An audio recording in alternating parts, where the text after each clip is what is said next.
Quest Audiobooks presents an unabridged recording of The Warning by A.J. Wills, narrated by Charlie Sanderson. Chapter 1. I'm trying to stay positive, but the house is nothing like I imagined. It's grey and gloomy, grovelling under a shadowy canopy of trees like something out of a Victorian Gothic novel. Its thick stone walls are mottled with centuries-old grime. The paint around the windows faded and flaking, and what passes for a garden is under siege from a legion of thistles and nettles. "So?" Justin asks, bubbling with excitement. "What do you think?" He cranks on the handbrake and releases his seatbelt, swivelling around so his knees angle towards me. "It's the old gatehouse lodge." His eyes are black and unblinking. "Isn't it amazing?" I bite my bottom lip as I stare out of the passenger window, trying to summon up some enthusiasm and imagine a life here. It's supposed to be a new beginning, a fresh start for us. But my gaze is drawn to the missing roof tiles, a section of guttering that needs replacing, and the dirt on the windows. It's not the vision of Cornish country living I'd pictured for us when he first announced he wanted us to move here. But I don't want to burst my husband's bubble. The last time I saw him this excited, I was in labour with Sebastian. "It's incredible," I say, forcing a smile. "It has so much character." I'd imagined some quaint stone cottage on the coast, in a chocolate box village with fishing boats bobbing in the harbour, and wide, sandy, vanilla-coloured beaches, and views over big skies and dark seas. Not this. A haunting and foreboding relic surrounded by nothing more than woodland and open countryside. It's in the back end of nowhere, down a network of narrow lanes at least half an hour's drive from Falmouth, and more than 2 miles away from the nearest village.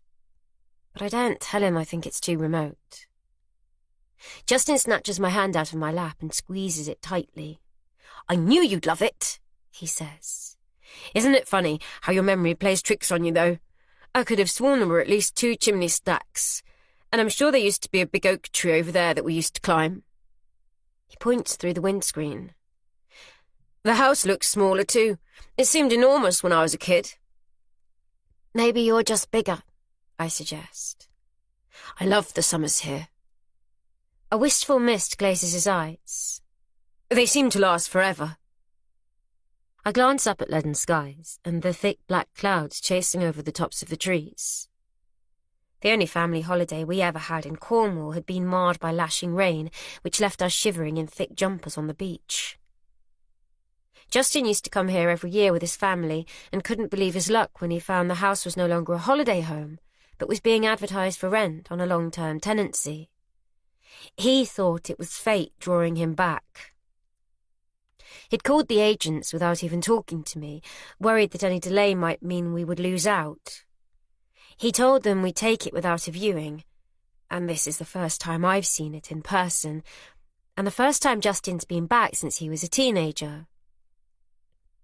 He's not told me much about Trelaw, other than that the lodge forms part of a large country estate that's been owned for years by the Carlyon family, who still live in the big manor house further along the sweeping drive. I guess I'll have plenty of time to find out more about them now we're here. "How old were you when you last came?" I ask. He shrugs and pushes out his bottom lip. 16, 17? I can't remember exactly. A long time ago, but the memories are as clear as if they happened yesterday."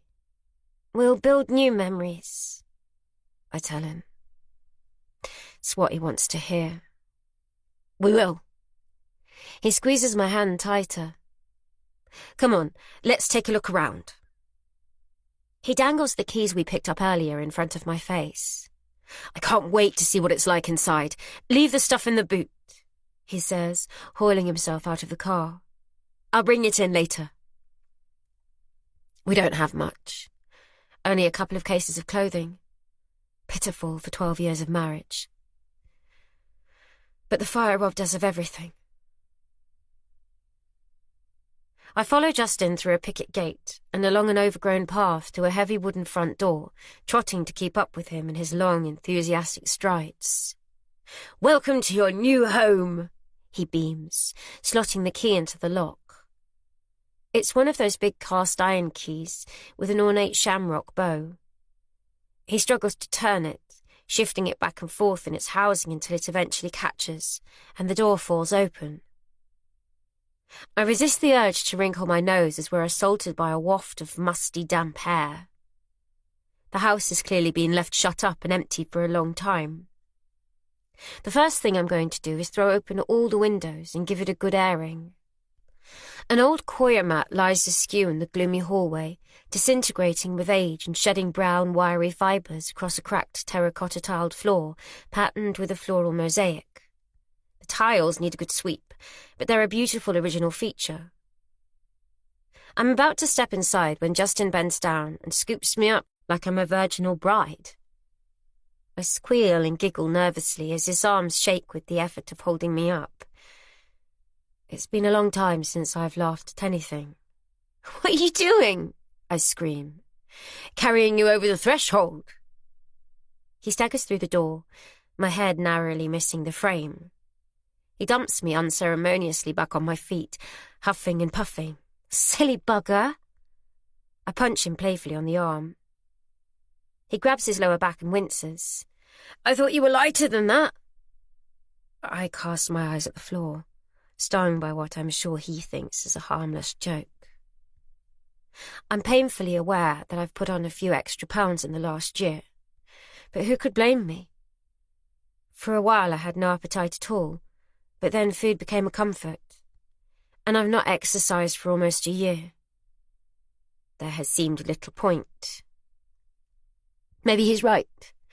This move can be the beginning of something new. For both of us. "Oh, Megan, I'm so sorry. I didn't mean..." "It's okay," I mumble. "It's fine. I know it all feels weird at the moment, but this house is going to help us heal and find ourselves again. It's going to take time, I know that, but just look outside. There's nothing and no one for miles around apart from trees and fields. I can't think of anywhere better we could be." I reach up on the tips of my toes and plant a kiss on his lips. "I know," I say, raking my fingers down his chest. I hadn't quite appreciated how much this house means to Justin, the memories it holds and the place it occupies in his heart. But I can see it written across his face. I was worried when he first proposed coming here, especially as it meant moving away from the city to somewhere so quiet. But he's done it with the best intentions. For me, and for the sake of our marriage, which has been creaking under such intolerable strain. If that means embracing a new life here in Cornwall, in a strange house, removed from the familiarity of our old lives, then that's what I'm going to do. I owe Justin that. He reaches for a light switch and flicks it on, but nothing happens. He tuts and rolls his eyes. Not a great start. "Listen, why don't you look around while I check the fuse box? I expect they've switched off the electrics while the house was empty," he says. He stalks off, heading for the cupboard under the stairs with the torch on his phone creating long shadows. I leave him to it and poke my head into the kitchen, the first room off the hall. It's plenty big enough and there are loads of cupboards and a wide expanse of worktops, but it's in desperate need of modernisation.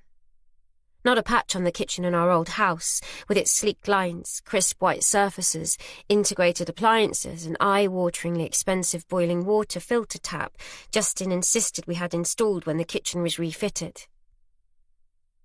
I loved that kitchen, but it was only wood, plastic and metal. If the last 10 months have taught me anything, it's how pointless it is to be emotionally attached to stuff that has no real sentimental value. The lounge is another room that feels stuck in the 1980s, but with a large fireplace and a wood-burning stove, it's actually pretty cosy. I can imagine us curling up on the sofa with a glass of wine and the fire blazing on a cold autumnal evening. It's a far cry from the life we used to have, but we'll get used to it. It's an opportunity to reboot. We can't remain stuck in the past forever. no matter how painful it is to move on. A series of thuds and bangs come from the cupboard under the stairs, and Justin swears loudly. "Everything okay?" I call out. Yeah, it's fine," he shouts back. I've learned it's best if I don't interfere with these things. I doubt there's anything I can do to help anyway. Electrics aren't my area of expertise. I trudge up the stairs, keen to check out the state of the bedrooms. It's supposed to be a 3-bedroom property. Too big for the two of us, really, but at least we'll have the choice of rooms. I only hope the beds are half decent. I draw the line at a lumpy mattress, although beggars can't be choosers. We lost everything in the fire, so we needed a fully furnished rental until the loss adjusters approve our insurance claim. In the meantime, it means we have to put up with someone else's furnishings. The treads creak and moan under my feet as I ascend, my heart pattering in my chest. Not from the exertion of climbing, but from the niggle of anxiety that tightens in my gut. I'm not sure why. I hesitate, listening. Another loud thud comes from the cupboard below, and Justin whelps in pain. I filter it out, cocking my head to one side. Why do I have this unnerving feeling when not alone? I'm being stupid.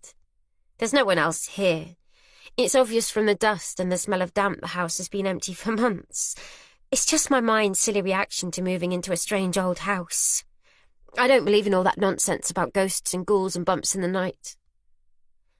I climb the rest of the stairs slowly. Come on, Megan. Get a grip. The banister on the landing wobbles unnervingly when I grab it, and for a second I fear it's going to come away in my hand. I need to get Justin to look at that later. It's downright dangerous. There are 5 doors off the landing.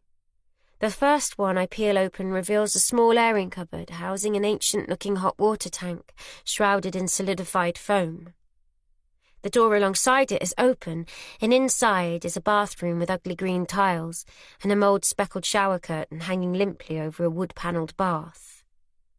I assume that means the door at the far end of the landing leads to a bedroom at the front of the house, one that by rights should have the best views across the valley. It's the one I want. The handle is stiff and creaks noisily. The door opens a crack and I'm struck by a new smell. Not the damp and mildew I detected earlier, but something more human. Sweat. The sour stench of body odour, the kind that lingers and makes you gag. And stale cigarette smoke. I cover my nose and mouth with my hand and hold my breath as the door swings inwards, achingly slowly. I swallow hard, but my throat is dry.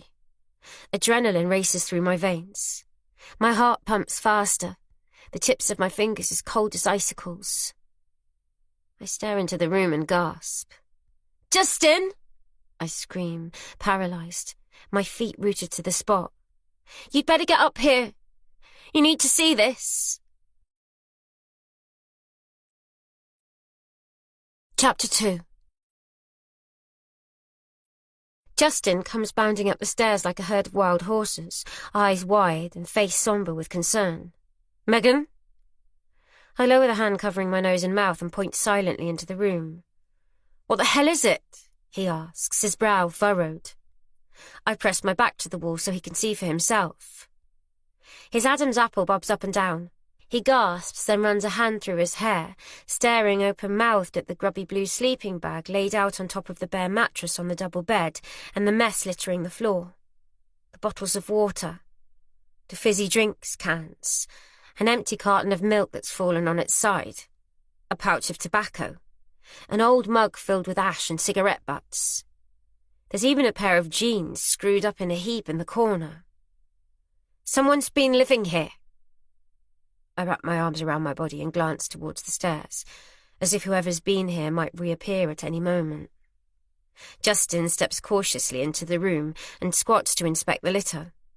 He pokes at an empty can with his finger like a cat pawing at a mouse to see if it's still alive.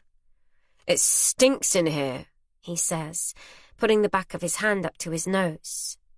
Then he stands, his eyes roving as if he's searching for something. "I'll call the agency and get them to sort this out. It's unacceptable. Someone's been living here, Justin." I repeat. This isn't like finding a fuse is blown or that a curtain rail's fallen down, problems you can easily fix. Didn't the agency check the house before they gave us the keys? I know, he says. He puts his hands on my arms and looks at me earnestly. And I said we'll get someone to sort it out. How did they even get in here? He shakes his head. I don't know, but they won't be coming back, I promise. You don't know that. I shrug his hands off and storm back down the stairs. This was a mistake. This isn't the right house for us. When Justin's gone back to work, I'm going to be left here all alone and vulnerable. And there's no one around for miles I can call on for help. What the hell have we done? 40 minutes later, we hear a car approaching, followed by a loud knock at the door that echoes through the house. Harriet Quinlivan, A1 Property Services. The woman standing in the porch announces, thrusting out her hand. I'm so sorry. I came as quickly as I could. A bit of a problem, I hear. Her bright red nails are immaculate. They must be acrylic. Nobody can grow nails that perfectly manicured. Justin tentatively shakes her hand, then she offers it to me. Her skin is soft, her grip firm and businesslike. She smiles at me so warmly, it's annoyingly disarming. I want to hate this woman for ruining our new start, but there's something instantly appealing about her. It's not just the smile, it's her calm confidence, and the fact she's come in person, apologising profusely. It's hard to stay mad with her. You said on the phone that you think someone's been in the house. You found something in the bedroom. She raises a neatly trimmed eyebrow. Squatters, Justin growls. Don't you people check your properties before you lease them out? I don't like the tone he takes with her, all officious and patronising. There's no need to talk to people like that. She's come to help. To her credit, Harriet's smile doesn't slip an inch. It's unforgivable, she says. I really can't apologise enough. May I take a look? Justin grunts and steps aside to let her in. She's a little older than me. You can see it in the creases around her eyes and the lost elasticity in the skin around her neck. But she conceals it well with her perfect makeup and highlighted honey-coloured hair that hangs fashionably just above her shoulders. In her smart business suit and high heels, she makes me feel positively dowdy. We've checked all the doors and windows, I explain, but there are no obvious signs of how they got in. Right, Harriet says, nodding. I'm sure we can get to the bottom of it. Make this right for you. Not the start you imagined, is it? Justin shows her upstairs while I wait in the kitchen. I have no desire to see that bedroom again until it's been tidied up and thoroughly cleaned. They're not up there for long. When they come back down, Harriet's amiable smile has faded. She fishes in her bag and pulls out a mobile. Leave it with me, and I'll get this straightened out. I just need to make a call, she says, wandering into the lounge out of earshot. Are you okay? Justin asks. I nod, but I'm far from okay. The thought of spending the night in the house fills me with dread. How am I going to sleep? Even with Justin here, I don't feel safe knowing someone's been living here and that they could return at any time. Justin pulls me into a hug and I bury my head into his shoulder, savouring the firmness of his body, his chest pressing against mine. I know he was only trying to do the right thing by moving us out here, but I wish he'd talked to me first. I know why he was so keen to return. It's a place where he remembers being happy, and he thinks it's somewhere we can be happy together again after everything we've been through, but I'm not so sure this is going to work. I don't think I can stay here tonight, I mumble. What do you mean? Why not? Why do you think? Because of some idiot squatter, he says. I don't think I can feel comfortable until I know for sure they've gone and won't be coming back. You heard Harriet, she's sorting it. Besides, we don't have anywhere else to go. We could book into a B&B for the night. Please, just in one night, that's all I'm asking. I really have tried to be positive about the move, but I never expected to find squatters camped in the house, in our bedroom. It's too much. Would it really be such a big deal? And that way Harriet would have the time to have the place properly cleaned. Then we could start with a fresh slate tomorrow. Justin sighs. I wanted today to be perfect, a new beginning for us. I know, I soothe, and it will be. We can come back tomorrow and pretend today never happened. This isn't how I imagined it would be. I want you to be happy again, Megs. I thought this move, this house, would make everything right, he says. The way his whole body seems to deflate, like a balloon pricked by a thorn, tears at my heart. It will do, I assure him. In time, but right now I'd be happier if we didn't have to spend the night here. You understand, don't you? I clamp my palm tenderly on his cheek. I'm sorry, he says. There's nothing to apologise for. You're a good man, Justin Pike, and I love you. Frankly, I'm amazed he's stayed with me. I doubt many men in his shoes would have done. Harriet's high heels tip-tap across the tiled hallway. As she strides into the kitchen, Justin lets me go, looking a little sheepish. Right, Colin's on his way over, she says, all white teeth and smiles. He'll be here shortly. Colin, I ask. He looks after all the maintenance round the estate, Harriet explains.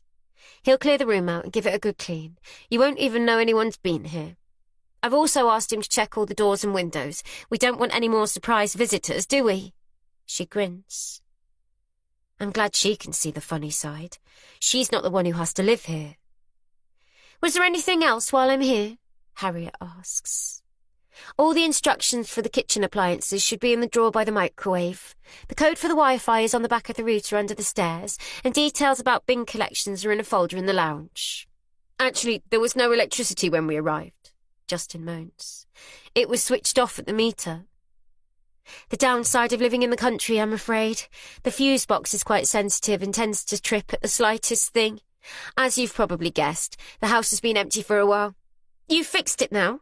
Eventually. Fantastic. Well done, you, she says, rather patronisingly. Justin bristles. An awkward silence simmers between us. I clear my throat. My cheeks flushing with embarrassment, my mind blank. I don't usually struggle for conversation, but I can't think of a single thing to say. Just the two of you, is it? Harriet finally says, breaking the tension. It's a big house for two. No children. I wish the floor would rip open and swallow me whole. Is this what it's always going to be like? People asking if we have kids and neither of us knowing quite how to answer politely. No, Justin says, his jaw tight. It's just me and Megan. We're saved from further awkward questions by another loud bang at the door. That'll be Colin, Harriet says, marching out of the kitchen and into the hall. She answers the door like she owns the place, which, I suppose in a roundabout way, she does. The man she invites in is dressed in a set of dirty blue overalls, his face lined with age. What's left of his grey hair stands up in wisps on the top of his head, revealing a thumb-sized scab just above his forehead. Colin, thanks for coming over so quickly. This is Justin Pike and his wife Megan. They've just moved in. I know who Justin is, he grunts, staring at my husband with a surprising sourness. In one hand he's carrying a toolbox. The other is clenched into a fist at his side. He's dour-faced and appears to be totally humourless. Hello, Colin, Justin says cheerily. Good to see you again. You haven't changed a bit. Colin's lip curls. Didn't expect to see you back, he huffs. I grabbed Justin's hand tightly and tucked myself behind his shoulder. The atmosphere between the two men is decidedly icy, but I have no idea why. They must know each other from when Justin stayed at the house with his parents, but that was over 25 years ago. How are things? Justin continues lightly, as if he's catching up with an old friend. Can he not sense the tension? Still keeping busy? How are the Carlyons doing these days? Colin looks at Harriet. Upstairs, is it? The master bedroom at the front, she tells him. Righto. He stamps his muddy boots on the mat, and we watch mutely as he clambers up the stairs on stiff joints. It shouldn't take him too long, I'm sure, Harriet clasps her hands together. But listen, as a gesture of goodwill, we'd like to put you up in a hotel tonight, just until we can get things straightened out here. I could hug her. Really, there's no need, Justin says. We'll be fine. I elbow him in the ribs. No, I insist. It's not good enough. You're right. We should have checked the property before you arrived. Why don't we meet here again tomorrow morning, and we can start afresh? That would be wonderful, thank you, I say, before Justin can protest again. There's no way I'm turning down a free night in a hotel, let alone staying in the lodge tonight. Justin sighs. I know he's disappointed, but it's not his fault. Tomorrow's a new day and, as Harriet says, we can all start anew as if today never happened. Wonderful, she beams. I'll get the office to make the reservation, and why don't we say I'll see you back here tomorrow at 10? Chapter 3. The hotel overlooks the beach and has its own gym, spa and pool. Our room is in a cosy attic space with incredible views across the bay. It can't have been cheap, even for one night. Not that I'm complaining. It's been so long since we've stayed in a hotel, especially one this fancy. Tomorrow we'll be back at the house in our new reality, so I'm determined to enjoy it. This is something else, I say, running a hand over the luxurious Egyptian cotton bedsheets as Justin dumps our cases in the corner. Yeah, he admits grudgingly. It is nice. I'm sorry we're not staying in the house tonight. I know how much it means to you, but you understand why I was so freaked out, don't you? Of course, but I'm the one who should say sorry. You've been through so much. Finding squatters in the bedroom is the last thing you needed, he says. Remorse glistens in his eyes. I just want you to be happy, Megs. But I'm not sure I even know what the word means anymore. The heavy weight of sorrow has clung to my heart for so long, it's become a friend. I savour it, relish it, because how can I reject it? It's the daily reminder of the loss of my dear, sweet boys. Justin keeps saying we need to start living our lives again, but how can I ever move on and forget? Or forgive myself? I slump on the bed with my head in my hands. Tears spring from nowhere, hot and thick, the surge of emotion racking my body. I've done little else but cry in the last 10 months. Justin's become so used to my sudden outpourings that they no longer come as a surprise to him. He kneels on the floor in front of me and kisses the top of my head. Come on, Megan, it's okay. He strokes my arms and rocks me soothingly. I attempt to picture my son's faces in my mind, but the harder I try, the more indistinct they become. Their features morphing and dissolving into a jumble of memories just out of reach, like a feather on the wind. Every time I reach to grab them, they spin and tumble from my grasp.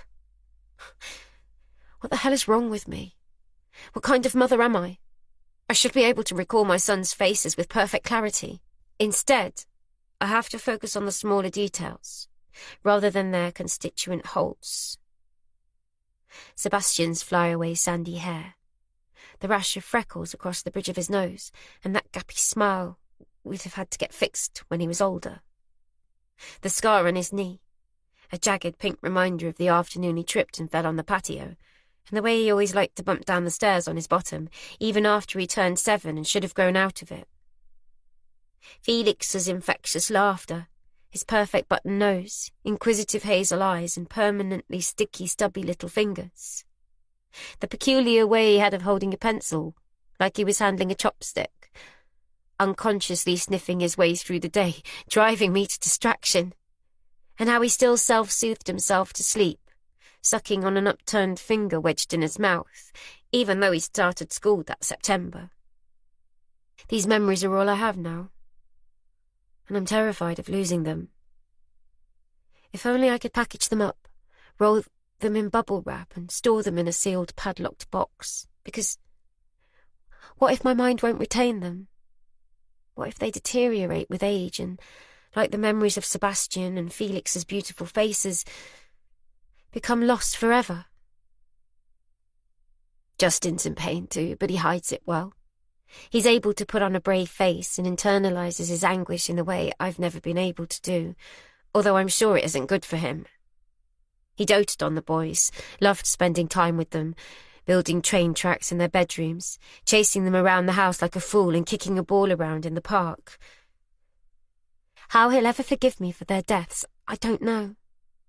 By rights, he should have walked out and never looked back, but he didn't. He stayed and comforted me, insisting I wasn't to blame, even though it was a blatant lie.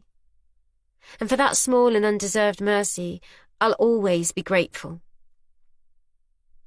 Eventually, my tears dry up, my body comes back under control, and I'm left feeling hollow and wrung out. I press my head against Justin's chest and listen to the steady beat of his heart. "Why don't we get some fresh air?" he suggests. "It would be a pity not to take advantage of the beach, as it's right on our doorstep." I sniff and dry my eyes with a tissue. The sea air probably will do me good. The alternative is locking myself away in this room for the rest of the day, and I've spent too long shut behind closed doors, wallowing in my self-pity. "Okay," I mumble. It's a beautiful afternoon. The sun is finally breaking through the cloud, and the drizzle that had been falling earlier is clearing away.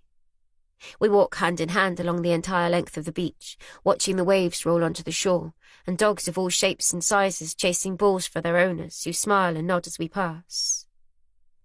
The exercise makes me feel much better, a little more human again. "Let's eat in the restaurant tonight," Justin says when we finally make it back to the room. My hair's thick with sea salt and my lips are chapped. "The restaurant?" My heart freezes. "Can't we order room service?" I can't bear the thought of all those people staring, raising their eyebrows, watching the woman who killed her own children enjoying herself. They'll think it's obscene. It is obscene. It'll be good for us. I don't know, Justin. It feels weird. "Please," he says. "We haven't been out since the fire," I finish for him. "I know, but what will people think?" "Nobody knows us here, Meg. We're just another couple enjoying a night at the hotel and a meal in the restaurant. And anyway, I don't care what other people think." "But what if someone recognises us?" "They won't." There was extensive coverage of the fire in the media for a few days. Some tabloids used a family photo of the four of us taken on a holiday to Rhodes the previous year that they stole from my Facebook page. It's entirely possible someone could recognise us, although it probably is unlikely. The fire was almost a year ago now, although it seems like yesterday to me. But what's the point of arguing? I ought to be grateful Justin's still wearing his wedding ring. And if he wants to eat in the restaurant with me, who am I to deny him? "Okay, fine," I say. "We'll try the restaurant, but perhaps they can find us a quiet corner out of the way." His face breaks into a wide grin. "We might as well make the most of it while we're not paying," he says, although I'm not sure Harriet said anything about picking up our food bill. With a weary reluctance, I shower and wash my hair, but then I have to decide what to wear. I can't go to a restaurant in jeans and a t-shirt, which is my attire most days when I can be bothered to get dressed at all. I root around in my case and find a white blouse and a pair of navy quarter-length trousers. I throw them on and check my appearance in a full-length mirror by the door. I wince. This doesn't feel right. I'm really not in the mood. I'm tired and there are big black bags under my eyes. "Why don't you wear that dress?" Justin says, buttoning up his shirt. "What dress?" "The red one, with the flowers." He dives into my case, rummaging through my things, screwing everything up, until he finds the flimsy summer dress I'd forgotten I'd bought. "This one." He holds it up at arm's length. "What's wrong with what I'm wearing?" "I just think the dress would be better," he says. "And why don't you wear your hair up?" "Fine." Anything to keep him happy. He'll only sulk if I protest, and I don't want to sour his mood. I suppose he should be pleased he cares. Most husbands don't show any interest in how their wives dress or do their hair. I'm lucky like that. I strip off my blouse and trousers and pull on the dress, but it's tight around the hips and shows off more cleavage than I'm comfortable with. Looking at my reflection in the mirror, I'm not sure it's that flattering. I probably should have tried it on before I bought it, but after the fire we had to replace everything in such a hurry that I just grabbed anything in a daze. I don't know, I say, turning side on, sucking in my stomach. You look great. Justin admires me from across the room with a lascivious twinkle in his eye. Although I don't want him getting any ideas just because I'm not in jeans for a change. The dress doesn't suit me at all. It's a bit tarty, although with a wrap-over cardigan perhaps I can make it work. Do you really like it? You look $1 million, Justin says, planting a kiss on my lips. I'm going to be the envy of every man tonight. Fortunately, the restaurant is quiet, even though it's a Saturday night. There are only a few other couples dotted around, and despite my concern, nobody pays us the slightest attention. A waiter shows us to a table by the window with views across the water, and as I sit down and pull my chair in, I finally allow myself to relax. Can you bring us a bottle of champagne? Justin asks the waiter. Justin, I hiss. I don't think we should be celebrating. What would people think? The waiter hesitates, uncertain. And 2 glasses, Justin adds. The waiter trots off with a bow and an appreciative nod. What? Justin raises his eyebrows with an air of innocence. The waiter returns with a bottle, glasses, and an ice bucket. Special occasion? He asks. We're celebrating our new life in the country, Justin says. We move into our new home tomorrow. Congratulations.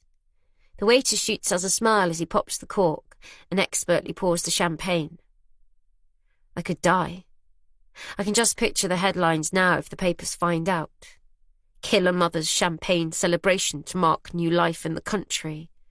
I don't know what Justin's thinking. But what can I say? I'm pleased he's happy. After the boys' deaths, he spent weeks in a depressed stupor. He didn't work for 2 months and would disappear off in his car on his own for hours at a time. I've no idea where he went, and I didn't ask. I guess he needed space to think and to process. I busy myself studying the menu. It's all in French, although thankfully there is a translation in tiny italics below each item. And anyway, Justin orders for both of us, so I don't have to worry. What do you think about the house? He asks when our starters arrive. You mean apart from the squatters? Yeah, it's nice. Nice. I don't know what he wants me to say. It's old and drafty, and none of the decor or furnishings look as though they've been updated in 30 years. I like it, honestly, I do, but you know, it's going to take a little while until it feels like a home. I was worried you'd hate it, he says, reaching across the table to take my hand. His palm is hot and clammy. Not at all, although... I glance down at my plate. What? Maybe we could add some new locks to the doors and windows. Locks? It would make me feel safer, I say. The house is in the middle of nowhere. Or what if that squatter comes back when you're not there? You're letting your imagination run away with you. But if it makes you feel better, I'll get someone to fit some additional locks, okay? I know you think I'm being silly. You're not getting cold feet, are you? He asks. Of course not. It's not like we're going to be there forever. It's only until we know what's going on with our place. Justin sits back and sips his champagne, glancing out of the enormous picture window at the setting sun shimmering across the surface of the sea. I'm never going back there, I whisper in horror. The mere thought of returning to our house makes me sick to the stomach. I've been having nightmares about the fire as it is. Until today, we've been living in a temporary rented flat in Plymouth, but Justin said it was too small and that he wanted to get out of the city. I didn't even know he was looking at other places, until he told me about the lodge at Trelaw. I'm not talking about moving back in, he says. I told you once we've sold it, we can move wherever we like. And how much longer is that going to take? I don't know. 6 months? A year? The loss adjusters haven't even approved our insurance claim yet. It doesn't seem to matter that we've lost our home. They operate at a snail's pace. And even when they've settled, I've no idea how long the rebuild's going to take. I certainly hadn't anticipated it could be another year. I don't know if I can survive at the lodge for that long. When Justin's away working, I'm going to be left there alone. Maybe it's time I thought about going back to work. It would at least give me something to take my mind off everything else. Give the lodge a chance, Megan, Justin says as if he's reading my mind. I know you'll get to love it. Of course I will, I say. It's just another big change, isn't it? You'll feel better about it when Colin's cleaned out the bedroom and we can make it our own. I hope he doesn't just bag up all the mess and that he actually makes the effort to clean the room and get rid of that awful smell. I might give the carpets a clean myself when we get back anyway, just for peace of mind. Was it my imagination or was there a weird atmosphere between you and Colin? I ask, toying with the stem of my glass. What do you mean? Justin's face is the picture of innocence. You must have noticed it, surely. He was quite prickly with you. Was he? Justin pokes out his bottom lip and shakes his head as if he has no idea what I'm talking about.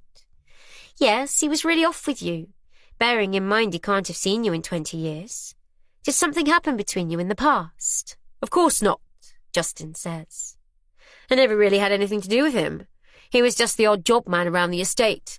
I barely even spoke to him. But there must be something, I press. He was so cold. I don't think so. Justin shakes his head again.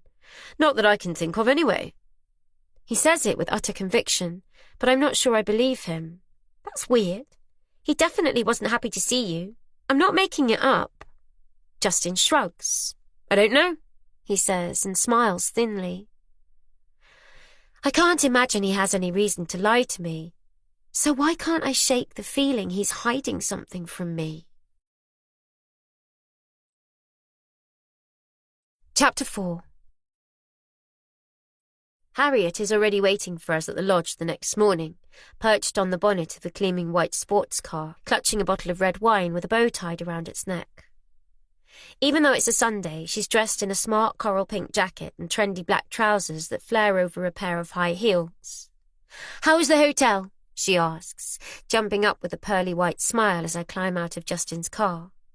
Lovely, I say. Thank you. I hope it goes some way to making amends for yesterday. Anyway, today's a new day and a new start. She thrusts the bottle of wine at me. A little housewarming gift. Welcome to your new home. Yesterday's gloomy skies have lifted, and with the sun rising in a steel blue sky, the lodge doesn't look nearly as foreboding as I remember. The walls a little less crooked, the windows not as dark, the trees surrounding it less dense. Should we get you settled in? Harriet says, sashaying off down the garden path, while Justin grabs our cases from the boot. Colin's done a good job, actually. You'd never know anyone has ever been here. Except I do know. Harriet opens the door with a set of keys she pulls from an expensive-looking mulberry bag in the crook of her arm, and I'm hit again by the musty odour of the old house, of dampness and decay, mould and dust. Behind us, Justin grunts and huffs with our luggage. Harriet pulls me inside, still grinning. Why don't you run up and take a look? Oh, I'm sure it's fine, thank you. Come on, I'm not leaving until I'm happy that you're happy. This is your home now. Before I can protest, she's trotting up the stairs, encouraging me to follow. Justin staggers into the hall and dumps the cases, sweat beading on his forehead. We exchange a glance and he shrugs. Humour her, he says. I suppose there's no harm in checking, and if it's not being cleared to my standards, she'll have to have it done again. Harriet's standing by the bedroom door with her hand on the handle, waiting for me like she's a presenter on one of those TV home improvement programs on the cusp of the big reveal. Ready? She asks. I nod. She throws the door open, and the first thing I notice is that the smell of body odour and stale cigarette smoke is gone, replaced by a slightly sickly citrus scent that reminds me of one of those air fresheners some people hang in their cars. I peer inside. The room's been transformed. There's absolutely no trace anyone has been squatting here. The duvet has been folded neatly on the end of the mattress, the floor cleared of empty bottles and cans, and the carpet spotless. Even a framed picture, a reproduction of a famous constable that had been hanging askew on the wall, has been straightened. I'm pleasantly surprised, not sure Colin was going to be as thorough. I hug the bottle of wine to my chest. "What do you think?" Harriet asks. "Happy?" "Yes, thank you. That's a big improvement." A hand on my shoulder makes me jump. My heart jolts in my chest. I didn't hear Justin creeping up behind me. "How does it look?" he asks, peeping over the top of my head. "Much better. So we can unpack now." He makes it sound as though we have piles of cardboard packing boxes stacked in the back of a removal lorry outside, instead of the pitiful few items of luggage we fit in the boot of the car. But there's no point replacing the things we lost in the fire. Not until we're back in a house of our own. "I guess so." I force a smile. "Great. Well, why don't you get started while I pop to the supermarket and get some food in? I'll only be half an hour." And then he's gone again, thudding down the stairs. The front door slams and the engine of his car starts up. It's silly, but thank God Harriet's still here. I'm still not ready to be alone in the house. "Did Colin work out how they got in?" I ask. "He's checked all the windows and doors," she says. "Everything's secured. You won't be troubled again." She says it with conviction, but she didn't answer my question. "Honestly, I think you're going to be really happy here, Meg. And look, I'm sorry if I put my foot in it yesterday. I didn't mean to speak out of turn. It was clumsy of me." I stare at her blankly.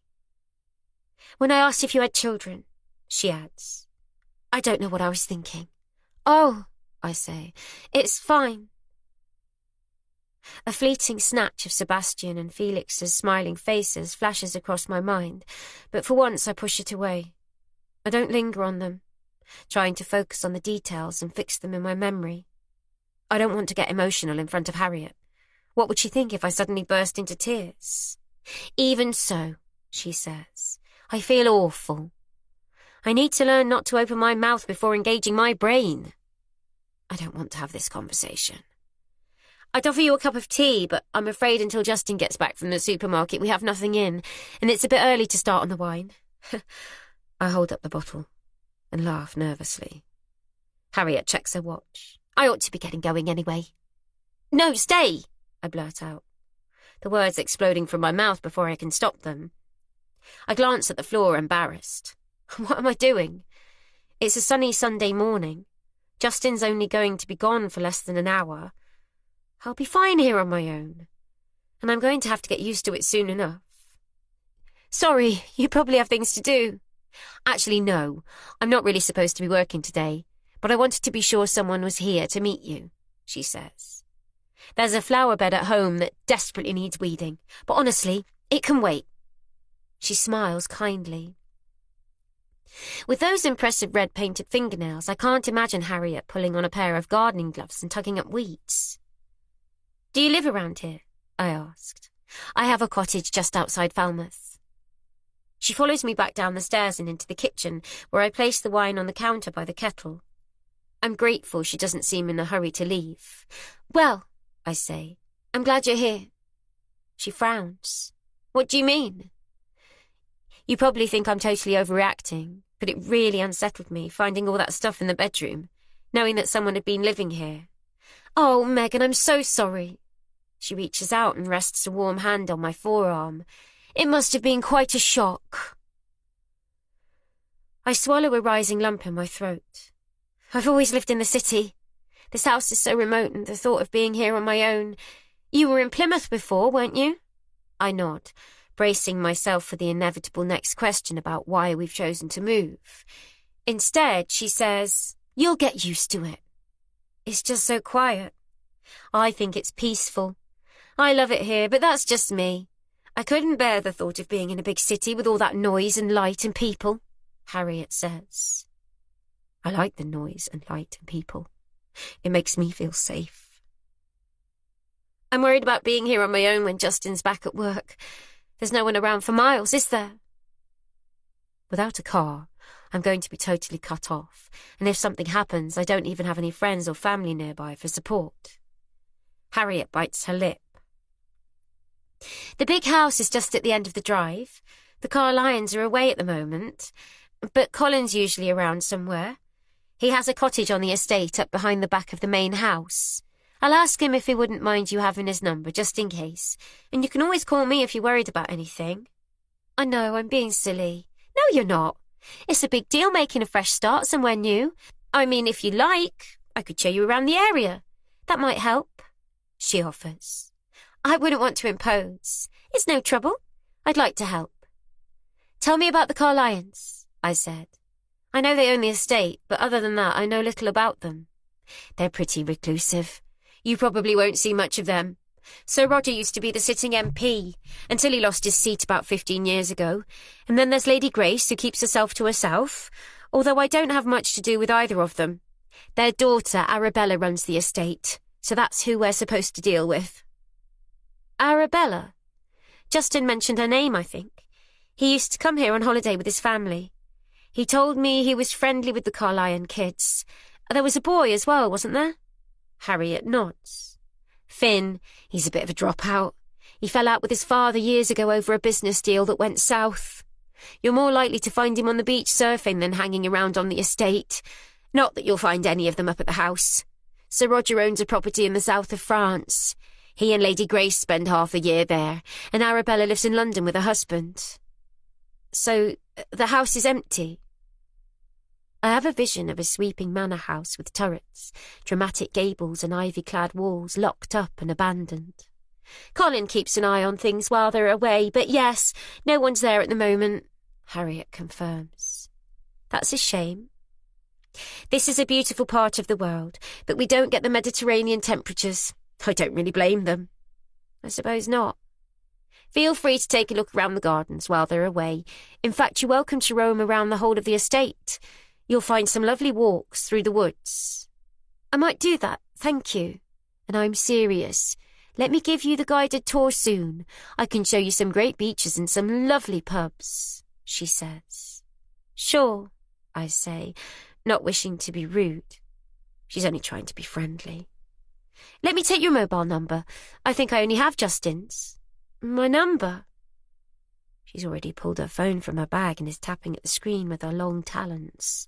Yes, let me put it straight into my phone. Okay, I say, not really sure if this is a good idea. I hardly know her, but how can I refuse? And besides, it might be useful to have someone close by I can call. I reel off my number as she types it into her phone. My mobile buzzes in my pocket. There, you have my number as well now.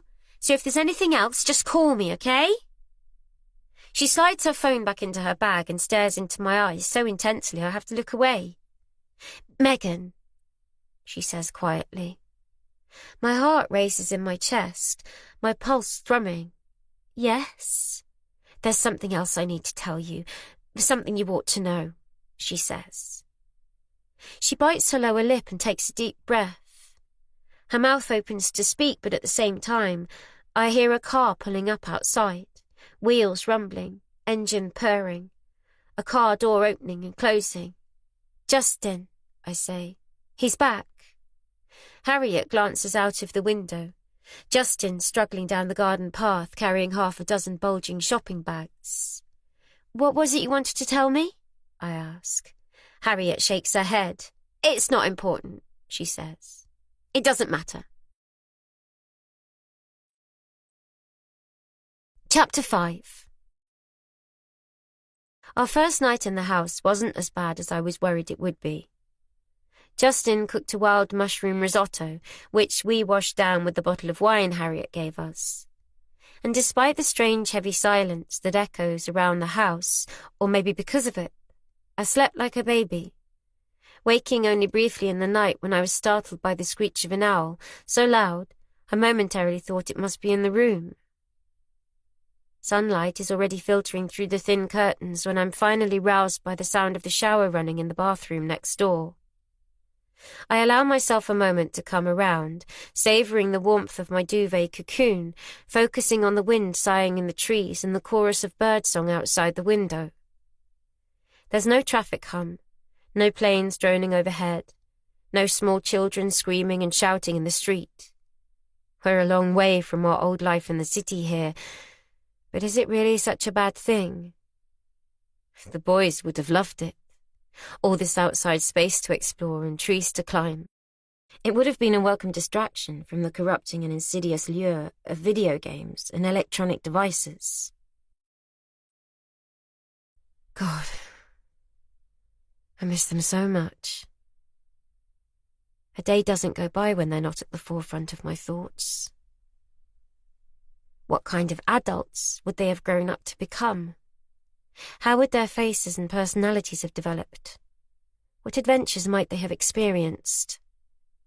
I think about the lovers they'll never meet and the children they'll never have. And it breaks my heart over and over. The first Christmas without them was the worst. We didn't even bother celebrating. How could we? It was too painful to even contemplate. Choosing and decorating a tree had become a family tradition we all looked forward to, but without Sebastian and Felix in our lives, what was the point? What was the point of anything? I don't think we'll ever celebrate Christmas again. It brings back too many agonizing memories. Just as I'm spiraling dangerously back into the depths of despair and regret, a shuddering clank of pipes signals the shower being shut off, and a moment later Justin strides into the room wearing only a small towel wrapped round his waist. "Morning, gorgeous. How did you sleep?" He plants a warm, wet kiss on my cheek. "Fine," I mumble, pulling myself together. I don't want him to think I've been wallowing in self-pity again. "It's so dark at night here, isn't it?" he says. "And quiet." He grins broadly. "I thought we could go exploring around the estate today." He sits on the end of the bed and rubs my leg affectionately. It sounds like a lovely idea, but before I can tell him, his phone rings. He snatches it up from his bedside cabinet, running a hand through his damp hair. "Yes, what?" He jumps off the bed and paces up and down, frowning. "It's really not ideal, Angie. I'm supposed to be on leave this week. No, I'm sorry, I can't. You'll have to cope without me." My soul sinks. They want him back in the office. Justin hangs up and stares pensively at his phone as if he's torn by an impossible decision. He promised faithfully he wouldn't need to work this week while we settled into the new house. "Who is that?" I ask, sitting up with the pillows shoved behind my back. "Jeremy's supposed to be running a course in Bristol this afternoon, but he's called in sick. They've asked if I can cover for him, but I told them no.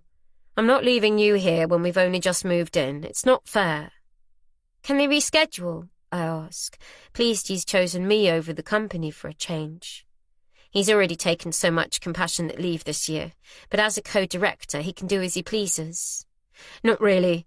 It's one of our biggest clients." He chews a fingernail, his shoulders hunched and tense. "It won't look good if we have to cancel." "Can't you explain to them that Jeremy's ill?" Justin sighs heavily. "Maybe. Look, I'm sorry, Meg.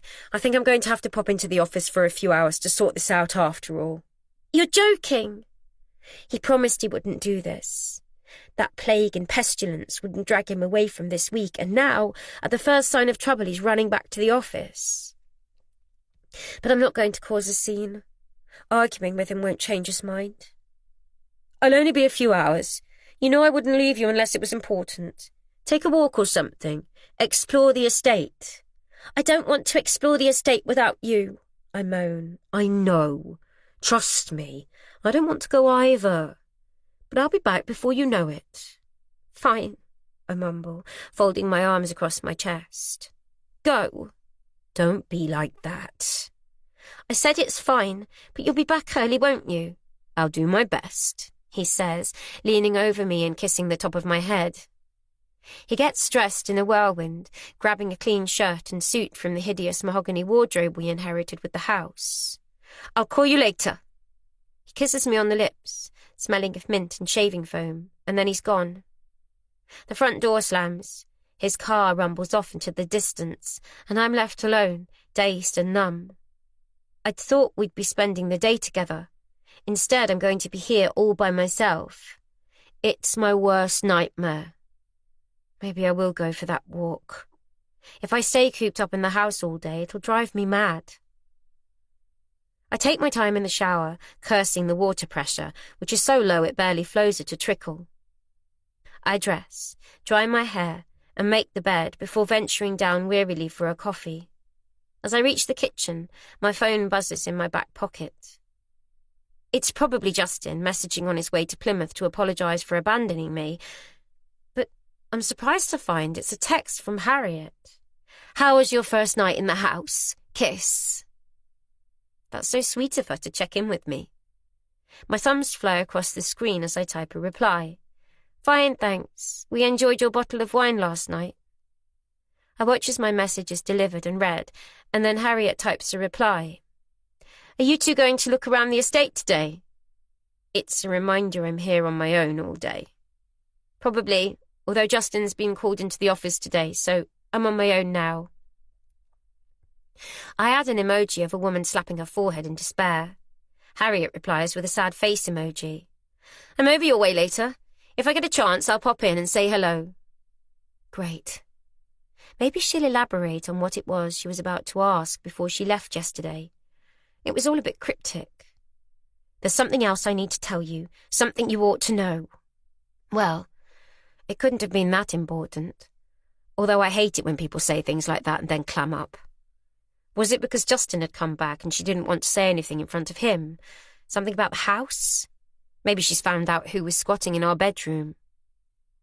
I type a quick reply and put my phone back in my pocket. "I'm here all day. Hopefully see you later." I only met Harriet a couple of days ago, and I still hardly know anything about her, but her promise to visit puts a smile on my face. I flick the kettle on and take the empty bottle of wine out to the recycling bin at the back of the house before wandering into the lounge to open the curtains. Through the window, I watch a flock of sparrows flap noisily out of a dense hedge and a pigeon grazing on the lawn take flight with a lazy beat of its wings. Watery sunshine drizzles through the clouds, highlighting the first budding shoots on the trees that encircle the house. There's no denying it's an idyllic spot, but it's not home. Not yet, anyway. Everything about it feels alien, from the way it smells, still dusty and damp, to its peculiar sounds. The popping and gurgle of the pipes, the creak of old timbers, the rattle of the glass in the windows. And another sound, something more familiar and yet completely unexpected. In the kitchen, the kettle hisses to a noisy climax and clicks off with a sigh. And in the silence, the strange sound becomes louder. If I didn't know better, I'd say it was a phone ringing.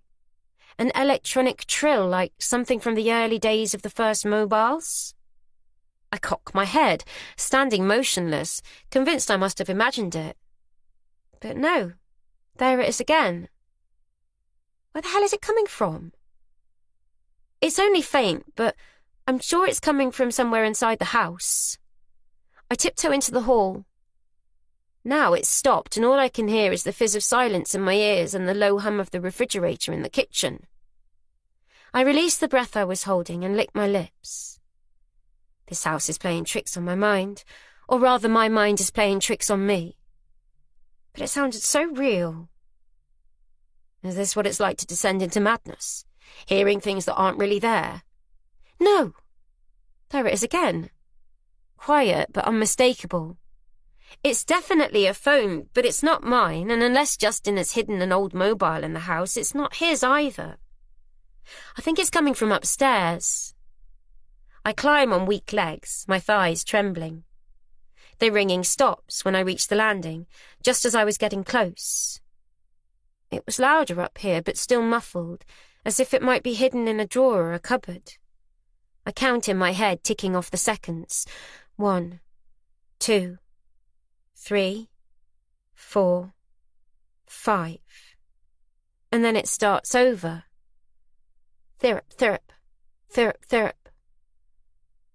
I dive into the bedroom. I'm close now. It's louder still in here, and yet I can't quite locate it. I throw open the drawers of the dark wood antique dresser, rifling through piles of my underwear, tights and t-shirts, Justin's socks, ties and boxer shorts. But it's futile.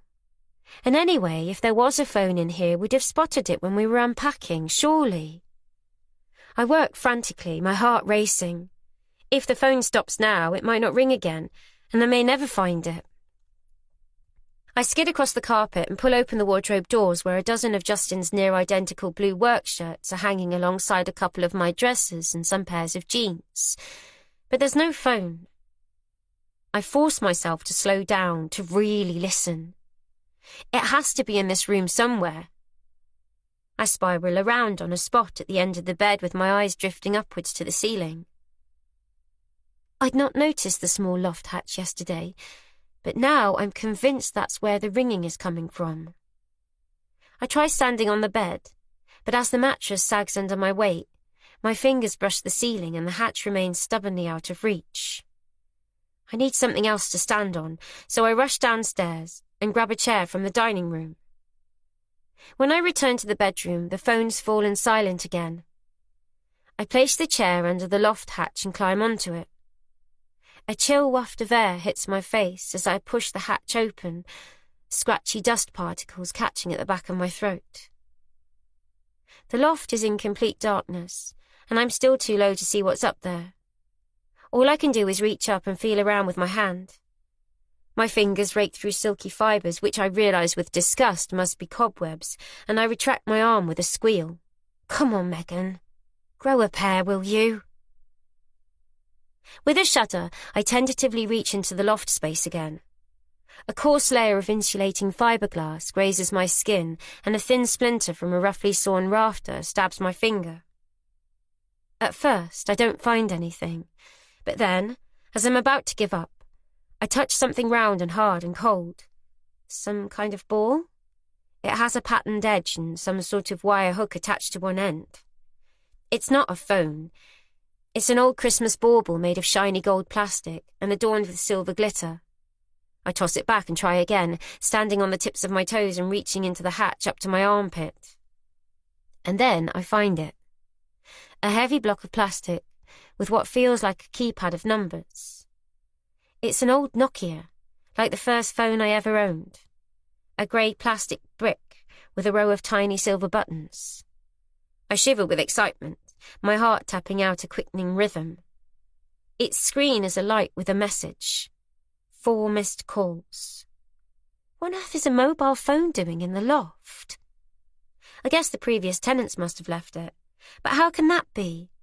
The battery indicator shows it's still 3/4 charged. No phone I've ever owned has held its charge for more than a few days, let alone for several months. It doesn't make any sense. Carefully, I lower myself down and sit on the chair, staring at the phone in my palm. When it rings again, I jump so violently I almost throw it across the room. What do I do now? Answer it. What if it belongs to the squatter who was living in our bedroom? What if he was dealing drugs and this is his burner phone his supplier used to contact him? I don't want to get caught up in something like that. I go up open-mouthed at the screen, not sure what to do. It could be anyone on the other end of the line. Caller unknown. What the hell? They won't know who I am. Hello? My voice cracks as I answer. There's a brief hesitation on the line. I strain to hear if there's someone there. I catch the whisper of a breath, and then a click, and the line goes dead. That's odd. I check the screen to confirm we're no longer connected. I'm curious now. Why would someone call and then hang up immediately it's answered? Without thinking, I hit the redial button and put the phone to my ear. But instead of ringing, all I hear is dead air, and then an automated voicemail asking me to leave a message. I hang up, more confused than ever. This is weird. First there was the squatter and now this phone. I glance around, my heart drumming a furious beat, wishing I could be anywhere but in this room, in this house. When the phone unexpectedly chirrups and buzzes in my hand, a frightened yelp escapes from my lips. There's a new notification on the screen. One new message. Part of me doesn't want to look, but the other part, the more dominant, curious part, can't help it. I click the text open and stare at it in horror, not believing what I'm seeing. What the fuck? Whatever you do, don't trust your husband.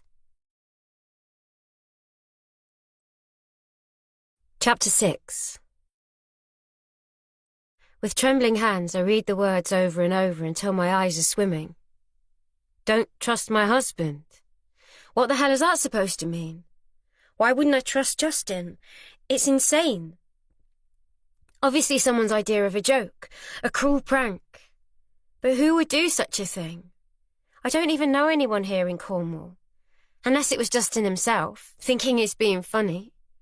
He could have hidden the phone in the attic while I was sleeping last night. But I don't know, it doesn't feel like the kind of thing he would do. He's not like that. And he knows how fragile I've been feeling, that I'm in no mood for jokes. But of course, I'm being stupid. I've assumed the message was meant for me, that I was supposed to find the phone, but that's crazy. It's obviously intended for someone else. I let out a sigh of relief. Justin's never given me any reason not to trust him, at least not for a long time. I trust him implicitly. After all, he stuck by me when any other man would have run a mile. My shoulders slump, and I smile at my stupidity. I need to get my act together. I'm still so jumpy, not thinking straight. After I came off those pills my GP gave me for the depression, I thought things would get better.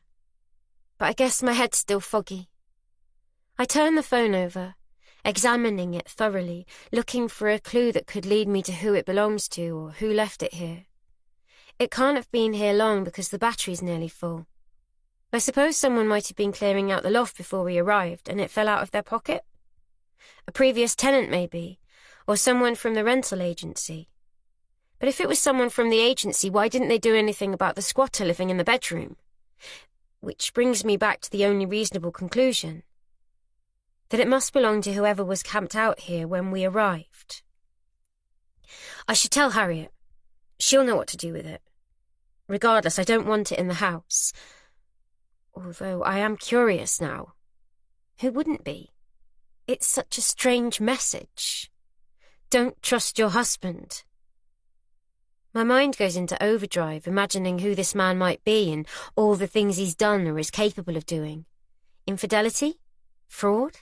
Theft? Murder? An icy chill runs through my bones and a hard ball lumps in my throat. I should switch the phone off and put it somewhere safe until I can hand it over. I don't want to be bothered by it constantly ringing and buzzing. And besides, these messages have nothing to do with me. I shouldn't be reading them. My thumb caresses the casing as I search for the power button, but before I find it, the phone pings with another message. The notification taunts me, the screen lit up, illuminating my hand and wrist. I shouldn't read it. I've already established the messages are for someone else. But what if it helps to identify who the phone belongs to? Then I could do the right thing and return it. And anyway, a quick peek isn't going to do any harm, is it? And in an instant, I'm opening the text. The screen goes blank for a nanosecond before the message appears. Don't ignore this message. Your husband is a dangerous man. Dangerous?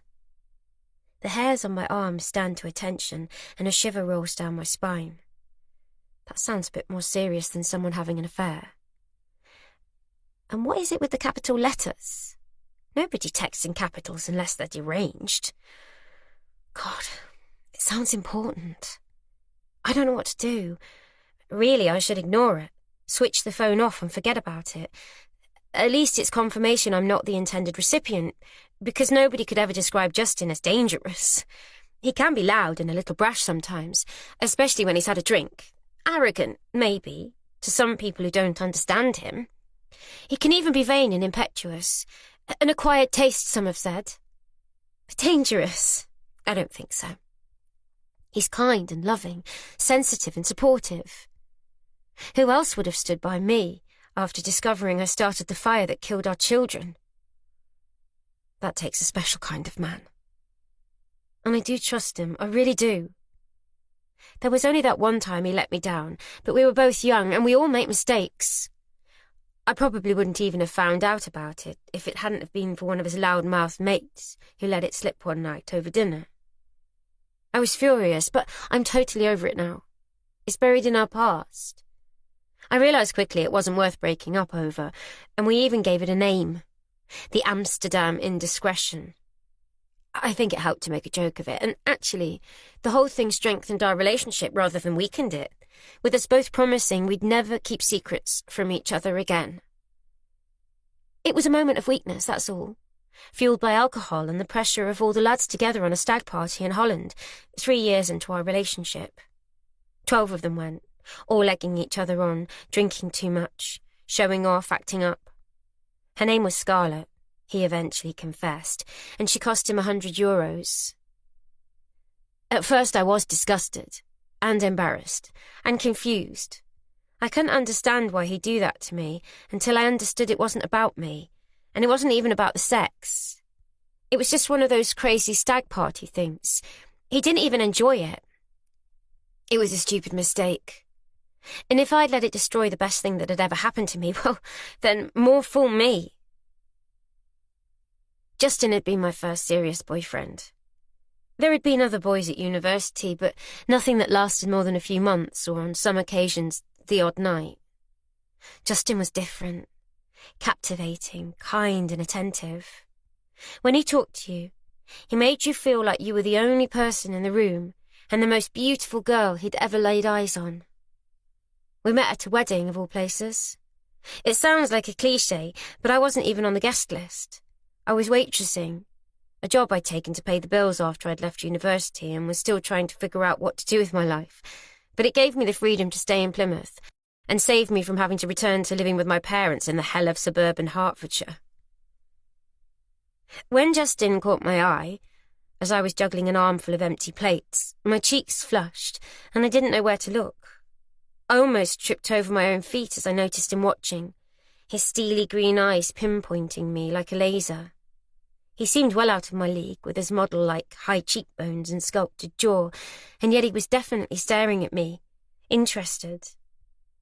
I loved how he was holding the attention of his table, like he was an actor on stage, everyone hanging on his words, laughing at his jokes, and waiting, wide-eyed, for his punchlines.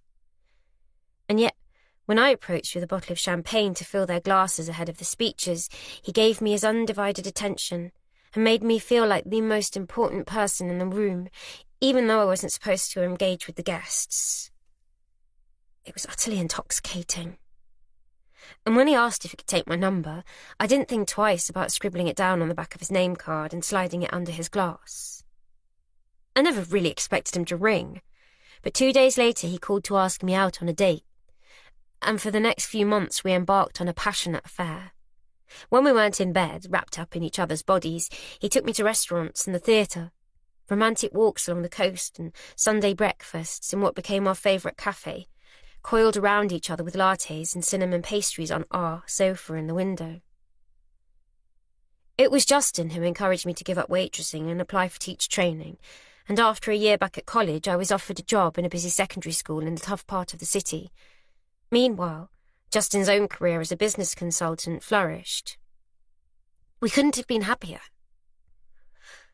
Until Amsterdam. I didn't say anything the night his friend let slip that something had happened with this woman, Scarlett. But I bided my time, waiting for the right opportunity to confront him. Somewhere public where he couldn't make a scene. I had so many questions. Who the hell was she? Were they still in touch? Was he in love with her? Was he planning to leave me for her? We met after work at a wine bar in town. I arrived early and ordered a bottle of Merlot and was already on my second glass when Justin swaggered in, the top 3 buttons of his shirt undone and looking as devilishly handsome as when we'd first met. I told him about my day. He told me about his. And then I took a deep breath smoothed down my dress over my thighs, and asked the question that had been eating me inside for the past 2 weeks. "Who's Scarlett?" I couldn't look him in the eye. Justin cleared his throat and stared into his glass. "What? Come on, Justin, don't play games with me. What really happened in Amsterdam?" He shuffled uncomfortably in his chair, and his cheeks flushed pink. We sat in silence for what felt like an eternity before he finally croaked, "I'm sorry, I was drunk." So it was true. "Are you still seeing her?" "No." He put his glass down and took a deep breath. His shoulders rose and sunk, and then he spoke the words I never expected to hear. "I paid for her. I'm so sorry, it was stupid. I don't know why I did it." "A prostitute!" The room fell away like I was spinning off into outer space. "Everyone else was doing it, and I know it's weak, but I didn't want to be the odd one out." "How many others have there been? I want the truth," I cried, my world falling apart. "None, that was the only time, I swear.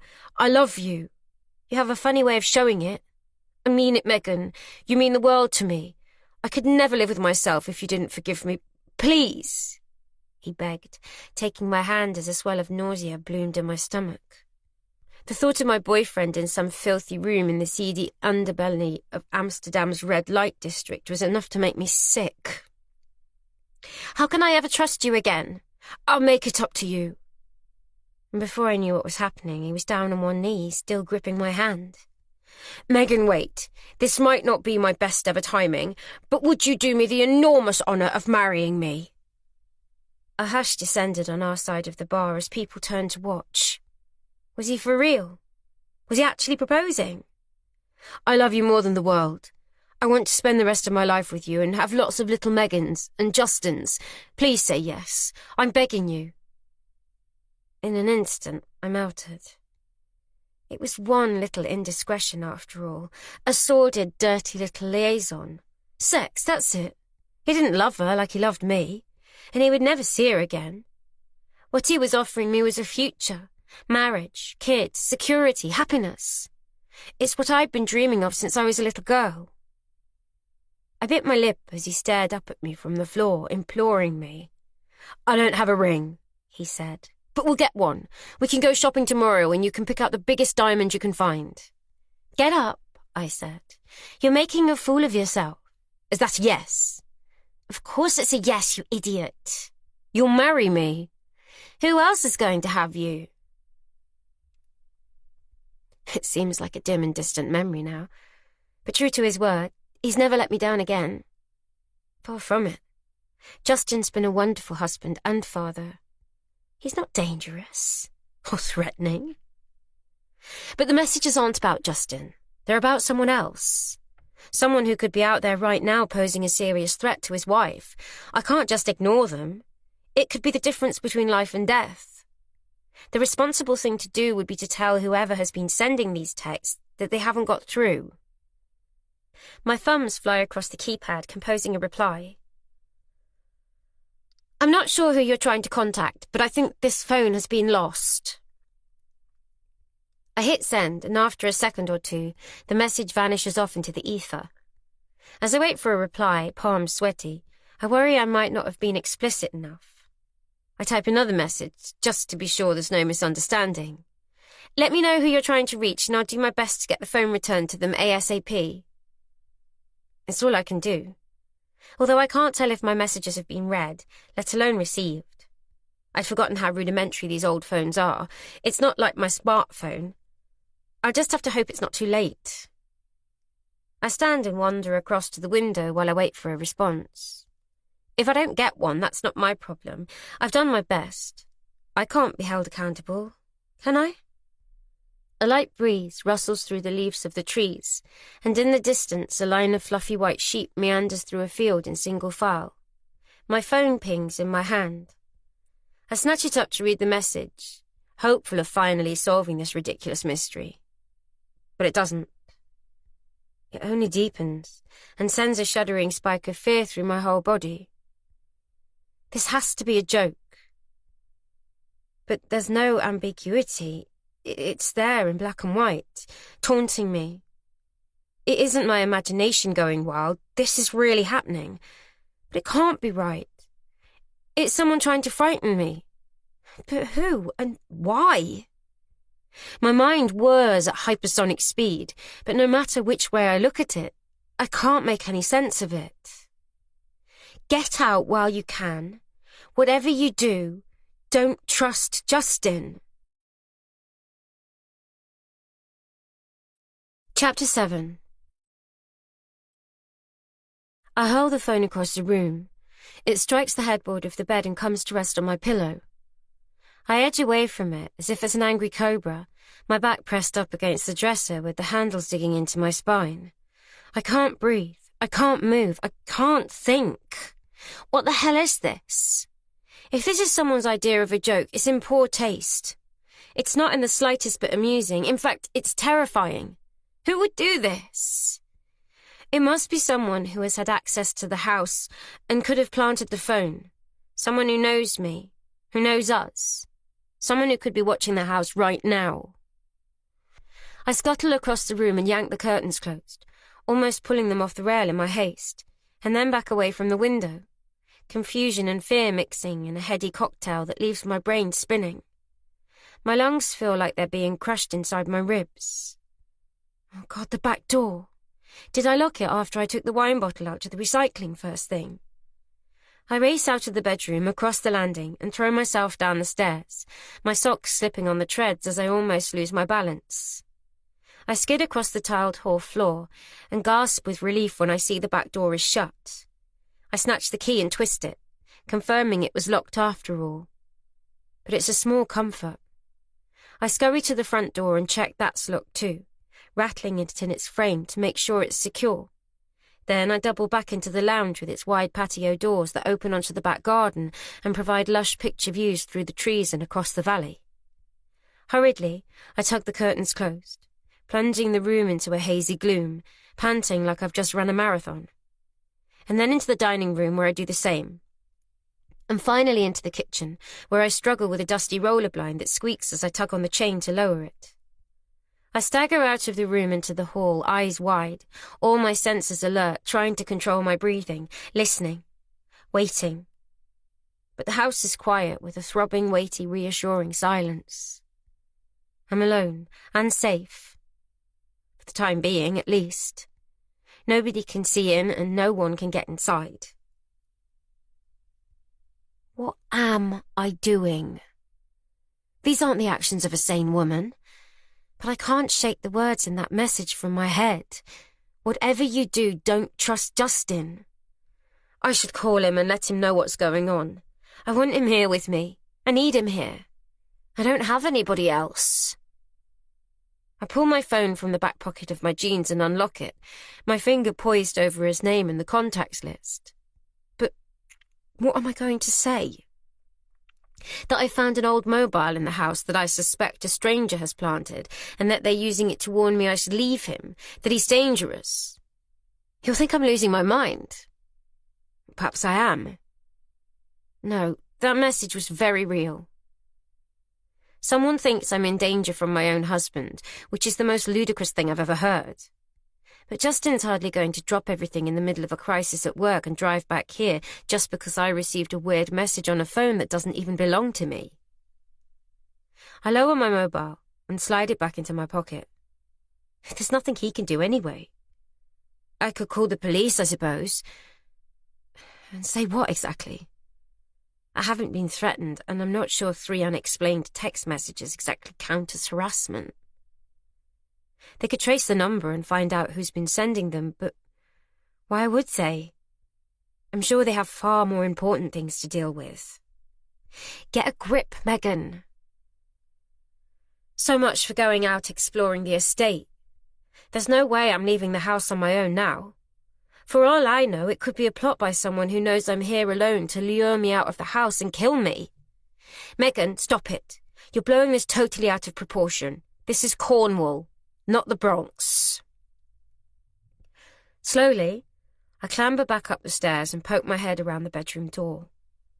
The old Nokia is still lying on the pillow where I threw it, taunting me like a bad memory. I don't want to see it, and I certainly don't want to hear it ring again. I could destroy it, of course. A couple of substantial whacks with a rolling pin or the iron should do the trick, but that won't erase the memory of those words from my head. Instead, I cross the room cautiously, pick it up and, after checking there are no new messages, power it off and shove it into the drawer of my bedside cabinet. Out of sight and out of mind. Then I climb into bed, curling into a ball, burying my head under the duvet and screwing my eyes tightly closed, shutting out the world. After a while, my heart rate slows and the tightness in my chest eases. I still can't think of anybody who'd be spiteful enough to send hoax messages about Justin. Or why? Are they getting a thrill out of scaring me? Or is there an ulterior motive I can't see? Someone trying to drive a wedge between us? Another woman, perhaps, hoping to get me out of the way? I don't know how long I stay there like that in my bed, but it's warm and safe. A reminder of being a child. And it feels like the only place I want to be. It's some time later when the sound of a car pulling up outside causes my adrenaline levels to spike again. I freeze, listening hard. It's the first sign of life I've heard all day. I check my phone, surprised to see it's already mid-afternoon. My stomach rumbles with hunger. I've been hiding for hours and not even bothered to grab any lunch. Could it be Justin home already? He said he tried to get away early. I toss the duvet aside and brush my hair out of my eyes. An intrusive banging at the front door makes me jump. I swallow hard, but my throat is dry. When I don't answer, 3 more loud thuds at the door echo through the house. Curious, I step out of bed and creep down the stairs, with my arms wrapped protectively round my body. I pad silently across the hall and press my ear to the door. Nothing. Perhaps they've gone. Hello? I whimper. Who is it? Megan, it's Harriet. Open the door. Harriet! I fly at the lock, fumbling with the key and eventually haul the door open a crack wide enough for her to squeeze through. What are you doing? I begin, but the words dry up as I see what she's carrying in her arms. Isn't he gorgeous? She says, stepping inside. I shove the door shut and lock it behind her. The puppy cocks his head to one side, one ear flopping over his face, the other bent backwards comedically. He stares at me with big black eyes that make my heart swell. He whimpers nervously. Is he yours? I ask, reaching out to scratch his head. He nips playfully at my fingers with needle-like teeth and then tries to lick the back of my hand with his warm, rough tongue. He's a gift, Harriet says, her eyes glistening with pleasure. For you, a housewarming present. She puts him on the floor and tries to pass me the end of his lead as he sniffs the tiles curiously, his back legs trembling. What? Don't you just love him? He's adorable, isn't he? Yes, but I thought you'd be more of a dog person than a cat person, Harriet continues. I've never owned a pet in my life, unless you count the gerbil my father bought me when I was 5 and which escaped from its cage overnight and was never seen again. My jaw drops open. I don't know what to say. He's a rescue pup. The animal sanctuary called me about him last night. He'd been dumped and was found sniffing around the bins outside a supermarket in Penryn, she explains. As I look closer, I can see his ribs sticking out painfully, and he has a missing patch of fur on his neck. He looks badly undernourished. They know I'm a sucker for all the waifs and strays, and this little one badly needed a new home. Harriet crouches down to chuck the puppy under his chin with her long painted nails. I've not known Harriet for long, but I didn't peg her as an animal lover. She doesn't seem the type with all her fancy clothes and the fact she's always so impeccably turned out. You should see my house. She rolls her eyes. Overrun with cats. The only problem is I can't say no. One look at their sad little eyes and I'm a complete pushover. I'm sure the sanctuary has me on speed dial these days. She laughs. It's very kind. I thought he'd be just what you needed to keep you company and to help you settle in, she says. I can't keep him, I blurt out. Oh, why not? The excited smile drops from Harriet's face. Justin would go spare. He hates dogs. He's allergic. I'm really sorry. You'll have to take him back. Maybe give it a couple of days. See how you get on. I know it's not a replacement for children, but Harriet, I can't. I burst into tears, all my pent-up frustration and anger boiling over. Oh, Megan, what is it? Don't cry. She puts a comforting arm around my shoulder and I bury my face in her neck. I'm sorry, I mumble. I didn't mean to upset you.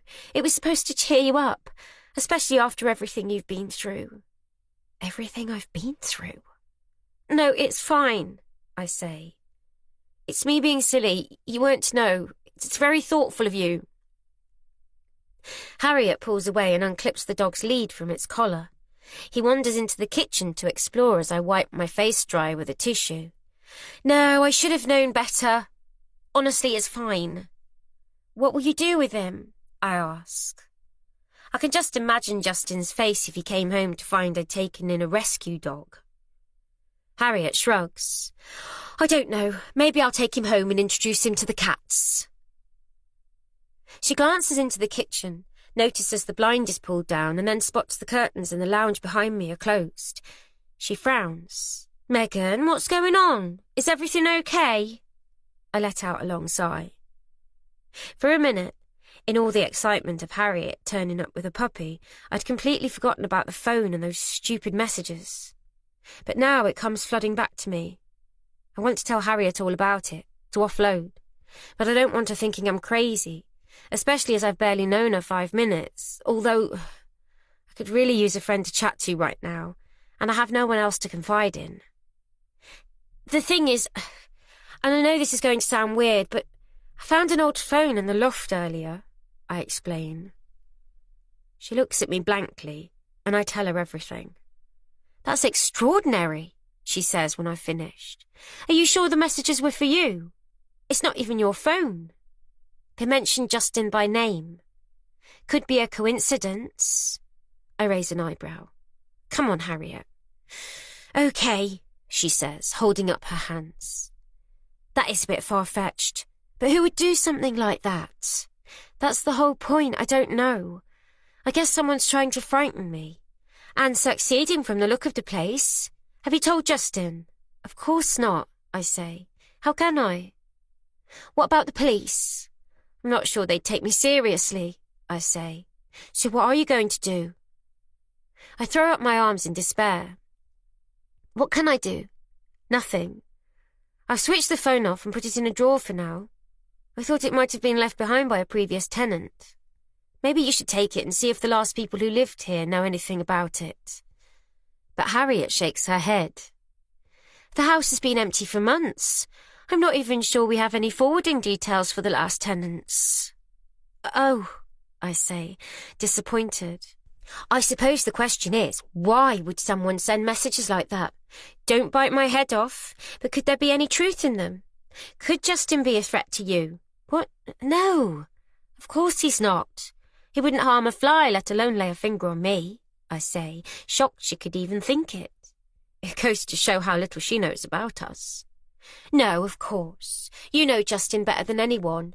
So someone trying to cause mischief, then? I can't think what else it could be. That's awful, Megan. Some people are just sick in the head. I guess. Are you going to be all right here on your own? She runs her hand up and down my upper arm in comforting strokes. I'll be fine. Justin should be back at any time, and to be honest, it's helped to talk about it. I shouldn't have let it get to me, should I? Don't be silly. I'd have been exactly the same. I'm glad I popped in now. You know you can call me at any time if you need to chat, don't you? I can't believe how kind she's being to me. She's an absolute lifesaver, and it makes me feel marginally better knowing I have someone I can call on. Thanks, Harriet, but you better take that dog away. If Justin gets back and finds it here, he won't be happy. It's a shame. A dog would be good company for me when Justin's at work. I mean it, Megan. Call me any time, day or night, and let me know if you get any more messages. I will, thank you. Right, come on, Mutt. Let's get you out of here, she says, disappearing into the kitchen to rescue the puppy from whatever mischief he's found. She re-emerges, dragging him by the lead on his backside across the tiles. Actually, before you go, there was something else I wanted to ask you, I say. Harriet lifts her chin and frowns. Oh, yes? Yesterday you were about to tell me something important just before Justin came back from the supermarket. What was it? Oh, Harriet says, letting her gaze fall to the floor. That. Please, it's been really bugging me. What was it you wanted to say? Chapter 8. It's nothing really. Harriet casually plucks a stray puppy hair from her jacket. If there's something you want to say, please, just tell me. It's nothing sinister, honestly, she says, which makes me think maybe it is. It's just that I know what happened, okay? She glances up at me through long, thick lashes, but she's talking in riddles. I've no idea what she's trying to say. I shake my head, waiting for her to elaborate. She sighs heavily and flicks her eyes to the ceiling. I know about the fire. I know about Sebastian and Felix. Hearing my son's names trip off her tongue so lightly is like a thunderbolt striking me square in the chest. A dizzying lightness floods my head. She knows. I've never been recognised in public before, although I shouldn't be surprised. The story was all over the news, but no one has ever said anything to my face before. How? I gasp. I thought you looked familiar, so I looked you up. A veil of shame and humiliation envelops me, what little self-respect I'd rediscovered in the last few months shrivelling up, like a weather-beaten tomato rotting on the vine. It wasn't difficult, Harriet continues. Your names and photos are all over the internet. I shouldn't have been snooping, but the way Justin was behaving made me curious. I peek out from behind my hands. What about the way Justin was behaving? She shrugs. He was so snappy when I mentioned kids I thought it was odd, and I had this niggle that I recognised you both from somewhere. Oh, God. My legs tremble under the weight of my body. You must think... I can't imagine how awful it must have been for you, Megan. You poor thing. What? Losing your children in a fire. I can't think of anything worse. How on earth did you cope? The way she looks at me, her eyes filled with sadness and sympathy, churns my emotions. Tears bubble up in my eyes again, her pity and concern opening the floodgates. You don't think I'm... evil? Evil? No, she gasps. Of course not. She wraps me in her arms, smothering me in kindness and expensive perfume, and all I can think about is my tears staining her smart jacket. You're not evil. How could you say that? You lost the two most precious things in the world. No mother should have to go through that. But it was my fault, I cry. It's my fault they're dead. She pulls away from me, grabs my shoulders firmly and fixes me with an unyielding gaze. Don't say that. You didn't mean to kill them. It was an accident. The investigation cleared you of any wrongdoing. I read all about it. I left a heater on in the room under the boys' bedrooms, I sob. I knew it was faulty and yet I still plugged it in and left it on when I went to bed. It could have happened to anyone. But it didn't. It happened to me. And I'll have to live with that for the rest of my life. She hugs me again, pulling me so tightly against her body, it forces the breath from my lungs. I think you're braver than anyone I've ever known, she says. I shake my head. I'm not brave.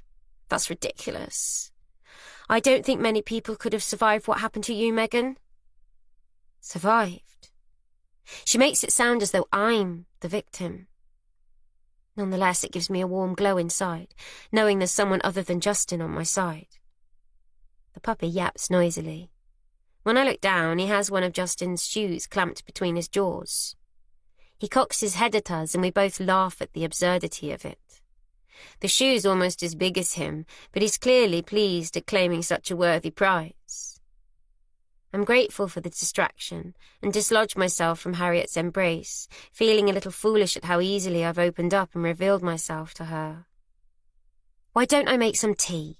She says. Justin's likely to be home at any minute. I don't want him to find a dog in the house. Harriet's eyes narrow. It's only a dog, Megan. I'll tell him he's mine.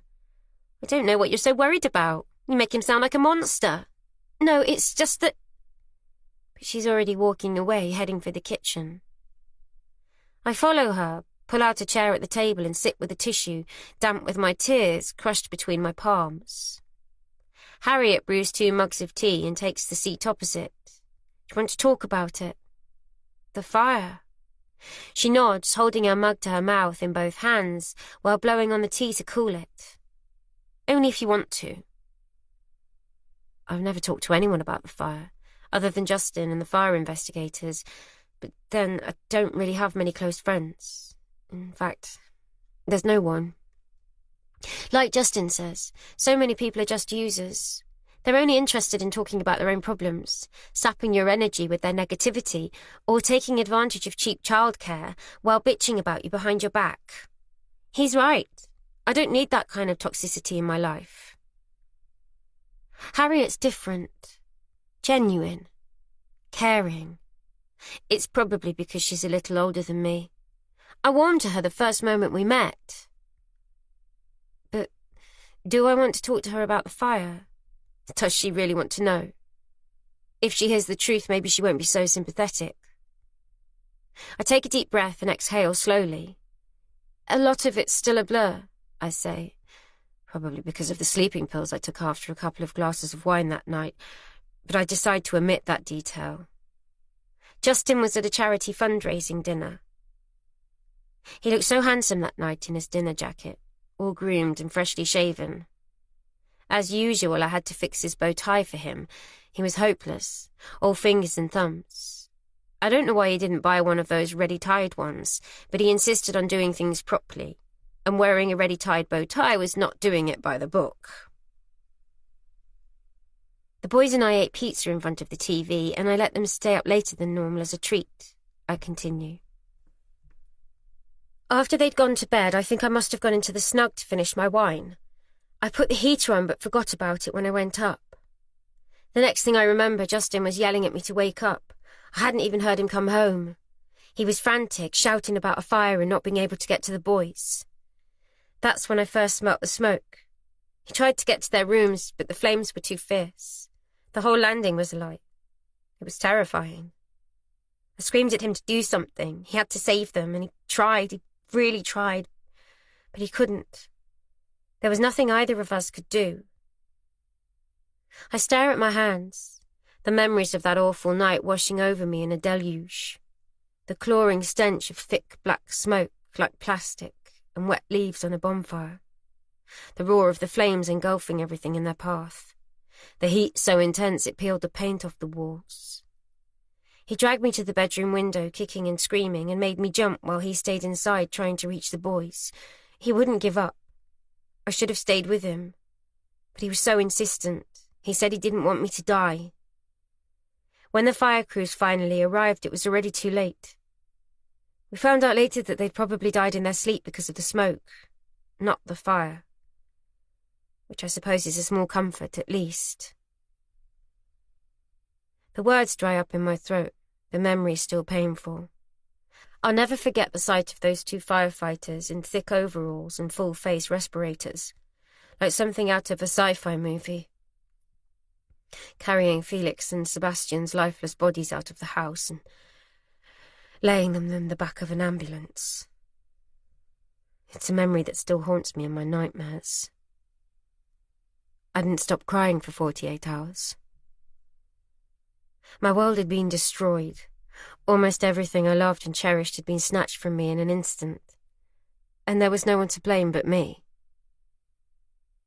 The investigation concluded the fire was caused by the electrical heater I'd left on overnight in the snug, which was directly below the boys' rooms, I explain, forcing the words out of my mouth. I want Harriet to know who I am and what I've done. I want to be judged. It had a faulty thermostat and I'd left it too close to the curtains. They said once the fire had taken hold, my baby stood no chance of surviving. A tragic accident, Harriet whispers. Her eyes are bloodshot and damp. No, I say, shaking my head. It was reckless. How could I have done that? My job was to protect my children and I let them down in the worst possible way. You can't beat yourself up like this, Megan. It's not healthy. It's not what your boys would have wanted either, I'm sure. Funny. That's exactly what Justin had said. He was absolutely devastated, bereft. And yet he was still looking out for me, thinking about my feelings. He even tried to blame himself. I knew the heater was faulty, he'd said in the awful aftermath, when we clung to each other, physically and emotionally, because we didn't know what else to do. I should have thrown it out. I don't know why we kept it. But he was only trying to make me feel better. I've replayed that evening over and over in my mind so many times, but much of it remains a blank. I remember opening a bottle of wine and taking a pill before bed, worried because I hadn't been sleeping well. I can remember cooking the boys pizza and nagging Felix because he wouldn't eat his crusts. I remember we watched one of those early evening talent shows they loved. I can even recall tripping up the stairs as I chased them both to bed, stumbling on a toy truck one of them had left on a lower tread. But not much else. I guess that's what shock does to you. Your brain hides the worst parts of your behaviour from your memory as a kind of self-protection mechanism. And how are you coping now? Harriet asks, if that's not a stupid question. How am I coping? I still feel numb, hollow, guilty, regretful, empty. At one point, soon after the boys' funerals, I contemplated ending it all. I could have done it. It would have been easy. I couldn't see the point of going on, but that would have been the coward's way out. I realised my penance wasn't death, but the one thing that was worse than death. Living in the knowledge that I'd killed my own children. I shrug. I'm okay, I think. It must have put an enormous strain on your marriage. I'm not sure many marriages could have survived what Justin and I have been through, but we're rock solid, united in our grief, tentatively feeling our way forwards together. We're doing all right, I say, sipping my tea. You're lucky he's such a good man. I am. And I know it. I'm grateful every single day that we're together, that he had the compassion and understanding in his heart to forgive me. Which is why it's so odd that someone out there is trying to drive us apart and make me believe he's somehow dangerous. Harriet must be able to read in my expression what I'm thinking. You shouldn't take any notice of those messages, she said. It sounds like someone just trying to mess with your head. Is there anyone you can think of who might have a reason to do that? Maybe it has something to do with the fire. Oh God, do you really think so? Unless you can think of anything else. I received some nasty, vindictive, hate-fueled messages through social media in the aftermath of the fire. People, anonymous mostly, who thought it was perfectly acceptable to tell me I should have been the one to die in the fire, that I was an evil bitch, an unworthy mother, that I was going to rot in hell. One particularly unpleasant man had threatened to send razor blades in the post and described in bloodthirsty detail exactly what he'd do to me if he saw me in the street. Justin called them petty-minded trolls, and although it upset me, I simply deleted all my social media accounts and thought no more of it. Could it be one of those people? Someone who's become obsessed by the case and found out where we were moving? It seems implausible, but not impossible. Do you think I'm in danger? I ask. From Justin? No, of course not from Justin. From whoever left the phone here for me to find. Hard to say, but I wouldn't have thought so. I think someone's trying to scare you, that's all. The rumble of a car pulling up outside drags me back to the present. It's so quiet here that any vehicle noise immediately grabs my attention. Instinctively, I glance at the window, forgetting I've pulled down the blind. Bloody hell, that'll be Justin. I jump up and snatch Harriet's empty mug from her hand. You've got to go and take that dog with you before he sees you. The puppy has curled up in a ball by her feet, its head resting on his oversized paws. Harriet blinks at me like I'm insane. Please, Harriet, he'll go mad if he sees a dog in the house. Hurry! Reluctantly, she rises and scoops up the puppy in her arms. Honestly, Megan, don't you think you're overacting a bit?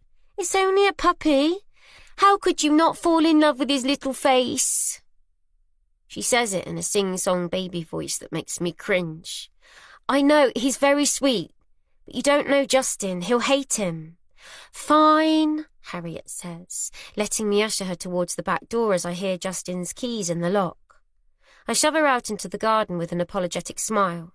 Sorry, Harriet, but thanks for listening to me ramble on. Any time. Remember, you have my number. The front door crashes open as I press the back door shut. I hear the thud of Justin's briefcase as he drops it on the floor and the brush of material as he shrugs off his suit jacket. I wipe my eyes, trying to erase any evidence of my tears and pull my hair into a loose ponytail over my shoulder. Then I step into the hall to welcome my husband home. Do you have visitors? He asks suspiciously. What? No, I've been on my own all day. Well, whose is that car outside? Shit! I forgot about Harriet's car. I mean, Harriet popped in briefly. Didn't you see her on your way out? I bluster. He's about to say something, but hesitates with his mouth wide open. He throws his head back, squeezes his eyes shut, and sneezes loudly. 3 more sneezes follow in quick succession. That bloody puppy. What was Harriet thinking, bringing him here without checking with me first? Has there been a dog in here? Justin asks, blowing his nose in a handkerchief he pulls from his trouser pocket. A dog? I ask, trying to look innocent. No, I don't think so. I hate lying to my husband. But it's only a little white lie. And those don't really count. Do they?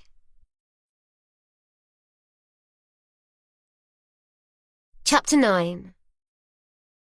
I suppose Harriet wasn't to know Justin's allergic to dog hair and cat hair. It's why we never allowed the boys to have pets, even when Felix came home from a sleepover at a friend's house, begging us to buy him one of those silly crossbreeds that look more like big teddy bears than dogs.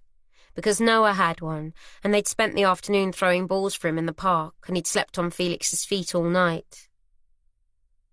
But now I've been forced into lying to Justin. I could see from the bags under his eyes and the scowl he was wearing when he walked in the door that he'd had a very bad day, and I didn't want to make his mood worse. I'll put the vacuum cleaner around later, and I'm sure he'll be fine. What did Harriet want? Justin snaps, sneezing again. His eyes are rimmed red and tears are streaming down his cheeks. She didn't want anything. She just popped in to see how we're getting on. She seems to be around here an awful lot. You don't need someone like that hooking their claws into you, especially in your fragile state. He sniffs. Don't be like that. She was concerned about me, that's all. Anyway, it was nice to have a girly chat for a change. Justin raises an eyebrow. Oh yeah, about what? Girls' things, you wouldn't understand. Is that right? Is there any wine open? He asks. I head into the kitchen and find a bottle of Pinot Grigio in the fridge. It's a bit early, but he's obviously had a tough day, and if it helps him to unwind, it's not such a bad thing. I pour 2 glasses. Justin knocks his back in one and helps himself to another. I just don't want you getting sucked into a one-sided friendship, Megs. You know what these women are like? They're all take, take, take. You need to look after your mental health. She knows about the fire, I say. Justin's glass freezes halfway to his mouth. He stares at me with watery eyes as he lowers it. How? How do you think? It's all over the internet. It's hardly a state secret. Well, there you go then. Exactly what I was saying. She's probably only trying to make friends with you to get the gossip. You want to be careful, he says. She's not like that. How do you know? You've only known her 5 minutes. She's the rental agent, for pity's sake. I think he's wrong. Harriet's seen how lonely I am and is trying to be friendly, that's all. Justin has such a suspicious mind sometimes, although he'd say it was because he doesn't want me getting hurt. He thinks I've been damaged enough. How was your day anyway? Did you sort out that problem with the course? I ask. He waves a dismissive hand. I don't want to talk about work. I know better than to press him. If I push it, he'll only get snappy with me, and we'll spend the rest of the evening sulking with each other. But you won't have to go in for the rest of the week. They're going to honour your leave, I press. Tell me about your day. That's far more interesting. I breathe out heavily through my nose. He promised he'd take the week off when we moved, that he wouldn't abandon me here until we were settled. It's not fair, especially with this creepy business with the phone. Actually, something odd happened, I say, running my tongue over my front teeth. What kind of odd? I found an old mobile phone in the loft. What were you doing in the loft? He frowns. I watch his expression carefully. I've still not entirely ruled out the possibility Justin planted the phone as a wind-up, but if he knows anything about it, he's hiding it well. I was looking for somewhere to store our cases and I noticed there was a loft hatch in our bedroom. I lie. Not sure why I don't tell him the phone was ringing. Oh, he says, his interest waning. The last tenants probably left it. That's what I thought. I should tell him about the messages and how upset I've been. What's the point of keeping it from him? We promised after the Amsterdam indiscretion that there'd be no secrets between us. But this is different. I know he'll get upset, and he'll only worry that someone's trying to cause trouble. But what he doesn't know can't hurt him. Listen, why don't I cook tonight? He says. My way of apologising for leaving you today. He puts his empty wine glass on the kitchen counter and folds his arms around my waist, pulling me close. He kisses me on the lips, and I inhale his scent, musky aftershave, and an odd mix of dirt, citrus, and dust. The smell of his office and the air freshener in his car. And while I'm cooking, why don't you take your wine and finish it while you're having a long soak in the bath? Sounds idyllic, I murmur into his neck. The old pipework in the house rattles as I fill the tub up to its brim. Water sluices out of the overflow outlet, and soon the bathroom is foggy with steam, and the mirror over the sink frosted over. At least the water is hot, even if the house is old and the plumbing creakingly ancient. I slip out of my clothes, tie my hair up and slide my body under the water, savouring the heat as my muscles relax and my worries momentarily melt away. The bath has always been my refuge, especially when the boys were young. It was the one place I could enjoy some time alone, unencumbered by the demands of small children. I take a breath and sink my mouth and chin under the water until my eyes line up with the surface, the ripples and whirls disappearing around the twin peaks of my knees into a near-perfect reflective skin. I try to clear my mind and relax, but I can't stop thinking about that stupid phone in the loft. The messages, the warning, the implication that I'm somehow in danger while I remain in the house with Justin. Maybe I should have told him. Downstairs I hear the clatter of pans, Justin whistling to himself, the rattle of cutlery, the oven door banging shut. I let my gaze drift, floating up towards the ceiling and the wonky rail attached to the wall, supporting a limp shower curtain speckled with mildew. A plastic power shower and the ugly crinkled hose that snakes up to the shower head that's dripping beads into my bath water. And in the corner, a thick rash of black spores that coat the painted wall I'd not noticed before, hidden behind the shower curtain when you're standing in the room but clearly visible from the bar. As I look closer, I can see parts of the plasterer coming away too. Water's obviously seeped in behind and blown it. I sigh to myself. It's something else I'll need to get Harriet to sort out. All those mould spores in the air are unhealthy, and we're paying enough every month that we shouldn't have to put up with it. As the water grows tepid and the skin on my fingers puckers and wrinkles like soggy walnuts, I haul myself out of the bath, pull out the plug and wrap myself in a towel. In the bedroom, I perch on the edge of the bed and call Harriet's number. It's after normal working hours, but she said I could phone any time, and I'd rather speak to her while Justin's preoccupied. I don't want another lecture on Harriet's suitability or not as a friend. She answers on the second ring. "Megan," she says, sounding equally surprised and delighted. "Sorry to call so late, but I was taking a bath and I noticed there's an awful mould problem in the bathroom I hadn't noticed before. Any chance you could get someone to look at it?" "Oh, right," she says. "Sure, no problem. I'll get Colin to investigate. Thanks, I appreciate it. It looks like the plaster may have blown. There's always something in old houses, isn't there?" She laughs. "How is Justin tonight?" "Yeah, fine. Well, apart from all the sneezing." "Oh," she says, confused. "The dog, I told you, he's allergic." Did you blame it on me? I hesitate. No, I say, and leave it at that. She doesn't need to know I lied to my husband, even if it was only a little white lie. Any more messages? I haven't checked, I say, turning my head towards the bedside cabinet where I've hidden the phone. That's probably for the best. Forget about them and carry on, that's what I say. Except now she's put the idea in my head, it's like an itch I can't ignore. I'm sure you're right, I say, already on my feet and shuffling around the end of the bed. OK, well, I'll speak to Colin first thing and ask him to look at the bathroom. Thanks. My hand's on the drawer handle, easing it open.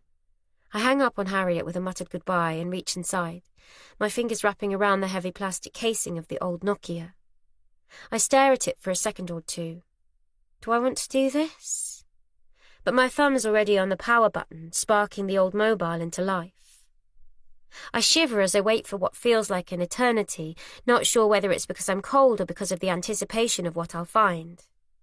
Downstairs, Justin's whistling, although he has a terrible ear and it's impossible to recognise the song. A blue logo animates on the screen before it goes blank. A few long seconds later, the phone pings and a notification appears. There's another new message. With my heart in my throat and my hands damp with nervous sweat, I open it, holding my breath. Capital letters. No ambiguity. Another warning. I'm deadly serious. Leave him before it's too late. This is beyond a joke. Do they really think I'm going to pack my bags and walk out on Justin just because of some stupid text message from some anonymous benevolent guardian angel? I'm not standing for this. Using 2 thumbs, I type out a hurried reply. I don't know why I didn't do it before. This isn't funny. I don't know who you are, but this stops right now. I hit send. But it's not sated my anger. I type another message. Don't make me call the police. It's the only threat I can wield. I doubt the police would do anything, but hopefully it's enough to get whoever's sending these stupid texts to stop. I send it and power the phone off before hurling it into the back of the drawer and slamming it shut. I'm not going to look again. I won't give them the satisfaction. I've got far more important things to worry about than crank calls and hoax messages. What a pathetic, tiny-minded individual to get off on doing something like this. It's like the trolls who targeted me after the fire. Keyboard warriors with pathetic lives who had nothing better to do than to make my life more of a misery than it already was. Megan, are you nearly done? Dinner's ready. I'm about to serve up. Justin hollers up. Just coming. I dress hurriedly and stomp down the stairs. Justin's carrying 2 plates through to the lounge. It smells amazing, some kind of beef stew from the look of it. What's eating you? He asks as I follow him through and slump onto the sofa. What do you mean? You've got a face on you like thunder. Sorry. I shake my head and bury my face in my hands, massaging away the tension. What's up? Nothing, I'm fine. I throw him a forced smile. This looks delicious. I take a plate and balance it on my knees, while Justin returns to the kitchen for the wine in our glasses. Are you sure you're okay? Now would be the time to tell him about the messages, but that would mean admitting I lied to him earlier, or at least that I hadn't told him the whole truth. Yes, I'm fine, although I found mould in the bathroom and the plaster's peeling away. You're kidding! His face crumples in disappointment. He wanted this house to be perfect for us. Harriet's going to send Colin to look. Good old Colin. There's a hint of sarcasm in his voice, but I let it go. He tops up my glass and hands it to me. What do you fancy doing tomorrow? I ask, trying to put the phone to the back of my mind. I never got the chance to explore the estate today, so I was thinking maybe we could take a walk up to the house in the morning. I'd love to look around the gardens while the Carlyons are away. Justin falls silent, poking at his food with a fork. Justin? He puts his fork down and sighs. I'm sorry, Meg. I should have told you earlier. I need to work tomorrow. I knew it. Despite all his promises, the office is taking precedence again. Really? I make no attempt to hide my disappointment. I need to get up to Bristol to run Jeremy's course. We weren't able to reschedule. I'm afraid it means I'm going to be away for a few days. Chapter 10. Justin leaves early the next morning, before I'm properly awake. We went to bed on a sour note, barely speaking after he confessed he had to go away for work, so I suspect he's grateful to disappear without having to face me. I'll get over it. It's just disappointing. I don't get to spend the day with my husband. I'd love to have gone exploring with him. Instead, it's another day alone in this odd house with its strange smells and noises, knowing someone's trying to freak me out. I should have thrown the phone away or insisted Harriet took it. I certainly shouldn't have sent those messages while I was angry. Now they'll know they've got under my skin, and that's only likely to encourage them to keep going. With a weak sun shining a soft light through the curtains, I sit up in bed and reach into the bedside cabinet drawer. I wasn't going to look again, but curiosity is a powerful drug. I need to know, at least, if my messages have provoked a response. They might even give me a clue about who's been sending them. I power the old Nokia on and wait for it to come to life. Seconds tick past slowly. The familiar logo animates, accompanied by a short tune. I wait. I watch. But this time there's nothing. A small part of me is disappointed there's no new message. Have they seen the text I sent last night? Of course, there's no way to tell with these old phones. But there might be other clues hidden on the phone. I never thought to look before. I scroll quickly through the menus, hunting through the contacts lists, sent and received messages and the call log, but there's nothing, only the texts I've received and the 2 I sent last night. The only useful piece of information is the number that's been used to call a message, but it's just a string of numbers, useless on its own without a name. It could belong to anyone. It could even be one of those prepaid burner mobiles. I toss it back in the drawer, partly relieved, partly frustrated. I don't believe for a second that Justin's a threat to me, but it's made me ask the question, and I hate myself for that. I'm not going to sit around all day dwelling on it. It looks as though the weather's decent, so I'm going to get out. I will look around the estate, even if Justin's not here. It's about time I found my bearings and started appreciating the countryside. In fact, without Justin here, I might as well go for a run. I need to clear my head and get a sense of perspective. Hiding inside won't help. It's just going to drive me crazy. It's been so long since I've exercised, I've almost forgotten how much I love running.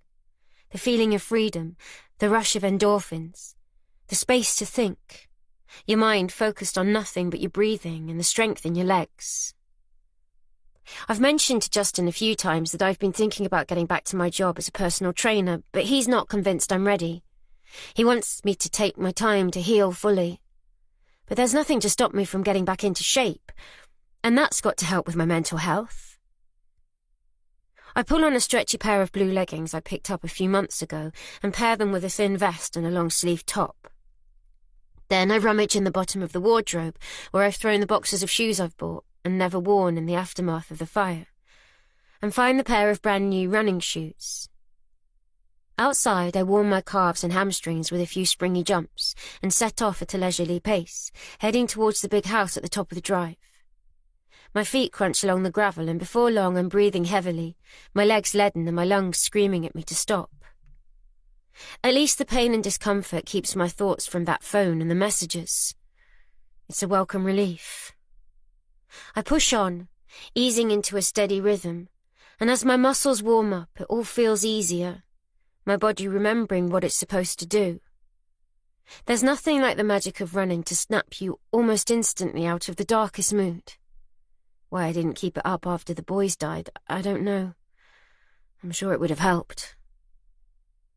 Running on the drive is harder going than I'd expected, with uneven patches of gravel threatening to turn my ankle. I've always had weak ankles and don't want to risk an injury, so when I see a path leading into the woods, my instinct is to follow it. The ground under the trees is much softer, and soon I find a spring in my step, dancing lightly between thick trunks and sprawling bushes, skipping to avoid perilous roots and crashing through vines and brambles whose long-reaching tentacles sprawl across the path. Eventually, I spot the big manor house through the trees and slow to a quick walk with my hands on my hips, catching my breath. It's nowhere near as grand as I'd imagined, although it's much bigger than the lodge we're renting, of course. It's handsome rather than stately, designed simply in granite blockwork, overlooking an immaculate lush green lawn. A curl of wisteria coils up the front wall and extends along the frontage under the first-floor windows, but in common with the lodge, it has a neglected, forlorn air about it. I bet inside it's all high corniced ceilings, wood panelling and marble open fireplaces. I can only imagine the raucous parties it's witnessed over the years. With a quick glance over my shoulder, I steal across the verdant lawn, curiosity drawing me closer. I step gingerly into one of the flower beds below a ground-floor window and press my nose up to the glass. It's dark inside, but I can see a long mahogany table in the centre of the room, antique oil paintings of sombre-looking dead people hanging from lipstick-red walls, and a sideboard laden with cut-glass decanters. It's as splendid as I expected, although everything appears a little frayed around the edges, as you often find with these old houses. I'd love to take a proper snoop around inside and see how the other half lives. Maybe when the Carlyons are back from their French retreat, I can bag myself an invite. Now I've stopped running, a chill seeps into my bones. I need to keep moving, and as I'm still feeling fresh, I want to go further, to push myself and see how my fitness levels really are faring after being inactive for such a long time. A quick check on the mapping app on my phone shows there's another marked footpath that takes a wide loop around the woods, through some fields, and back close to the lodge. I set off at a slow jog and push myself to go faster until my breathing is laboured and my legs burn. The wind grazes my face and brushes through my hair as my feet pound relentlessly over the soft ground that rises and falls through some stunning scenery. Inevitably, my thoughts return to the phone and those vile messages, making Justin out to be something he's not. He's never given me any reason to be concerned. All couples argue from time to time, and we're no different, although I do my best to avoid it. I hate conflict. I saw what it did to my own parents' marriage, how my mother's continual nagging and nitpicking eventually drove my poor father away. I vowed I would never be that woman. Justin means too much to me. Even more so now. He's all I have left. I suppose he can be a little overprotective at times, but it's only because he cares. He likes to look out for me. It would be worse if he showed no interest, like some husbands. I'd hate to be in a loveless marriage like that. The woodland opens up into a wide green valley dotted with sheep and cattle. I climb stiles and splash through muddy puddles until eventually I arrive back at the lodge, tired but invigorated. Sweat drips from my brow into my eyes, and I let my hair fall loose over my shoulders. It takes a minute or two for my breath to come back under control, and as I stand up straight with my hands on my hips, shaking out the lactic acid in my calves, I'm buzzing. I feel so much better than I did yesterday, stuck in the house all day brooding over those messages, worried someone was watching me. It seems ridiculous now. Whatever those texts are all about, they're just words. They can't hurt me if I don't let them. I pull the house keys from the zipped pocket in the back of my leggings and amble to the front door, still breathing hard. I slip the key into the door and attempt to unlock it, but the key won't turn. Odd. I jiggle it back and forth. These old locks can be temperamental sometimes and require a bit of a knack. I'm sure if I'd just... I put my other hand on the handle for balance and the door swings open. That's strange. I'm sure I locked it when I left. In fact, I'm certain I did. I remember the key was stiff and it took me 2 or 3 attempts. I know my mind was preoccupied, but I didn't imagine it. Maybe Justin's home. Did he forget something and have to pop back? But there's no sign of his car. Tentatively, I push the door fully open and peer into the hall. The house is silent. My pulse quickens. The image of a silhouetted stranger creeping around the house, reaching into the loft with a mobile phone, flashes through my mind. Has someone been watching the house, seen me leave and let themselves in? I plant my feet noiselessly on the tiled floor in the hall, grateful I'm wearing rubber-soled running shoes, all my senses alert. Do I need a weapon? After all, I'm here on my own and no one's going to come running if I scream. I dart into the kitchen and snatch a kitchen knife from the block. A loud, dull thud comes from upstairs. Shit! My limbs turn to stone, heavy and immovable. There is someone in the house. Another thud, louder. It sounds as though it's coming from one of the bedrooms. What do I do? There's someone up there. There's someone in our house. Chapter 11. I take the stairs one step at a time, with my thighs trembling. I grip the knife tightly, aiming it ahead of me, wincing at the creaks and grunts of the old treads, with my eyes trained on the landing above, half expecting someone to come rushing at me at any moment. "Hello?" I call out weakly, my voice a hoarse whisper. "Who's there?" Another thud, like someone dropping a sack of potatoes, and the rustle of material, the shuffle of feet. My heart patters like 1,000 tiny pistons. What if it's a burglar, or the squatter back again? What do I do? I'm shaking so hard I can barely hold the knife steady. My vest top sticks to my back with sweat and my fingers feel icy cold. Maybe I should call the police. I reach around to the small of my back and yank open the zip in my leggings. My phone's a tight fit in the pocket. I have to tease it out with stiff fingers, and as I finally free it, it slips from my hand.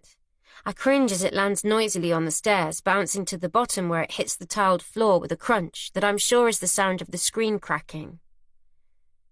With a snatched breath, I freeze as still as a statue, but there's only a deathly silence, as thick as tar, from above. I try to swallow, but my tongue's swollen in my mouth. Do I go back for my phone, or keep going? A shadow flickers across the open bathroom door. I take another step, flexing my hands around the handle of the knife, as a different emotion pushes its way to the forefront of my mind.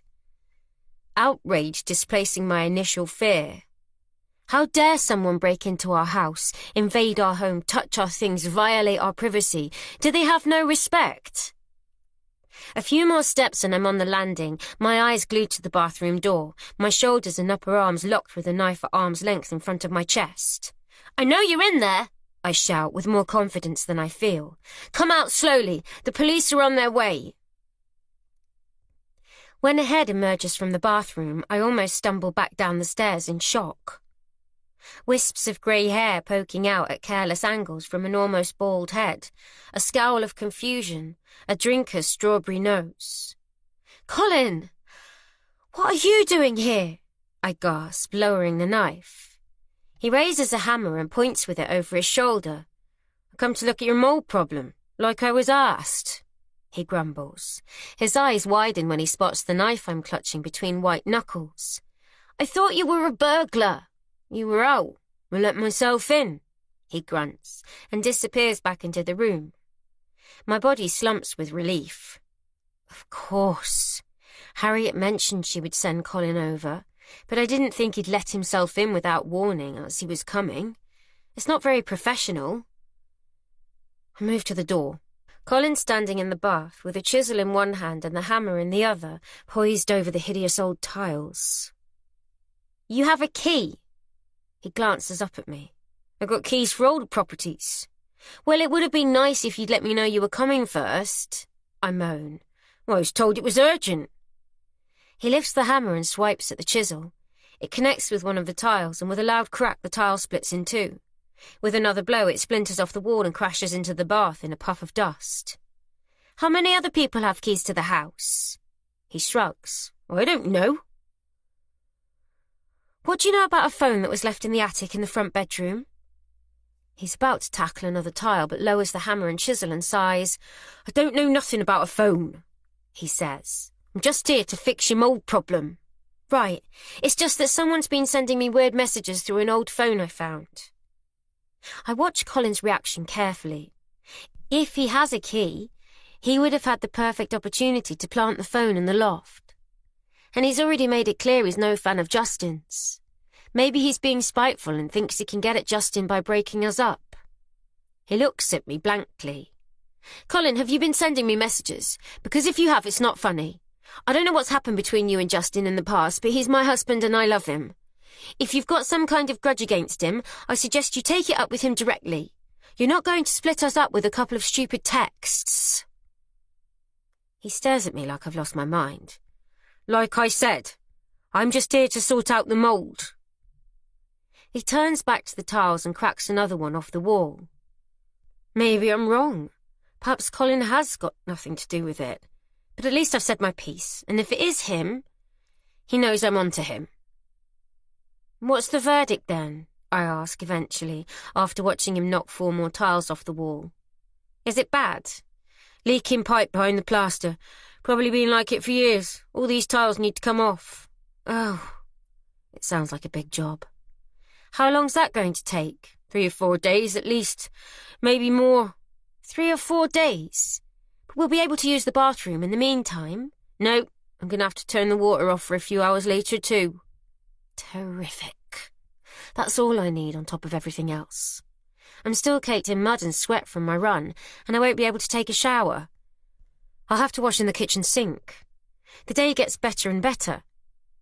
But at least we don't have burglars. Or our squatter back. I'll leave you to it then, I say. Righto.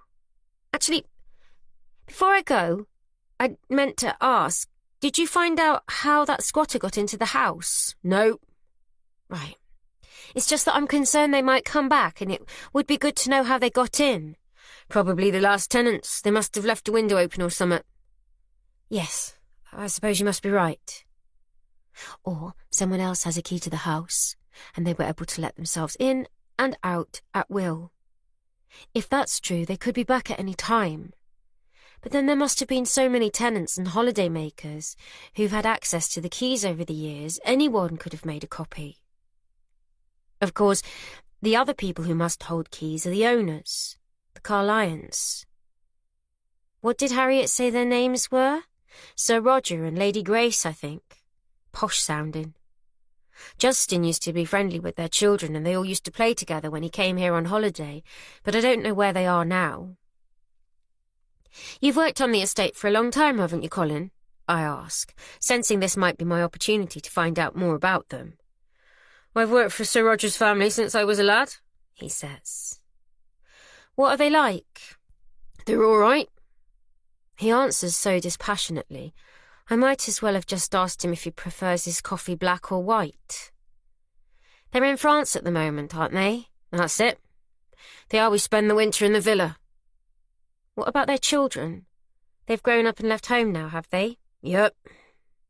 He's not exactly forthcoming, but I press on regardless while I have his attention. You must have known Justin when he was a teenager then. I remember him all right. What was he like?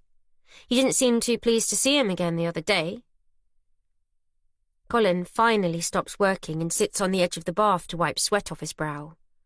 I mean, it was almost 30 years ago. He was probably all skinny and spotty back then. A laugh. He's not told me much about his childhood. I've seen a few old photographs, but I'd love to know what he was like as a kid. You really want to know? Colin growls. The brusqueness of his reply catches me by surprise. Yes, absolutely, I say, although now I'm wondering if I do. If you really want to know, he was trouble. Trouble? That's right. We all dreaded the summer knowing he was coming back.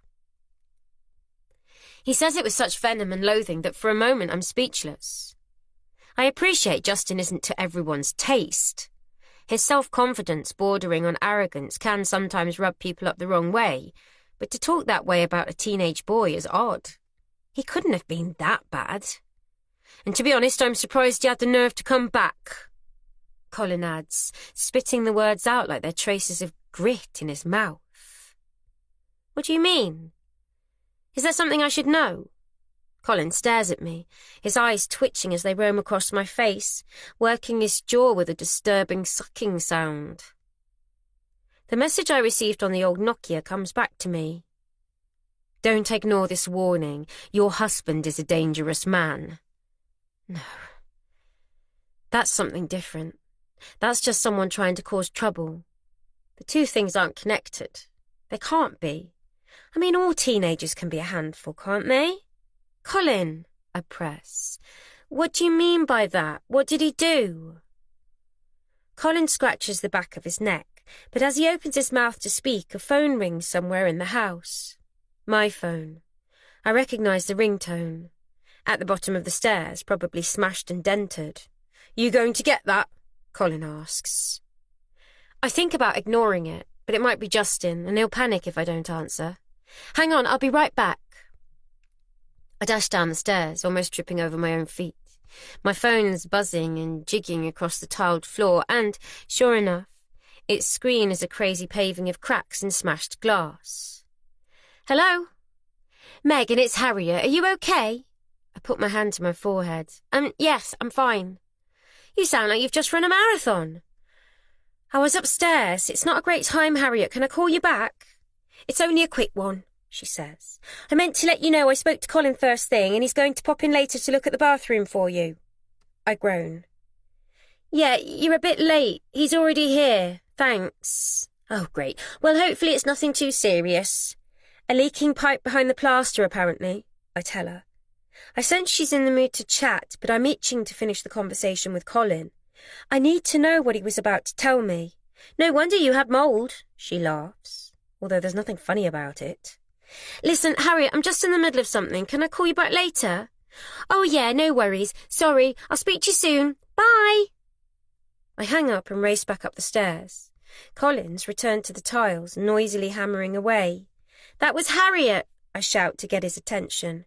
"She was calling to let me know you were on the way." "Bit late." "That's what I said.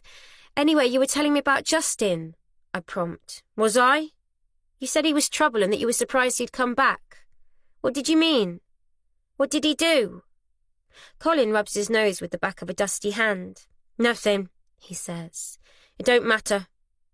"Come on, Colin, please tell me. I need to know." "I spoke out of turn. I shouldn't have said nothing." "But you did, and now you've got me all worried. What with these silly phone messages?" "It was a long time ago," he says. "It's probably all best forgotten." He picks up his hammer and smashes another tile into smithereens. Chapter 12.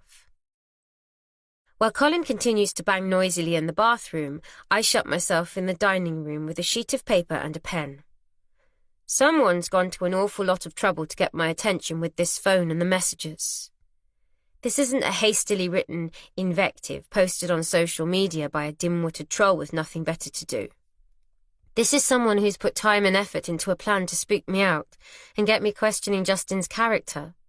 It's taken thought and preparation by someone who had, or still has, access to the house. Someone who must have a key. I smooth out the piece of paper on the table and scribble in capital letters along the top, "Keys to the house." Then I underline it for good measure. Underneath each on a new line I add 1. Colin 2. Rental agency 3. The Carlyons, Sir Roger and Lady Grace 4. Previous tenants. I tap my pen against my teeth as I think about who else might have had access to the house and the opportunity to conceal a phone. 5. Squatter? Colin said there was no sign of a break-in, so maybe it's a former tenant. Although why would they target me and Justin? But then, what reason do any of them have? So far, Colin's the only one with a motive, although it's a pretty weak one. He doesn't like Justin for some reason, something to do with what happened here in the past. But I've looked him in the eye and I can't believe he's responsible. However, something happened here, when Justin was at Trelaw with his parents. I just need to get him to open up to me and tell me the truth. I scan the list again. The rental agency must keep spare keys. Are they securely locked away? What about other staff members? Could one of them be holding a grudge against Justin, or both of us? Harriet said she'd found the news stories about the fire online after recognising us.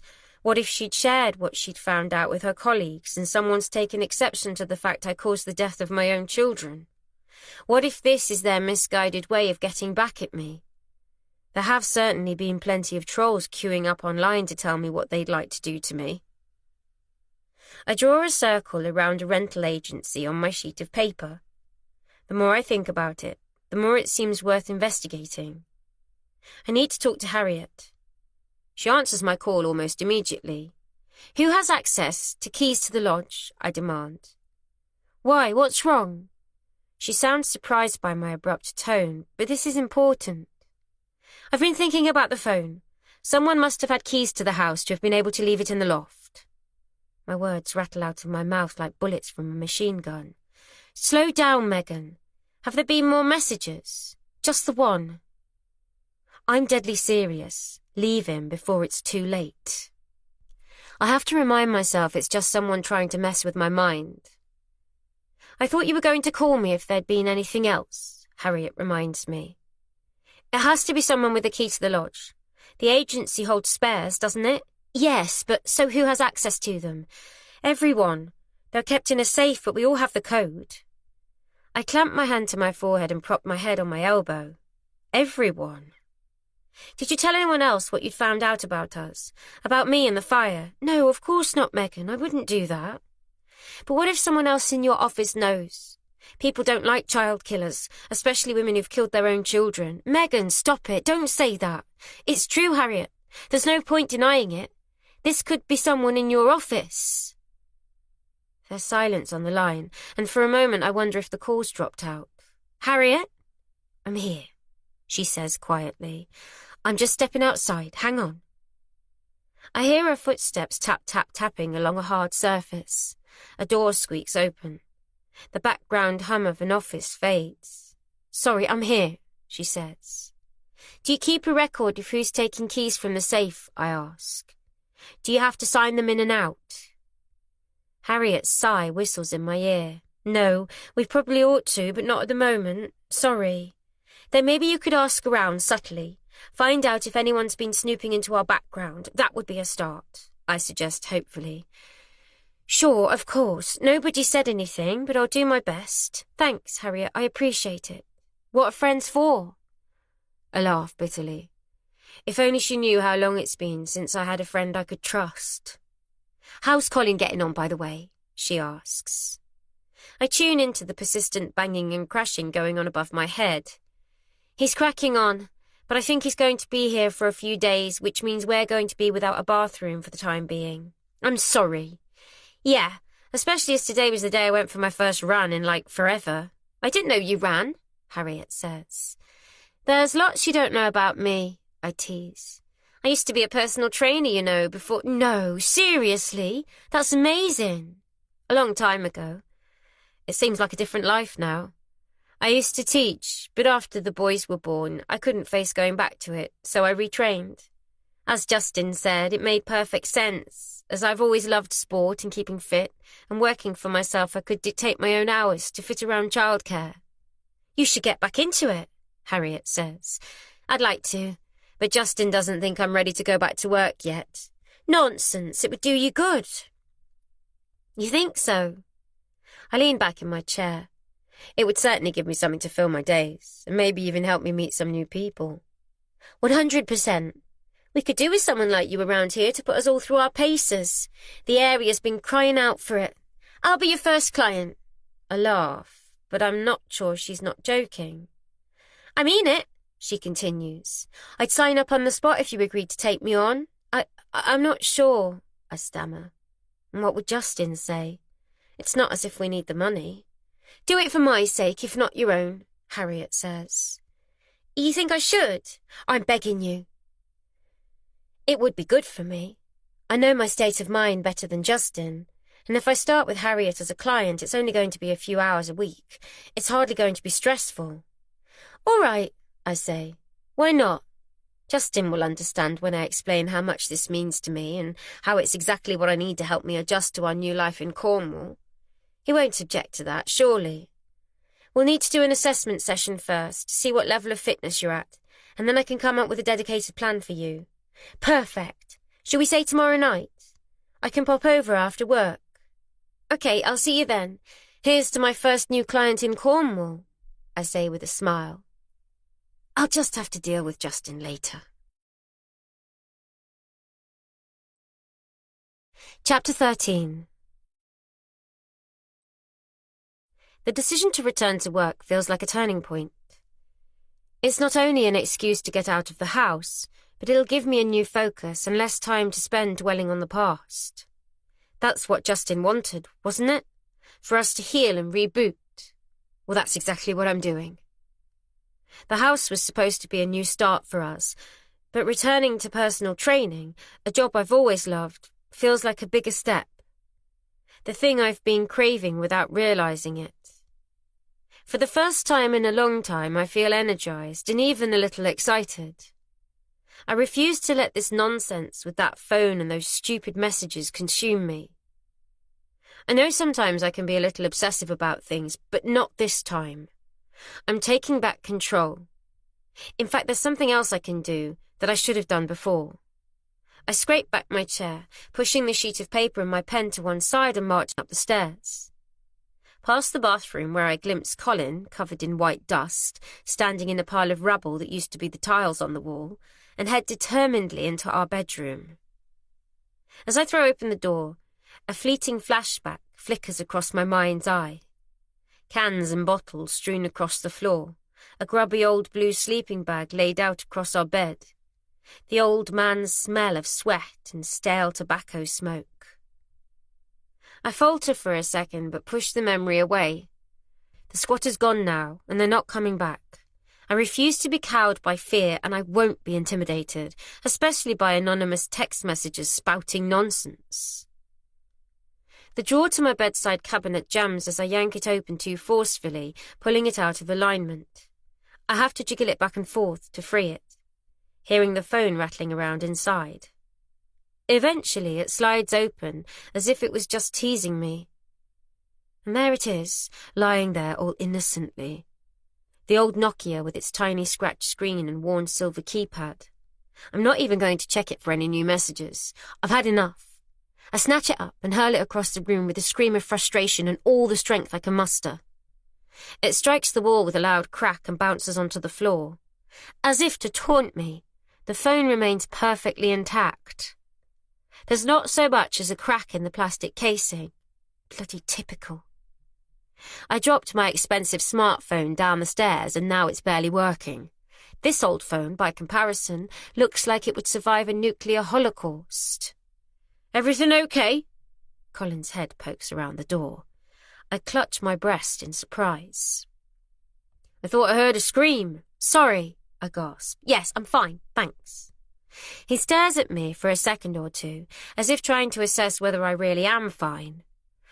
Right you are then. I'll get back to it. Actually, Colin, I say as he's about to leave, I don't suppose you have a hammer I could borrow? A hammer? He frowns. Yes. I'm sure. He withdraws from the room and reappears a moment later with a heavy-duty tradesman claw hammer with a thick rubber handle and a meaty head. Will this do? Perfect. He stands and watches, bemused, as I swing it, and catch it in my palm a couple of times, testing its weight. This should do the job. With Colin still watching across the room, get down on one knee and strike the phone hard.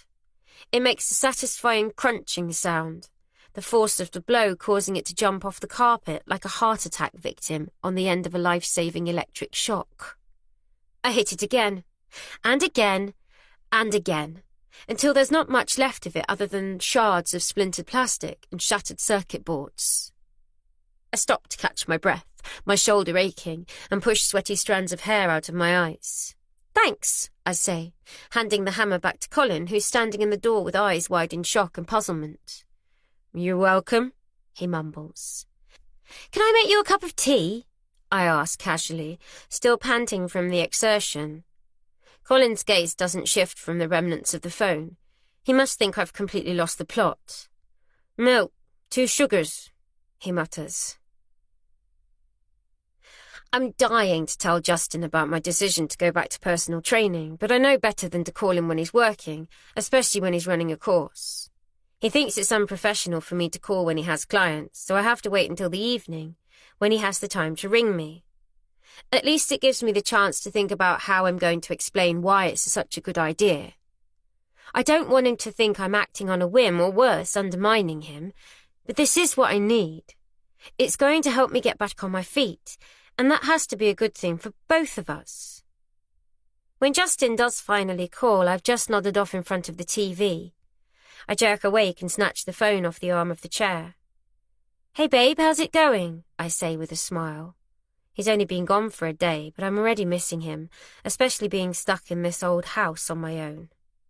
"Megan?" he shouts over the background noise of what sounds like a busy bar. "How's it going?" "Good, I can't talk for long," he yells, slurring his words. He's obviously been drinking, but he often takes clients out in the evening when he's running courses. He says it helps to break down barriers. "We're just having a few beers. Everything okay?" "Yeah, it's fine," I say, struggling to keep the disappointment from my voice. I'd hoped we'd have the chance for a long chat tonight. Now is clearly not the time to tell him about my decision to return to work. It'll have to wait. "Did you get out of the house today?" I hear someone calling his name and the line muffles, as if he's holding his hand over the receiver. "I went for a run!" I yell unnecessarily as I turn down the volume on the television. There's a pause before the muffled line clears. "What's that, Megs?" "I went for a run," I shout. "Oh, that's good." "And Colin's been here working on the bathroom. He's found a leaking pipe in the wall." "What's that? I can't really hear you." "Colin's fixing the bathroom." This is hopeless. What's the point phoning from a bar that's so noisy he can't hear me? He could have at least stepped outside. "I've got to go. I'll call you tomorrow. Love you," he says. "Love you too," I reply, but the pips in my ear tell me he's already hung up. I lower the phone, gaze at the cracked screen and sigh. I admire how Justin's been able to bounce back so easily. It's not that he isn't hurting, but he's able to pull his mask down on his feelings and keep them hidden. It's allowed him to get back to doing what he does best, running his business. Sometimes it would be nice to talk about what's going through his mind, but he doesn't like to be reminded about Felix and Sebastian and that they're gone. It's his way of coping, I suppose. I'd rather keep their memories alive by talking about all the funny things they did and the great times we had together, even if it is painful. The last thing I want is to put them out of my mind and forget about them. Before dragging myself to bed, I go around the house checking all the doors are locked and the windows secured. I know I'm being overcautious, but I'm stuck here in the middle of nowhere and the house still gives me the creeps.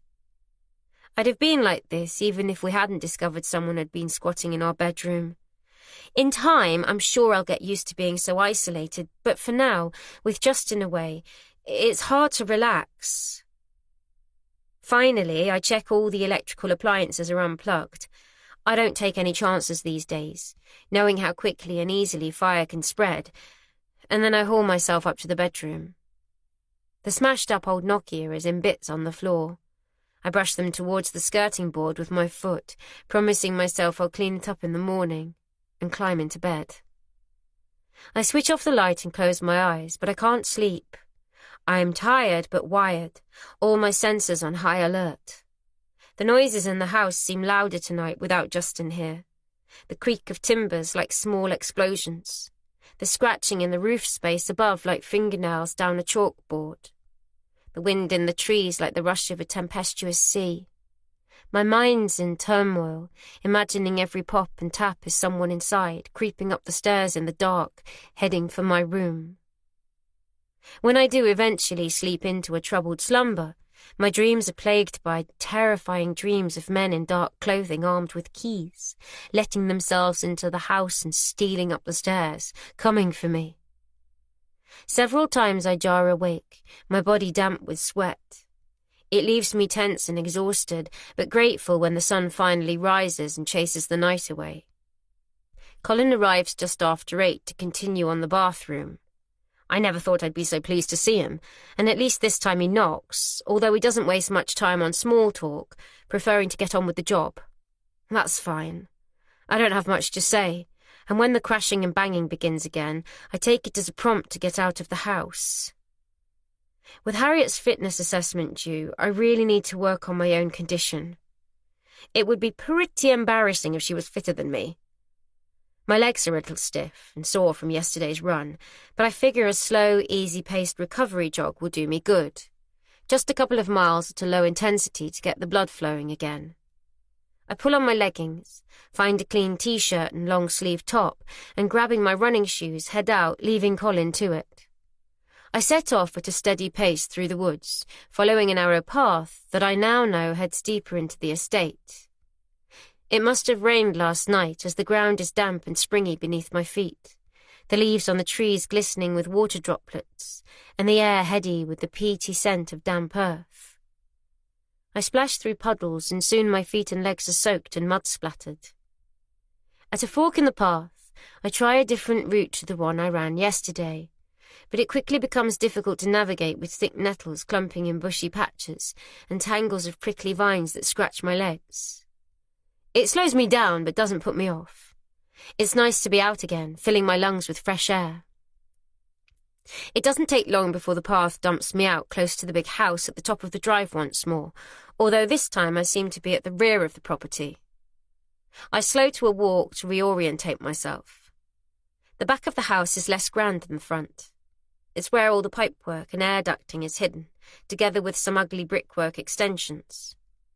There are all sorts of stone outbuildings tucked away around here too, stables and sheds, and what looks like an old milking parlour. It all looks sadly deserted, and with no one around I find myself drawn closer, the urge to take another quick peek inside and imagine what it would be like to live in somewhere so fabulous, irresistible. It's such a shame the house is left empty for so many months of the year when you think of all the people who struggle to find a roof over their heads. There must be a dozen bedrooms or more in a place like this, all locked up and unused. Even though there's an eerie quiet about the place, punctuated only by the caws of crows flapping in the tops of the surrounding trees, I can clearly picture the house bubbling with life, the Carlyons' young family filling it with energy and laughter. It's sad now that the children, Arabella and Finn, I think Justin said they're called, have grown up and fled the nest, and their elderly parents spend most of their time warming their aging joints in the hotter climes of the Med. At least they had their time together, the family fracturing slowly with time and age. The Carlyons had the opportunity to watch their children grow and flourish and eventually fly away. I envy them. That's something we'll never have.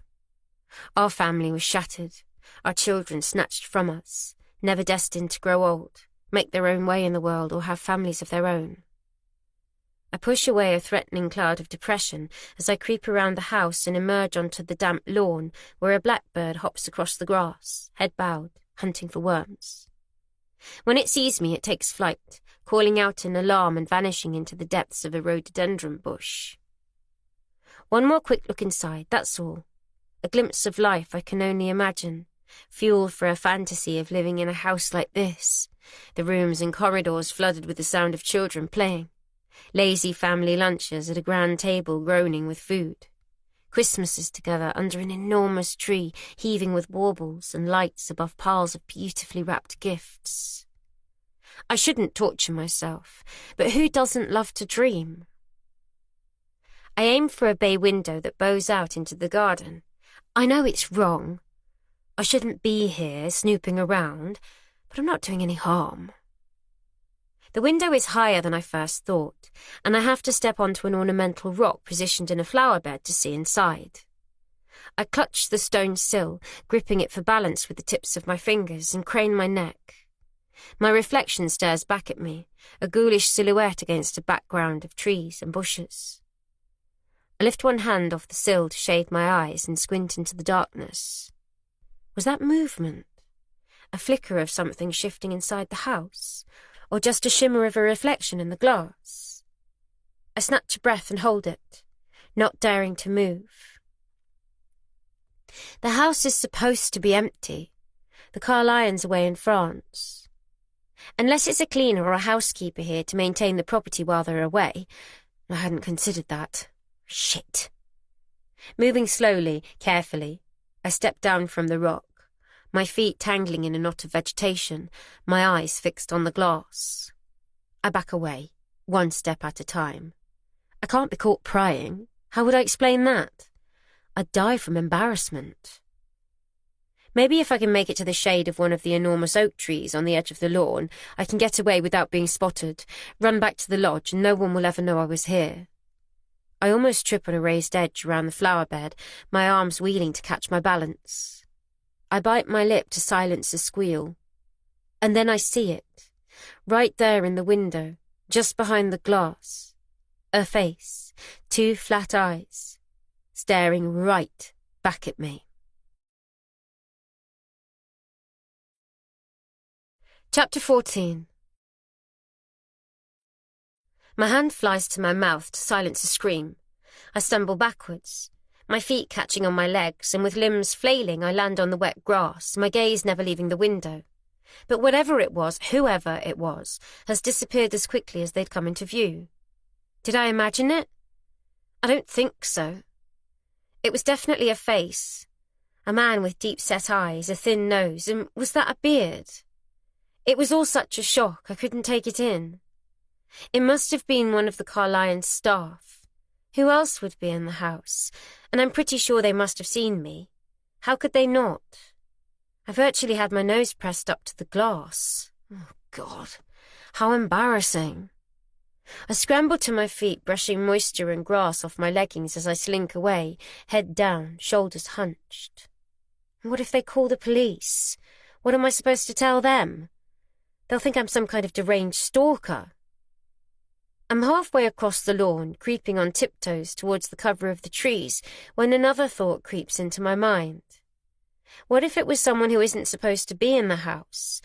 An old, historic property like this, heaving with antiques and valuable paintings left empty for months on end, is a criminal's dream.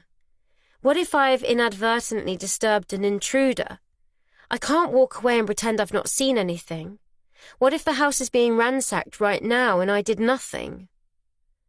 My heart is telling me to run, to get as far away as possible, but my conscience roots my feet to the spot in the middle of the lawn. I should call the police. I could say I was jogging and thought I'd heard a noise coming from the house.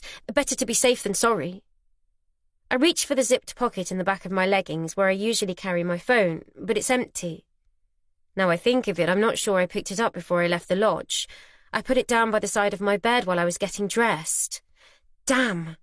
Should I run back for it? It would probably only take me 5 minutes at a quick pace, but what if I'm wrong? What if I only imagine seeing someone? I draw in a deep breath and, with baby steps, edge back towards the house and the big bay window, keeping low. Adrenaline surges through my body and, as I step back into the flower bed under the window, I shiver. Slowly, I stand upright, grab the stone sill and climb up onto the rock, every muscle wound tight. I'm half expecting to be confronted by a scene of carnage, chairs knocked over, drawers pulled open and their contents spilled across the floor, dark rectangles on the walls revealing where paintings have been removed. But what I see shocks me even more deeply. There's an eclectic collection of Louis XV-style chairs dotted around an elegantly carved marble fireplace and a freaky bearskin rug spread across a threadbare carpet. But it's what's covering the rest of the floor by the window that catches my eye and snatches my breath away. Crushed beer cans, empty bottles, dirty ashtrays, and a grubby old blue sleeping bag, which I'm sure is the same one I found in our bedroom at the lodge, draped across a chaise longue. Whoever was squatting in our house clearly hasn't moved far. "What are you doing here?" I stumble off the rock, grazing my hand on the windowsill as I attempt to catch my balance, the voice taking me by surprise. I whirl around, raising my hands in defense, instinctively looking for somewhere to run. I stammer. But rather than coming face to face with the stocky master burglar I was expecting, a scrawny man with straggly flyaway hair, unkempt beard and a faded yellow t-shirt that hangs limply on his skinny body is standing with his hands at his sides, fists clenched. He looks more like a homeless drifter or a beach bum than a burglar. "Who are you?" he snaps, looking me up and down with narrowing eyes. "No one," I say. "I live here." I aim my arm down the drive towards the lodge. "Who are you?" "This is private property." I'm confused. He speaks as if he owns the place, or at least has the right to be here, which I don't. I was looking for Colin, I lie, seizing on the first thought that comes to mind. We're renting the lodge. There's a problem with the bathroom. The man frowns. He's not here. Right, okay, I say, trying to sound nonchalant. I hadn't realised the house was occupied while the Carlyons are away. The rental agency didn't say anything about it. He stares at me for an uncomfortably long period. Eventually, he says, "You're renting the lodge." He spits the words like an accusation. Yes, my husband and I moved in at the weekend. He doesn't need to know Justin's away on business. Are you looking after the house while the Carlyons are in France? It's my parents' house, he said, and you shouldn't be here. This part of the estate is out of bounds. The penny slowly drops. But surely this scruffy-bearded man can't be Sir Roger Carlyon's son, Justin's childhood friend. Finn! He glares at me. Do I know you? No, but you know my husband, Justin Pike. A wiry eyebrow shoots up and his jaw falls slack. Justin? He's back here? In the lodge? Is this some kind of wind-up? I shake my head. No, we were looking for somewhere to rent, and when he saw the house was available, he couldn't wait to return, I say. He's going to be thrilled you're still around.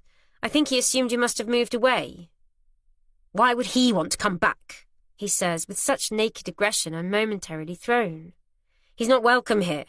He knows that.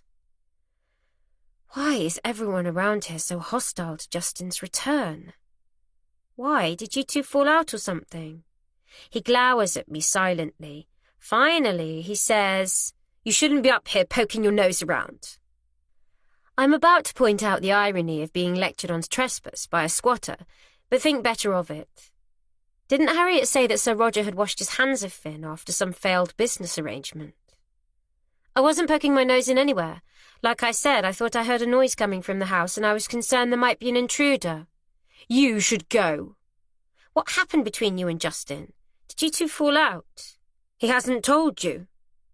He glances down at his bare feet, black with dirt. Told me what? Why don't you ask him? I'm sure he'll fill you in on all the gory details. I have, but he says there wasn't anything. He said... But my words are cut short by the sound of an approaching car.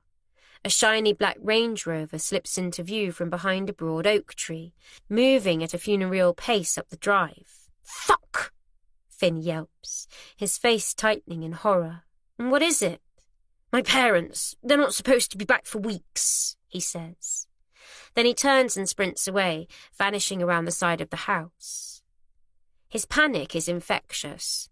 I follow him, conscious I have no excuse to be loitering around the house, and I don't want to be caught by Sir Roger and his wife. As I turn the corner, I spot Finn disappearing into the house through a side entrance. I ran straight past, back by the old milking parlour and into the woods without a backwards glance. I have nothing to hide, but I can't face the Carlyons today, not when I'm covered in sweat and still in my running gear. That's hardly going to make a favourable impression on them. But I do want to talk to them, and soon. Maybe they'll be able to tell me what happened with Justin and why everybody seems to have an objection to him coming back. But for now, it's best if I leave it and let them get settled in. I pick up a trail through the trees, out of sight of the house and the drive, and break into a gentle jog. And now, at least, I have another suspect to consider. Someone who had access to the lodge and could have planted that phone, and who has a grudge against Justin. Even if I have no idea why. Chapter 15. Harriet arrives at the lodge on the stroke of 6 in her fancy sports car with its roof down, and dressed in a flattering pair of maroon leggings, which she's paired with a loose cotton top over a black sports bra. Even in her gym wear, with her hair tied back in a tight ponytail, she looks elegant and sophisticated. How does she make it look so effortless? She perches a pair of fashionably large sunglasses on the top of her head and greets me with kisses on both cheeks. It's so good to see a friendly face after my run-in with Finn and having Colin in the house all day. So tell me what you're hoping to achieve with these sessions. What are your fitness goals? I ask, slotting back into the role of personal trainer. It's like riding a bike. Once mastered, never forgotten. I don't know, really, Harriet says, hands on her hips. I guess I just want to maintain my weight and be a bit healthier. Sure, I can help with that. We'll build a program for you that incorporates some cardio, but we'll also look at your muscle strength, I tell her, before putting her through a series of flexibility tests to see what I've got to work with. Finally, I take her on a short run up to the main house and back to assess her cardiovascular levels. So what do you think? Harriet asks, wiping the back of her hand across her brow as we return, hot and breathless, to the lodge. Am I a dead loss? I laugh. Not quite. Actually, you're in pretty good shape. For a woman of my age. I didn't say that. But you have some tightness in your hips and hamstrings. Plus, there's some reduced mobility in your right shoulder. But there's plenty we can work with, I say. Brilliant. I can't wait to get cracking. I'll draw up a fitness program and we can take it from there. I'll check my watch. We've been going for almost an hour, but the time's flown. I'd better be getting off then, Harriet says. Or stay, I say. We've not had the chance to chat, and I really want to tell her about my encounter with Finn and the Carlyons' unexpected return, and with Justin away, I'm facing another lonely evening in the house on my own. I could make us something to eat. Am I being pushy? Over-friendly? I'm practically begging her to stay for dinner. Only if you want to, I add hurriedly. I was going to throw together a quick stir-fry, but there's more than enough for two with Justin away. But you've probably got plans, a family to get back to. I'd love to, Harriet beams. Yeah? Sounds wonderful. As long as you don't mind me in my gym gear, all hot and sweaty, she adds with a grin. You and me both. I still can't use the bathroom, so I've been having to wash in the kitchen sink. Harriet pulls a face. Ugh, really? Poor you. Justin's picked a good week to be staying in a hotel. When's he back? Hopefully tomorrow night. I can't wait. I'm used to him going away, but I've never liked it, and it's been particularly tough this time around in the new house. Harriet follows me into the kitchen and leans against a worktop as I dice peppers and slice carrots, shred cabbage, and chop up baby corn before tossing it all in a frying pan with some noodles and prawns. I think I've worked out who our squatter was, I announce over the hiss of the steaming pan. Harriet raises an eyebrow. Finn Carlyon. I caught him in the main house. He tried to make out he was looking after the place while his parents were away. I spare her the details of what I was doing there in the first place and how Finn spotted me prying through the window. I doubt his parents know anything about it. He and his father don't speak. So Roger's as good as washed his hands of him, Harriet says. I nod as I reach into a cupboard for 2 plates. And another thing, the Carlyons are back. They turned up earlier today when Finn was accusing me of trespassing. He did what? Harriet's eyes grow wide with surprise. I know. Crazy, isn't it? Did you speak to them? The Carlyons? No, I didn't want to bother them if they'd had a long journey home. I'll catch up with them later. Anyway, it put the wind up Finn. I bet it did. Harriet smirks. I hesitate for a beat. What do you know about him? I ask. Finn? Not much. He's a bit of a free spirit. So Roger spent a fortune putting him and Arabella through private school, hoping he'd get a job in the city or follow in his father's footsteps into law. I'm sure he had ideas for Finn to go into politics too, but he wasn't interested in any of that. I serve up the food and we take our plates into the lounge to eat on our laps. It's only a casual supper. Sitting at the table in the dining room feels stuffy and formal. All Finn was interested in, Harriet continues as she sits, was hanging out on the beach surfing. He was a total dropout, a real embarrassment to his parents. So what was this business venture? I ask. Finn came up with the idea for a surf shack near Newquay. It was only a small business, but it was something. And when he went to his father, cap in hand for a loan, so Roger agreed to lend him some start-up capital. But it didn't work out. Harriet takes a mouthful of food, makes some appreciative noises and shakes her head. Finn's heart was never in it. The business lasted less than a year before it folded, and so Roger never saw a penny of his investment back. By all accounts, there was a big row and Finn was as good as cast out of the family. The last I heard, he was couch surfing with friends. You're well informed, I say, impressed by her knowledge. How do you know all this stuff? She taps the side of her nose. Local gossip. I keep my ear to the ground and people tell me things. Everyone around here knows what Finn Carlyon's like.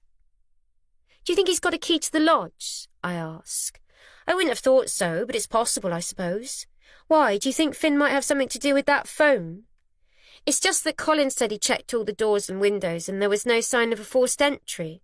So how did he get in? You're not worried he'll be back, are you? I was, but I don't think he'll bother us, I say, especially since he knows Justin's back. They were friends when they were kids, weren't they? Harriet's eyes narrow. Well, I thought so, but Finn said Justin wasn't welcome back here and couldn't understand why he'd returned. Harriet frowns. Did he say why? Only that I should ask Justin. But did you notice Colin was really off with Justin as well? I've tried asking him about it, but he just clams up. Something happened, but I don't know what. Justin did something to upset everyone, but I can't get to the bottom of it. Harriet listens to me patiently. It feels good to offload. And you think the phone and the messages are connected to what happened? Maybe. Until I can get some sense out of someone here about what Justin is supposed to have done, I don't know for sure.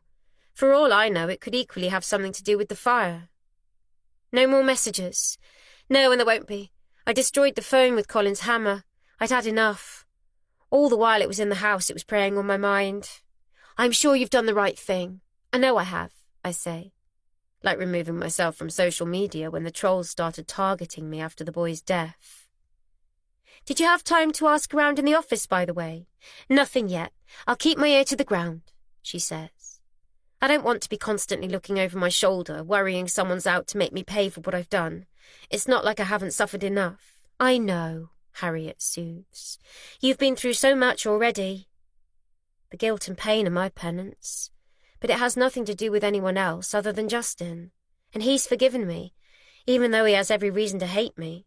That's why these messages are so surreal, trying to make me think he's dangerous. Whoever's sending them really doesn't know him at all. I admire you. So many couples would have fallen apart in your situation.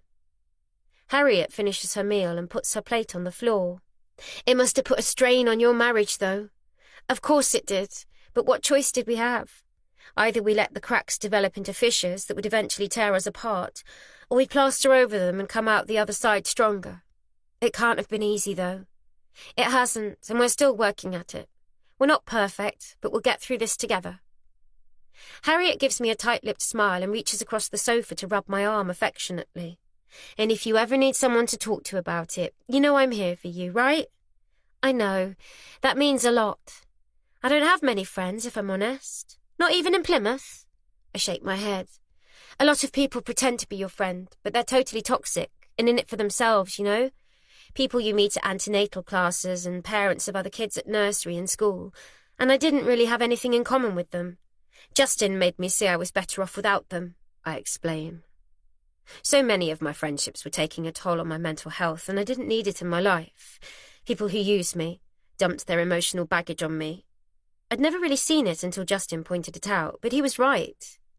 I had enough stresses and worries of my own without burdening myself with theirs.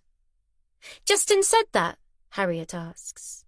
Not many men would have been that perceptive, but he really understands me. I'm lucky to have him. Harriet sits up straighter and tucks her feet under her legs. Justin told you to cut the ties with your friends? No, it's not like that. You're making it sound like something it's not. Anyway, what about you? You know everything about me and I know next to nothing about you. What do you want to know? Is there a Mr. Harriet? She laughs and picks at the material of the sofa. No, I'm single. Really? You surprise me. I would have thought a good-looking woman like Harriet would have men flocking around her. I've just come out of a long-term relationship. My partner, Ollie, walked out on me a few months ago, and I'm still trying to readjust to being on my own. Oh, Harriet, I'm so sorry. I didn't mean to put my foot in it. It's okay, you weren't to know. Anyway, I have the cats to keep me company. How many do you have? At the last count, 6. 6! I know, I can't help myself. I see these little bundles of fluff all alone in the world, helpless, and I have to take them in. The house is in chaos. She laughs, but there's a glimmer of sadness and regret in her eyes. It doesn't matter what it is. If it's abandoned or hurt, I've got to give it a home. I've had birds with broken wings, 3-legged dogs, even a blind rabbit once. It must cost you a small fortune feeding them. She shrugs. I don't mind, it's worth every penny. My phone rings. I glance at the screen and grimace at Harriet. Sorry, it's Justin. I'd better take it or he'll worry something's happened. Of course, I'll clear up. She jumps up and collects our dirty plates as I answer. Hey, Megs, how's it going? All good. Missing you, though. Oh, I'll be home soon, he says, bringing a smile to my face. Where are you?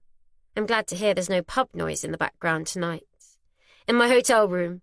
We're just about to pop out for something to eat. Thought I'd give you a quick bell. We? Another night out? I shouldn't be jealous. It's his job to schmooze with clients. But even so... Good day? I ask. Not bad. What about you? Have you done anything fun? I went for another run. Oh, and the Carlyons are back. I decide not to tell him I ran into Finn until I've had the chance to find out a bit more about their history.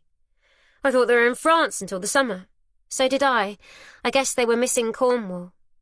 Harriet sweeps back into the room and settles on the sofa, scrolling through her phone. Have you seen anyone else? He asks. I glance at Harriet guiltily. No, I've been on my own all day. He's already made it clear he doesn't think Harriet's a suitable friend. I don't want to antagonize him by telling him I've invited her for dinner. He'd only start asking questions, and then I'd have to explain why she's here. Hope you've not been too lonely without me, he says. When are you back? Hopefully tomorrow evening. I'll let you know when I'm on the road. Okay, I say, mentally making a note to prepare a nice meal. Something to make him appreciate what he's been missing. Drive safely. I always do. Love you. I'll see you tomorrow. He hangs up and I shove the phone down the side of the cushions, conscious that Harriet was listening to every word. Why didn't you tell him I was here? She asks. I sigh. It's complicated. I told you he doesn't think I'm ready to go back to work yet, so I didn't want to tell him over the phone. Jesus, Megan, it's not the 1970s.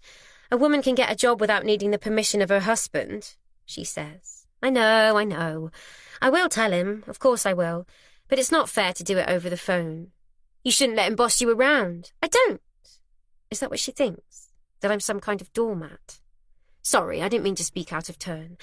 I just know you've been through a lot this last year. I'd hate to think Justin was taking advantage of that. I don't know what to say. He loves me, is all I can manage. But as the words slip from my lips, I hear the defensiveness in my tone.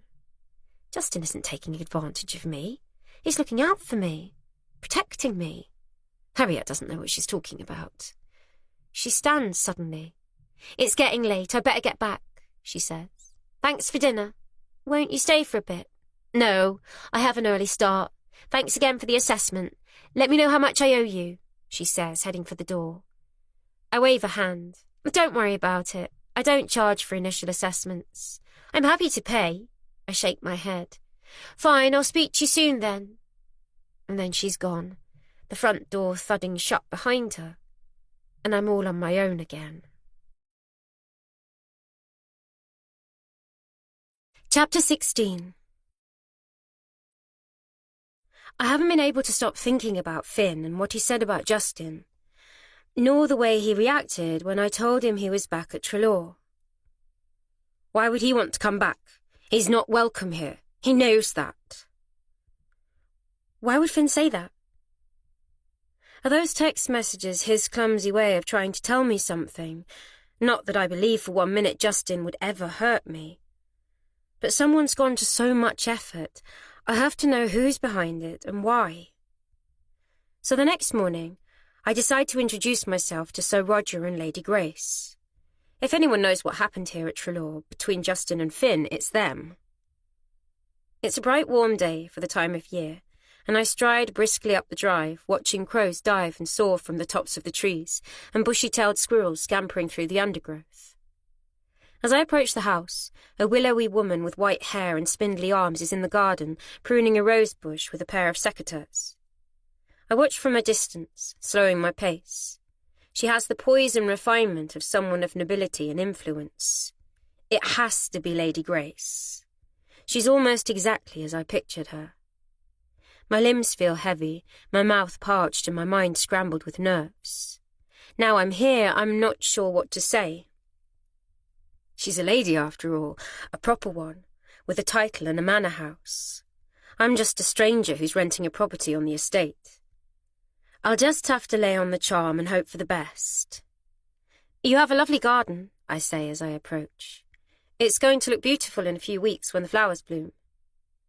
Lady Grace snips off a dead stalk, and with a stiff neck and arthritic joints, slowly turns to face me. She's physically frail, her skin papery thin, but her watery blue eyes reveal a spirited soul. Her penetrating gaze forces me to stare at my feet as she studies me from head to toe. I'm Megan, I smile. But Lady Grace's demeanour doesn't change a fraction. She might be frail, but she's as hard as stone. I've overstepped the mark. I've no right turning up and trying to start a conversation as if we're two old friends. How presumptuous of me. I feel incredibly small. I'm half-minded to turn and run. Instead, I continue to talk, filling the awkward silence. I moved into the lodge at the weekend, I say, with my husband, Justin. I heard you'd returned from France, so I thought I'd come and introduce myself. I see you've brought some of the lovely weather back with you. I glance up at the clear blue sky, laughing nervously. Oh, God, I want to die. I've been admiring your house, I continue to ramble on, unable to stop now I've started. It's no wonder you were keen to get back. Did you have a good journey? I finally stop talking when I run out of breath. Lady Grace nods silently. So, you're Justin's wife, she says, her cut-glass accent straight out of Downton Abbey. Colin mentioned he was back. That's right. I shoot her my friendliest, most disarming smile. She continues to stare at me as if she's trying to work me out, judging me. I wish now I'd put on some makeup, tied my hair back. Instead, here I am in jeans and a t-shirt, having washed in the kitchen sink again this morning. I really wanted to make a good impression, but I hadn't expected she'd be this cold. A long, pregnant pause builds between us. I chew my lip and shuffle my feet, my palms clammy. Eventually, she draws in a long breath through her nose, as if she's finally come to a conclusion about me, and says, "Would you like tea?" My chin shoots up. "Tea would be lovely, thank you," I say, sounding as desperately grateful as if she's a traffic cop letting me off a speeding ticket.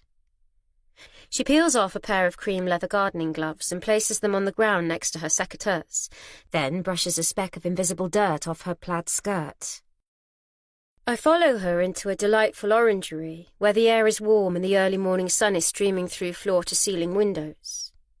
We sit on chairs at a white-painted wrought-iron table. A maid appears out of nowhere in a dark uniform, thick black tights and sensible flat shoes. I didn't know people still employed maids. It all feels outdated. I presume they've been drafted back on the Carlyons' return. They couldn't have been here while Finn was squatting in the house. Does Lady Grace even know about that? Probably not, but it's not my place to say anything. "Tea for two, please, Victoria," Lady Grace asks the maid, who dips her head and withdraws so serenely it's as if she's floating on air. "So tell me, how are you settling into your new home?" A cute white terrier comes bounding into the room and sniffs my legs curiously. I let him sniff the back of my hand and stroke his flanks as he settles on my foot, rolling his eyes contentedly. "It's very nice, thank you," I lie. She doesn't want to hear that I think it's in urgent need of modernisation, that I found a large patch of mould in the bathroom caused by a leaking pipe, and that every room smells of damp. "No, it isn't, is it?" Lady Grace sighs. "You hate it, it's obvious." I'm stunned. I was only trying to be polite, but she's seen straight through me. No, the lodge is beautiful," I bluster, my cheeks flushing. "You don't need to sugarcoat it, dear. I can see you're not happy." I stare at her for a moment. fighting the surge of emotion she's unwittingly triggered, trying hard to hold it back. But out of nowhere, hot tears bubble up from my chest, boiling in my throat and wetting my cheeks. No, I'm not happy, but I've been trying so hard to hide it. That this woman I've just met can see it so clearly is like someone cranking open the floodgates, destroying the carefully constructed dam I'd built to hold my sadness in check. I'm sorry, I sniff. I didn't mean to cry. Lady Grace pulls a white lace handkerchief from her sleeve and hands it to me. She allows me a few moments to compose myself, offering no actual words of comfort, I note, and then she asks, "Where have you come from?" "Plymouth," I mumble, embarrassed. "We had a fire. We lost our house. We lost everything. I'm so sorry. Our 2 young boys were killed." A bony, liver-spotted hand flies to her chest. How awful! Felix and Sebastian. We came here to start over. Justin has such fond memories of Trelaw. He thought he could find happiness here again. He used to come here with his parents on holiday. I think he was friendly with your own children. The maid returns with a tray and a pot of tea. She places 2 china cups and saucers on the table and pours from the pot before withdrawing silently. The terrier is still on my foot, lying with its front paws stretched out and his chin on the ground. I like the comfort of his weight and avoid moving so as not to disturb him. "Yes," Lady Grace says. "He was." "You remember him then?" I ask hopefully. "Of course." "What was he like?" She ponders for a moment, glancing up at the swaying branch of a horse-chestnut tree in full bud. I scan her face, trying to read her thoughts. Is that the outline of a grimace? A slight narrowing of her eyes, a tightening of her jaw? "He was an exuberant young man," she says with the care of a diplomat. That certainly sounds like Justin. "I don't think he's changed much," I say with a rueful smile. Lady Grace's face hardens. "I don't mean it as a compliment. He was a terrible influence on my 2. My smile falls. "He's a partner in a business consultancy now. He's done really well for himself," I say, compelled to defend my husband. "The business is a great success." "I'm glad to hear it, although I have to say I'm surprised. I didn't think he'd ever amount to much." I can't believe what I'm hearing. To most people, Justin's success is an inevitable byproduct of his confidence and charm. So why does everyone around here have such a low opinion of him? It's almost as though they're talking about a different man. "Well, he has," I snort, rolling back my shoulders and sitting ramrod straight. I don't care if she's the Queen of Sheba. I'm not having her bad-mouthing Justin. "What makes you say that? Did something happen here with him?" "Perhaps you should ask Justin. He is your husband." Lady Grace watches me over the rim of her cup as she takes a sip of tea. "I was hoping you'd tell me." As she places the cup back on its saucer, her hand shakes and the china rattles. "Ask him about the fire and how he almost killed my daughter." Fire? What the hell? The word is like a spear to my heart. What fire?" I stammer. I see a flash of flames, burning heat, the stench of smoke, thick and black, clawing at my throat, the panic, the fear, the sound of my own screams drowned out by the roar of the blaze as it consumes everything in its path. "Arabella was lucky she wasn't seriously hurt, or worse," Lady Grace continues, her face darkening. "I didn't know anything about a fire. The children were playing in one of the outbuildings and thought it would be tremendous fun to start a fire while my poor Arabella was locked inside. Can you imagine anything more foolhardy? She was barely conscious when they got to her. She could have died." Died? Beads of sweat form on my brow and damp patches spread under my arms. It's hot in here. So hot, I can hardly breathe. "She inhaled a lot of smoke. And are you suggesting Justin might have started it?"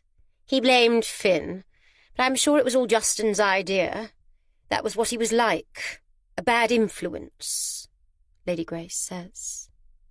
"Your husband is a dangerous man." "No, not Justin. She must be mistaken. She's old and her memory probably isn't what it was." How can she sit there and so brazenly accuse him of something so awful? That can't be right, I gasp. She was only 15, not much more than a child. Do you think she could have been killed? It would have been such a tragedy. My head spins. There's no way Justin could have done what she's suggesting, but why lie about it? She's painting him as some sort of thug, probably because she disapproved of the friendship, that he'd struck up with her kids. Stuck-up cow. I bet she thought Justin was beneath them, that they were too good for him, so she concocted this ridiculous story about trying to kill Arabella to discredit him. That must be it. You're wrong, I shout, making her eyes widen in surprise. Justin isn't like that. You're lying. I jump out of my chair, startling the terrier on my foot. I don't think anyone's ever yelled in Lady Grace's face before, and for a moment I think she might keel over with the shock. He's not a bad man, I scream, tears pricking my eyes. You're making it up. You shouldn't say that about him. Her mouth falls open. My dear, I hold up my hand to stop her. She said more than enough. I don't want to hear it. I push my chair back and it topples over, clattering to the floor. Thank you for the tea, I mutter, hurrying away, my head down and my blood boiling. You wanted to know what he was like, she calls after me. But it's not what I was expecting to hear. I don't want a stranger telling me my husband tried to kill someone. And yet at the back of my mind there's a niggling voice playing the same words over and over. Get out while you can. Whatever you do, don't trust Justin. Chapter 17. Justin never mentioned anything about a fire. Maybe he was trying to protect me. He knows how sensitive I am. He probably thought he couldn't tell me because it would be too upsetting. But he must have known there was a danger I'd find out. And if what Lady Grace told me is true, that Arabella nearly died, why would he want to come back here anyway? Wouldn't he have been traumatized? And yet all I've heard from him is how happy he was here. Something doesn't add up. Someone is lying, but why? If Lady Grace is to be believed, her teenage daughter almost died. It's not something you inadvertently forget to mention. And if she's telling the truth and Justin's kept it from me, what else has he lied about? With my head whirling, I stomp back to the lodge. I'm going to get to the truth if it kills me. The front door's locked when I get back, even though Colin's supposed to be here retiling the bathroom this morning after finally fixing the leaking pipe. Hello? Colin? Silence. I trudge up the stairs and stick my head around the bathroom door. All the new tiles are up and the bath is spotless. I'm impressed. He's done a good job and worked quickly. There's some fresh plaster that needs painting, but at least I can have a shower, which is some consolation. All the time I've had to use the kitchen sink. I've felt grubby, and my hair desperately needs washing. In the kitchen, Colin's left a handwritten note asking me to avoid getting the tiles wet for at least 24 hours. So much for my shower. I screw the note up, toss it in the bin and pull out my phone. With one arm crossed over my stomach, I dial Justin's number. I don't care if I'm interrupting. This is important. There's a long pause before his voice finally comes on the line. I take a breath, ready to give him hell, before I realise it's his voicemail. He must be in the middle of a training session, with his mobile off. I grunt in frustration, slamming the phone down on the counter. I just want to hear his side of the story, but I'm going to have to wait. Maybe it's not such a bad thing. If I leave it until he gets home, I can look him in the eye. We promised each other we wouldn't keep any more secrets after what happened in Amsterdam. I hope Lady Grace has got it wrong. But it's a hell of a story to make up, and why would she? The only other person who might shed some light on the mystery in the meantime is Colin. He was here at the time, and he must know the truth. He definitely knows something. He said as much when I asked him the other day. I don't care if he's not keen on talking to me. This time I'm not going to give him any choice. I hurry out of the lodge and back up the drive, giving the main house a wide berth. I don't want to bump into Lady Grace again after I was so rude to her earlier. I remember Harriet told me Colin lives in a cottage in the grounds somewhere behind the house, and it's easy to find. down a muddy track through the trees. It's a functional stone building, but in a pretty spot, shaded by oak and horse chestnut trees, and overlooking fields shimmering green with the early shoots of a summer crop. A pair of muddy Wellington boots have been left on the doorstep, and a bird feeder filled with peanuts hangs from a bracket on the wall. I march determinedly up to the front door and bang on a brass knocker. After a few moments, the door creaks open, and Colin pokes his balding head out, studying me suspiciously. "Something wrong with the bathroom?" he asks. "Tell me about the fire," I demand. He's not going to fob me off this time. "Don't know what you're talking about." "I think you do. The fire here that supposedly almost killed Arabella, what did Justin have to do with it?" Colin's eyes grow wide, shifting left and right nervously. "Who told you about that?" "I had a chat with Lady Carlyon earlier. She didn't exactly have a good word to say about Justin. You told me you were surprised Justin had come back. Was that because of the fire?" I asked. "I suppose partly." He opens the door fully and crosses his arms defensively across his chest. I raise an eyebrow. Even now he's being evasive. "Come on, Colin, I want the truth. I think I deserve that, don't you? Why were you so surprised that Justin's back? It's more than just the fire, isn't it?" He chews a callus on the side of his finger, his gaze darting around like a pinball. "Please, Colin, tell me. Is there something I ought to know about my husband?" He sighs like a man defeated. "You really want the truth?" he says. "Yes," I gasp. "That's all I've ever wanted." He looks me up and down one more time before stepping back into the house. "You best come in, then." Chapter 18. We sit in the cosy snug with a low ceiling, and an open fire overflowing with grey ash in high-backed armchairs that look as old as Colin himself. There's a fug in the room of old sweat and overboiled veg. It takes all my willpower not to jump up and throw open a window to let in some fresh air. "You said the other day that Justin was trouble. What did you mean?" I ask. Colin folds his leathery hands over his stomach. "He was always a cocky little bugger. Always one with an answer for everything. I never liked him much. He was a bad influence on the Carlyon kids, but of course, 'cause he was older, they looked up to him. He encouraged them to do stupid things, making them do dares and stuff. And kids got no sense, most of them." I shake my head. "Is that all? It sounds harmless enough." "One year they stole a bottle of vodka from the house and I found Arabella so drunk she couldn't stand straight," he said. "So? Don't all kids dabble with alcohol?" "She was only 12. "Oh." "Another time one of them caught an adder and let it loose in the house. Then there was the year they all went skinny dipping in the lake, and so it went on," Colin continues. "Sounds like they were all just having a bit of fun. High jinks, my mother would have called it. Maybe I've overreacted. Nothing Colin said is remotely a cause for concern. It's those bloody text messages messing with my head." Colin snorts. "That was just the start of it, but every year it got worse and worse. They wound each other up to do more and more reckless things the older they got. Once I caught Finn about to jump from an upstairs window. He'd have broken his blimmin' neck if I hadn't stopped him. Then I caught your Justin joyriding in my Land Rover around the estate." The sound of a wood pigeon cooing echoes down the chimney, and I notice one of Colin's ugly crooked toes poking through a hole in his sock. The nail is all cracked and yellowing. I swallow down my disgust. "At least he wasn't on the roads," I say. "He was blindfolded. I was always worried one of them was going to wind up killed or something. Every year their pranks was getting more and more dangerous." There's that word again. Dangerous. I shuffle in my seat, the lumpy cushion doing little to protect my backside from the springs that are threatening to burst through the frame. "And the fire?" I press. "When was that?" Colin sniffs and clears his throat of loose phlegm. "It was the last year Justin's family was here, so I'd say around 97. "And this was another of their pranks?" I ask.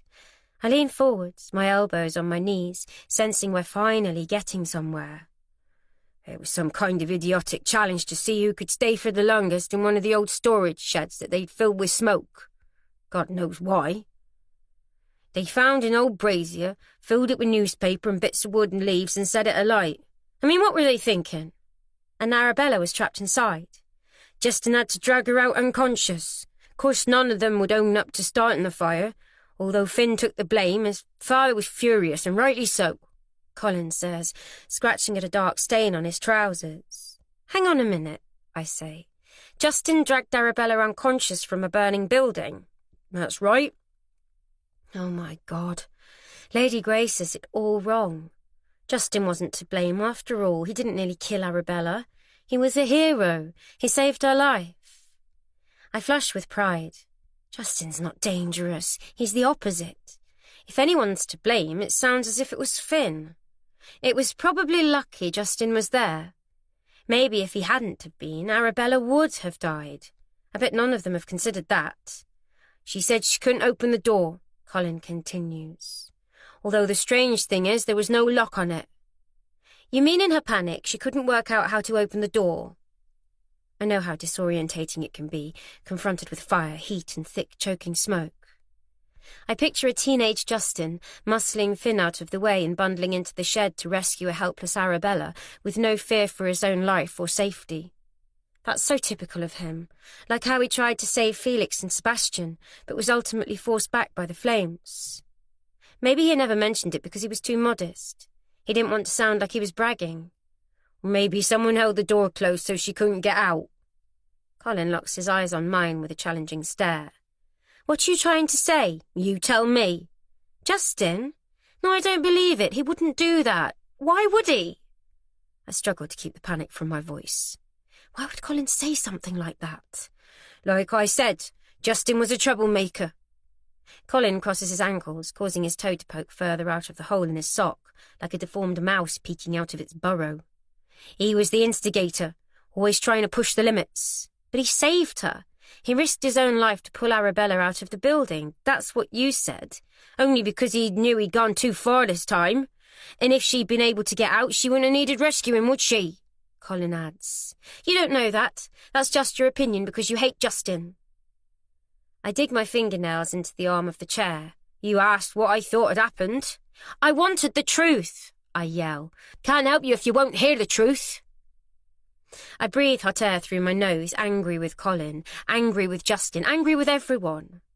You said Sir Roger blamed Finn. Why would he blame him if Justin was responsible? Because Justin told him Finn was to blame and Finn was too weak to stand up to his father. So he's a bully now as well, I huff. Your words, not mine. This is insane. The picture he's painting isn't of the man I know. Sure, Justin was only a teenager, but people's fundamental personalities don't change, do they? Colin's making out like he was some kind of psychopath, but I know my husband. We've been through more than most couples would endure in a lifetime. He isn't dangerous to me or anyone else. It was you, wasn't it? My eyes narrow as a cloud of uncertainty lifts from my mind. For the first time, I have a sense of what's really going on. Colin stares at me blankly.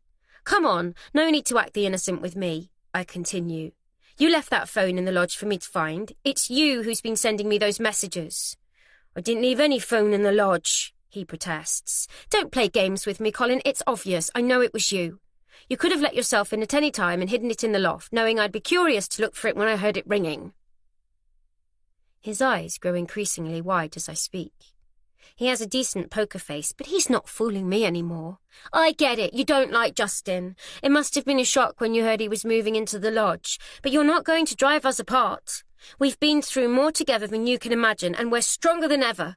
So if that's your little plan to get back at him, I'll tell you now it's not going to work, so back off. I jab my finger angrily in his direction. Colin stares at me like I'm a woman possessed.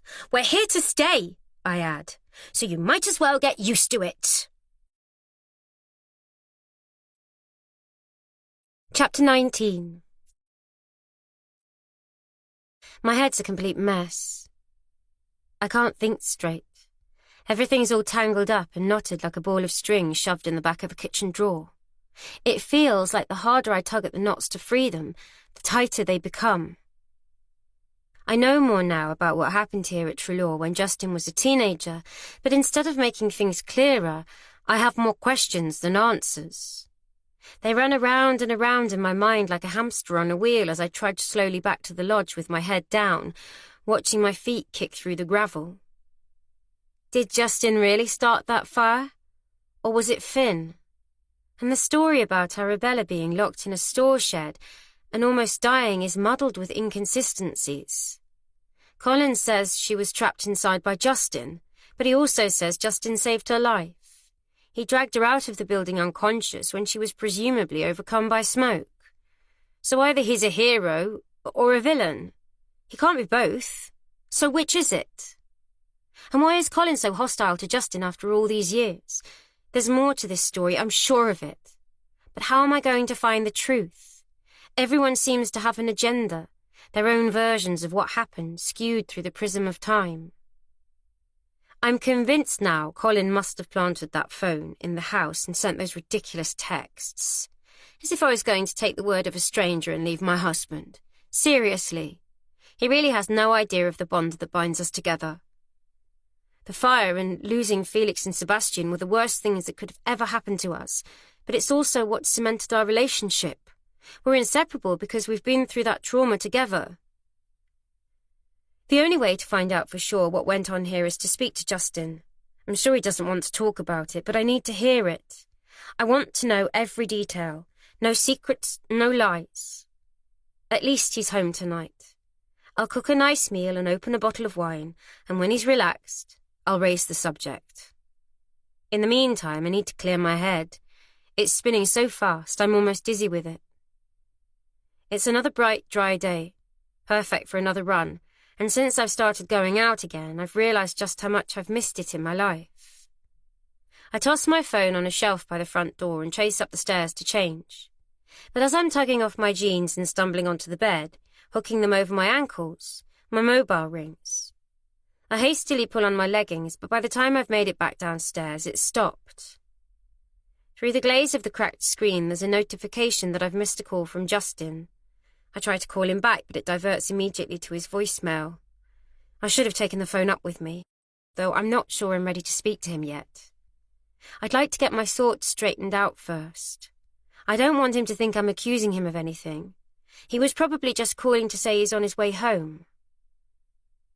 A message pings onto the screen notifying me I have a new voicemail. Hey, Meg, sorry, you're probably busy. Just a quick one to say I'm not going to make it home tonight. The course has run over, and we've decided to knock it into another day rather than cut it short. I'll definitely be back tomorrow. Can't wait to see you. So there, yeah, that's it really. Sorry. See you tomorrow. I slumped to the floor, my back sliding down the wall. Another night away. He was supposed to be on leave this week, and yet I've hardly seen him. It's not fair. He promised he'd be here. My whole body feels heavy with disappointment. So much for cooking a nice meal and enjoying a bottle of wine together. I hate it here. Why did we have to come? The house is old and tired, everyone despises us, and I've never felt so alone in my life. Even after the boys died, I wasn't this lonely. Justin was there for me. We had neighbours and friends looking out for us. Justin's parents helping us through the worst times. Here I have nobody, other than Harriet. It comes to something when my only friend is the bloody rental agent. I thought Cornwall would be good for us. The peace, the solitude, the space to think and get well again. A new start, Justin said. Somewhere we'd find comfort and tranquility. But it has been none of those things. I should have seen the warning signs the moment we stepped into the house. Finding Finn camped at our bedroom was a bad omen. But Justin had been so set on moving to Trelaw, caught up in all the happy memories he said he had here. I didn't like to object. But he hasn't bloody been here. I really need to get out of the house. The walls are closing in on me, and a strong solvent smell from the new tiles in the bathroom is giving me a headache.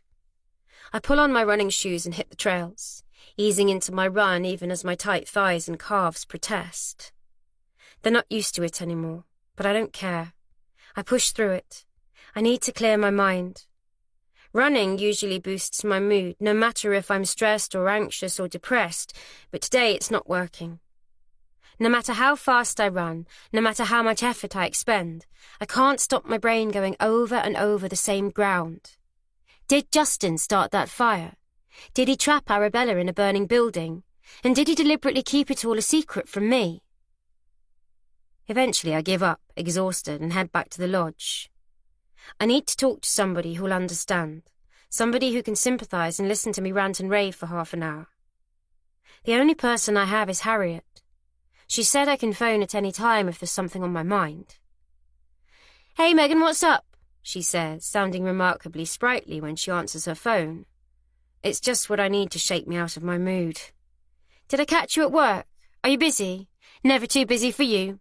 "Sorry, I just needed a sympathetic ear," I say. "Why, what's happened?" "I spoke to Lady Grace this morning. She told me there'd been a fire here at Trelaw years ago and that Arabella nearly died." "Oh yeah, that," she says with a sigh. "You knew? I heard something about it. I told you, people gossip." I also talked to Colin again. They both made it sound like Justin was to blame. The background office hum fades as a door opens and closes. It sounds as though she's stepped out of the office to somewhere quieter to talk. "And what do you think?" she asks. "That's the problem. I don't know what to think. I'm pretty certain it was Colin who left the phone in the house for me to find, though. The way he was talking about Justin, he obviously hates him." "Seriously?" "He has the means, motive and opportunity. It has to be him." Harriet draws in a deep breath. "Have you talked to Justin about it?" "Not yet. I was going to speak to him when he came home later, but he's having to stay another night. He won't be back until tomorrow now." "Another night alone?" Harriet says. "I'm afraid so. No, I'm not having that." She laughs. "I'm taking you out." "What? No, Harriet, I don't want no arguments," she says, dismissing my protests. "But I'm really not in the mood for going out. It was bad enough when Justin insisted we ate in the hotel restaurant last week. I can't be seen out enjoying myself. It wouldn't be right." "We're going to the pub," she adds. "I can't," I sigh. "Of course you can. A girls' night out. No excuses. Unless you have something else planned." "No, but great. I'll pick you up at 7. We can talk then." Chapter 20. Harriet arrives just before 7 in a car I've not seen before, a dark-coloured SUV. It's practical and anonymous, like the cars I used to see the mothers driving when they dropped their kids off at school. It's a far cry from her sporty little two-seater. "Company car," she says, noticing my sideways glances at the vehicle when she turns up at the door in a smart jacket, powder-pink chiffon blouse and slim-fit beige trousers which show off her enviable figure. It's the sort of consciously effortless look I used to try to pull off. I'm still in my jeans, but I have risked taking a shower despite Colin's warnings about the tiles needing time to set, and put a brush through my hair. "I feel a bit funny about going out," I say. "Why don't you come in for a glass of wine instead?" "Come on, when's the last time you went out for a drink with a friend?" she says, dismissing my offer with a wag of her finger. "I said I'd take you out and show you around. Consider this the first outing of many."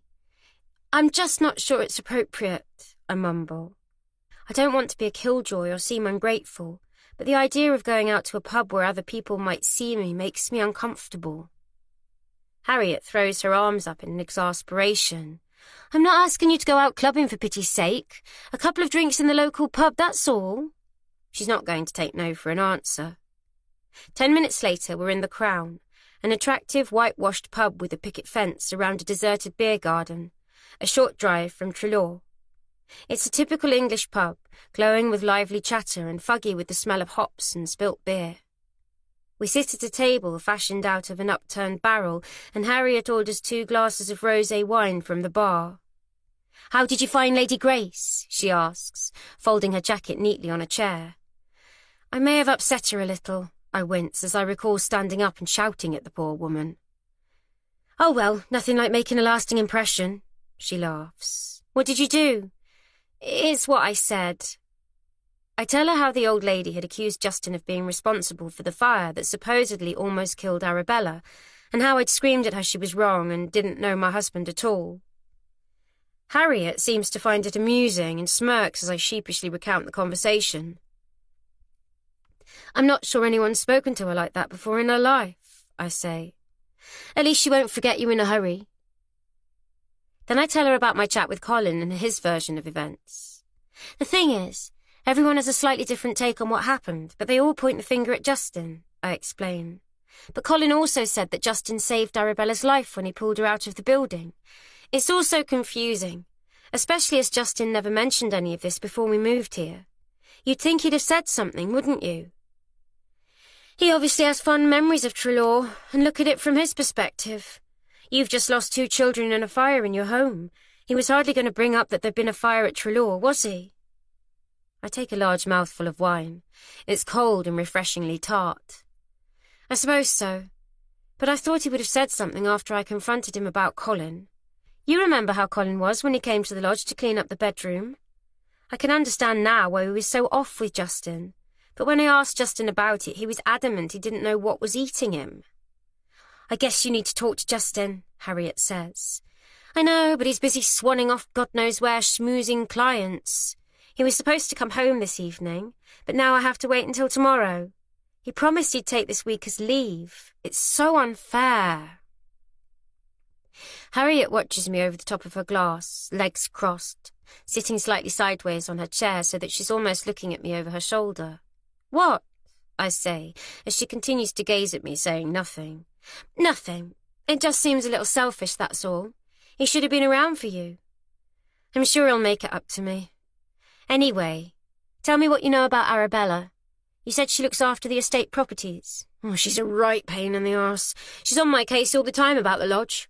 I don't know why she can't just leave me to get on with my job, Harriet says. She drives me mad. Does she live locally? Perhaps I could speak to her about the fire, I say, finishing my wine and fishing in my bag for my purse. No, she lives in London, married to some rich banker. They're out in Primrose Hill or somewhere posh like that. I don't think money's an object. Do you want another? I ask, pointing at Harriet's empty glass. But she won't hear of me paying, insisting the drinks are on her as a thank you for taking her on as my first new client. I try to argue, but she won't hear of it, and I don't want to make a scene. Harriet slips to the bar and a smile of happiness creeps unexpectedly across my face, catching me unawares. This is lovely. Just what I needed, what I've missed. A friendly ear and a chat over a glass of wine with a girlfriend. I shouldn't feel guilty. Justin's certainly been out enjoying himself, and like he keeps telling me, we need to learn to live again. Felix and Sebastian aren't coming back, no matter what we do or how much I wish we could turn back the clock. I can't change what's happened, but I can choose whether to let it define my life forever or to move on with their memory close to my heart. Does she ever visit Trelaw? I ask when Harriet returns to the table with 2 more glasses of wine. The first one's already gone to my head and I'm enjoying the alcohol buzz. Arabella, not unless she's after something from Daddy. Do you think she'd talk to me? I wouldn't hold your breath, Harriet says. She's a right haughty cow. Must be all those years of entitlement and privilege. I could try, though. Harriet nods, but she's frowning into her wine glass, running a finger slowly around its rim as if she's lost in thought. What is it? You look like you're miles away. She glances up and forces an uncomfortable smile. I was just thinking it's a bit odd, that's all. What's a bit odd? I shouldn't say anything. It's not my place. No, go on. We're friends, remember? You can tell me anything, I say. It's just, you know, 2 fires, 30 years apart.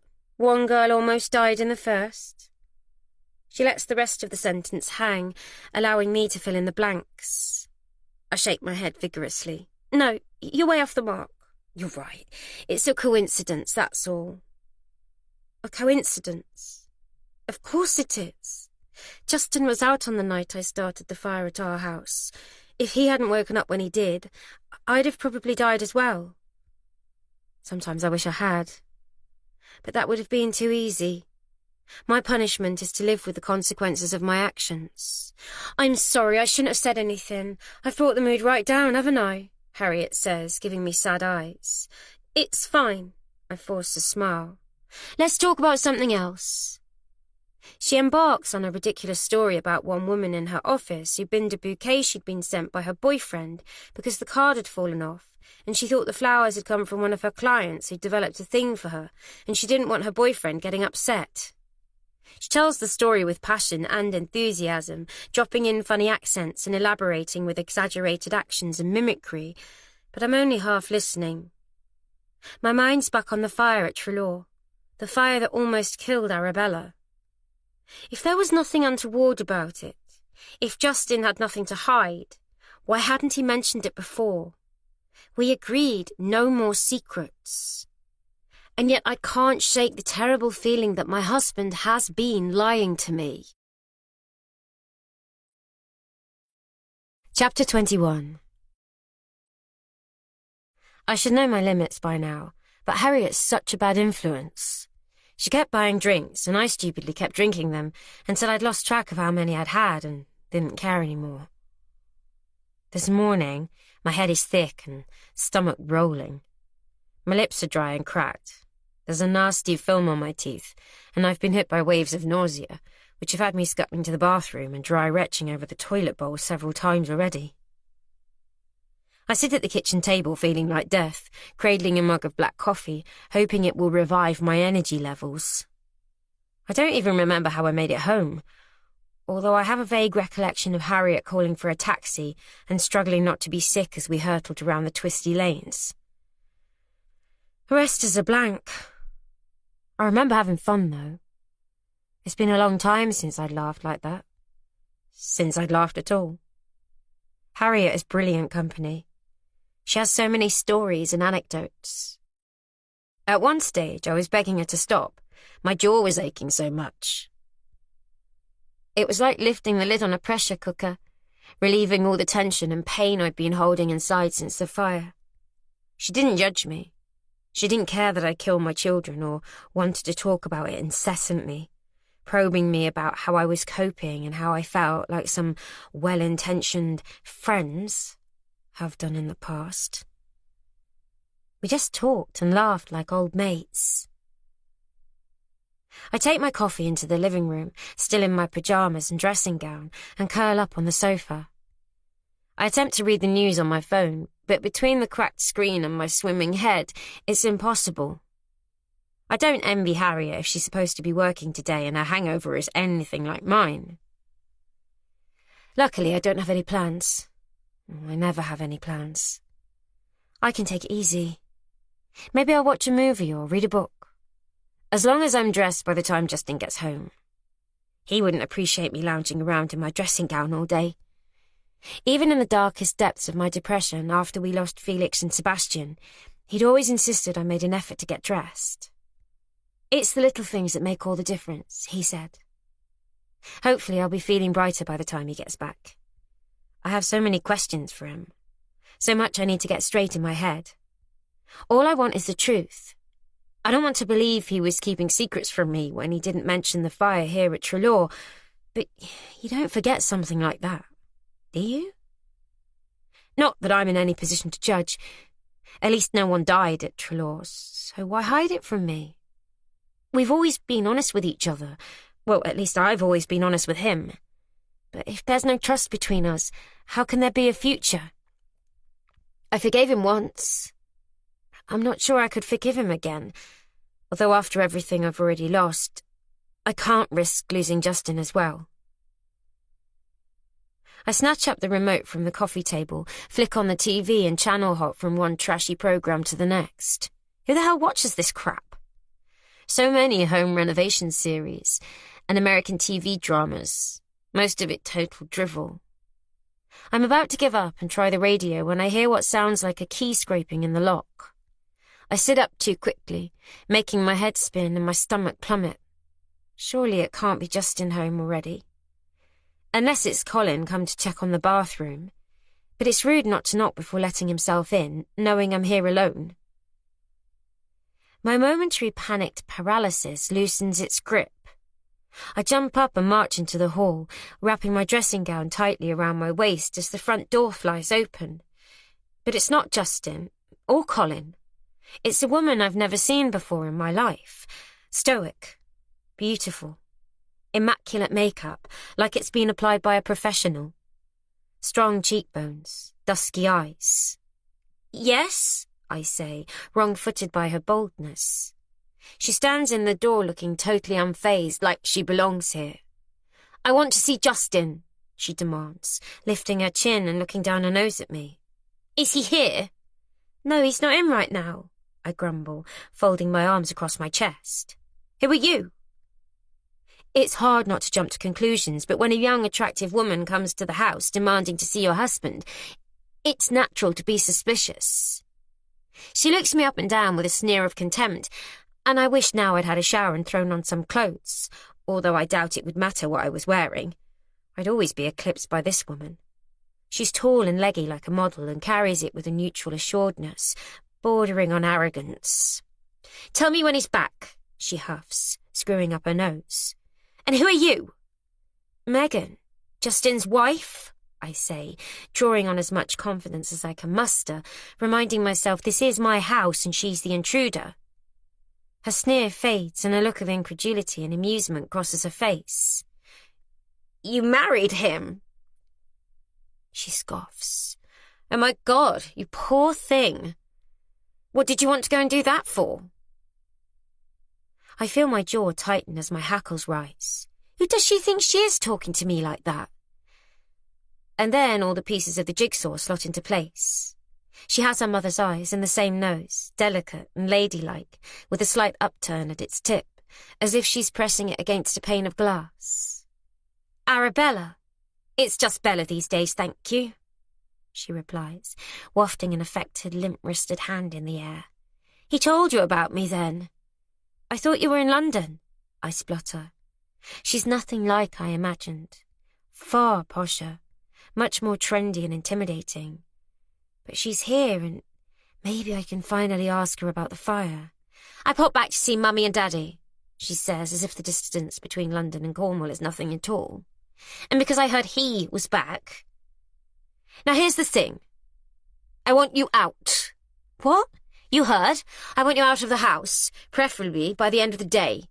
I don't want you living here anymore. A nervous laugh tumbles from my mouth. Well, that's ridiculous. You can't throw us out. It's my house. I can do what I bloody well like. And I don't want you here. My jaw almost hits the floor. She can't evict us, can she? Not without giving us notice. I'm sure there are laws against that sort of thing. Look, whatever the problem is, I'm sure we can come to an arrangement, I say, my panic rising.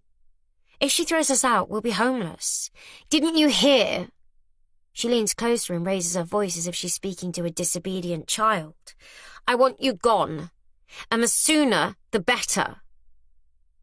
A light breeze blows through the open door where Arabella is standing perfectly framed, and I have a sudden urge to shove her in the chest back out into the garden. Please, I beg, don't do this. We have nowhere else to go. That's not my problem. Just pack your bags and get out. But why? I'm shaking now. I don't know what to do. Where's Justin when I need him? Because he had no right coming back here after all these years, upsetting Mummy and Daddy like that, she says. But they haven't even seen him. He's been away working longer than he's spent at Trelaw so far. But where will we go? I don't know, and I don't care. She's getting increasingly agitated, but I'm not going anywhere. Not until I've spoken to Justin. He'll have to come back and sort this out. It's not fair that I've been left to deal with this mess. I never wanted to come here in the first place. Look, can't we sit down and talk about this for a minute? I plead. We've had an extremely difficult and upsetting few months. I'm not arguing with you. I'm telling you. Yes, I understand, but this is our home now. If only she would listen to reason. No, it's not. Don't you understand? I'm evicting you. Giving you notice. It's not much notice, is it? Harriet wasn't wrong when she told me Arabella could be difficult, but we have rights. She can't do this. I'm sorry, Bella, I can see you're upset, I say, trying hard to moderate my tone. There's no point escalating the situation. But we signed a contract. You can't just throw us out. If you have a problem, you need to take it up with the rental agency. I suggest you speak to Harriet Quinlivan. But she's not listening. You're not welcome here, Arabella says, slowly and loudly. Why can't you get that into your thick head? Leave, or I'll call the police. Now she really is being ridiculous. I'd better speak to Harriet myself, I say, stepping forward with as much confidence as I can summon. It works. Arabella takes an involuntary step back out under the overhanging porch. You don't need to call Harriet. This is my house, and you'll do as I tell you. Even so, I'll only be a minute. And before she can protest, I slam the door in her face and bolt it so she can't get in. I turn and fall against the door, with my back pressed against it, as she bangs and shouts, every stud rattling my throbbing head. I can't stand it, so I hurry into the living room, trembling like a baby chick. I know I should grow a thicker skin, but I can't bear people shouting at me. Why can't everyone just be nice to each other?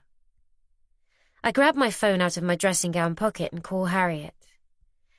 "How's your head?" she asks as she answers, sounding far chirpier than she has any right to be after the amount of wine we drank last night. Arabella's turned up at the house and is trying to kick us out. I don't know what to do. She can't evict us, can she? I mean, not without giving us notice. But she's threatening all sorts and we don't have anywhere else to go. We'll be homeless. Oh, God, Harriet, what am I going to do? Harriet takes a deep breath. "Okay," she says, with a calm authority that immediately eases my anxiety. She's on my side. She's going to deal with this. "I'll be over as soon as I can. Don't worry. I'll handle it." Chapter 22. I sit on the stairs while I wait for Harriet, my head in my hands and my palms clamped over my ears. Arabella's not given up and is now going around the house hammering on all the windows. I've pulled the curtains closed so I can't see her, but it doesn't drown out the sound. It's insane. She's insane. If she keeps this up, I'll gladly move out. Does she really hate Justin that much that she's prepared to drive down from London to evict us? But then maybe everything Lady Grace and Colin have told me is true. If Justin nearly did kill her, it's no wonder she doesn't want him back at Trelaw. So much for him saving her life. If she doesn't think he's a hero, there's definitely something I'm missing. I really need to find out what Justin has to say about it all. I need to look him in the eye and hear in his words exactly what happened. Eventually, Arabella stops banging and shouting, but only when Harriet arrives. Thank God. I hope she can talk some sense into the woman, even if I wasn't able to. Outside, I hear the muffled sound of voices. Harriet and Arabella discussing us. I'm sure Arabella doesn't have the right to throw us out without notice. At least, I hope she doesn't. But Justin dealt with all the admin and paperwork. No, she can't. I'm sure Harriet's explaining it to her right now. She doesn't have the authority, never mind whether she owns the house or not. We're protected by the law. It's not a long conversation. A car door slams, an engine roars into life. Tyres kick up gravel. And then there's a gentle knock at the door, almost apologetic after Arabella's incessant hammering. "Megan, it's me," Harriet calls out. I let her in and fall into her arms with relief. I could cry. "It's okay," Harriet soothes. She rubs my back and holds me tight. "I'm here now. She's gone. She can't throw us out, can she?" I sob into her shoulder. "We have rights. We have a contract." "Absolutely," Harriet says. "She shouldn't have come here like that. I told her. She has to give you reasonable notice, no matter how strongly she feels about you living here. However, in the long term, if she wants you gone, there's not much we can do to stop her evicting you, I'm afraid." I still don't understand why. She was ranting at me, but wasn't making much sense. Does she still blame Justin for the fire? Did you tell her we have nowhere else to go? I think she's just angry that Justin came back. Don't take it personally. Of course I'm going to take it personally. She was here in the house, yelling in my face. I pull away from Harriet to dry my eyes with a tissue, composing myself. I suppose her mother let on Justin was back? No, Harriet says. Apparently Finn called her. Can you talk to her again? I grab Harriet by the arms, imploring her. She's not only the rental agent, but she's my friend. Maybe my only friend. I need her to do this for me, to make Arabella come to her senses. Explain our situation. Make sure she knows we'd be homeless. Harriet smooths the back of my hand and shoots me a tight smile of reassurance. I'll try, she says, but it might make more sense if Justin spoke to her when he's back. Perhaps they can resolve some of their differences? But she hates him. I'm not even sure she would speak to him. This is a nightmare. Listen, you're not going to be homeless, okay? I'll help you find somewhere else to live, Harriet says. Somewhere more suitable. I'll have a look through the books when I get back to the office and see if there's anything available. You never really liked this house anyway, did you? That's not the point. It would be the easiest thing in the world to simply pack up and move. We don't have much. I could be gone with all our belongings within the hour, and no one would ever know we'd been here. But we signed a contract, and paid a deposit. Why should we move? We're not doing anyone any harm. Sure, I'm not in love with the house, but it's the principle. Why should we leave just because Arabella is upset about something that happened a lifetime ago? You really want to take on Arabella Carlyon over this house? Harriet asks, eyebrows raised. Not really, I sigh. I think Justin might have a different view. I probably ought to call him. But he'll only get cross with me for interrupting his training, and there's nothing he can do from Bristol. Good, so I'll start looking at other properties and see if we can arrange some viewings over the next few days. I shake my head and lower my gaze. Justin won't stand for that. He'll blame me. He'll think I've rolled over too easily. At least talk to her again, please. Make her understand she's being unreasonable. We're good for the rent and we're hardly going to trash the place. I can try, Harriet says, but there's a look of defeat about her. She doesn't think we have a chance in hell of changing Arabella's mind, which means she won't make much of an effort. Tell her our house was destroyed in a fire. Tell her I lost my children and that I'm still in mourning. I don't care. Do whatever it takes. A frown creases Harriet's brow. She scratches her arm furiously. I'm not really sure it's my place to go to Arabella begging, she says. I knew it. She thinks it's a lost cause, and it would be easier all round if we gave in to Arabella and moved out without a fuss. And I thought Harriet was a friend. Fine. I draw my shoulders back and cross my arms defiantly. I'll do it. I'll speak to Arabella. I'll tell her everything, and I'll make her see sense.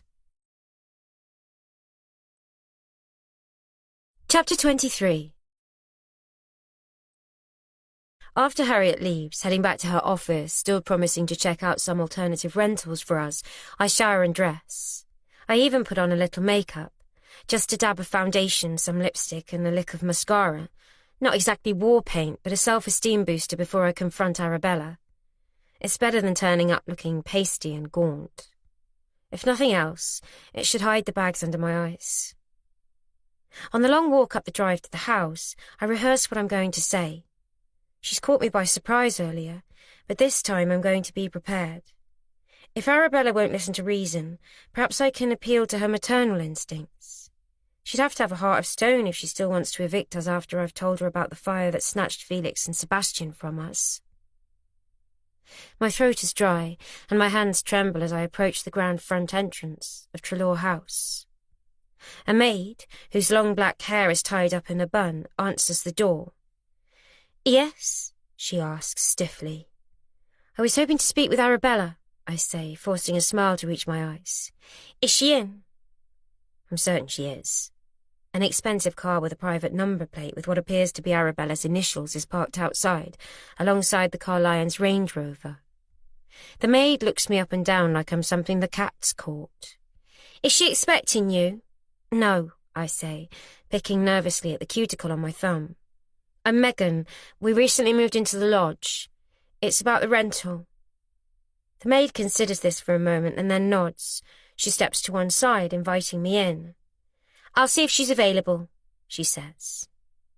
And then I'm inside the house that only a few days ago I was dreaming about, imagining myself here as the lady of the manor.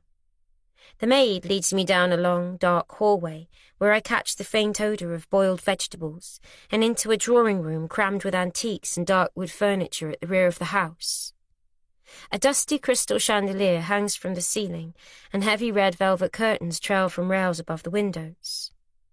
I sit on the edge of a sofa next to a fireplace set with half a dozen roughly cut logs. I cross my hands in my lap, a little disappointed.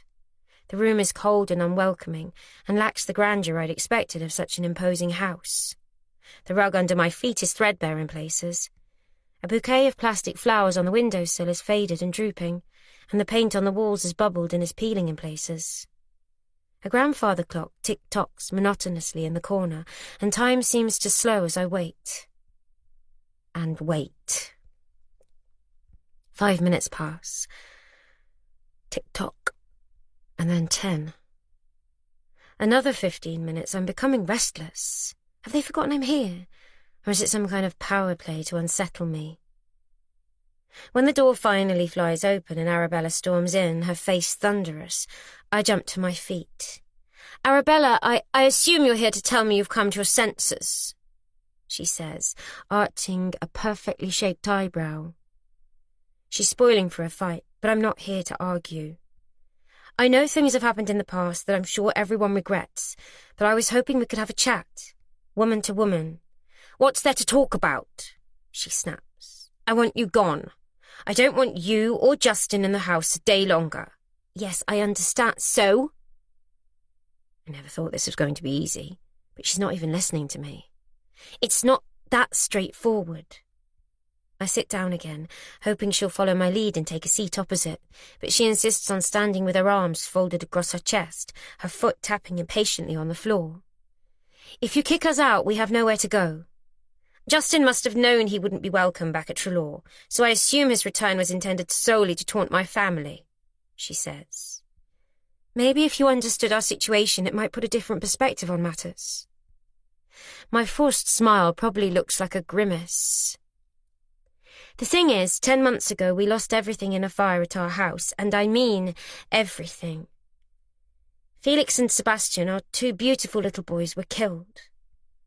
I cough to clear the tightness in my throat. Now is not the time for tears. I need to hold it together. "I don't know if you have children, Bella, but it's without doubt the worst thing that could happen to anyone. I wouldn't wish it on my worst enemy." Finally, Arabella slides onto the sofa opposite and sits rigidly. The first hint of a crack in her stern expression appears. "I'm sorry. I didn't know. We've been living in temporary accommodation ever since, but we thought it was time to get back on our feet, no matter how bleak that seemed," I say. "Justin wanted us to move somewhere where we could heal, away from all the terrible memories. At first, I couldn't see any future without our boys. But as much as it pains me to say it, he's right. We can't wallow in the past. We need to move on. We have the rest of our lives to live." He told me about all the wonderful times he had here at Trelaw and was so excited when he discovered the lodge was available to rent. He thought it was fate, the one place we could be happy again. "I see," she says, looking visibly moved. She sniffs and composes herself, drawing her shoulders back. "That is all terribly sad, but I'm afraid it doesn't change anything. I can't have you living here." "I'm sorry?" Is her heart made of stone? How can anyone with a shred of compassion and humanity fail to be swayed by what I've just said? "You heard me. I want you out. Justin isn't welcome here, and while you're married to him, I'm afraid neither are you." "But didn't you hear a word I've just said? About the fire, about my boys," I gasp. "Please." My voice rises an octave. "What did Justin do that was so terrible you can't bear the thought of him here again?" "You really don't know?" "I know about the fire, how you nearly died and that Justin saved your life, but that was all years ago." "Saved my life?" She stares at me as if she can't believe what she's hearing. "Is that what he told you?" "Not exactly. We've not had a chance to speak about what happened. Colin explained it to me." "He did he?" "Isn't it true? Justin tried to kill me," she says, her eyes wet with tears. "He locked me in that building and wouldn't let me out, even when I screamed for help until I was hoarse. He held the door closed until I was unconscious. I thought I was going to die. But he didn't let you die. Justin pulled you out. Arabella shrugs, her lips turning into a cruel snarl. I wouldn't have needed to be pulled out if he hadn't trapped me in there. The man is a psychopath, and he got away with it by blaming Finn. That can't be right. Justin isn't violent or aggressive. Are you sure? I ask. Isn't it possible you were confused with all the smoke and it was just that the door was stuck? She licks her lips and smooths an eyebrow with her finger. No, she says coolly. I wasn't confused. Justin held the door shut. Finn saw it all. But why? I don't understand why he would do that. It makes no sense. Arabella lowers her voice, speaking in barely a whisper. Because I humiliated him and he wanted to punish me. Her head droops, her gaze falling into her lap. Now I really am confused. What do you mean? He tried it on with me when I was 14, and he was old enough to know better. A flush of jealousy rises within me, like the heat of a fever, leaving me in a cold sweat. But it was years ago. They were only teenagers, long before Justin and I met. I have nothing to be jealous about. That doesn't sound like much of a reason to almost kill you, I say. Really? Her head jolts up, flames of anger behind her eyes. I told him no, but he wouldn't listen. I tried to push him away, but he was stronger than me. I was helpless. It was like he was possessed and there was nothing I could do to stop him. She swallows, takes a moment, and then says, the reason he tried to kill me was because I told him no, but he wouldn't listen. And then he tried to rape me. Chapter 24. Rape is such an ugly, brutal word. It can't be. Justin's not like that. Okay, he's no angel, but he couldn't have. His wife. We've been married for more than 10 years, and he's never been in the least bit aggressive towards me or any other woman. He's always been a gentleman, loving and caring, always putting my needs over and above his own. Your husband is a dangerous man. Whatever you do, don't trust Justin. Is this what those messages were trying to warn me? I don't believe it, I gasp, rising on weak legs. I need air. Believe what you like. You weren't there. Arabella says. For the first time since I've met her, she looks vulnerable, her hard exterior melting. I'm sorry, I murmur, although I don't know what I'm apologizing for. I have to go. I need to get out of this house. I stumble down the hall, grasping the wall for support, my feet shuffling along the tiled floor like I'm dragging 2 lumps of lead. And then I'm outside. The air is cool and fresh, but my chest is tight, like someone sitting on it. Is she lying? It's not something you make up, but it was a long time ago. Neither of them were much more than kids, and memories can morph and evolve over time. I once read that our memories of events are only recollections of the last time we remembered them, and that they can change and skew. Is Arabella misremembering something from her adolescence that isn't exactly true? Maybe there was something briefly between them that went too far and she was embarrassed. It happens, doesn't it? I simply cannot believe my husband is capable of anything so heinous, because if I did, then I'd have to question what else between us is a lie. Have there been others? How many? No, stop this. I can't go down that path. If I allow myself to believe it's true in the way Arabella remembers it, then my marriage is dead, and I've lost my husband. And after losing my children, he's all I have left. Without him, I have nothing. I don't know how I get back to the lodge, but before I know it, I'm standing at the door with the key in my hand. Inside, the hollow emptiness of the strange house hits me hard. Why am I fighting Arabella so hard to stay here? The lodge means nothing to me. I know it's only been a week, but I can't ever see how I could call it home. I'm only fighting for Justin's benefit, but no one wants him here, especially Arabella, and it's obvious now she's going to make sure we leave. There's no fighting this, and even if we persuaded her to change her mind, how could we possibly stay? Cornwall was supposed to be a place of renewal, where we could rebuild our lives. But it feels like the moment we stepped foot into this property, we've been moving in the opposite direction. Justin and I pushed further apart. All I wanted was to save our marriage, to cling on to the one thing I had left. But now, even that's slipping through my fingers. What the hell am I going to do? Justin's due home any time. I'm going to have to sit him down and make him tell me everything. No more secrets. I don't care how uncomfortable or painful it is. I need him to tell me exactly what happened here, because without trust and honesty, there's no marriage at all. I trudge wearily to the sofa and flop down. I'm tired. So tired. I rest my head against a cushion and close my eyes, but my mind won't switch off. Arabella's words keep echoing through my head. The reason he tried to kill me was because I told him no, but he wouldn't listen. And then he tried to rape me. Rape? God, please, no. Don't let it be true. Your husband is a dangerous man. I grab handfuls of hair and tug at them so hard the pain is like 1,000 needles in my scalp. Anything to stop the noise in my head. And then my phone pings. I don't want it to be Justin. I can't face talking to him right now, even if it is just a text. Thankfully, it's a message from Harriet. Did you speak to Arabella? How did it go? I start to type to reply, but it's too complicated. How do I explain that my husband's been accused of rape? Nobody's going to understand there were nuances. Grey areas. Nobody knows Justin like I know him. All they're going to hear is that one awful word. Rape. But I need to speak to someone, and apart from Justin, Harriet is all I have. I tentatively call her number, sitting up and holding my head in my hand. So, what happened?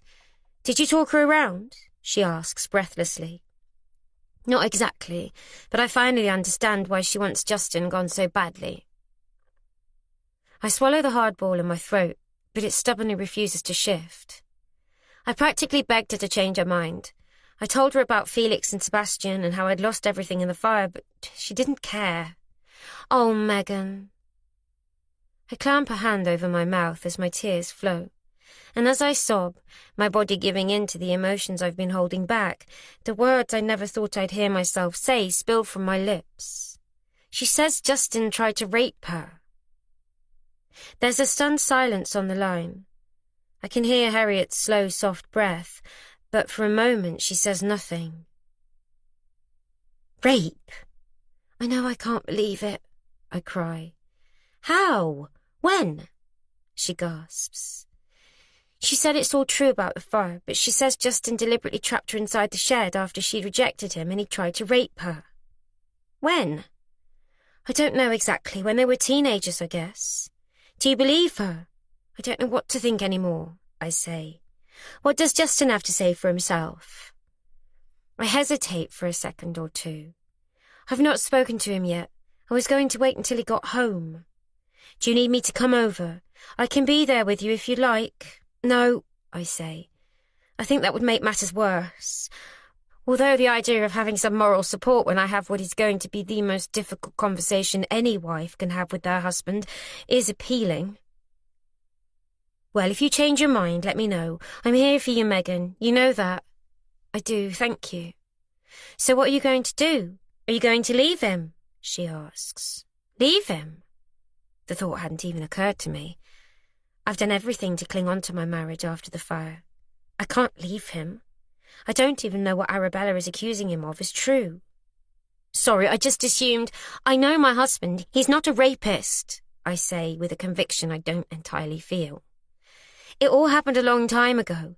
I mean, if he really did what she said, why didn't she report it? Because she was just a teenage girl. I don't know, Megan. Lots of rapes go unreported, but it doesn't mean it didn't happen. I shake my head vigorously, even though she can't see. No, he's not like that. Okay, well, you know your husband best, she says. But I don't like her tone, as if she thinks I'm protecting him. Yes, I assert, I do. Don't you think I'd know if he was capable of something like that? Sorry, I didn't mean to upset you. And if it happened like she said, why on earth would he want to come back to Trelaw? It doesn't make any sense, I say.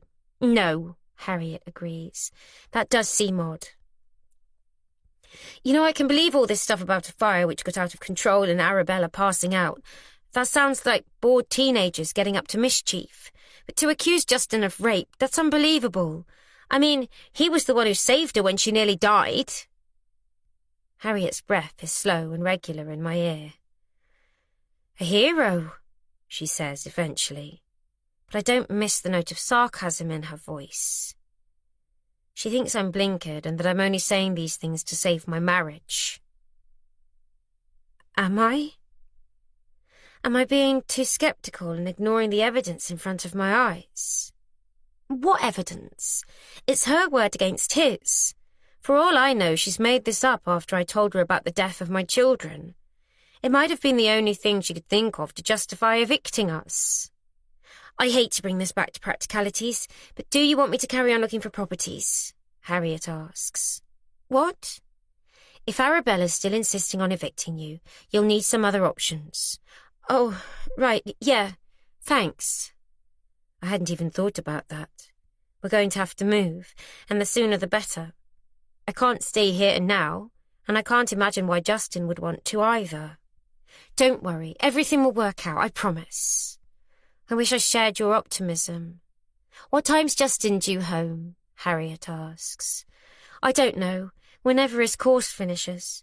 He was going to let me know when he leaves. Are you sure you don't want me to come over? I mean, how's he going to take it when you tell him what Arabella said? I bite my lip. He's going to be furious, I'm sure. It's one of the worst things you can be accused of as a man, isn't it? Thanks, but it would be better if I handled it on my own, I say. Sure, you know best. But if things get, out of hand, call me. I can be there in 15 minutes. She hangs up and the line goes dead. I sit staring at the phone for a minute after she's gone. What did she mean by that? If things get out of hand. She doesn't really think I could be in any danger from Justin. Does she? Chapter 25. I'm on tenterhooks all afternoon waiting for Justin to let me know he's on his way home. He has a long drive and is bound to be tired and grouchy when he gets back. These courses take so much out of him. I'm not sure he's going to be in the best frame of mind to answer all my questions, but it can't wait. All I can do is cook one of his favourite meals and have a bottle of wine opened and waiting for him. It's almost 4 when I finally receive his text. Just leaving now. Hopefully home after 7. Kiss. Great. That means he'll be caught in all the rush hour traffic, which is bound to sour his mood. While I wait, I cook an arrabbiata pasta sauce with fresh tomatoes, heavy on the basil, garlic and chilli, and leave it simmering on low. It's closer to 8 when I finally hear his car pull up and he kicks open the front door, struggling with his suitcase. He calls out in surprisingly good humour. Hi, honey, I'm home, he says with a comedic Texan drawl. It's the thing we always used to do. It never failed to put a smile on my face. But not tonight. I greet him in the hall, drying my hands on a tea towel. I missed you, he says, showering me with kisses, lifting me up and twirling me around. I do my best to reciprocate, concealing my stiffness, my desire to hold him at arm's length until I've got to the bottom of Arabella's accusations. I missed you too. He looks exhausted. His shirt is crumpled, his tie hanging loose, and he has dark bags under his eyes, but he's less tetchy than I feared.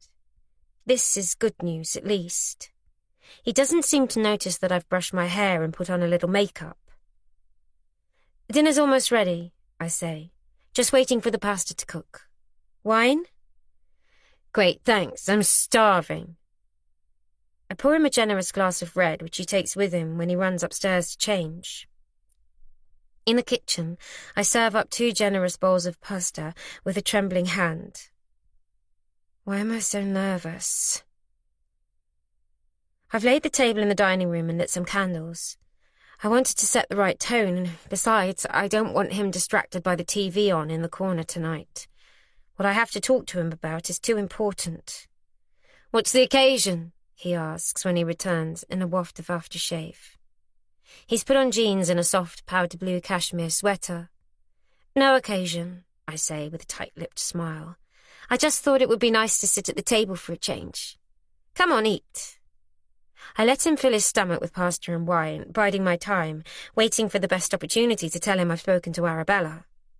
While he eats, he tells me about the drive home, the traffic, the people on the course, which restaurants they ate at, and how Nigel, whoever he is, drank too much on the first night and was sick in the back of a taxi. I nod and smile through every one of his stories. He doesn't seem to notice that I'm quiet tonight, letting him do all the talking. Eventually, he sits back and wipes his mouth on a napkin and scrunches it in a ball on the table. "So what have you been doing while I've been away?" he asks. I should tell him about the leak in the bathroom, going for a run in the woods, sneaking a peek through the window of the big house, discovering Finn squatting there, and the unexpected return of the Carlyons. But there's only one thing on my mind. "I met Arabella today," I say, refilling Justin's empty glass. "Really? Where?" He frowns at me over the top of his wine. "I thought she moved to London." "She came to visit her parents, but popped in to see me," I explain, still juggling in my head how I'm going to put her accusations to him. "That's nice." "She was quite aggressive." "Seriously?" His face clouds. "Actually, she made a bit of a scene. She wants us out of the house." "What?" "She's evicting us, Justin," I say. "She was more or less yelling at me to pack up our stuff and leave there and then." "That's crazy. What's got into the woman?" He shakes his head as if he's disappointed but not surprised. He doesn't ask why. "I had to call Harriet." "Good. We're paying enough every month. About time she earned her money. And did she sort it out?" Justin asks. He rests his forearms on the table, leaning closer to me. "Not exactly. Arabella's absolutely adamant she doesn't want us here. I think we're going to have to look for somewhere else to live. Sorry. I know how much you love it here, but she's made up her mind and there's nothing we can do about it." Justin's eyes narrow and a vein in his forehead throbs. "That would suit you, wouldn't it?" he says with a growling menace that catches me by surprise. "What? No, I don't want to leave. Of course I don't." "Come on, Megan. You've been set against living here from the moment we arrived. You haven't even given it a chance, and now you've found the perfect excuse to bail out." He bangs his fist on the table, making the plates jump. "That's not true," I protest, horrified he could think that. It might be true, but I've never given Justin any reason to think I wasn't 100% committed to living at Trelaw. Maybe I was a little unsure to start with, but I'm settling in now. Anyway, it's irrelevant what I think. Arabella's made up her mind and she wants to evict us. It's her decision. She looks after all the properties on the estate now, according to Harriet. "I'll speak to her," Justin grunts. The good mood he was in is evaporating as rapidly as mountain dew on a warm summer's morning. I need to tread carefully. "I've already tried," I say, lowering my gaze as I run my fingers up and down the stem of my glass. "I went up to see her at the house when she'd calmed down. I thought if I told her about the fire and that we have nowhere else to go, she'd understand. I even tried telling her about Felix and Sebastian." "We don't need to justify ourselves. We have a rental agreement." "It doesn't make any difference. And I'm not sure I want to stay anyway if we're not welcome." "What do you mean, not welcome? Who said that?" I take a deep breath in through my nose and let it out slowly. I've spent all afternoon pondering how I'm going to say this to Justin, but there's no easy way of telling your husband someone's accused him of rape. My mouth's so dry I can barely swallow, and the pasta sits heavily in my stomach. "Arabella made some allegations," I say eventually. "About you." "Me?" He scowls. "She said there were some things that happened here when you were younger." "What things?" "You know, things that happened between you." "She told me about the fire," I say, my heart hammering against my ribcage. Justin snorts dismissively. "You know, you shouldn't believe anything that woman says. She's a fantasist. She's always had a wild imagination, a bit fucked in the head if you ask me. Right, is all I can manage. It's just that she said you trapped her inside a burning shed and that as a result she collapsed, unconscious. I hold my breath. Justin digs into the surface of the wooden table with his thumbnail, his face hard and unforgiving. Did she tell you I saved her life? Who do you think pulled her out? She also said you... I stammer, my words drying up. She said what? Justin raises his voice with a rumble of simmering anger. She said you tried to rape her. The words that were stuck in my throat like hot, jagged lumps of tar are finally free. There, I've said it. I glance up at Justin, waiting for him to respond, to see how he'll react. But of course he didn't do it. God, this is so stupid. Why did I even bring it up? He wouldn't have. It's not in his nature. It's just the wild fantasy of a confused teenage girl. She probably had a crush on him and came up with this spiteful lie when he turned her down. Justin is silent for a second as the darkness of fury descends over him and his whole body tightens. She what? He snarls. I know, it's ludicrous. I told her that. Why did I say anything? I should have kept my big mouth shut. I can see from his reaction he didn't do it. He doesn't need to deny it. How dare she? I told you the woman's deranged, totally and utterly out of her mind. She always was a troubled teenager. I thought she'd have grown out of it by now. I laugh nervously. It's crazy, isn't it? He's still not denied it, though. I mean, it's not true, is it? It can't be. An ominous silence settles between us, and I can't hold Justin's gaze.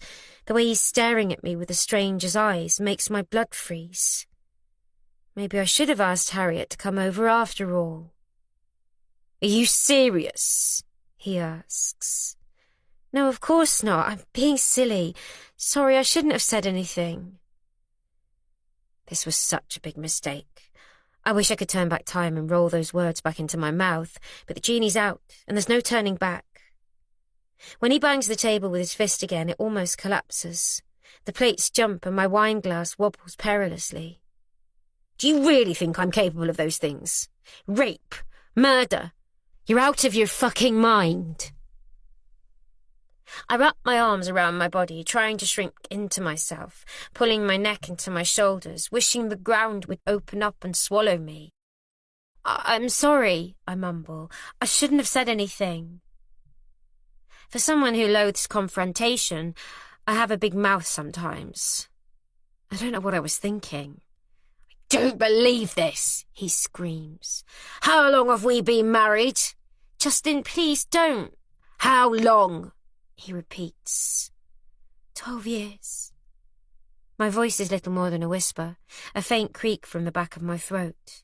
You know me better than anyone. How could you doubt me? I don't. Please, I'm sorry. Forget I said anything. I'm tired and I've not been thinking straight. You know, after Felix and Sebastian died... Don't you dare blame this on them, he yells. I'm not. I'm just saying... I need to get out. I need some space. I stand unsteadily, pushing back my chair. I collect our plates and hurry into the kitchen with Justin marching after me. I hear his footsteps and feel his hot breath on the back of my neck. Don't you walk away from me while I'm talking to you. I drop the plates in the sink and grab the worktop to hold myself up, my legs jellying. Do I look like a rapist to you? Do I? He shouts so loudly in my ear I flinch. Why couldn't I just keep my stupid mouth shut? He's had a long few days. He's exhausted from the drive home, and I've thrown 2 baseless accusations at him. No wonder he's so angry. I don't believe them. I turn to face him, desperate to make things right between us. I hate it when we argue. I put a hand on his shoulder, a signal of reconciliation, but he swats it away. And in that moment, I see my mother standing in the hall berating my father on the night he left home and abandoned us. The sadness and disappointment in his eyes, the indignation in hers, her bony finger jabbing his chest, pushing him to his limits. I hear the scraping of his suitcase being dragged out from under the bed, his heavy footsteps on the stairs, the front door slamming, my father disappearing, never to be seen again. Have I become my mother? Have I learned nothing from the way she drove my father away? I've tried so hard not to be her, to be reasonable and supportive, not to repeat her mistakes, and yet... Justin's hand is suddenly on my throat, his thick fingers squeezing and pressing, forcing my chin up and my head back. He pulls me away from the sink and throws me against the wall on the other side of the room without letting go. He lifts me up until I'm struggling to keep my toes in contact with the floor. I can't breathe. A threading pressure builds in my head. Panic blooms in my chest. His face is up close to mine, so close I can smell garlic and alcohol on his breath. I snatch his wrist, but it's locked on my throat, impossible to prise open. He has me pinned and helpless, my lungs gasping for air. What else did Arabella have to say? Hot spittle peppers my skin, and his eyes blaze with venom. I croak, but I can't get any words out.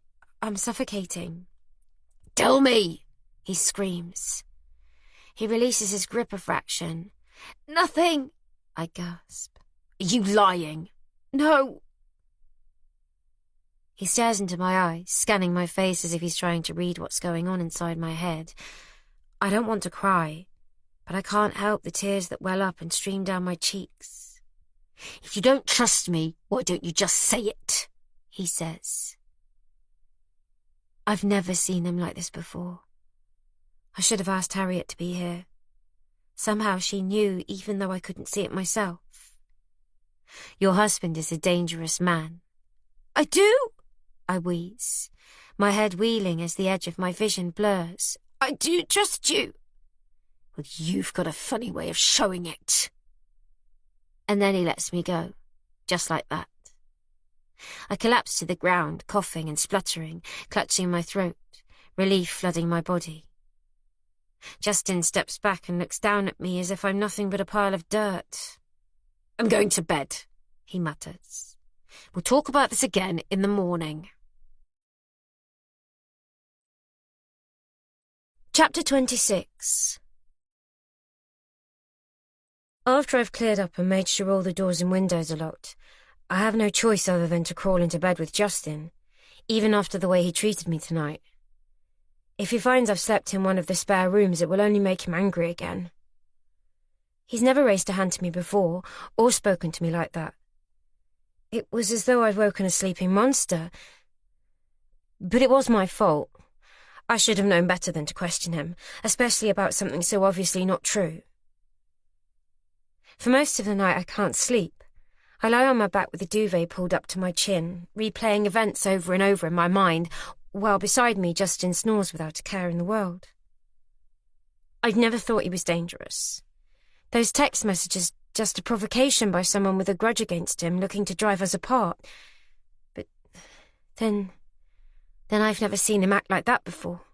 He was a man possessed. His eyes wild, his anger unbound. I never thought I'd be afraid of my own husband. I thought I could trust him implicitly. Exhaustion eventually takes its toll, and I must finally fall asleep, because I'm suddenly being woken by Justin nudging my shoulder. Megan, are you awake? I crack open a sticky eye. Justin's propped himself up on one elbow, looking down at me as if everything that happened last night was nothing more than a bad dream. What time is it? I ask, my throat as croaky as a 90-a-day smoker, the pain of speaking a reminder of what he did to me. 8:30. Every muscle in my body is coiled tightly, and I glance at him timidly, trying to read him. Is he still cross with me? Is he going to make me pay again for accusing him of those terrible things? Listen, I'm really sorry about last night, he says, reaching a finger to touch my cheek. I recoil, turning my face away, like his hand is a red-hot poker. The thing is, I was tired and I'd had a long drive home. I shouldn't have overreacted, he says. You weren't to know you can't believe a word that comes out of Arabella's mouth. It's fine, I mumble. No, it's not.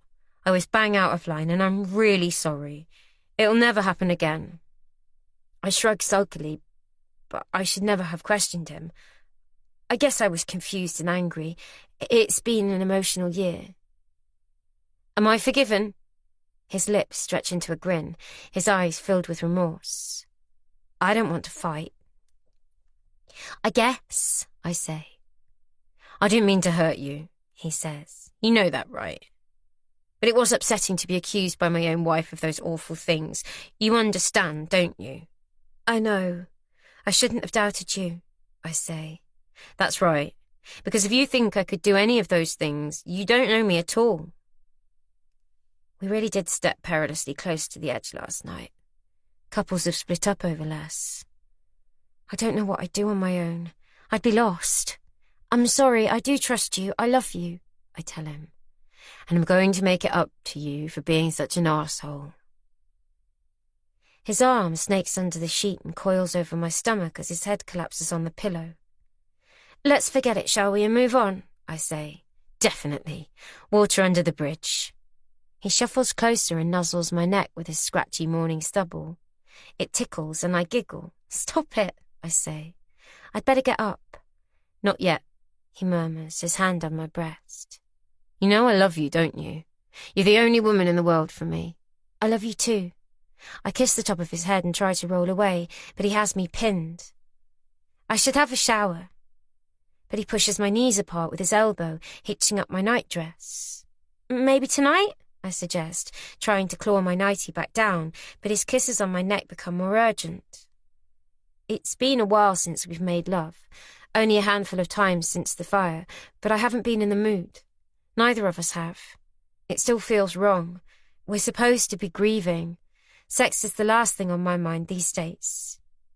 He rolls on top of me, his kisses eager, trying to find my mouth, even as I turn my head away. Justin, I mumble into his bare shoulder. Not now. Don't you love me? I'm not ready, but he's already pushing inside me. I wince with a burning pain and dig my fingernails into his back, biting my lip. He pants and thrusts as I lay there rigid with shock, his body dampening with sweat from his efforts. In a few short seconds he tosses back his head in ecstasy and screws his eyes shut. His powerful arms quiver and his hips buck. I hold him tightly as I feel him relax, relieved it's over. He rolls off me, spent, and collapses on his own side of the bed with a sigh of contentment. That was good, he whispers. You know, we really should do that more often. I tug my nightdress back down over my legs and lie staring at the ceiling. What the hell was that all about? Justin looks at me with sleepy satisfaction, his eyes half shut. He strokes my cheek with the back of his finger. Let's go out for the day, he says. There's somewhere I want to show you. Okay, I say meekly. It's a beach we used to go to. It'll be fun. I'll do as a picnic, but don't forget to pack a swimming costume, he says, jumping out of bed and heading for the bathroom. A swimming costume?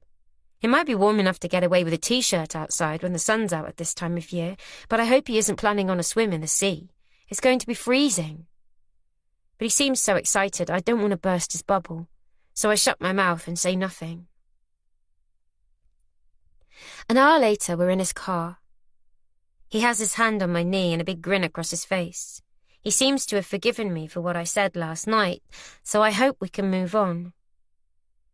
We arrive 20 minutes later at a beautiful secluded cove that you never know existed from the cliffs above. To reach it, we clamber down a treacherous, dusty trail with loose stones that slip and slide under my feet as I struggle to keep my balance.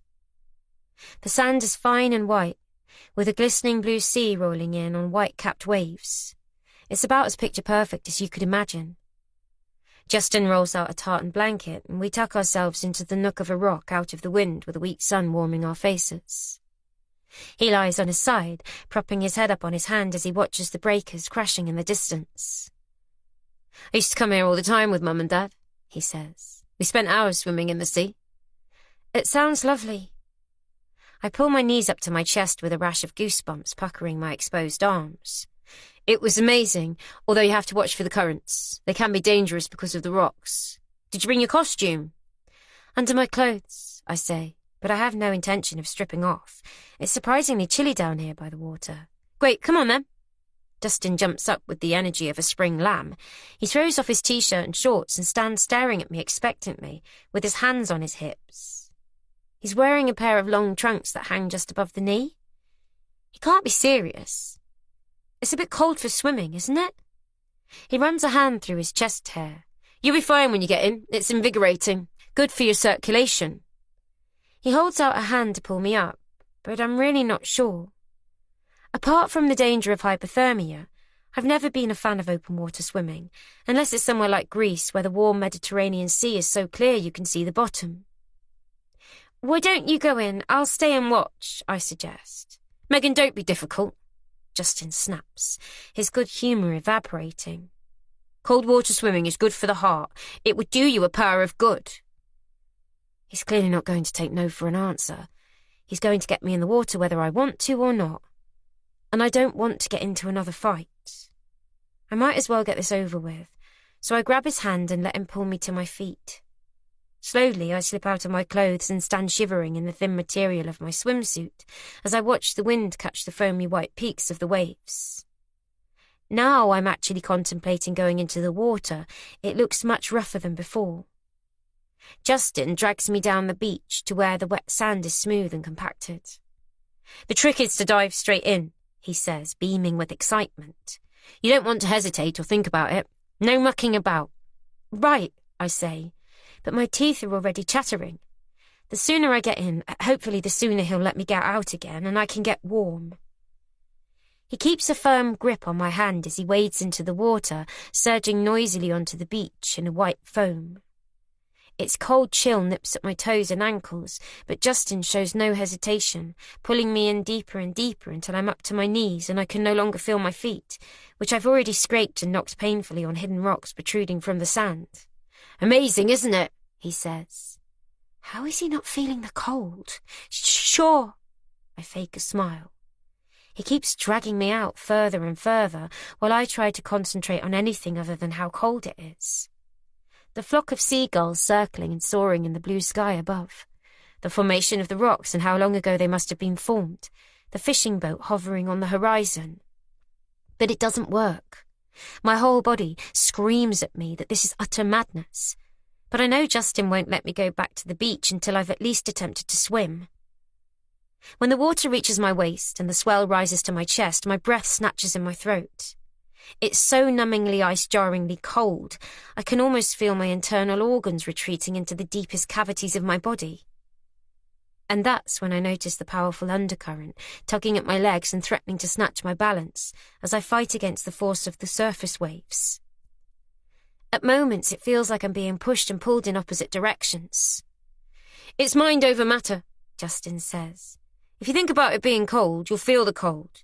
Just enjoy the moment, the freedom, the exhilaration. Exhilaration? There's nothing exhilarating about freezing to death in ice-cold, choppy seas. This is total madness. How anyone could think this is fun is beyond me. I look back at where we've left our belongings and realise with fear how far out we've come. I'm barely able to keep my toes on the bottom, bobbing up and down with the tidal surge. The urge to wade back and wrap myself in a warm towel is overwhelming. Suddenly my balance goes as a powerful wave I didn't see coming hits my back and an undertow kicks out my legs. The bottom slips from under my feet and my head dips under the surface, and then I'm tumbling, head over heels, out of control, over and over and over. No way of knowing which way is up, which way is down. Where the hell is the surface? A muted rush of water in my ears, the sting of salt in my eyes, utter confusion and panic. My lungs are bursting with the urge to breathe, while fear spikes adrenaline around my veins. White bubbles and sand and grit blur my vision. I thrash wildly, my arms and legs pumping in all directions, hunting for the surface, disorientated and buffeted by the current, until eventually I catch a glimpse of light. The sun climbing in the sky is clear as any sign pointing me in the direction I need to go. I kick out, desperate for air. But I can't move. Pressure on top of my head is holding me down. A hand? What the fuck? I kick again, pulling with my arms. I don't want to die, not like this. I edge closer to the surface, but another wave rolls over the top of me and my body spirals through the water. Finally, my hand breaks the surface, then my arm, my shoulder, my head and face. I gasp for air, sucking it in hungrily, filling my lungs and spitting out water with salty brine on my lips and tongue. A hand grabs me under the arm and lifts me up, holds me tight. "It's okay, I've got you." Justin's voice. He's here. He saved me. Thank God. I peel open my eyes. I'm in his arms. He's pulling me back to the shore. I'm safe. For a moment, I thought I was being held under the water, but I must have imagined it. The force of the waves on the top of my head pushing me down. What other explanation could there be? There was no one else around other than Justin, and there's no way he would have tried to drown me. He just wouldn't. I'm not letting the demons in my head take me down that road. He's not dangerous. He's my husband, for pity's sake. He saved me, just like he saved Arabella from the fire in the shed all those years ago. My feet find the bottom and I scramble, half-carried, back to the beach where I collapse on the wet sand, my breath fast and hurried, my heart beating like I've sprinted a lap of an Olympic track. Justin kneels at my side, holding my head, stroking my face. "What happened?" he asks, his expression a picture of worry and concern. "I don't know," I splutter, coughing up water. "One minute you were there and the next you were gone." "The currents," I gasp. "I'm so sorry. I should never have insisted on taking you in. I could have lost you. Let's get you warm." I stagger back to the rock where our clothes are in heaps on the blanket spread out across the soft sand. Justin picks up a towel and wraps it around my shoulders, rubbing the tops of my arms as I start to shiver uncontrollably. "You gave me quite a fright," he says. "You could have drowned." "Yes," I agree. "I could have died." Chapter 27. Justin wants to stay on the beach, but all I want to do is get back to the lodge and take a warm bath. "Come on, Megs, don't spoil the day. I've made a picnic," he says, as if nothing's happened. I don't have any appetite, and now the sun's vanished behind thick grey cloud, the cold has penetrated my core. I can't seem to warm up, even with my t-shirt and jeans on and wrapped in 2 towels. "Why don't you have some coffee, at least? That'll make you feel better." Justin pours from a silver flask into a plastic cup. "I'd rather get back if that's all right," I say through chattering teeth. I don't want to stay another minute here, staring at the sea, being reminded of how close I came to drowning. "Home already? But we only just got here," Justin says like a petulant child. He glowers at me like it's all my fault the day's been ruined. "We've been here a couple of hours." My skin is covered in goosebumps and frozen to the touch. I need to get home and warmed up. "You've not even eaten your sandwiches." "I'll eat them later," I say. "Fine, be like that. Spoil the day for everyone, why don't you?" His tone catches me off guard. He throws the plastic sandwich box and flask of coffee into a bag, hurls it over his shoulder and stomps off without me. I'm momentarily stunned into inaction. Is he joking? Is he going to turn back in a minute or two, laughing? No, he's not. He's serious. He carries on walking, heading for the dirt trail back to the car. He doesn't even look back. He's pissed off with me because I'm cold and wet and I want to go home. He took me into the sea where he knew there were dangerous currents, and yet somehow this is my fault. I guess he is still angry with me about last night. "Justin!" I yell after him, stumbling as I struggle to gather up the blanket. I have to sprint to catch him as he's halfway along the trail. I'm out of breath and my thighs are burning.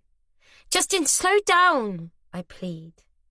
But if anything, his pace quickens until I'm virtually jogging to keep up. At least it's finally warmed me up a little and my teeth have stopped chattering. He says nothing as we make it back to the car and dump our stuff in the boot. On the journey home, we sit in silence. Justin drives too fast, speeding recklessly around blind corners and accelerating aggressively when the road straightens out. At least he doesn't object when I turn up the heat. The atmosphere is as sharp as a blade, but I don't want it to be like this between us. We're supposed to be a team, united against the world. It's what we promised each other after the fire, but there's a chasm opening up, slowly and surely. I thought if we could survive the death of our children, we could survive anything. Looks as though I was wrong. I know I shouldn't have ambushed him last night with those accusations, but he's not entirely blameless. He acted like a spoiled brat, and what the hell was all that about, storming off at the beach? Something's happened to us this week. Is it the move to Cornwall, Trelaw, the lodge? I wish Harriet was here right now. When we pull up at the house and Justin kills the engine, I brace myself. Are we going to spend the rest of the day in silence, or is he going to continue to rant about how much I've ruined his day by almost drowning myself? To my surprise, his head drops sadly onto his chest. I'm sorry, Megs. I wanted today to be so perfect. I know, and it was a lovely idea. I just want you to be happy here, the way I was always happy when I came to Trelaw, he says. After everything I've heard from Lady Grace, Colin, Finn and Arabella, I wonder how happy those times really were, and how much sentimentality has shaded his memories. The last time he was here, Arabella almost died. That's something that would leave a lasting impression on most people, but Justin never even mentioned it. I am happy. He swivels in his seat and takes my hand. God, your hands are like blocks of ice, he says, frowning. You poor thing. Let's get you inside and warmed up. Don't worry about the car. I'll unpack everything later. He leads me inside with an arm around my shoulders as if I'm his 80-year-old grandmother, but it's better than the cold, silent treatment. He lays me on the sofa, brings me a thick blanket from our bed and lights the fire. It's the first time we've lit it since we've been here, and it immediately makes the room feel cosy. Then he rushes off to the kitchen and comes back with a steaming mug of hot chocolate. I could get used to this. This is the man I fell in love with. But after the fire, things have inevitably been different. We've both lost so much and, like a berry withering on a branch, a bit of both of us shriveled and died with the boys. Although we've tried so hard to hold it together, the trauma was always going to take its toll. I'm sure he blames me for the fire, for Sebastian and Felix's deaths, although he's never said as much. I should have made more of an effort to get him to talk about his feelings. Instead, I've allowed him to bottle them up and let them fester. Is that what last night was all about? Is that why he was so angry with me? Not just because I'd accused him, but because in his heart he's never really forgiven me for the fire. He might need some therapy. A professional to tease out of him what he's really thinking and feeling, although I doubt he'd agree to it. He thinks all therapists are charlatans. And how do I go about suggesting he might need help without him flying off the handle again? He's so volatile at the moment. When he's unpacked the car, Justin returns to check up on me. He kneels on the floor in front of the sofa and strokes my hair. It was stupid asking you to come swimming with me, he says. I shouldn't have suggested it. I'm a grown woman. I can make my own choices. I say it to placate him, but we both know he gave me no choice. In the mood he was in, if I'd have refused, he'd have hit the roof. I should have known better. I knew there were strong currents. What if... His eyes bubble with tears. Strange. I've rarely seen Justin cry. Once when the doctor confirmed the boys were dead, and again at the funeral. Never before or since. But I didn't, I say. I'm fine. He bows his head, chastened. I was a bit shaken, that's all, I continue. Worse things happen at sea? I chuckle at my joke, but there's nothing funny about it. Megan, don't. I keep thinking you could have died. And then what would I have done? I don't think I could survive without you. Promise you'll never leave me. His words should sound like a declaration of love, the way he used to talk to me. But his expression, eyes narrowed, lips tight, makes it feel like a threat. I shudder. Of course I'll never leave you.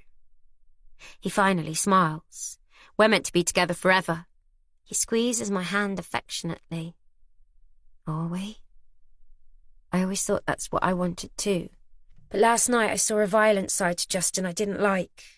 And then there were all the things Arabella said, and of course those phone messages I've been so quick to dismiss. What if he is dangerous? What if he really did hold my head under the water as a warning that he holds my life in his hands, and if he wanted to take it, he could? Easily. Megan, stop it. You're being a fool. There is something we need to talk about, whether you like it or not, I say. His brow furrows. This house. I know you love it here, but we're going to have to look at other places. Maybe we could get somewhere with a sea view. Harriet's already said she'll trawl through her books to see if the agency has anything suitable. Harriet, he hisses, withdrawing his hand from mine like he's been stung. I might have known this was something you'd been cooking up with her. His face darkens, and the hoods fall over his eyes, menacingly. It's not like that. Arabella's adamant we can't stay, and Harriet said she'd help us find somewhere else so we don't end up homeless. She can't just turf us out, you know. We have rights. But she owns the house, I say. Ultimately, if Arabella wants us to leave, we don't have a leg to stand on. Well, I'm not going anywhere. I shake my head. He can be so stubborn. Justin, she's evicting us. At some point, we're going to have to move. I'll talk to her. I'll make her change her mind. I sigh. I've tried that already. She won't listen. You don't know her like I do. She'll listen to me. Fine, go ahead. I suppose it can't do any harm, I say. But I think she's only here for a few days. You'd better try to catch her soon. Justin stands up with a determined look. I'll go now. What's the point in waiting? Will you be okay here on your own? He seems to have forgotten I've been here all week on my own. I'll be fine. He gives me a peck on the cheek and marches out of the room. I listen to him pulling on his shoes, and then, when the door slams shut, I let out a long sigh of relief. What a morning. What a week. It's at times like these you need good friends. What would Harriet say? Would she think I was wrong tackling Justin about Arabella last night? I need to call her while Justin's out. I toss the blanket off my legs and go to look for my phone. It was in the bag we took to the beach with the coffee and the sandwiches. Where's Justin put it? It's not in the hallway or on the shelf where we keep the keys, or on the dining room table. I wander into the kitchen where Justin's left the sandwich box and flask drying by the sink. There it is, on the worktop by the kettle. I snatch it up and find Harriet's number. I wait for the ring in my ear, but when all I get is silence, I check the screen. No SIM card. That's odd. Maybe the phone got knocked about while it was in the bag. I use the prong of a fork to spring open the slot where the SIM card usually sits, assuming it's a simple fix, but when it slides open, there is no SIM card. It's gone. Which means I have no way of calling Harriet or anyone else. Justin must have removed it. But why? Who does he think I'm going to call? This is strange. I'll send a message via the Wi-Fi instead and see if Harriet's free to pop around for a natter. It would be good to have some moral support, and if Justin gets funny about it, I'll tell him I was asking her to speak to Arabella about the tenancy. I compose a brief message and hit send, but instead of flying off into the ether, a red exclamation mark appears under it with the words, "Not delivered." And then I notice the Wi-Fi symbol is missing from the cracked screen. This is feeling more than a coincidence. I dive into the cupboard under the stairs where the router's kept, expecting to see its lights flashing with some kind of error message, but there are no lights on it at all. And when I follow the electric lead that should be plugged into the wall, it's not only been unplugged, but the plug removed, leaving 2 copper wires poking out. What is Justin playing at? It has to be him. He's trying to cut me off. But why? Panic builds in my chest and my heartbeat drums frantically. Don't ignore this message. Your husband is a dangerous man. I shake the words out of my head. No, this can't be happening. Is he punishing me? Is this all because of what happened last night? Because I accused him of rape, of attempted murder? What if it's all true? What if everything Arabella told me is exactly how it happened? Of course Justin would be angry. He doesn't want me to know what he's really like, what he's capable of, because he knows I'd leave him. Our marriage would be in tatters. My hand drifts to my throat, still painful from where he grabbed me last night. I thought I was going to die. And in the sea earlier, when I thought I was being held under, it was Justin, showing me how easily he could end my life, if he chose to do it. Just like with Arabella. He showed her how easily he could have killed her if he wanted to. For the first time since we met 16 years ago, I'm afraid of my husband and what he's capable of, what's going through his head and what he's planning to do next. Have I been deluding myself all these years? All those friends I cast adrift because of him, all the times he told me what to wear and how to do my hair, all the times he said I wasn't ready to go back to work. He wasn't protecting me or looking out for my best interests. He was isolating and controlling me. Whoever hid that phone in this house, trying to warn me about him, was right. Justin is a dangerous man, and I need to get away before he kills me. Megan, what are you doing? Fuck. I didn't hear the door, and now he's back. That was quick. I poked my head out of the cupboard and smoothed down my hair, conscious my chest and face are flushing. Nothing, I was looking for my trainers. Did you speak to Arabella? His scowl tells me everything. It was a complete waste of time, he growls. I closed the cupboard and composed myself, trying to control my trembling hands and voice. I need time to think. She won't even consider changing her mind, he continues. She's given us until the end of the month. I'm sorry, I say. But frankly, another day in this house with Justin would be too long. Who the hell does she think she is? I'm not having that bitch dictate where I can and can't live. He pirouettes and smashes a fist into the wall, sending chunks of plaster and paint flying. Justin, I gasp, my hand flying to my mouth. I've never seen him like this before, at least not until last night. He doesn't seem to notice the blood pouring from his knuckles. He runs his hands through his hair and stares at the ground, shaking his head. I'm sorry, Meg. I fucked up. I should never have brought you here. It's okay. It's not your fault. I try to sound like I still care while watching him hawkishly, keeping my distance until I can work out what I'm going to do. Why don't you call Harriet and see if she can help? Maybe as a neutral she can talk Arabella around. Harriet is my one hope. If I can't get a message to her, perhaps I can trick Justin into inviting her to the house instead. I thought she'd already tried, he says. Yes, but there's no harm in seeing if she'd try again, is there? You're right. What would I do without you, Meg? The old charming Justin surfaces from the darkness. The way his moods and behaviour change in a flash is chilling. I'll call her. Why don't you ask her over and we can come up with a game plan, I suggest. Good idea. He pulls his phone from his pocket and makes the call. I hold my breath, waiting for Harriet to answer, praying she'll come. Never mind her sorting out the tenancy. She might be the only person I can rely on to save me from my husband. Chapter 28. Harriet agrees to come over that afternoon, even though it's a weekend. She says she'll be here as soon as she's finished a viewing in Falmouth, Justin says, slipping his phone in his pocket. That's good, I say, smiling. I don't want to risk another confrontation with him, so I don't mention my missing SIM card or that the Wi-Fi's been disabled. I'm still feeling cold, so I think I'll have another lie down. I curl up on the sofa under the blanket in front of the fire and close my eyes, pretending to sleep. Justin acts concerned and brings me a pillow from the bedroom, but I can't drift off, not with him in the house. He could be planning anything.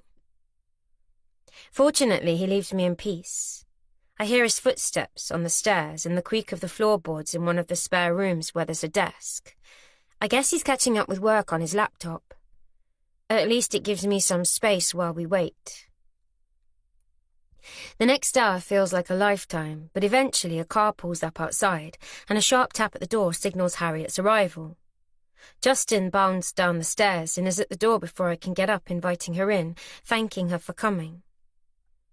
I toss my blanket over the back of the sofa and run my fingers through my hair, hoping to give it a bit of volume. It's still caked in brine. I should have had a shower, but I've had other things on my mind. "Hey, Harriet," I say, wandering into the hall trying to look casual. Harriet looks achingly gorgeous, but today I don't care. All I care about is letting her know I need her help. Justin shows her into the dining room. She takes a place at the head of the table while he sits at the opposite end, facing her, like two political leaders about to discuss world peace. I pull up a chair between them. Harriet reaches into her bag for a notebook and pen, and when she catches my gaze, I open my eyes wide, trying to signal that something's wrong without Justin catching on to what I'm up to. That I desperately need her help. But she just smiles back, clicks her pad and folds open her notebook to a clean page. "We've got a big problem," Justin says, clasping his hands on the table all businesslike. "The Carlyons want to evict us, and I want to know what you are doing about it." He's taken that tone with her again, like she's one of his minions, here at his beck and call.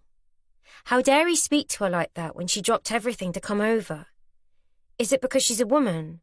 Or is he just so arrogant he speaks to everyone like that? I haven't noticed it before. But maybe I haven't been paying attention. Harriet appears unfazed, mirroring his body language, her hands resting on the table like his, watching him with an equally serious expression, head cocked slightly to one side. "I'm not sure there's much I can," she begins with a disarming smile, but Justin's having none of it.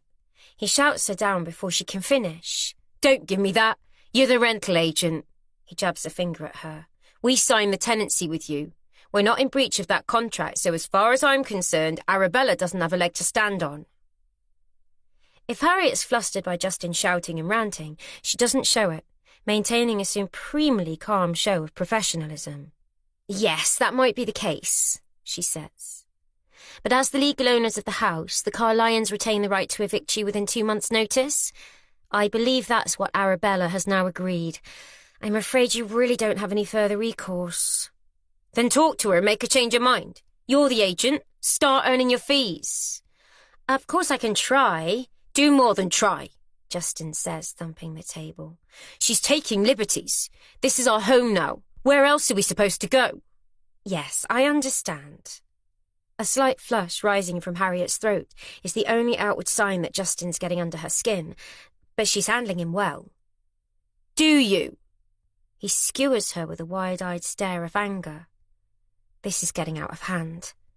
"Why don't we all calm down a bit?" I say. "Justin, why don't you put the kettle on and make some coffee? There's no need to fall out, is there?" I rub his leg under the table, hoping he'll think I'm being affectionate. If I can get him out of the room for just a minute, I can speak to Harriet alone. "Don't interrupt while I'm talking, Megan," he snarls at me, the ferocity of his tone making me startle. "I just thought we could—" "Why don't you make it?" He throws his arms in the air. "Can't you see I'm trying to save our home here?" "Yes, sorry." I lower my gaze, embarrassed to have been spoken to by him like that, as if I'm a naughty child trying his patience.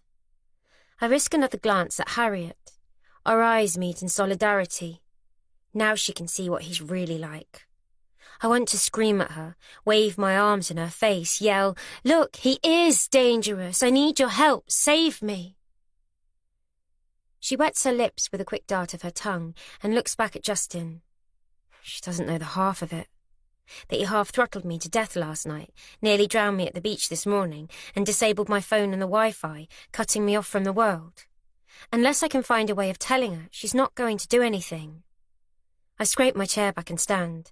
Harriet smiles sympathetically, but it's not her sympathy I need.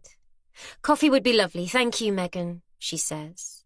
"And bring some biscuits while you're at it," Justin demands, without even looking at me. I slope off to the kitchen, dejected. This isn't at all going to plan. I should have given it some more thought. I thought the biggest problem was going to be getting Harriet to the house. It never occurred to me how difficult it would be once she was here to raise the alarm without alerting Justin. but he's making it virtually impossible. Come on, think, Megan. There has to be a way. Maybe I could spill coffee over Justin, and while he's distracted, somehow communicate to Harriet that I need her help. But would that really work? This isn't a soap opera or a Hollywood movie. This is real life. What if I ended up scolding Justin? Despite everything, I couldn't do that to him. I couldn't risk the confrontation I know it would provoke. And it might not even work anyway. I need something surefire. Morse code tapped out on the table leg? A secret note slipped into Harriet's bag when Justin's distracted? Help me scratched into the back of a chocolate digestive? They're all stupid ideas. In the dining room, I can still hear them talking. Justin still shouting. Harriet implacable. I admire her. She's refusing to be bullied, and it's winding him up into a proper state. I'll just have to hope Justin leaves us alone briefly, put my faith in fate. What else can I do? I can't risk anything that puts my life or Harriet's at further risk. I return to the dining room with 3 mugs of coffee and a plate of digestives on a tray. It rattles as I place it on the table with trembling hands. Yes, I'll have another word with her, Harriet is saying, her voice calm and reassuring. And of course, I'll explain about the fire and the awful time you've both been through. But all I'm saying is, you have to get her to listen, Justin barks. Harriet takes a calming breath and repeats herself. I'll have another word with her. She leans across the table and helps herself to one of the mugs of coffee. In the corner of my eye, I can still see Justin still steaming. His face is red and his hands are balled into fists. In the meantime, Harriet continues, I've started looking to see if we can find you something else, in case Arabella is absolutely set on her decision. She's only trying to let Justin know she's on the case and isn't going to leave us homeless, but she might as well have lobbed a hand grenade into the room. Justin looks like he might well combust. Have you not heard a word I've been saying? He rages. We're not moving. Harriet barely blinks. Totally, but I just wanted to let you know I'm on your side, and we're going to get this sorted one way or the other. Then prove it and get Arabella to change her mind. Harriet sips her coffee and murmurs in appreciation. Lovely coffee, Megan. Do you grind your own? What? Oh, no, it's just a supermarket-owned brand. Nothing special. I giggle nervously. Well, it's delicious. Must be the way you make it. I glance briefly at Justin, who's staring open-mouthed at me, as if he can't believe the banal turn the conversation's taken. Two heaped spoonfuls in the cafetiere and some hot water, that's all, I say sheepishly, aware of Justin shuffling uneasily in his chair. So listen. Harriet sets down her mug and angles her body towards me, offering Justin her shoulder. To make matters worse. When can you fit me in for my first training session? I really enjoyed the assessment. My blood runs cold. What is she doing? She knows how Justin feels about me going back to work. She must think I've squared it with him, but I've not had the chance. That's been the last thing on my mind. Training session? Justin asks, with an edge to his voice that almost stops my heart. It's nothing, I blurt out. Harriet popped round while you were away and wanted some fitness advice, that's all. Harriet frowns. Come on, Megan, don't be shy. You can tell him. I don't mind. My stomach tightens and I think I'm going to be sick. Megan's going to take me on as her first client here in Cornwall, she says, looking straight at Justin with a grin. Isn't that great? And I know loads of women round here will be queuing up to sign up too. Oh, God, what is she playing at? She's dropped me right in it. He's going to go berserk. He made it absolutely clear I wasn't ready, and now he'll think I've deliberately gone against him. In the mood he's in, this isn't going to go well. I can't look at him, but I feel his brooding presence at the end of the table like a bubbling volcano ready to erupt. It's too soon for Megan to go back to work, he growls. She knows that. I made it quite clear. So whatever's been going on behind my back needs to stop. There will be no training sessions. Harriet's immaculately trimmed eyebrows shoot up. Are you serious? I think I know what's best for my wife. He thumps the table again, like some bone-headed caveman staking his claim on me. Do you? She asks, peering at him over the top of her mug. Oh, God. I want to be anywhere but in this room right now, or even in the house. I want to be as far from Justin as is physically possible to be, because when Harriet's gone, I'm going to bear the full brunt of his anger. And the scary thing is, I no longer know what he's capable of doing. He's already assaulted me and tried to drown me. Next time, he might just finish the job. I think I know my wife, and in case you've forgotten, she's been through an enormous trauma. She's lost 2 children. It's not the sort of thing you get over easily, he says with a chilling menace. I'm well aware of that, but it's too early for her to return to work. Maybe, in due course, when she's had time to process what she did, we can talk about it. They're talking about me as if I'm not in the room, like I'm a child in a custody battle with no mind of my own. I appreciate Harriet's fighting my corner, but I really wish she'd shut up. This isn't helping. I'm sorry you feel that way, Harriet says, putting her mug on the table, slowly and deliberately. But personally, I think it would be good for her, while she's stuck here alone and you're off gallivanting here, there and everywhere with your job. Gallivanting? Justin spits. I'm sorry, Justin, but I consider Megan to be a friend, and I have to say, I think you're being a bit overprotective. I know my wife best, Justin repeats slowly. Yes, so you said. That's enough. I think it's time you left. No, she can't leave. Not yet. Harriet checks her watch and huffs. Yes, you're right. I need to be getting back to the office. She stands, tosses her notebook and pen in her bag and hooks it over her arm. I'm sorry if I caused any offence, Justin. It's only that I'm fond of Megan and I can see she's feeling a little adrift. She's fine, he says. Right, well, thanks for the coffee, Megan. I'll see you soon. My eyes open wide in panic, begging her to read the signs, to see my fear.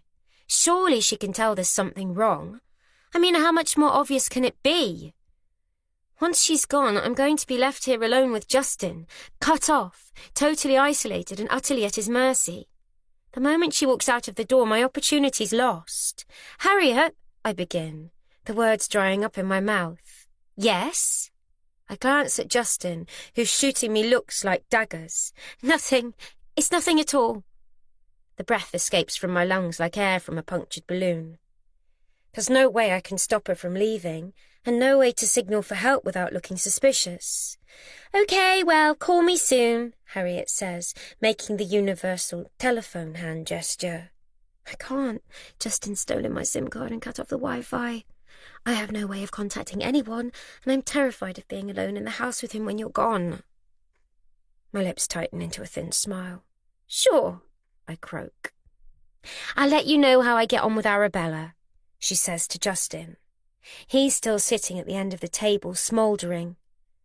Maybe there is a small window of opportunity after all. I jump up.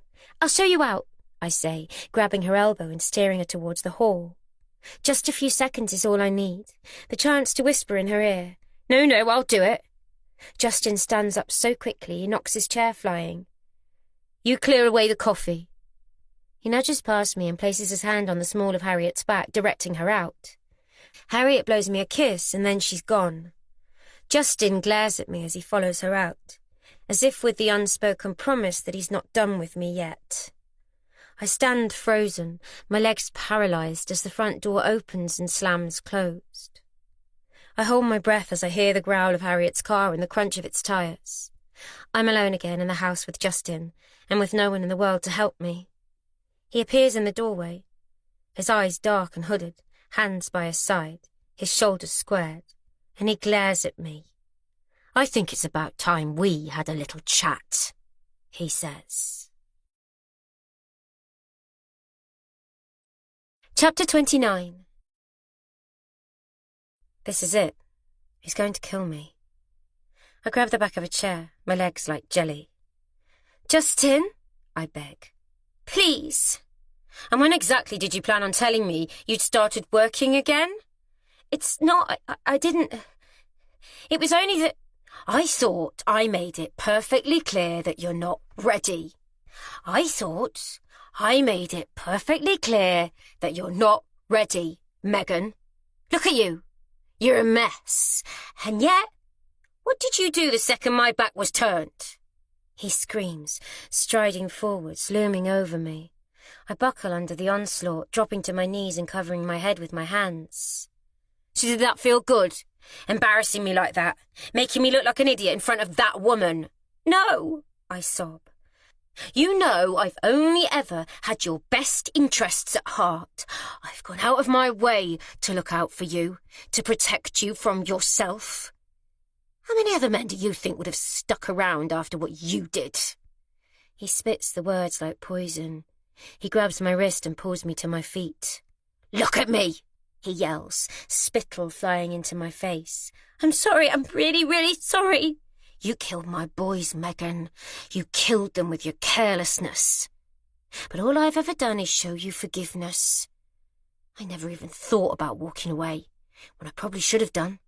And this is how you treat me. You should be ashamed of yourself. Harriet begged me, I cry. I thought it would help me settle in. That woman is nothing but trouble. I want you to keep away from her. She's my friend. She's my only friend. I've told you before, you don't need friends like her. People like that are poisonous. You see how she's driving us apart? Talking you into doing something I've made clear you're not ready for. It's not like that. He has hold of both of my wrists, gripping them so tightly my hands throb. Where does this end, Megan? Last night you were accusing me of being a rapist and of trying to kill Arabella, and now this? Do you really hate me that much after everything I've done for you? I don't hate you. Tears stream down my cheeks. I love you. You have a funny way of showing it. I'll make it up to you, I promise. At this moment, I'm ready to promise him the world, anything to make him let go of me. You make me sick. You know that? He finally releases my wrists, shoving me at the same time. I crash into the legs of a chair and cry out in pain, but he doesn't seem to care that I'm hurt. There's venom in his eyes I've never seen before. Do I really know this man at all? He glowers at me with contempt, as if I'm worthless, dirt on his shoe. How have we come to this? If I had any doubts before, they've been well and truly confirmed. Justin is a dangerous man, and I need to get away from him before he kills me. Get this coffee cleared up. I'm going back upstairs to work, and I want no more trouble from you today. I bow my head, just grateful it's over. For now. As Justin's footsteps disappear up the stairs, I brush my hair out of my eyes and dry my cheeks. I never thought I'd be that wife who is scared of her husband. But then I never thought Justin would be the kind of man who could behave so aggressively. I gather up the mugs and what's left of the biscuits and stagger into the kitchen. What am I going to do? I can't stay here in the house with him. But where would I go? I'd pinned all my hopes on Harriet being able to help me, but I was being a fool. She can't help. The only person who can help is me. I have to do this by myself. As I put the mugs in the dishwasher and rinse out the cafetiere, a thought forms in my mind. I'm not totally alone here at Trelaw, even though it feels like it. The Sir Roger and Lady Grace are home now. Plus, there's Arabella and Colin. If I can reach the house and explain the danger I'm in, surely they'll be able to help me. I dry my hands on a tea towel and step into the hall. The house has fallen silent. No, not quite. When I listen carefully, I can hear the tap-tap-tap of a keyboard. Justin working on his laptop. I only need a few minutes head start and I can be at the house before he can stop me. I tiptoe to the cupboard under the stairs and pull on my running shoes, freezing every time I hear the creak of a floorboard or joist in this dusty old house. The rubber soles of my shoes squeak annoyingly loudly as I creep to the front door. Wincing, I try the handle, hoping I can sneak out without Justin hearing. By the time he's worked out I'm gone, I should be safely away. Perhaps I can even persuade Arabella to drive me into Falmouth. I tug at the heavy oak door, but it won't budge. It's locked, and the key is missing. I try with both hands, but I can't get out. I'm trapped in the house with a monster. Looking for these? I spin around, frantic. Justin's meandering down the stairs with a self-satisfied grin on his face and the front door keys dangling off his finger. You locked me in, I gasp, For your own safety, Megs. What other choice did I have? So you're keeping me prisoner now? He frowns. Don't be silly. You're not a prisoner. But I have a duty to look after you. Like I've always done. You're upset. I can't have you running off and doing something silly. Can I now? Open this door, I demand, although my voice sounds reedy and desperate. Justin closes his fist around the keys. No, it's best if you stay indoors today. I launch across the hall, sprinting for the back door, snatching at the handle. But it's also locked. I run into the lounge and try the patio doors, but I can already see the key is gone. Sure enough, the doors refuse to open. You bastard! I scream. Let me out! Not until you've calmed down. I want you to prove to me I can trust you. Prove you can trust me. He nods. Oh, God. The man's deranged. But what choice do I have? I can either fight him or... There is only one other way. If he doesn't think he can trust me, then I need to win back his trust, at least until I can find a way of escaping from him. I take a big breath deep into my lungs, centering myself, calming myself, transforming myself into the character he wants me to be. I'm sorry, I say. I've been a real bitch, haven't I? I forgive you, he says, like he's a priest or something. I didn't mean to go behind your back. I can see how that must have made you feel, I say, softening my tone. Becoming the old Megan again. And accusing me of those horrible things. I shake my head. I'm such an idiot. I don't know why I believed Arabella. Of course you're not capable of any of it. You're a good man, a kind man. I force myself to close the distance between us and put a hand to his cheek. And I love you. I don't know what I'd do without you. I don't know what you'd do without me either. That smug grin makes me want to punch him in the balls, but instead I concentrate on not recoiling when he kisses me. I even wrap my arms around him and pretend I'm yielding to his embrace. Let's not talk about it, he says. For now. He pushes the door key into his jeans pocket. It's going to take a bit more than an empty apology and some faked affection before he trusts me to let me out again. I just need to be patient. It's the only way. Why don't you finish your work? I'll cook us something nice tonight, I say, running my hand down his chest. I'll make it all up to you. That sounds good. He plants one last kiss on my lips and, with an affectionate pat on my backside, trots back upstairs to his laptop, and I let out a sigh of relief. All I need is for him to believe that he can trust me not to run away. As he said himself, I know him better than anyone. So how hard can it be? Chapter 30. That evening after we've eaten, Justin is totally charming. He clears up after the meal, massages my feet as we watch TV, and even fetches me a peppermint tea before bed. And I play the part of the adoring, dutiful wife, laughing at all his jokes, listening attentively when he rants about work and not flinching every time he touches me. But in my head, all I can think about is his hands around my neck, the panic as he held me underwater, and the malevolent look in his eye when Harriet told him I was taking her on as a personal trainer. This isn't the man I fell in love with. This man is dangerous, and the sooner I can get away from him, the better. The following morning he insists we go out for the day. It begins with a trip to a gorgeous little cafe in a working boatyard on the river, where a dozen more yachts are out of the water on stilts. The wooden-clad building at the water's edge is nothing more than a glorified cabin, but inside it's warm and cosy, with a wood-burning stove pumping out heat, the white-painted walls adorned with black and white photos from the area, and the air thick with the stomach-rumbling smell of coffee and freshly baked pastries. He orders us lattes and eggs on toast for breakfast before we head off in the car to explore further. We drive past countless secluded coves and pretty coastal villages, along cliff-top passes and through meandering green lanes, as if Justin's trying to convince me of Cornwall's undisputed beauty, and that if he can just open my eyes, I'll be able to see what a wonderful life we could have here. but I don't need convincing. It's the perfect place for holidays and adventures, but I don't want to live here. Specifically, I don't want to live here with Justin. I don't want to live anywhere with him. I don't want any part of this life anymore. I'm better off without him. The idea of being on my own and starting over would have terrified me even a few days ago. Justin was all I had, and I thought all I needed. But I was deluded. He's suffocating me, and if I don't leave, he could end up killing me.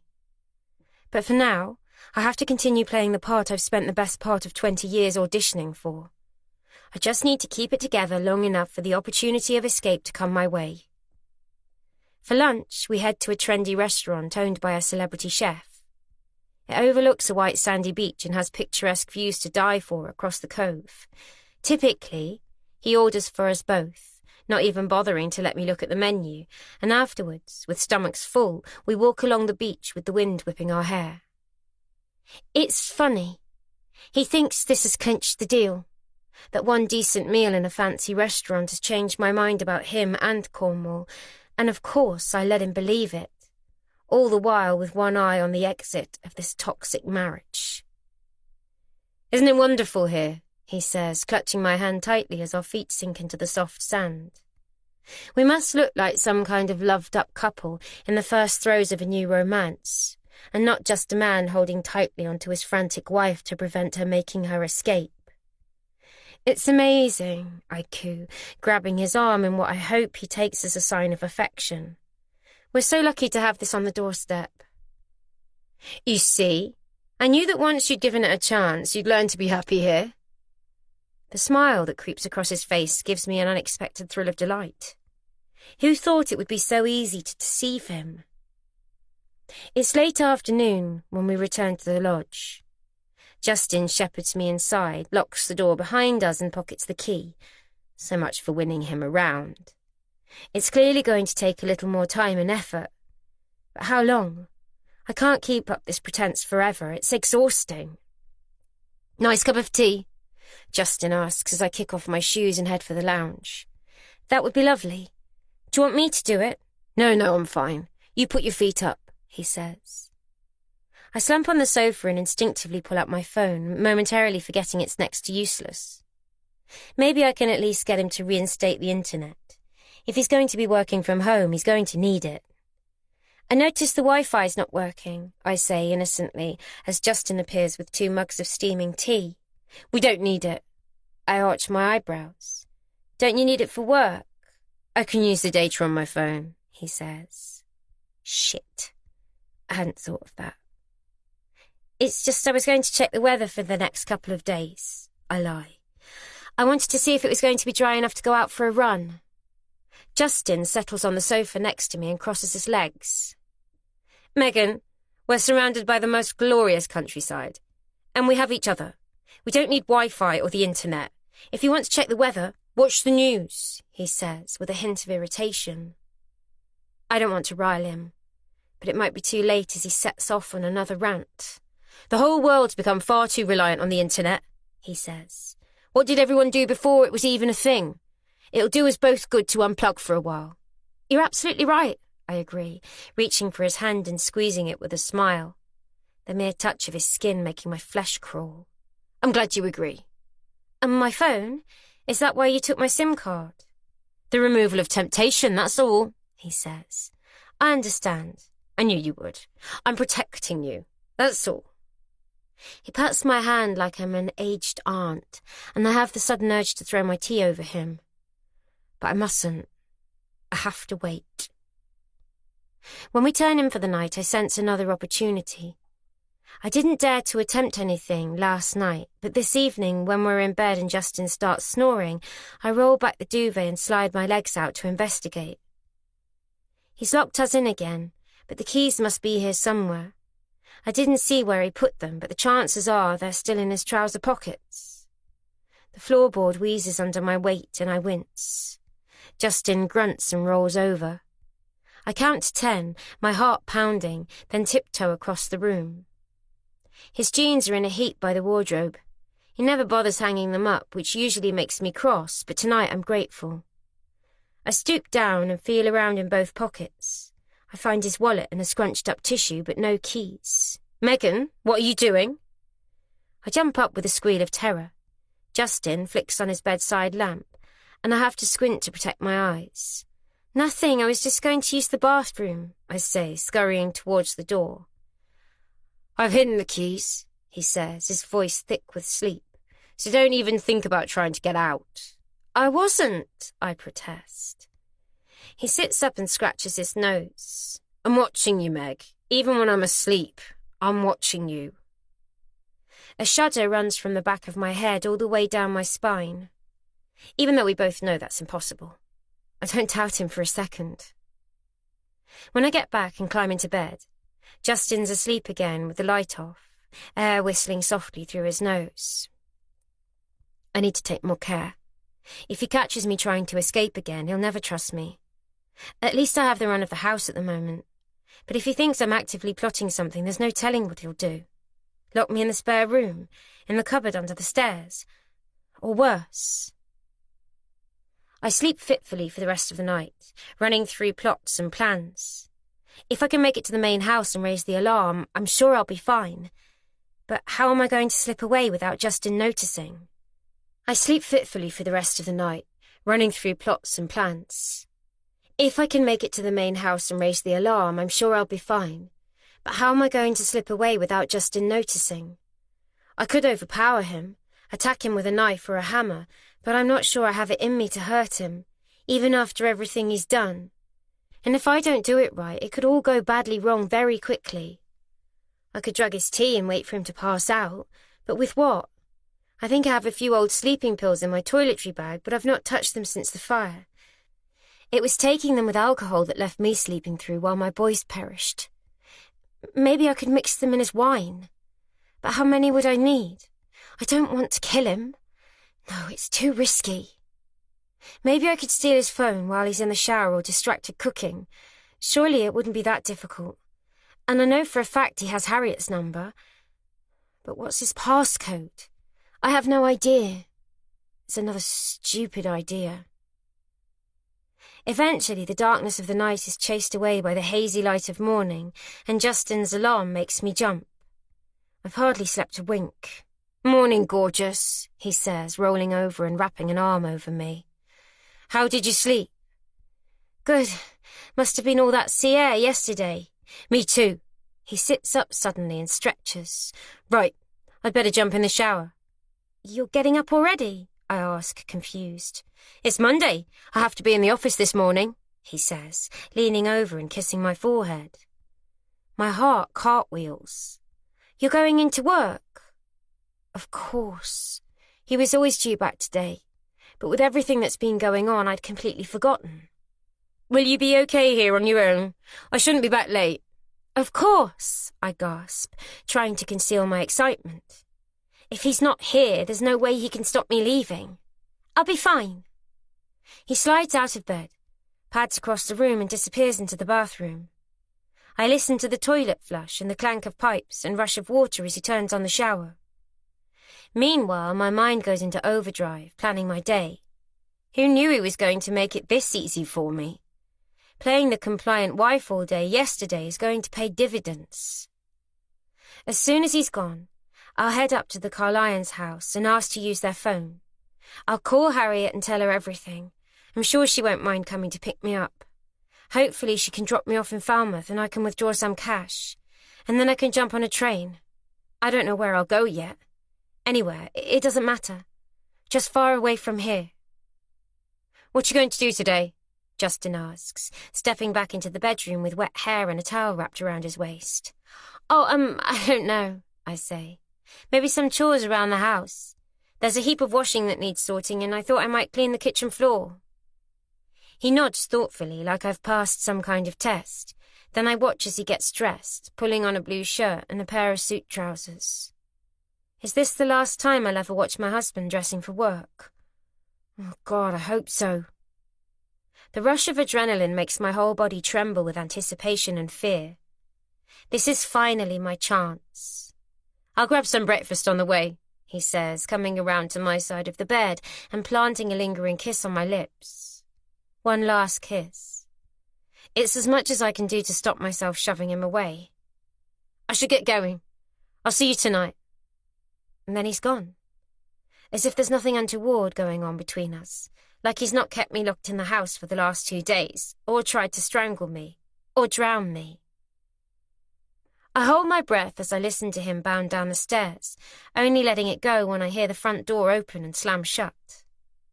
At last, I'm alone, and so nearly free. But another sound reignites all my fears. The sound of the key turning in the lock. No, please, God, no. I hurl off the duvet and sprint for the stairs, almost tripping down them in my haste. Wouldn't that be an irony if he came home and found me lying in the hall with a broken neck? I stub my toe on the tiles, but the pain doesn't register as I throw myself at the door and try the handle, confirming my worst nightmare. The bastard's locked me in. I should have known he wouldn't make it that easy for me. Everything I've been planning and hoping drifts out of my hand like a breath of smoke. I hammer on the door with my fist as Justin's car growls into life and pulls away. "Justin!" I scream. "Let me out!" But he's gone. And I'm left trapped in the house. A prisoner in my own home.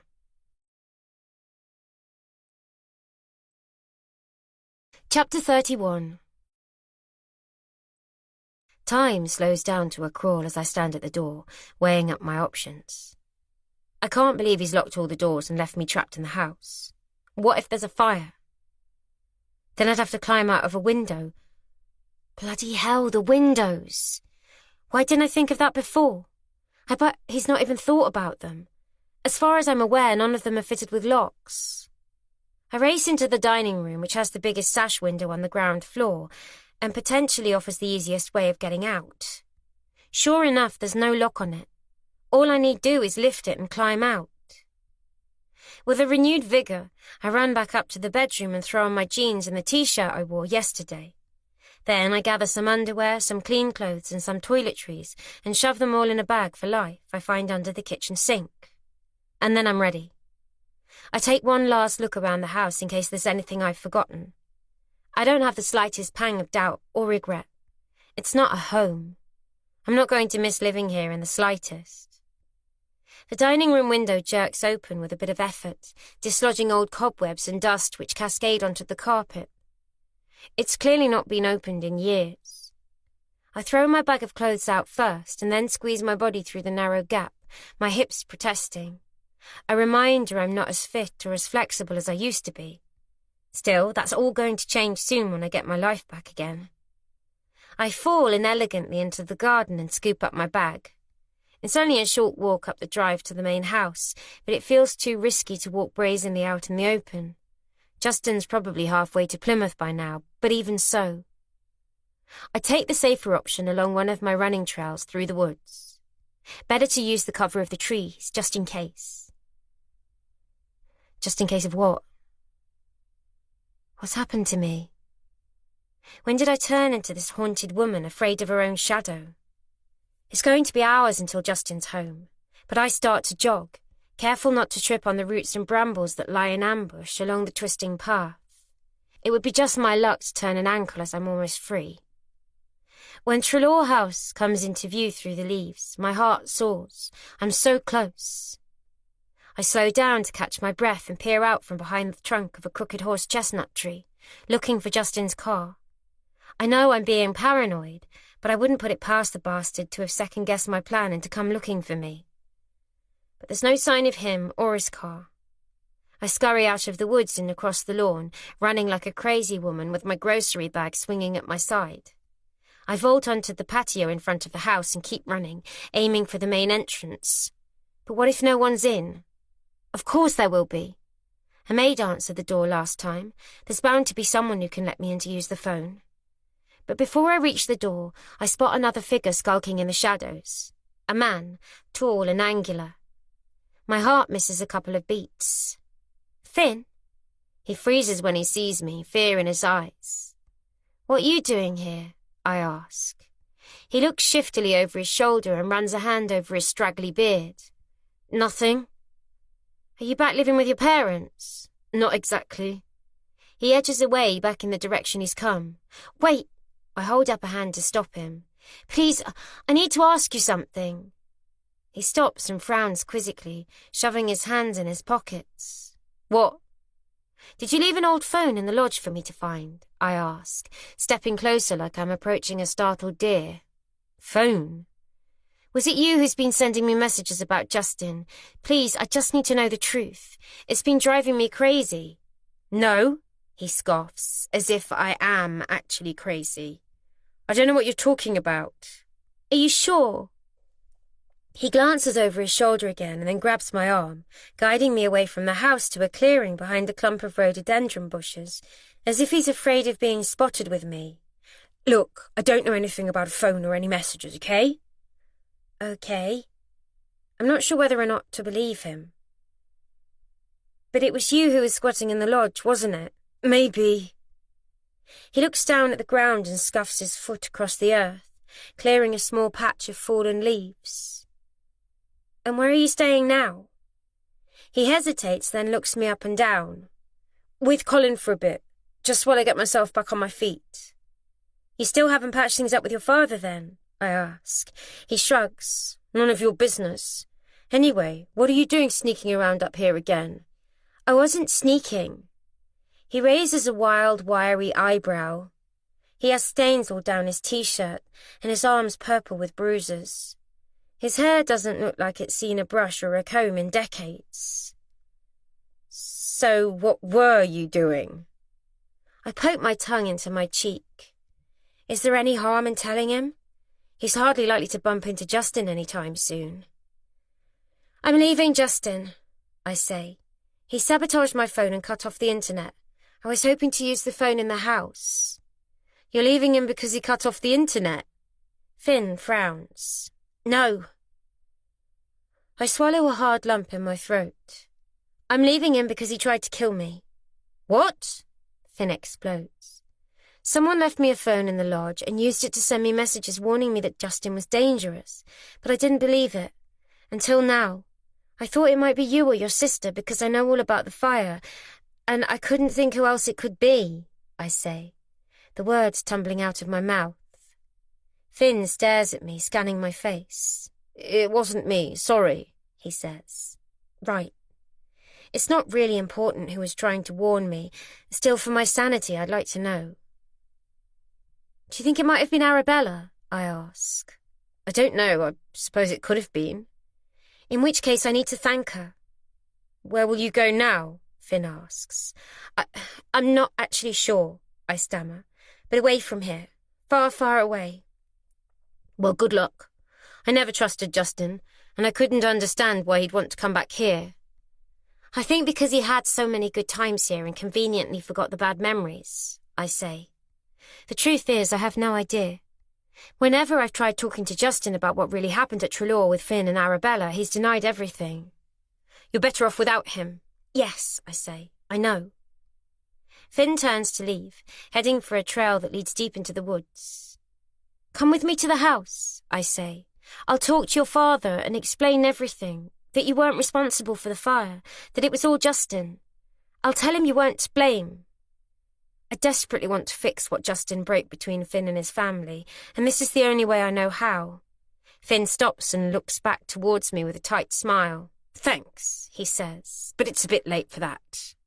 It doesn't have to be. Too much water, Megan. Too many bridges. He sets off again, trudging along with his head down and his shoulders rounded. A man broken and defeated. And there's nothing I can do about it. Chapter 32. The maid who answers the door isn't the same woman who let me in the last time I was here to talk to Arabella. She's older with flecks of grey in her jet-black hair, stern-looking with deep creases around her eyes. Yes? I'm Megan. My voice sounds weak, pathetic. We're renting the lodge. I need to use your phone. It's urgent. The woman stares at me, as if I've just asked her if I could pluck out her eyes and pickle them in a jar. Please, it's an emergency, I add, sounding even more pathetic. The woman is clearly torn. I don't suppose they're used to getting many visitors. "Wait here," she says, about to shut the door in my face. But I stick out my arm and force it open. I'm not being fobbed off by her or anyone. Not today. "Please tell Lady Grace it's Megan Pike and I need to use her phone as a matter of urgency." What the hell? She might as well know the truth. I have nothing to hide. "Look, my husband tried to keep me locked up in the house, and I'm terrified that when he gets back home, he's going to hurt me." The woman blinks rapidly 4 or 5 times, assessing me, trying to work out what to make of this mad woman on the doorstep claiming her life's in danger. "You'd better come in," she says. I glance down the drive, still half expecting Justin to come tearing along in his car to drag me back to the lodge, telling everyone I'm out of my mind, and I don't know what I'm talking about, that I'm stressed, overtired, still grieving. But he doesn't. I'm safe. For the moment, at least. He can't hurt me while I'm in the house. My heart rate finally slows to something approaching normal as the door closes behind me, and the maid leaves me standing in the hall. "Wait here," she instructs solemnly, before gliding away with perfect poise and posture. I catch the smell of boiled cabbage and maybe a hint of beeswax. It's not a pleasant odour. It reminds me of the care home where my grandmother lived for the last few years of her life, not what I expected at all from such a grand house. From where I'm left standing, the phone's within easy reach on a table less than 6 strides away, tantalisingly close. It's one of those old-fashioned Bakelite phones that looks like a relic from the 1920s, with a dial and a heavy handset on a long lead. I could just go ahead and call Harriet without waiting for permission, but that would be rude, and I can afford to wait a minute or two. I'm safe. Justin isn't here. A few moments later, the sound of voices carries down the hall, followed by shuffling footsteps, and Lady Grace appears in a waft of lavender, with the maid hovering a few feet behind. "My dear Megan, is everything all right?" she asks, the deep lines on her face concertinaed into a look of concern. She glances at my jeans. I follow her gaze and notice with embarrassment they're covered in mud and grass stains from where I dropped out of the window at the lodge. I try to brush them off, my cheeks flushing hot. "I'm sorry to impose, but I was hoping I could use your phone," I say. "It's a bit of an emergency." "Of course, help yourself," she says, waving towards the phone on the table. "I trust everything is okay?" "He tried to kill me and has been keeping me locked in the house." The words are out of my mouth before I can stop them. Lady Grace's face folds in horror. "Who?" "My husband, Justin." My eyes unexpectedly water with tears. "I have to get away from him, but he's disabled my phone." I hold up my mobile as if that somehow explains everything. "Do you need to call the police?" "What? No, it's fine. I just need to get away. My friend will come and pick me up, I'm sure." I snatch up the receiver and put it to my ear, find Harriet's number in my phone and start to dial. I had no idea how long it took to call someone using one of these old phones with its rotary dial, waiting for it to circle back to its starting point before dialing each number. It seems to take an age with Lady Grace and the maid watching over me. Eventually, the line clicks and rings. I shoot Lady Grace a grim smile as I wait for Harriet to pick up, my foot tapping on the floor impatiently. Whenever I've called from my mobile, Harriet's picked up straight away. I guess she doesn't recognise this number.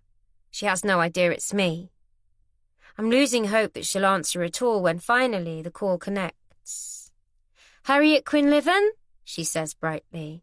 "Harriet, it's me, Megan." I gasp with relief. "Megan?" "I'm calling from the Trelaw house. Justin's taken the SIM card out of my phone and cut off the Wi-Fi, so I couldn't call you from my mobile," I tell her. "Whoa, slow down. What's going on?" "It's Justin," I sob. "I'm leaving him. Please, would you be able to pick me up? I'm so sorry, I didn't have anyone else to call." "Leaving him? Why?" "I'll tell you everything later, but right now I really need to get away from here. Will you come, please? I can pay you for petrol." Don't be silly. Of course I'll come. I'm just with a client on a viewing, but as soon as I'm done here, I'll be there, she says. Thank you. Are you okay? You sound upset. I'm fine, I sniff. I had to climb out of a window to get out. I was trying to tell you when you came over the other day, but it doesn't matter. Please, hurry. Bloody hell, Megan, I'm so sorry. I'll be there as soon as I can. Sit tight. I will. I glance at Lady Grace and smile again. They're being very kind to me here. Come up to the main house when you're ready. I'll be waiting. I'll be there in an hour. An hour? I thought she'd be able to get here quicker. Sure, I say weakly. I'll be here. Thanks. Okay, I've got to go. I'll see you soon. And then she hangs up. There's nothing I can do but wait, and hope Justin doesn't decide to make an unexpected return to check up on me. Is she coming? Lady Grace asks. Yes, I say. She's on her way. She'll be here in an hour. I'll wait outside. Don't be so silly. You can wait here. Are you sure? I don't want to cause any trouble. You're not any trouble. Come and make yourself comfortable. She leads me into a room at the front of the house, where two large sofas are positioned facing each other either side of a grand fireplace. Hundreds of leather-bound books fill floor-to-ceiling shelves around two of the walls, and in the corner there's a writing desk covered in paperwork.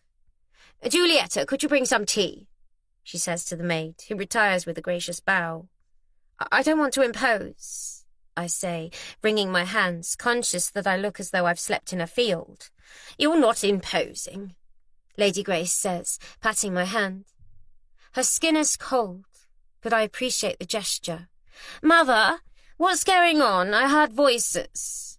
Arabella breezes into the room, but pulls up sharply when she sees me. Oh, what are you doing here? Megan's had a frightful shock, darling. She's waiting here for her friend to pick her up, Lady Grace says. Arabella cups her hands in front of her chest and looks me up and down with disgust, her pretty nose wrinkling. What sort of shock? It's Justin. I bow my head. You were right. He's not the man I thought he was. Why? What's he done now? She asks, her tone clipped. I chew my lip and stare at my feet. He tried to kill me, I croak. Oh, really? When I look up, she's frowning while still managing to somehow look repulsed that I'm here in their family home. When I told him what you'd said about the fire and how he'd attacked you, he strangled me, and then he took me swimming in the sea and he held my head under the water. I don't know whether he was just trying to scare me or kill me, but I've realised I can't stay with him, especially as he's had me locked in the house for the last 2 days. Finally, her face softens and she exchanges a look I can't read with her mother. I'm sorry, Arabella says. I tried to warn you. I know, I should have listened. Come on, sit, she says, pointing to one of the sofas. I'll leave you girls to chat, Lady Grace says, withdrawing from the room as the maid returns with tea. Let me know if there's anything else I can do. I perch on the edge of one of the sofas with Arabella sitting opposite, and watch the maid pour from a pot into 2 floral bone china cups. I am a bit confused. You said you didn't know Justin had taken the tenancy for the lodge, so how did you know to leave me that phone? I ask. Arabella scowls. What phone? The old phone I found in the attic. She shakes her head, her expression blank. I don't know what you're talking about. Come on, the messages you sent me about Justin being dangerous. You must have sent them. You just said you tried to warn me. I'm sorry, Megan, but I don't know anything about a phone or any messages, she says. Well, someone was trying to warn me, and if not you, then who? She shrugs. I only found out about Justin being back when Finn called. I see. I'm as confused as ever. The phone didn't mysteriously materialize in the house on its own. Someone must have put it there, and someone must have been sending those messages. But if not Arabella, who? What are you going to do? She asks. I don't know, but I need to get away from here. From Justin. Do you have any money? I have some savings hidden away. I'm sure I'll be fine. I wipe a tear from my eye. The thing is, we've been married for more than 10 years, and I had no idea of the monster I was living with. Arabella grimaces. He can be charming. I wouldn't beat yourself up about it. But he stood by me after the fire and after Felix and Sebastian died. If it hadn't been for Justin, I'm not sure I'd have survived, I say, trying to piece together how everything between us has fallen apart so quickly. Has he always been like this and I've not been able to see it? Well, you're doing the right thing now, and that's the main thing. Tell me what he was like, I say, when you knew him as a teenager. You used to be friends, didn't you? For a little while, but I was always suspicious of him. Why? I don't know. He was arrogant. A bully, I suppose. He liked to put people down, she says, staring into the cup she's balancing on her knee. And then you know about how he attacked me in the fire. Yes, you told me, but I still don't really understand what happened. You said he tried to rape you. Her dark, dusk-shaded eyes moisten, and she swallows hard. I don't want to rake up bad memories, but I have to know. I need to understand. Yes, she says. He did. He thought it was all a game, but he wouldn't take no for an answer. A game? I frown. How could Justin think rape was a game? It all started the first year he came to Trelaw, she says. I can't even remember whose idea it was, but we called it the game of dares. It started innocently enough, one of those silly things to pass the time during the summer holidays, but it quickly escalated into something much more dangerous. I remember now Colin mentioning something about the children challenging each other to increasingly dangerous stunts. How he'd caught Justin driving his car blindfolded through the grounds and Finn almost jumping from an upstairs window. The thing is, Justin always had to take it too far, Arabella continues, and that's how he almost ended up killing me. It wasn't an accident. He knew what he was doing, and he blamed Finn, and that's why I'll never forgive him. Chapter 33. August the 9th, 1995. Justin casually produced the cigarettes like they were nothing more noxious than a packet of sweets. A cool red and white box that he placed on the ground between them. On top of it, he laid a plastic lighter, then leant back with his head supported in his hands. They were hanging out by the hollow tree stump in the woods, bored as usual. The long summer holidays dragging on for an eternity, with nothing to do but look for mischief. "Where did you get them?" Finn asked, wide-eyed with wonder. There were kids at the boarding school who smoked around the back of the science block, thinking they were cool, but Arabella had never seen the appeal. They looked like idiots, hunched over and grey, hands cupped to their mouths like desperate addicts puffing away. "Go on, I dare you. Smoke one," Justin said, fixing Finn with a challenging stare. God knows where he'd got them. Justin looked old for his age, but he was still only 15. "I don't know," Finn said, glancing at his sister and back again at the little red and white box. He licked his lips and wriggled his fingers like he was seriously contemplating doing it. "Are you scared?" Justin sat up, flipped open the pack and ripped off a foil wrapper. Then he tapped the box from the bottom until a few of the cigarettes popped up and took one out. Slipped it between his lips and held the pack towards Finn. "Go on, take one." It was obvious he was going to do it.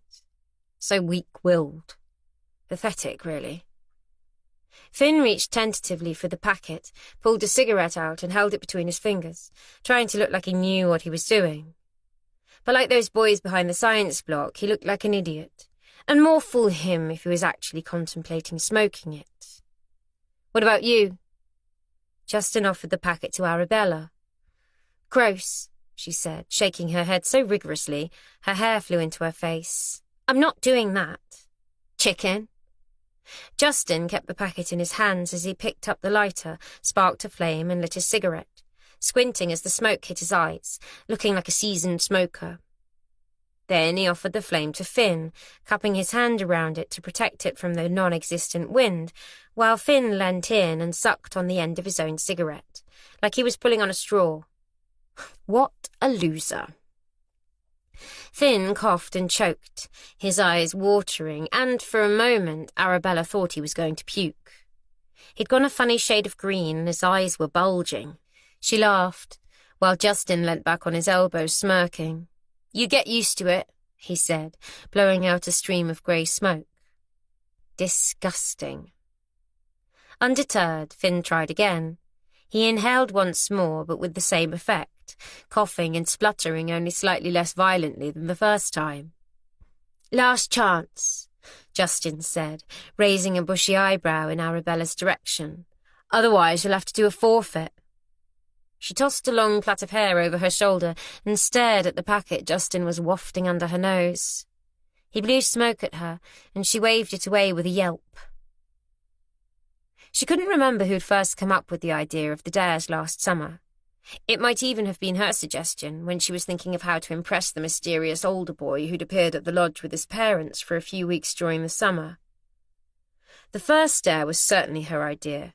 It was easy, really. All you had to do was sprinkle some salt on your arm and see how long you could hold an ice cube against it. It was a lot more painful than it sounded. The mixture of ice and salt causing frostbites that left them screaming in agony.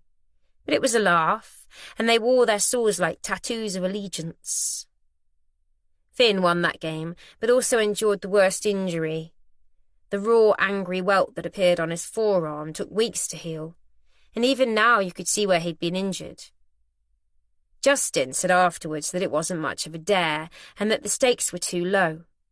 So on a trip into Falmouth on the bus, he challenged Finn and Arabella to steal some sweets from a corner shop. Arabella won that one, producing 4 chocolate bars and a sherbet fountain she'd hidden down her top, while Finn had totally bottled it and run out empty-handed. As a forfeit, Justin instructed Finn to steal a bottle of booze from their father's drinks cabinet.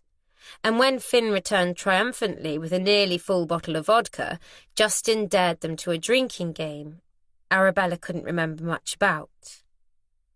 It was as much as she could do to stand, let alone walk afterwards. Finn told her later he'd had to drag her back to the house after she'd spewed her guts up everywhere, and that they'd been caught by Colin, who yelled at them for being so irresponsible. But thankfully he never told their parents. They wouldn't have been impressed. "Fine," Arabella huffed. "1 cigarette. How bad could it be? Better than the forfeit Justin was bound to come up with." "Give me one, then." She put it between her lips and snatched the lighter from Justin, glaring at him through her fringe. "You don't have to smoke the whole thing, sis," Finn said, holding his cigarette awkwardly at arm's length as it smouldered between his fingers.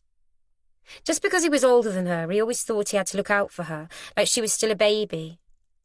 She lit it, staring at him defiantly, determined not to make as much fuss as he had.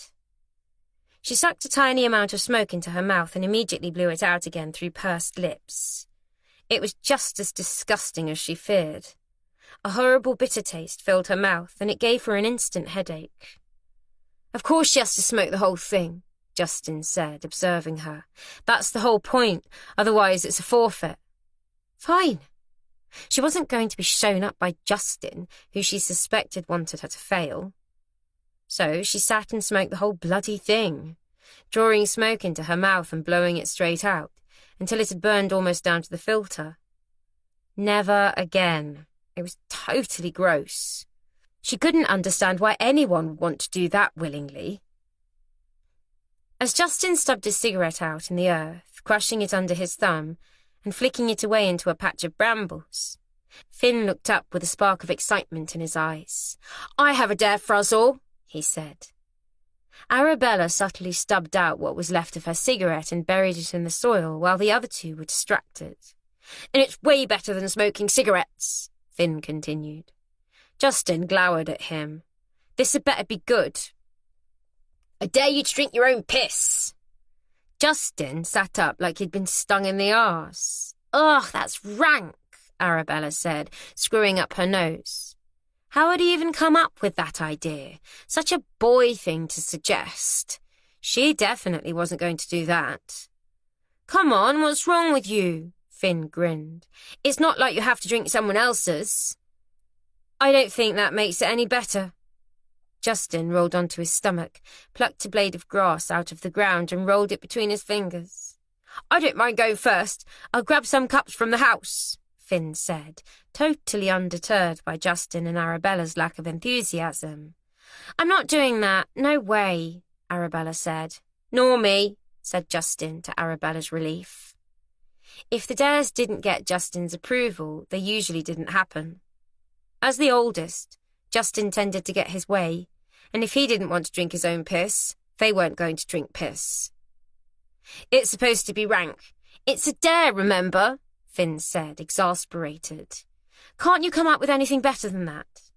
Arabella rolled her eyes and leant back on her hands, savouring the warmth of the dappled sunlight fingering through the trees as it fell across her face. Why don't you suggest one then? Finn spat back. Now they'd gone and upset him, and he was being all sulky. God, boys could be such a pain. Actually, she did have an idea. Something she'd been thinking about for a few weeks, but wasn't sure if she was brave enough to pull it off. Only one way to find out. All right then, I've got one, she said, sitting up and brushing the dirt from her hands. I dare you to go swimming in the lake, she said. Duh, easy, Finn said, pulling a face. That's not much of a dare. We go swimming there most summers. Naked, Arabella added. Skinny dipping, Justin asked, sitting up and pulling his knees to his chest. That had certainly got his attention. Yep, if you're not scared of getting caught. Which lake? He asked. Bowman's Lake. She pointed through the trees towards a private lake at the bottom of the valley. Hardly anyone knows it's there. It's usually deserted. Apart from the anglers. Finn grinned. So, she said, looking directly at Justin, are you up for it, or are you chicken? He gave her a sly smile, which gave her an unpleasant flutter in her stomach. I am. Are you? Sure, why not?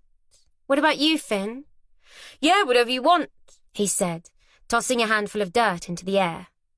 He was clearly still cross that they'd dismissed his piss-drinking dare, but this was going to be so much better. Arabella was going to enjoy this one. It was only a short walk through the woods to the lake, where the sun was glistening off the water and the sound of birdsong echoed off the rocks. As they reached the water's edge, Justin wasted no time in stripping off his T-shirt.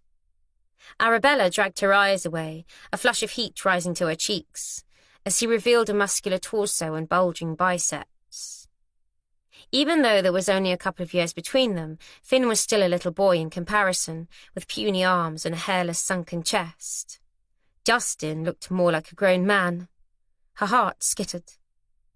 When she dared to look up again, he was still staring at her, his eyes never leaving her face as he peeled off one trainer and then the other, tucking his socks inside them and tossing them to the ground.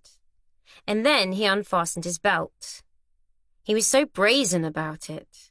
He didn't try to hide from her gaze or protect his modesty. Not like Finn, who'd scampered off behind a tree. What about you?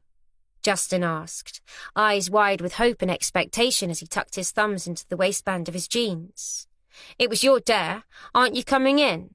He winked at her, and when his fingers travelled to his crotch, she spun around, turning her back on him, horrified. I'm not stripping off in front of you, she called out.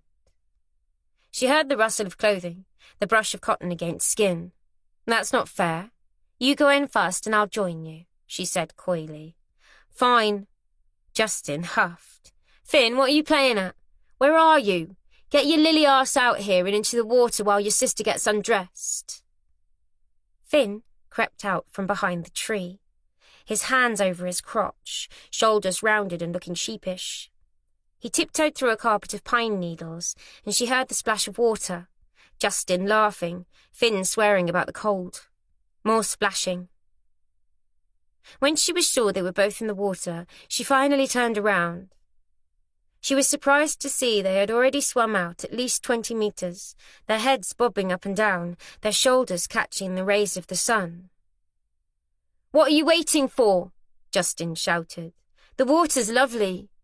He kicked off and lazily began to backstroke, his arms stretching straight and tall out of the water. It's a bit cold, Finn warned her. It's a bit cold, Justin mimicked in a silly high-pitched voice. Don't be such a wuss. Fuck off, Justin. So are you coming in or not? Justin hollered as his shoulders sank back beneath the surface and he started treading water. Arabella grinned and grabbed the hem of her T-shirt. She lifted it a fraction, just enough to give him a flash of her taut stomach, letting him think she was stripping off. Then, with a laugh of delight, she let her T-shirt go and ran around gathering up the boys' clothes in big heaps in her arms. She thought about taking their trainers too, but decided that would be too cruel, especially as they were going to have to walk back to Trelaw through the wood. "Hey, what are you doing?" Justin screamed, waving his arm in the air to get her attention. She looked up and laughed. Justin's face was an absolute picture. She wished she'd thought to bring her camera. It would have been a great memento to remind him of the day she pranked him and he totally fell for it. "See you boys later," she shouted. "You have fun together." And without another look back, she trotted off into the woods, giggling to herself while discarding items of clothing as she went. Chapter 34. July the 31st, 1996. Finn took a step back, and then with a steely look of concentration and his tongue jammed firmly into his cheek, he launched into an explosive sprint. His arms and legs pumped hard and his feet slapped against the stony ground, kicking up puffs of dust and grit. At the edge, where the rock disappeared into a sheer drop, he leapt like a long jumper, propelling himself off on one leg, his arms wheeling and the sinews on his neck standing out under the early morning sun. Ahead of him, dangling in the air from the crooked bough of a tree clinging to the top of the cliff, was a gnarled length of wood tied to a short, knotted nylon rope. He stretched for it, hands spread, tendons straining.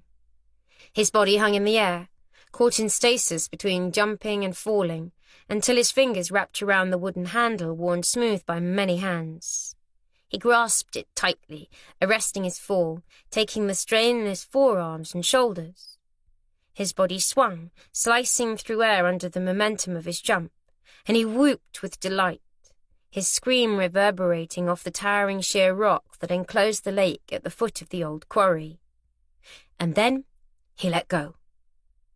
He pulled his knees up to his chest, and a second later hit the surface of the water with a satisfying splash and disappeared under a tumult of bubbles and foam.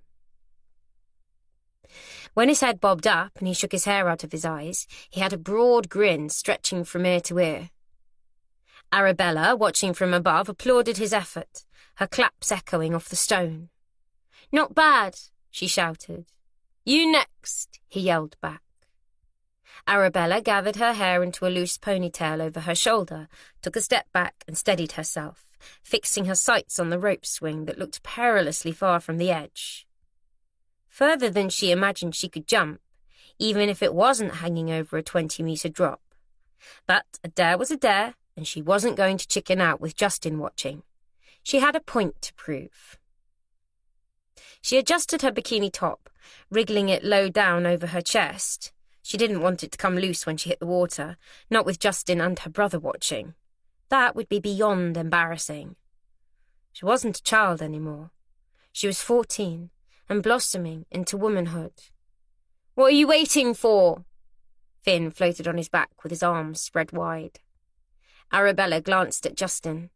He was hunched over in his swimming trunks, arms wrapped around his body, chewing his fingernails. It was the first time she'd ever seen him scared. He'd always launched into all of their challenges with a bullish zeal, happy to lead the way and show the others how it should be done. Seeing him now, like this, pale and nervous, gave her a rush of pleasure. Justin could be such an arrogant know-it-all sometimes. It was good to see his confidence take a knock. It was Finn's challenge. He called it the leap of faith, although it was nothing new to them. Arabella and Finn had been coming here for years. The trick was to close your mind to the height of the drop and concentrate on nailing the jump. If you hesitated, you wouldn't get a decent launch, and then there was no way you'd reach the swing. Arabella skipped into her sprint, sharp stones digging into her feet. and threw herself off the cliff, aiming to carry her momentum by swinging her arms forwards. But as soon as she'd leapt, she knew she'd made a mistake. She wouldn't make it. The rope handle slipped past her fingertips and she was falling, the powerful tug of gravity snatching her ankles, pulling her down. Air rushed in her ears and she hit the water with a hard slap and disappeared under the surface. The cold shocked her lungs, but she resisted the desperate urge to inhale until she kicked upwards and her head resurfaced. "That's cold," she said, shivering, a stinging pain down one side of her body where she'd hit the water out of control and at an angle. 2 out of 10 for style, Finn laughed. "At least I did it." She breaststroked over to her brother, clearing the water for Justin. "Your turn," Finn yelled up to him. Justin peered over the edge, silhouetted by the rising sun. He stood there for ages, just looking down, craning his neck as if he was afraid of getting too close to the drop. "Get on with it, will you? It's easy. Arabella's done it and she's a girl," Finn taunted. "Oi, don't be so sexist." She punched her brother on the arm. "Are you scared?" Finn shouted unhelpfully. "You know there's a forfeit if you don't jump." Arabella shaded her eyes as she gazed upwards, but Justin didn't move. "I don't think he can do it," she whispered. "Looks like he's afraid of heights." "Bloody hell, I'll go up and talk to him." Finn swam to the water's edge, clambered up onto a rocky ledge and, like a mountain goat, shimmied up the side of the cliff, picking out foot and hand holds that were invisible to Arabella. Rather him than her. She stayed in the water, her body finally adjusting to the cold, drifting up and down on her back. She couldn't hear what Finn was saying to Justin, but he was gesticulating wildly with his hands. It was obvious he wasn't going to jump. A smile crept across her face. It was the first dare he'd failed to complete, but more than that, he'd shown himself as vulnerable, and he would hate that. Justin the Invincible, scared of heights. That was hilarious. Not so arrogant now. "He's not going to do it," Finn yelled down to her, making a cutthroat gesture with his thumb. "You might as well get out, and we'll have to think about a forfeit." They weren't really supposed to be in the old quarry now. It was run as an outdoor adventurous pursuits centre, with rope bridges and zip wires drilled into the rock. For families, school groups and businesses looking for that ultimate adrenaline high, the billboard screamed at the entrance in gaudy colours and large fonts. It was somewhere you could come and climb and abseil as well as canoe and kayak on the water. But Finn had discovered that if you turned up early enough, you could just walk in and have the place to yourself. "We'd better get out of here," he said, checking his prized Casio waterproof watch he'd been given last Christmas as he and Justin joined Arabella at the water's edge after scrambling down from the cliff. She'd pulled on a pair of cut-off denim shorts and was toweling her hair dry. Her skin was still puckered from the early morning swim and her teeth chattered from the cold. "What about Justin's forfeit?" she asked, shivering. Finn sucked in the corner of his lower lip. "I'm not sure yet, but we'll think of something." Justin was unusually quiet as they trudged back to where they'd abandoned their bicycles, near the brightly coloured shipping containers where the centre's equipment was stored. Not so full of bravado and banter this morning. He was obviously painfully embarrassed. "You all right?" she asked. Justin nodded, his mouth pressed tightly shut as he scuffed along a few feet behind them. Up ahead, a catering van chugged and spluttered onto the site through a narrow entrance cut between the jagged rocks. It parked by the containers, near their bikes, and a balding man in a white T-shirt and red stripy apron hopped out. He dropped open a serving hatch on the side of the vehicle and busied himself getting everything ready for the first customers of the day. Perfect. A drink. Something hot and sweet was just what Arabella needed to shake off the penetrating cold that had seeped into her bones. "Anyone for a hot chocolate?" she asked, fishing for her purse in the bottom of her rucksack. "Sure," Justin said, sulkily kicking up a cloud of dust. "Yeah, I'll have one." A bright sparkle shone in Finn's eyes. "But it's also given me an idea," he said, jumping on Justin's back like a little kid. For your forfeit, you have to let the tyres down on that van without that bloke catching you. Justin looked up, his gaze following Finn's arm towards the catering van. Right, he said, sounding unconvinced. All 4 tyres and you can't get caught, or the forfeit's void, Finn elaborated. And how am I supposed to do that with the bloke standing there? I'll distract him, Arabella said. There was no other way he'd get away with it. A fizz of excitement bloomed in her stomach. It was a good forfeit, better than anything she could think of. What do you think? Finn asked, pogoing on the spot. Justin threw his head back and stared at the sky. Fine, he said at last, if that's what it takes to shut you up. Great. This was going to be fun. Arabella boldly led the way, approached the man in the van with a coquettish smile, while the boys kept close behind her. Yes, love? The man popped his head up from inside and placed his hands wide on the lowered hatch that doubled up as a serving counter. He hadn't shaved, and there were sweat patches all over his T-shirt. Arabella fought the urge to make a face, especially when she caught a whiff of stale body odour. 3 hot chocolates with cream and marshmallows, please, she said. No problem. Justin didn't waste a second. As soon as the man turned his back, he dived onto the ground, scrambling for the front tyre. Arabella watched from the corner of her eye as he fiddled with the dust cap, and a few seconds later she heard the unmistakable hiss of air. It was surprisingly loud, especially in the early morning quiet, broken only by the occasional caw-caw of crows. I think it's going to be a lovely day, Arabella said loudly, hoping her voice would mask the sound. Supposed to be sunny till midday, but they're forecasting rain later, the man said, glancing over his shoulder as he fixed their drinks, pouring milk into a silver jug and frothing it at a machine at the back of the van. The loud hissing it made was perfect cover for the mischief Justin was getting up to below his feet. Oh, Arabella said, that is disappointing. I thought it was going to be sunny all week. She had no idea. She wasn't the least bit interested in the weather forecast. Justin scurried past her knees, hidden under the lowered hatch, and launched himself at one of the rear tyres. Another hiss of escaping air. 2 down, 2 to go. But he'd better hurry.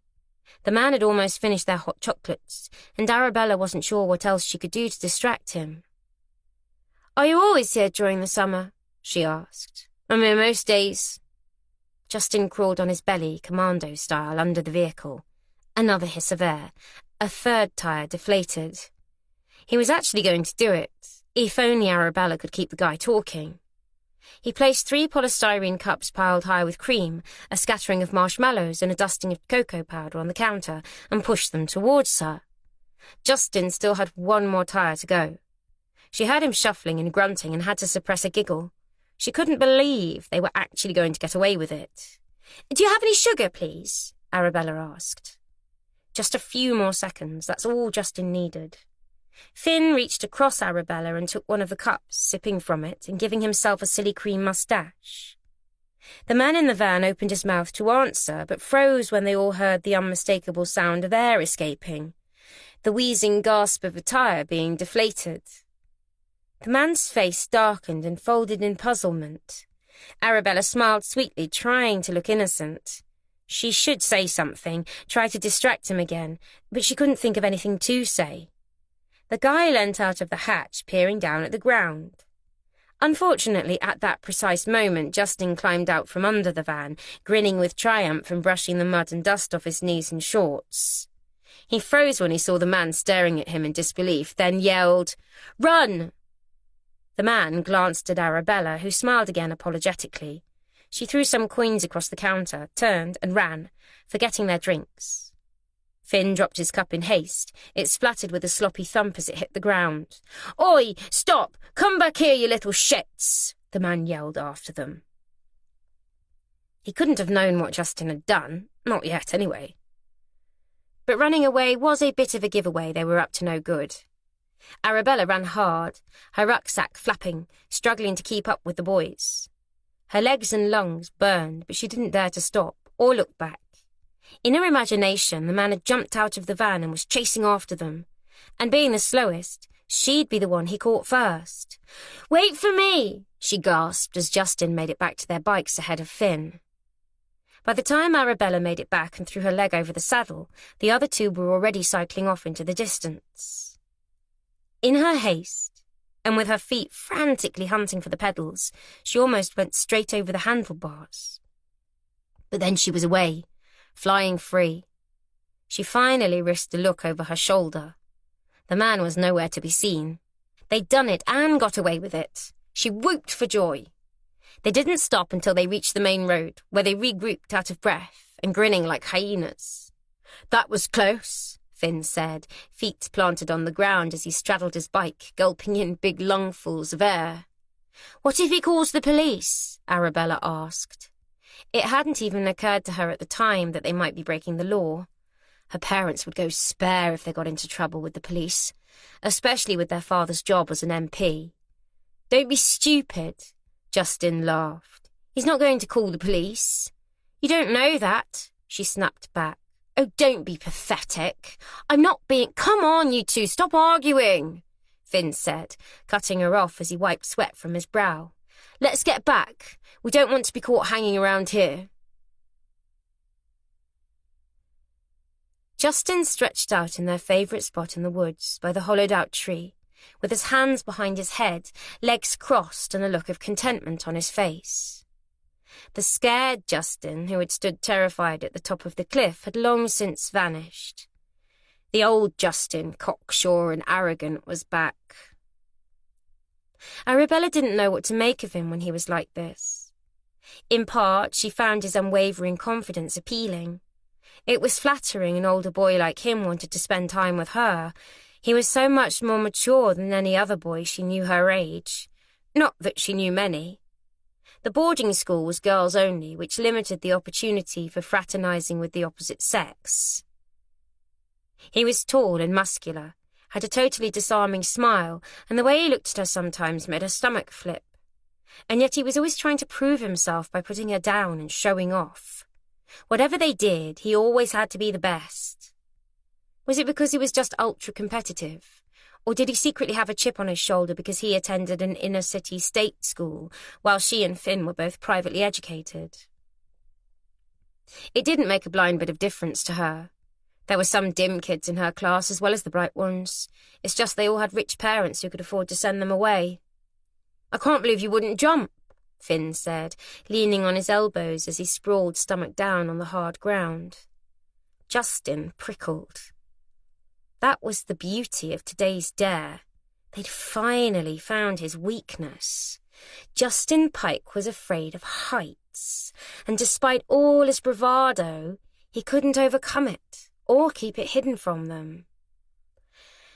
"It wasn't a big deal," Arabella said, "but my grandma could have made that jump." Finn threw his head back and laughed. It was a rare chink in Justin's armour, and she wasn't going to let this go easily. "What were you afraid of anyway?" Finn persisted, ignoring Justin's obvious discomfort, as he lay tense, eyes narrowed and his jaw clamped shut. "I know," Arabella shouted eagerly, like she just worked out a maths problem in class. "It's because chickens can't fly." Finn fell about with laughter. It wasn't often she made her big brother laugh. She grinned with a self-satisfied swell of satisfaction. "I'm not chicken," Justin growled. "So why didn't you jump?" Finn asked. "I did the forfeit, didn't I?" "It wasn't much of a challenge, though, was it?" Finn absent-mindedly drilled a hole in the mud with his finger. "And you nearly got caught," Arabella reminded them both. "I'd like to have seen you do it." Justin sat up, nostrils flaring. "But what if he calls the police?" He put on a whiny voice, mocking Arabella's words. "It's all right for you, but Daddy would kill us if we got into trouble with the police.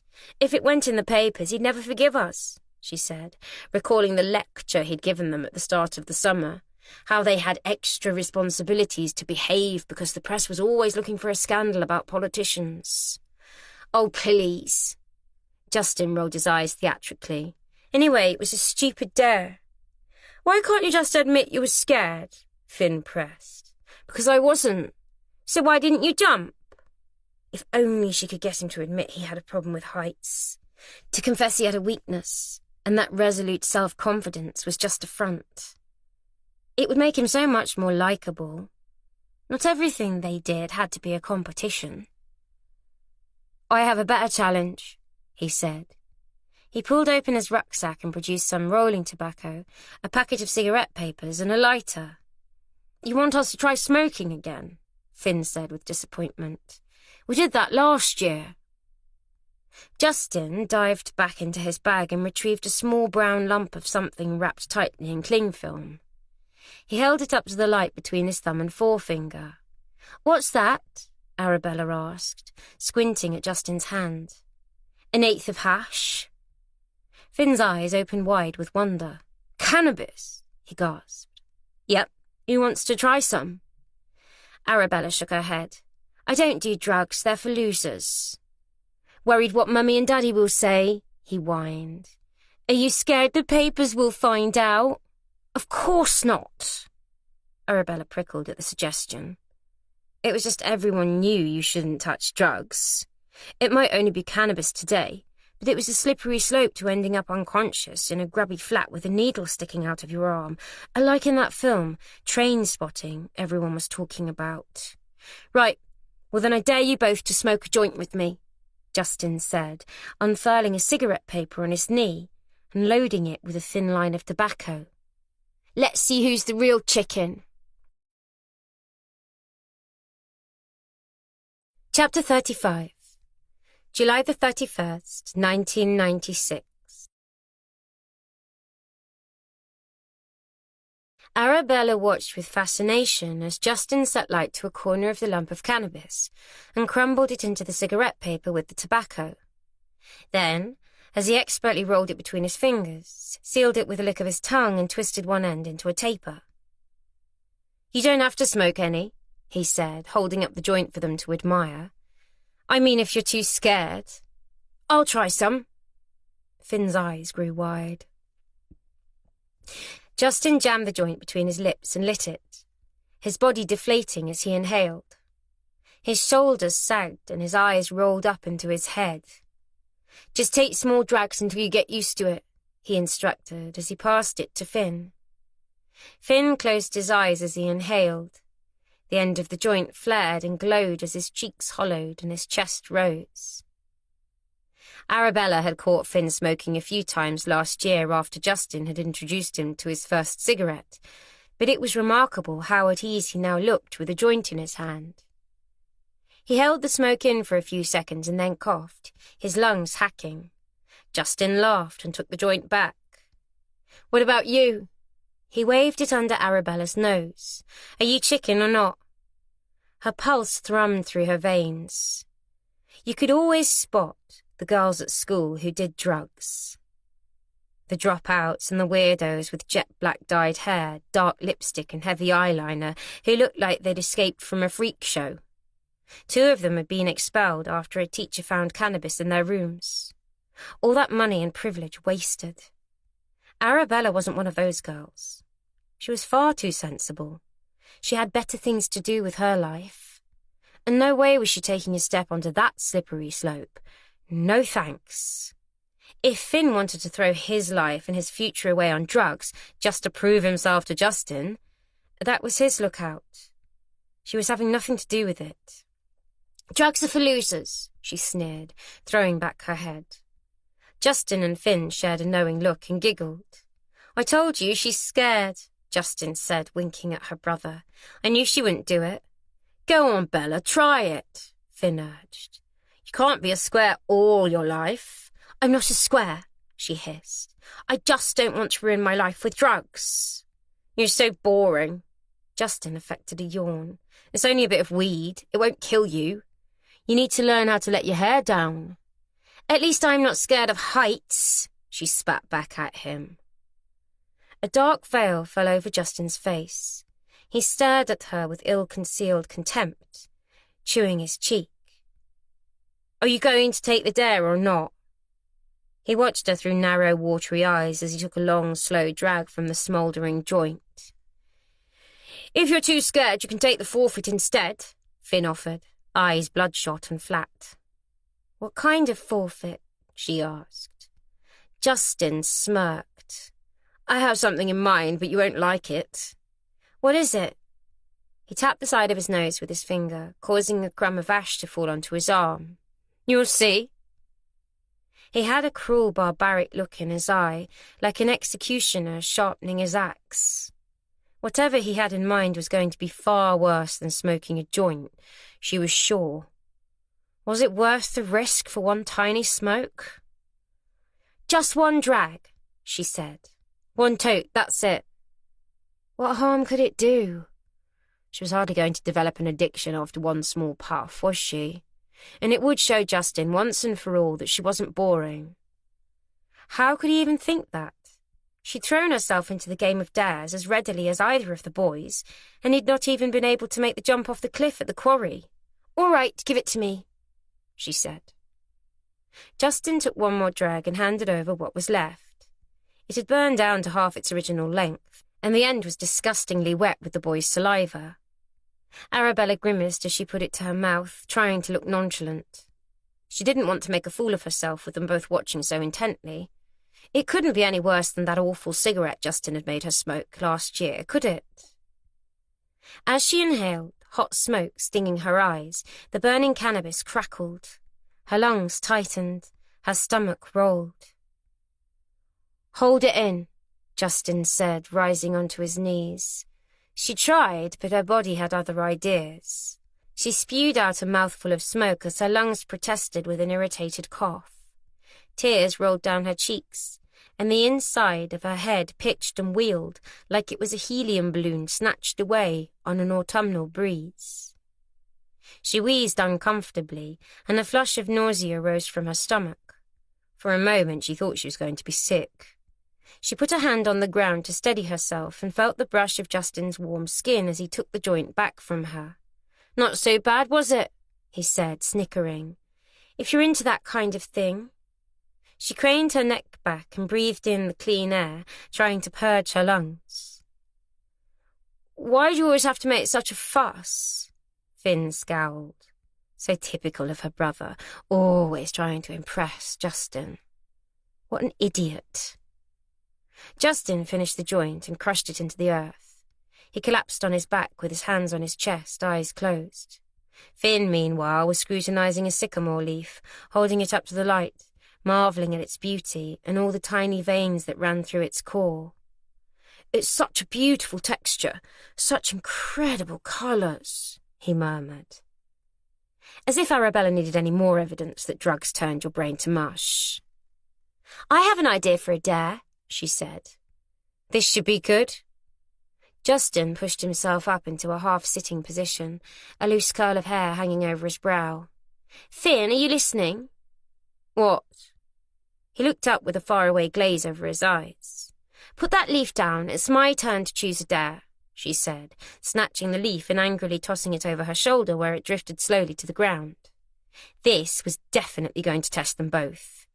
She was going to enjoy seeing how Justin would try to squirm out of this one. I dare you to kiss Finn. Are you out of your mind? I'm not kissing him, Justin said, his body stiffening. I'm not gay. I don't mind kissing you, Finn said. It's only a game. It doesn't mean anything. The forfeit is much, much worse, I promise, Arabella said, enjoying Justin's discomfort maybe a touch too much, although she had no idea what to suggest for a forfeit. But surely his pride wouldn't let him fail another dare today. I'm not doing it. Justin hooked his legs up to his chest. I'll take the forfeit. It's got to be better than kissing him.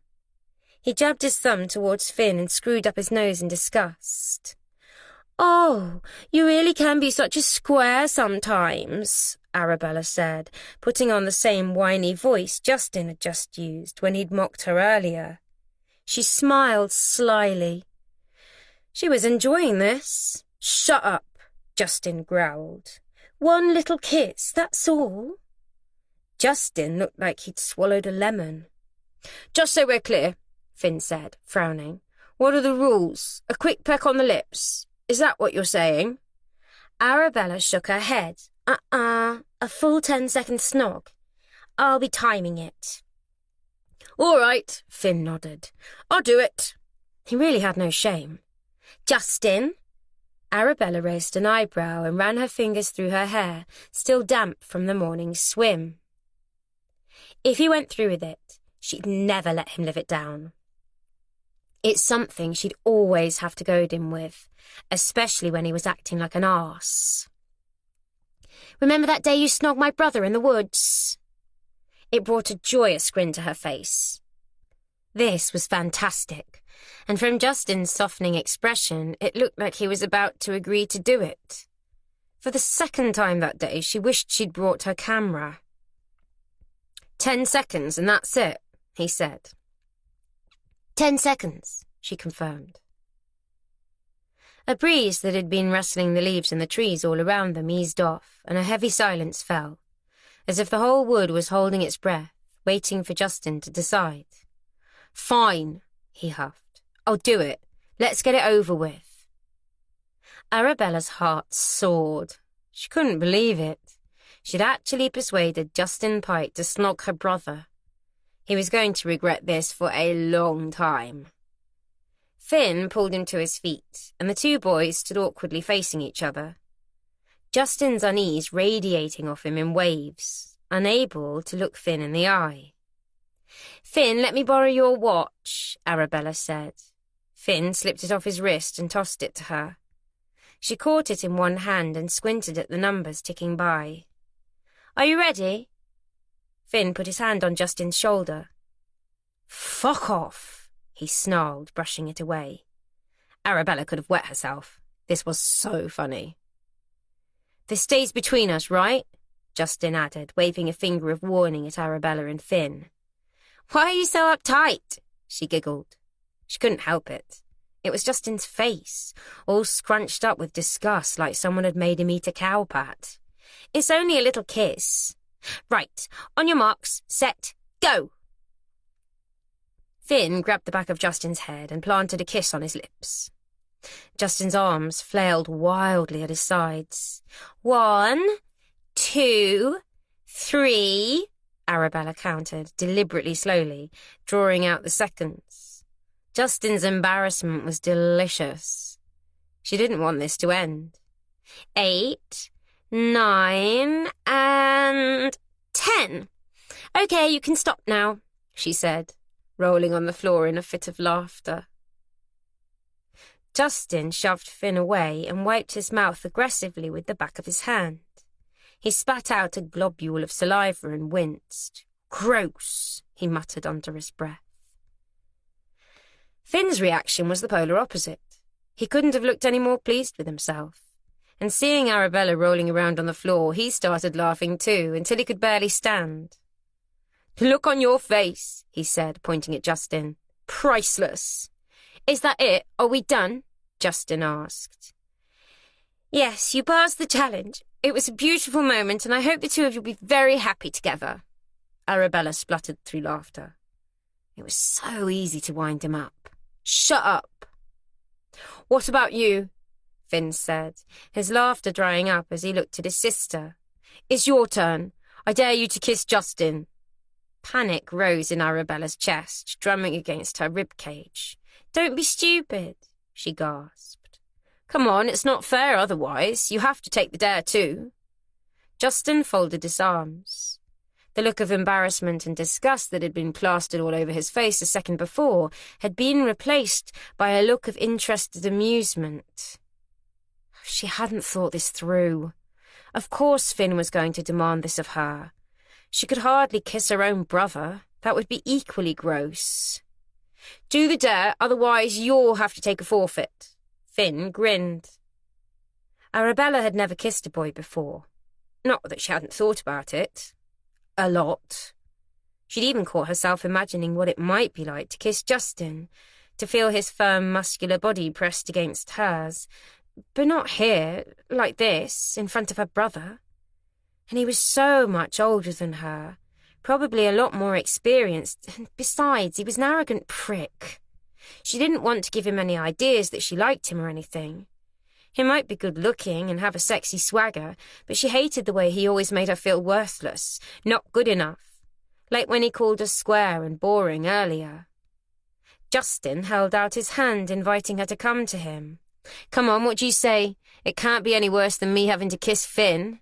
I don't know, Arabella stammered. 10 seconds, that's all. Her heart thumped loudly in her chest, and she lost all feeling in the tips of her fingers and toes. Heat rose to her cheeks, and her legs trembled. And then Justin was leading her away by the hand, and she was following him, unable to stop herself. Hey, where are you going? Finn hollered after them. I'm not kissing your sister with you watching, you freak, Justin said. With a warm, moist hand, he led her behind a knobbly oak tree with low-hanging branches that spread out like a canopy. He pressed her back up against the hard trunk, and her breath caught in her throat. Alone at last, he whispered, leaning closer, his breath tinged with tobacco smoke. Oh God, was this really happening? He placed a hand on her hip and smoothed the loose hair away from her face. Heat radiated off his body. She was paralyzed, not sure what to do. Did she want this? In her dreams, she'd thought she had, but now she wasn't so sure. It didn't feel right. This wasn't supposed to be happening. But she couldn't think straight. Her head was swimming, and all she could think about was how close his face was to hers, how their noses were almost touching. Justin, But he shushed her quiet with a finger on her lips. She tried to swallow, but her mouth and throat were arid dry. Her knees buckled, and she had an unexpected compulsion to cry. And then it was happening. The roughness of his youthful stubble scratching her chin, his mouth pressing urgently against hers, his tongue on her lips, in her mouth. At first she kissed him back, but it was too much, too overwhelming. He was too insistent, animalistic. She didn't want it to be like this. She wanted him to stop, but he had her pinned against the tree. She couldn't move, couldn't get away. And then his hands were everywhere, on her breasts, pouring at her stomach, tracing a line along the tenderest part of her inner thigh. She froze. No, she definitely didn't want this. What's wrong? He gasped in her ear, his voice rich with lust and longing. Don't you want it too? No. She wanted to scream at him, tell him that no, she didn't want this. She was only 14, for fuck's sake. Justin? His name slipped from her mouth. She tried to tell him no, but she couldn't speak, couldn't do anything. She tried to push him away, her hands on his broad chest, but she couldn't move him. And his hands kept roaming, going places she didn't want them to go. You're so beautiful, he murmured. One hand under her t-shirt now, pushing up her bikini top. Stop, no, don't. But she couldn't form the words. They screamed silently in her head while her body was paralyzed with fear and shock. Firm fingers unbuttoned her shorts, popping them open. His hands slid inside and she squeezed her thighs together, but it didn't stop him. She didn't want to be touched there. She didn't want to be touched anywhere, but he was being so rough, so insistent, and she didn't know how to make him stop. Are you still a virgin? He breathed in her ear, grabbing her by the neck and forcing her head back so she couldn't breathe properly. With a free hand he unzipped his own shorts. Tears of anger and frustration welled in Arabella's eyes. What the hell was happening to her? She looked down on herself from above, the girl pinned beneath his heaving body, unrecognizable. This was all wrong. She didn't want this. She wouldn't let this happen to her. No! She screamed in his face, the force of her outburst taking him by surprise. She shoved him in the chest with all her strength. He stumbled back, frowning. What? He said, as if he had no idea what he'd done wrong, but he knew all right. I don't want to do this, she yelled. She slipped out of his grasp, ducking away from him, around the trunk of the tree, but he snatched her wrist and stopped her from running. Where are you going? Leave me alone, she shouted, her voice finally coming back to her after deserting her when she'd needed it most. She pulled her wrist and stumbled free. Don't be such a tease, he sneered. The look in his eye made her shudder with fear. She adjusted her t-shirt, pulling it down over her stomach, and buttoned up her shorts as she staggered away. Bella? Finn appeared through the trees. What's going on? She marched on, ignoring him. All she wanted was to get out of the wood and away from Justin. "Arabella, come back!" Justin shouted after her. "Leave me alone." "Bella, don't go. I thought it's what you wanted." She stopped, spun around, faced him with tears streaking her face, anger bubbling through her veins. How dare he treat her like this? "You're a fucking pig!" she screamed. "How fucking dare you?" "I'm sorry," he said, holding his hands up in innocence. "I thought it's what you wanted." "No," Arabella screamed. "It's not what I wanted, and I never want to see you again."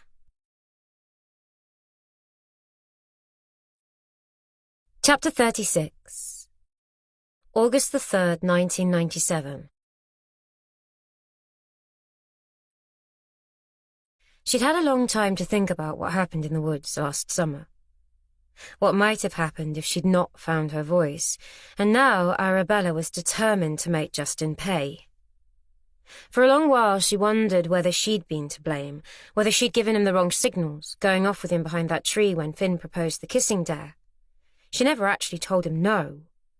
So how was he to know? But that was bullshit. Justin knew exactly what he was doing. He knew she was only 14, that it wasn't something she wanted. It was so typical of his arrogance and overconfidence that he thought if he wanted something he could just take it. Well, it was time to take him down a few pegs, and Arabella knew exactly how to do it.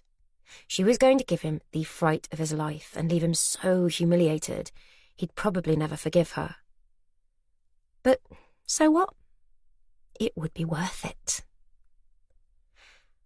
"I know, we should go to the beach for the day," she suggested, as if the idea had only just occurred to her as she lay back under the canopy of trees near the old hollowed-out oak, with the warmth of the summer sun on her face. She'd had to swallow her pride and pretend everything was still cool between them when he turned up at Trelaw again that summer. Neither of them mentioned what had happened the previous year, and he certainly hadn't offered an apology, which made her even more determined to go through with her plan. Justin peeled off his baseball cap and let his hair fall loose. He'd let it grow long, which Arabella didn't think suited him at all. It made him look unkempt and seedy, or maybe that was just the way she looked at him now. "I don't know," he said. "I thought we could hang out here for a bit." "Boring," Arabella mocked him with a loud fake yawn. "Yeah, come on, it'll be fun," Finn said, nodding in agreement. "The weather's supposed to be good all day." She'd had to confide in her brother to get him on side with her plans, although when she'd first told him that Justin had tried to rape her, he completely overreacted, threatening to break every bone in his body. It was sweet that he cared, but it wasn't the way, even if Finn had been a physical match for the older boy. No, she had a better way, but she needed Finn's help. And do what exactly? Justin slipped his hat back on and adjusted it so it shaded his eyes. "I don't know, but it beats sitting around here getting bored all day," Arabella said. "I've got some beer stashed in my room," Finn said with a cheeky smirk. "We could grab a few cans and take a picnic." "A picnic?" Justin sneered. "What are you, 30 or something? We're not taking a picnic. But you can grab those beers. So you'll come?" Arabella jumped up, flushing as her skirt rose up her legs and she caught Justin's eyes roving hungrily over her body. "I suppose so," he said sulkily. "Great, I know the perfect place." She thought he might put up more resistance. Half the battle was getting him to agree to go to the beach in the first place, but she had to hand it to Finn. The offer of free beer had clinched it. After Finn had run back to the house to pick up the cans, they caught a bus to a secret cove Arabella had scouted out a few weeks earlier as her plan had come together. The bus dropped them off on the busy road near the top of the cliffs, and Arabella led the way down a dusty trail to the beach, through the nettles and the brambles that stung and scratched their bare legs, slipping occasionally on loose stones. It had been almost a year since Justin had attacked her, and a few scratches weren't going to put her off getting her revenge. The beach had been a rare find, far from the busy tourist haunts where the crowds flocked during the summer like ants around a dribble of honey. It wasn't a big beach, but it had soft white sand snared between two fingers of ragged brown rocks that extended into the sea. And because of its size, its inaccessibility, and its distance from the tourist shops and bars, they had it virtually to themselves. They set up camp in a sheltered spot with their backs against the rocks and cracked open the warm beer, sharing stories from their last year in school, and in Justin's case, tales of some bad dates and drunken scrapes. Arabella listened to his stories with a fixed smile, laughing in all the right places, never once letting her mask slip, never letting him see how much she loathed being with him. "Have you thought of any good challenges for this year's Game of Dares?" she asked casually, when he'd finished a particularly unsavoury story about a near riot that had broken out on one of the school buses. It sounded horrific, and about as far removed as she could imagine from her experience of school, where all her friends had names like Camilla and Hermione, and they all played hockey and had to wear smart pleated skirts and long socks. "I've had a few ideas," Justin said with a sneer. Arabella's stomach flipped, and she had to take another sip of beer to steady her nerves. "Well, I've got a really good one this year," she said, grabbing her rucksack and jumping to her feet. "Come on, follow me." Justin groaned. "Not chicken, are you?" Arabella stood over him with her hands on her hips.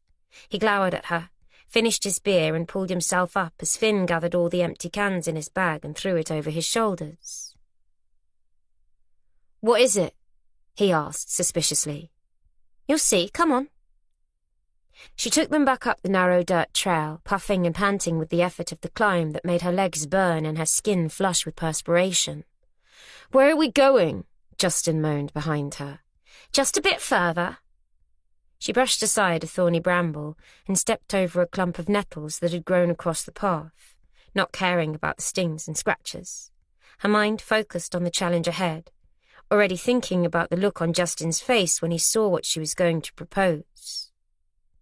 At the top of the trail, she picked out a second path, which meandered along the top of the cliffs. Below, the sea shimmered an iridescent blue, and Arabella was forced to squint as the rays from the sun bounced brightly off the waves. "How much further?" Justin whinged. "I'm knackered." Arabella grinned. "Not far now," she called cheerily. Eventually, they came to a rocky outcrop that jutted dramatically out from the cliff edge and hung precariously over the water like a shelf. Below it, nothing but sharp, ragged rocks and the sea crashing against the shore. "What the fuck's this?" Justin demanded, as Arabella threw down her rucksack and breathed in the salty sea air. The alarm in his voice and the tension in his body was delightful, and more than made up for the long hike up from the beach. She knew this would challenge his bravado. Last summer, he'd been a gibbering wreck at the old quarry, and he couldn't even attempt the rope swing jump. This challenge was 10 times scarier. "Oh, sorry," she said, her hand flying to her mouth. "I forgot you were afraid of heights. Are you okay with this?" Arabella jumped onto the outcrop and stood at the edge, peering down at the drop. It must have been at least 40 or 50 metres straight down to the sea, enough to make even Arabella's legs wobble. "What's the dare, Bella?" Finn asked, hopping up and down on the spot, as excitable as a puppy, even though he knew exactly what the challenge involved. They'd been through it carefully together, refining it to ensure maximum discomfort for Justin. If they were going to make him pay for what he did to Arabella, it had to be good. "It's really simple," she said with a grin. "All you have to do is walk along the edge." She said it like it was nothing more taxing or scary than a stroll in the park. "That's a piece of piss," Finn said. He hopped onto the outcrop and paced it out, holding his arms out at shoulder height for balance. "It's only 6 steps wide." "Except you have to wear this." Arabella pulled one of her father's hideous pattern ties from her bag and held it aloft. "Over your eyes as a blindfold, and you have to walk right along the edge." "Screw that," Justin hissed. His face was pale and he was sweating heavily, large dark patches growing unpleasantly under his armpits. He still hadn't overcome his fear of heights then. Excellent. "I'll go first and show you how it's done," Arabella said. "Tie it around my head." She handed the tie to Finn, who secured it over her eyes and tied it off behind her skull. Then he helped her step up onto the outcrop and guided her to the edge where it fell away dramatically into the sea. One wrong step and she'd plunged to her death. It was that simple. Except she and Finn had been practicing without the blindfold, of course. They both knew every inch of the rock, where to place each foot, all the bumps and rises, notches and grooves, until they were confident they could do it with their eyes closed, which eventually they did. She'd never have been foolish enough to have tried it blindfolded if she didn't know what she was doing, but Justin didn't know that. As far as he was aware, it was the first time any of them had been here. "This is so exhilarating," Arabella said, as Finn set her in place with the outside of her foot less than an inch from the edge. She lifted her arms and deliberately swayed at the waist as if she was trying to catch her balance. A light breeze lifted her hair off her shoulders and ruffled her skirt. She took a steadying breath and felt a familiar lump under the ball of her right foot. A furrow under the heel of her left. She knew exactly where she was, and the path she needed to take to stay safe. Not that Justin had the faintest clue. The only drawback with wearing a blindfold was that she couldn't see his face. She'd have loved to have watched the sheer fear in his eyes, knowing he was expected to do the same terrifying walk in the next few minutes. The rush of adrenaline was a total buzz. It came not just from the possibility she could fall, but because she knew how Justin would be feeling. She took a tentative step forwards, feeling with her toe, concentrating on maintaining her balance. As long as she stayed upright and kept her head, she knew she'd be fine. "How am I doing?" she asked. "Yeah, all good. Put your foot down now," Finn instructed. Her foot found a firm grip and she stepped forwards, transferring her weight. She felt another depression in the rock. She was bang on the right path, maybe a fraction to the left, but it was nothing to worry about. Slowly, she took another step, another familiar marker under the sole of her trainer, and another, until a few short steps later it was done. She was safe. Finn grabbed her arm and pulled her back to the safety of the footpath. "I did it!" she screamed, whipping off the blindfold, elated. "Did you see?" she asked Justin, who was down on his haunches, looking like he was about to vomit. "My turn." Finn snatched their father's tie and pressed it over his eyes. Arabella tied it around his head and led her brother onto the rock.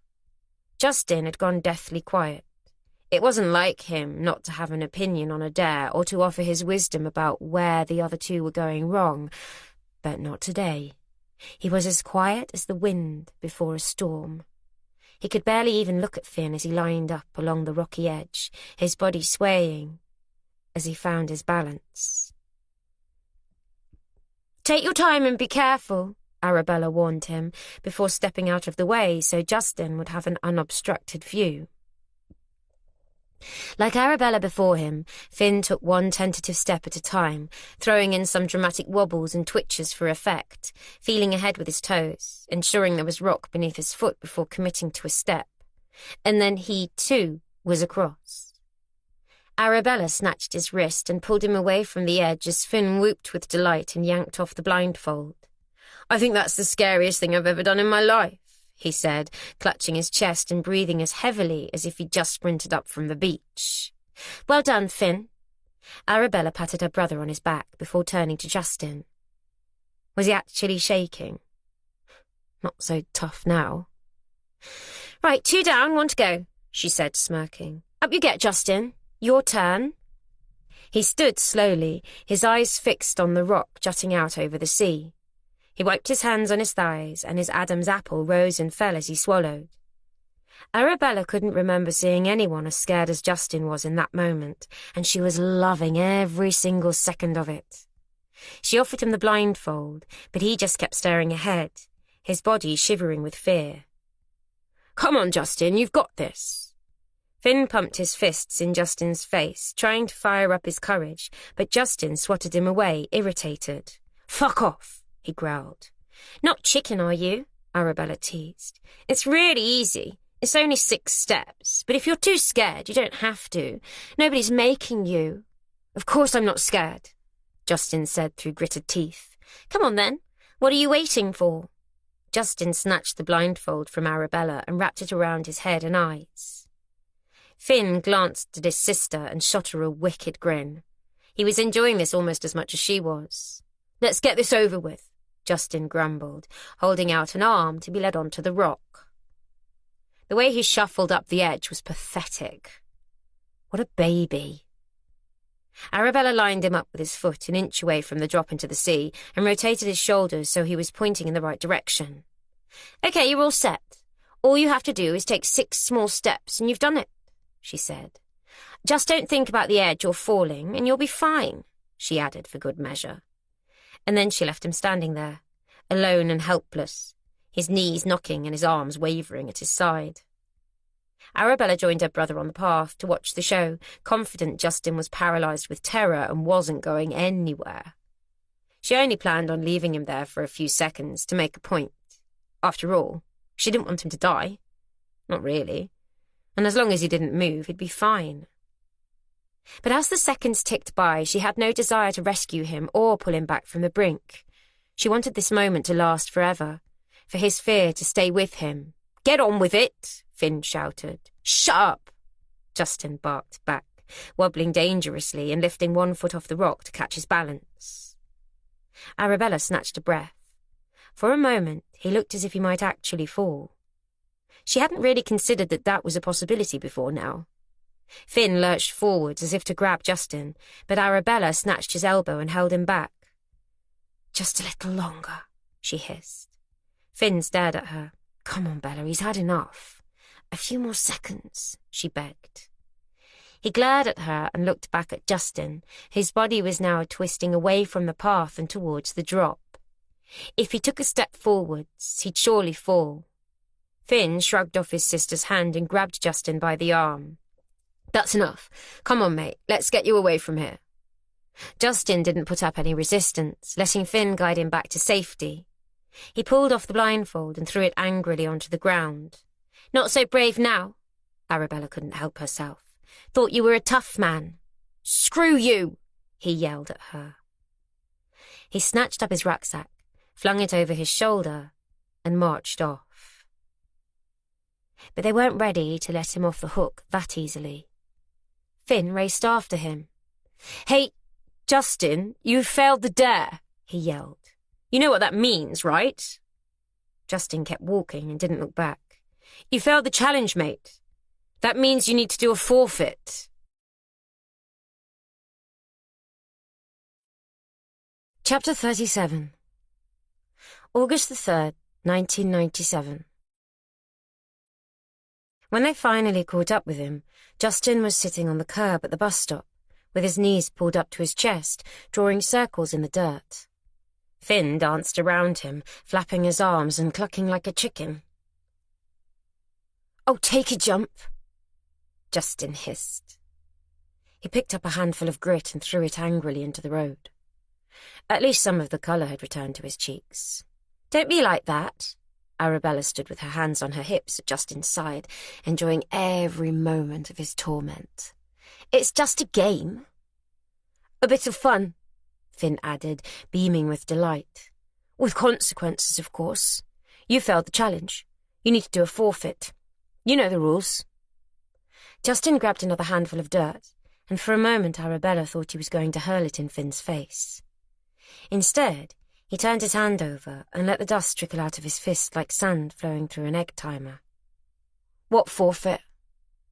Finn glanced at Arabella, but she'd been so focused on the dare at the cliff edge, ensuring it would maximise Justin's humiliation, that she'd not given any thought to the inevitable forfeit that would follow. It was a missed opportunity. She was still angry with him, and here was the chance to compound his discomfort, to cut him down, to shame him. "What about—" she began, her mind working furiously to think of something as she glanced around, hoping for inspiration. "You're a chicken, right?" Finn said, cutting her off, and pointing his finger in the air as if he'd been struck by a Newtonian-sized idea. "So your forfeit should be an actual game of chicken." "Yes!" Arabella clapped her hands with glee. "That's perfect!" Although she didn't know what Finn had in mind, it sounded like the kind of thing that would pile the pressure on Justin. Justin stared at them sullenly from under the peak of his cap. "Go on." "When the next lorry comes along, you have to make it stop," Finn explained. Justin's brow creased. "That's it. By lying down in the road, and you can't get up until it's come to a complete standstill, or you fail," Finn added. Arabella glanced down the road. They were standing on a slight rise where the oncoming traffic was obscured by a long winding curve in the carriageway. It would be difficult for a driver to spot anyone in the road, let alone if they were lying down, especially as it was a fast section and traffic whizzed past at speed. The same thought obviously occurred to Justin. "No way," he said.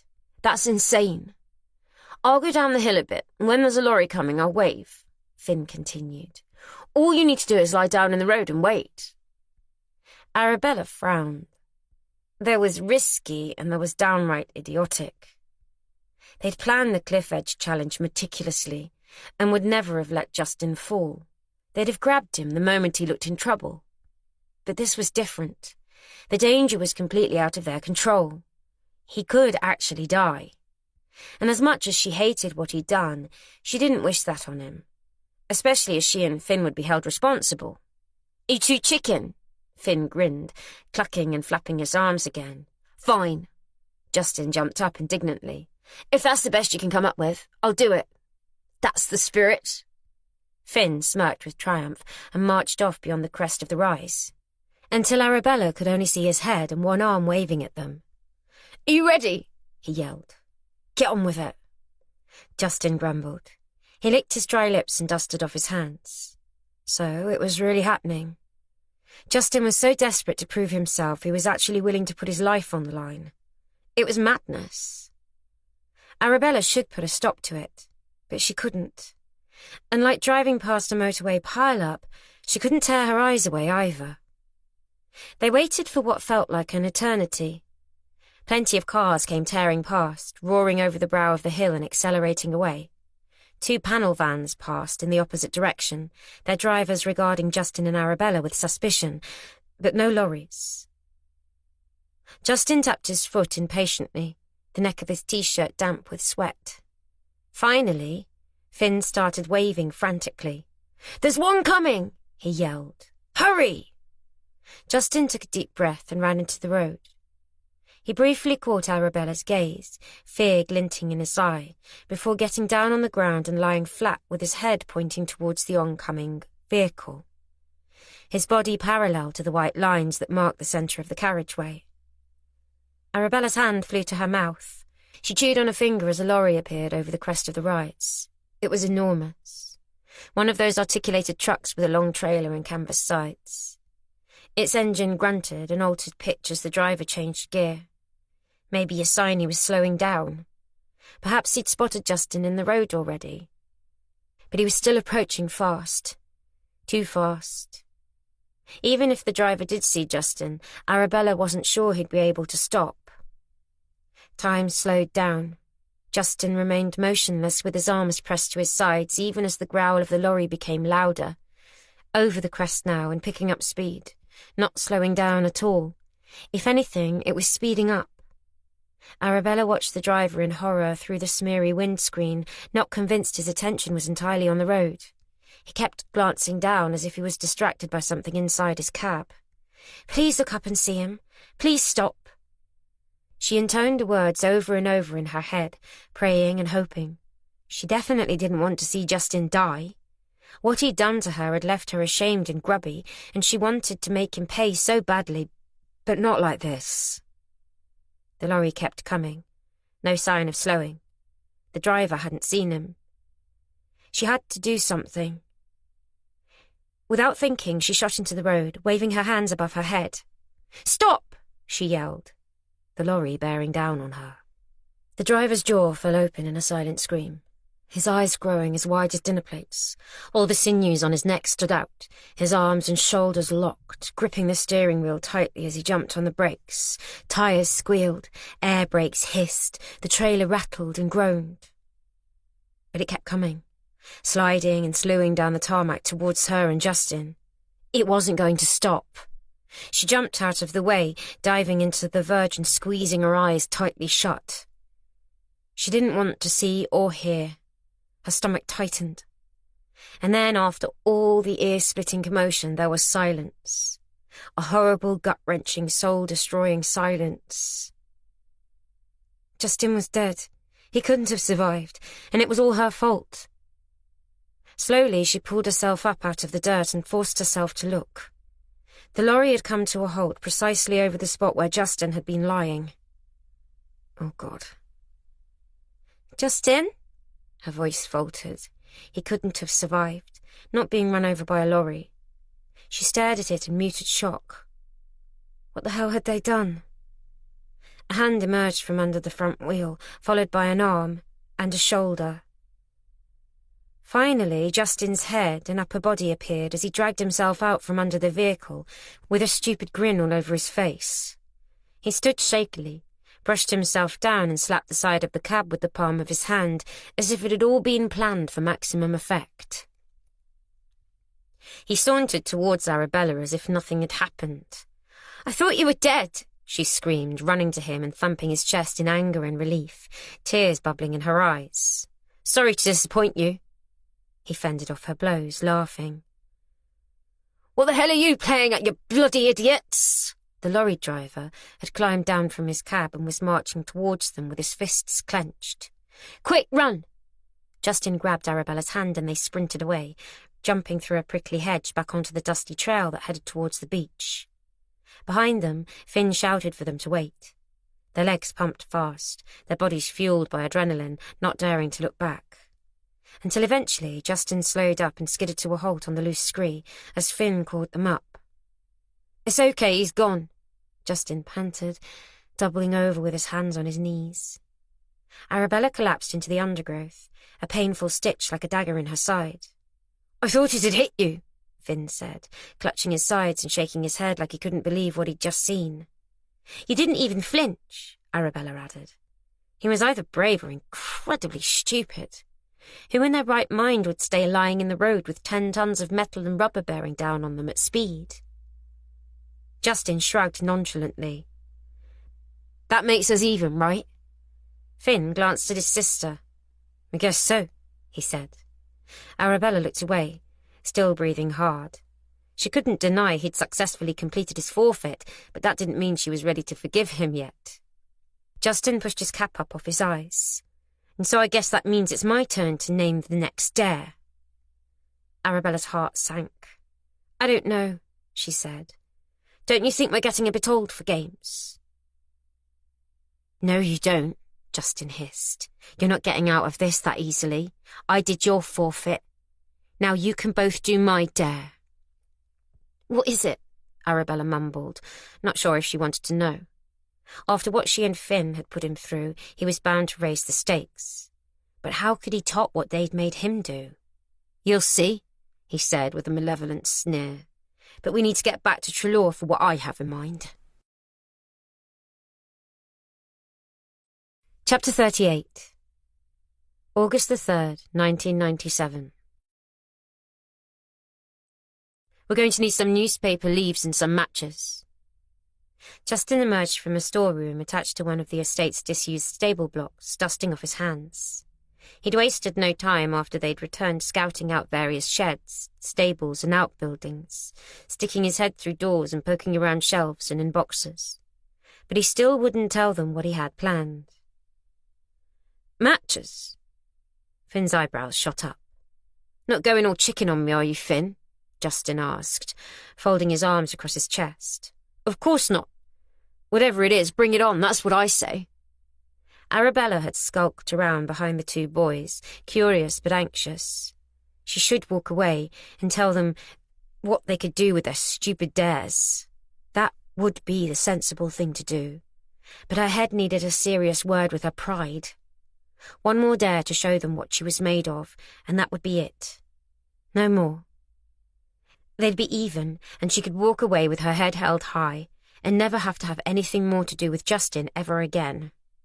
"Are you going to tell us what this dare is then, or what?" Arabella asked haughtily. Why the hell did Justin need matches? Collect the stuff and I'll tell you, he said. That stupid smirk was back on his face again, like he was some kind of god just because he was an idiot who happily lay in the path of an oncoming lorry and didn't flinch, as if she was impressed by that. And what are you going to do? I'm going to get things ready here. He disappeared back inside the storeroom. Arabella and Finn poked their heads around the door and watched him empty some old animal feed out of a metal bin into a plastic sack and place the bin in the centre of the room. Come on, hurry, he said, when he noticed they were still standing there. I'll get the newspaper and matches, Finn announced, sprinting off towards the house. I suppose that means I'll be getting the leaves, Arabella muttered to herself, grabbing a black bucket and heading into the woods. Finn and Justin were waiting for her when she returned, bucket brimming with vegetation she'd plucked from the trees and bushes. Justin took the bucket from her and placed it alongside the bin in the shed. Then he produced a box of matches from his pocket and held it aloft, as if it was the Olympic flame. Are you ready for your next challenge? He asked with excitement gleaming in his eyes. Arabella groaned inwardly. This one is called the Smoke Shed Challenge, Justin explained. It's a timed dare. We each take it in turns to see how long we can last in this shed when it fills with smoke. Whoever lasts the longest wins. The other two have to take a forfeit. Awesome, Finn grinned. Was he serious? Surely he wasn't really going to start a fire in the shed. It was completely irresponsible. If Arabella's father found out, he'd skin them alive. Arabella? Justin stared at her with narrowing eyes. She shuddered. Are you game?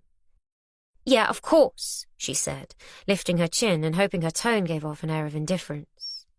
If she didn't do this and prove to Justin she wasn't daunted, all their earlier efforts to bring him down to size on the cliff would be for nothing. She'd do this one last dare, show them just how fearless she was, and then she'd be done with it all. There's no shame if you want to back out, Justin said, trying to get under her skin. She knew what he was playing at. It's a test of mind over matter, but not everyone has the mental fortitude. It's what the SAS use to assess who has the kind of self-control not to panic when they're being put in uncomfortable situations. Bring it on, Arabella said, with more conviction than she felt. Justin grinned, and she had a bad feeling she'd played right into his hands. Okay, why don't you go first and set the benchmark? Fine. If you're too scared to go first, I'm happy to show you how it's done. I'll get the fire going. Justin stepped into the shed with the matches. A few moments later, he re-emerged in a cloud of thick billowing smoke, coughing, his eyes red and streaming tears. He pulled the door shut and held it closed, gripping the handle tightly. This was a terrible idea, but Arabella couldn't back out now. It didn't matter how long she survived in the shed. She just needed to go in and show them she wasn't scared. Give it a few minutes for the smoke to build up, and then you can go in, Justin said, fixing Arabella with a challenging stare, like he didn't think she could do it. Finn, do you have your stopwatch ready? Finn gave him the thumbs up. Justin grinned at Arabella. Really think you can do this, Bella? Acrid fumes crept out from the gaps around the door, spiralling up into the warm summer sky.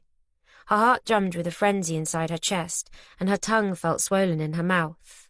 I know I can do it, she said. But can you? Well, let's see how long you can last. Remember, it's just mind over matter. And if you can't last very long, it just means you have a weak mind. She was going to show him who had a weak mind.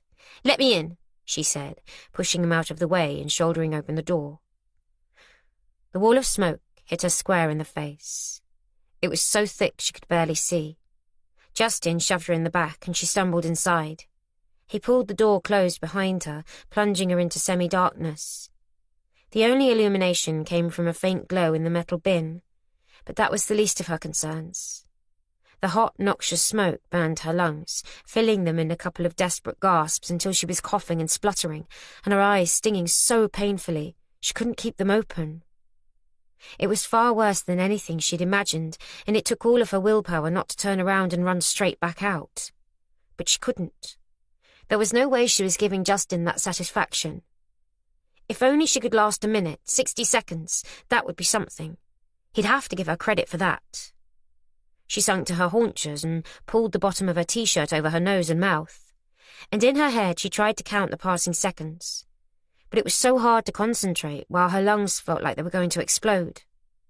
The metal bin crackled with the heat. She tried to hold her breath.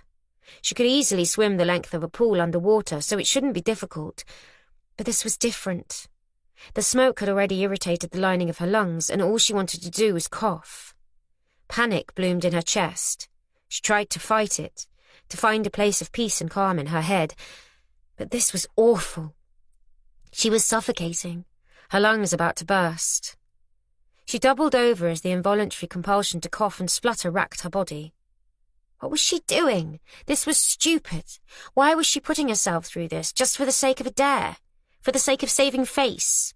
A dare wasn't worth dying for. Screw what Justin thought. She had to get out. She hauled herself to her feet, disorientated and light-headed, coughing violently with spittle flying from her mouth. She felt her way along the wall with her hands until she came to the smooth painted surface of the door, found the handle, gripped it with both hands and yanked it. But the handle wouldn't move. It was stuck, and no matter how hard she pulled on it, it wouldn't budge. What the hell? She tried again until her arms ached and her muscles burned. Oh, God, she was trapped, and she couldn't breathe. She was going to die. Fear flooded her body, and desperation gave her renewed energy, but no matter how hard she tried, she couldn't open the door. How was it even possible? There was no lock, and surely the heat couldn't have warped the frame, unless... Oh, God. Unless one of the boys outside was holding it closed. She banged on the door. "Help! Let me out!" she screeched, the back of her throat scorched and raw. Her legs gave way, and she collapsed to her knees. She banged again and again. The door remained closed. It had to be Justin. She'd humiliated him, and this was his payback. But why wasn't Finn stopping him? "Open the door! Justin! Finn! I can't breathe!" The edge of her world folded in, and dizzying thoughts of death spiraled around her head. She had no strength left. She couldn't breathe, couldn't even cough as she sank to the floor, the fight evaporating from her soul. And then a sudden calmness and peace. In the background, the fire crackled. Her world went black. And that's the last thing she could remember.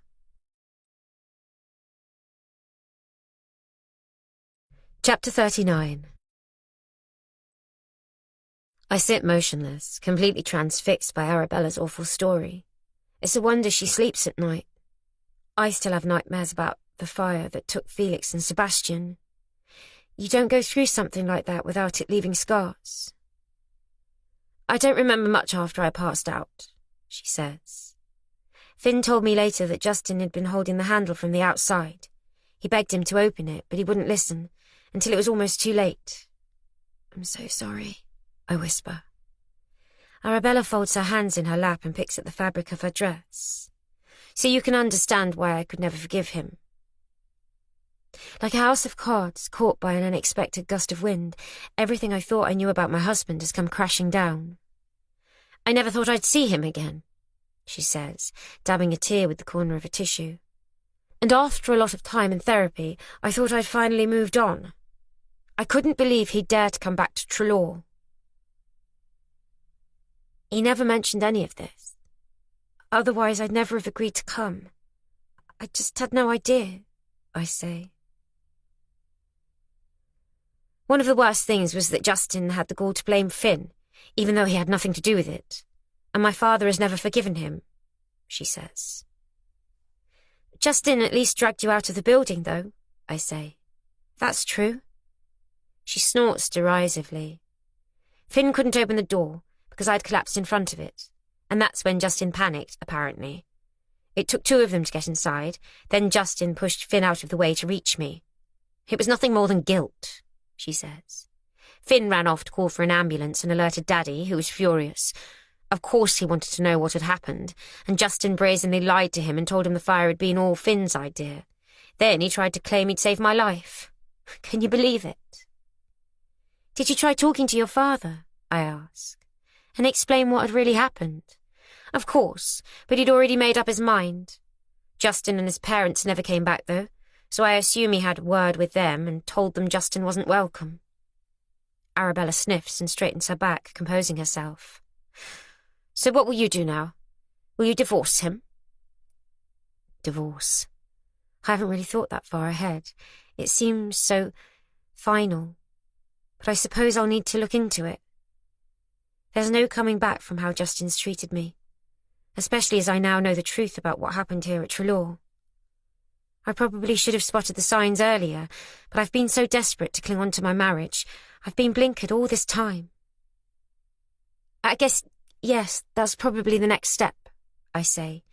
But what's important now is finding some space to sort my life out without him in it. You'll be fine, Arabella says, glancing out of the window. That looks like it might be your friend now. The low rumble of a car engine grows louder.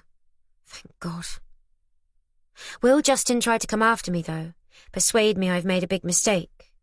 I can't imagine he'll accept I'm leaving without a fight, but I'll have to deal with that later. Although if he can't find me, he can't harass me, can he? I will need to talk to him, of course. If nothing else, there are the finances to unpick and my share of the house to fight for. God, there's so much to think about. I jump up with an embarrassed glance at Arabella, with my dirty jeans and carrying everything I own in a supermarket bag. Heaven knows what she must think of me. Thank you for letting me wait and for telling me the truth. Good luck, Megan. I race into the hall and throw open the front door as Harriet appears at the bottom of the steps. Oh, Megan, she cries, trotting up the stairs with some difficulty in a tight pencil skirt. She wraps me in a warm embrace. Relief radiates from every pore of my body. Please, can we go? I ask. I don't want to stay here a second longer. Every minute I remain at Trelaw is another minute when Justin could be back and I don't have the energy to face him.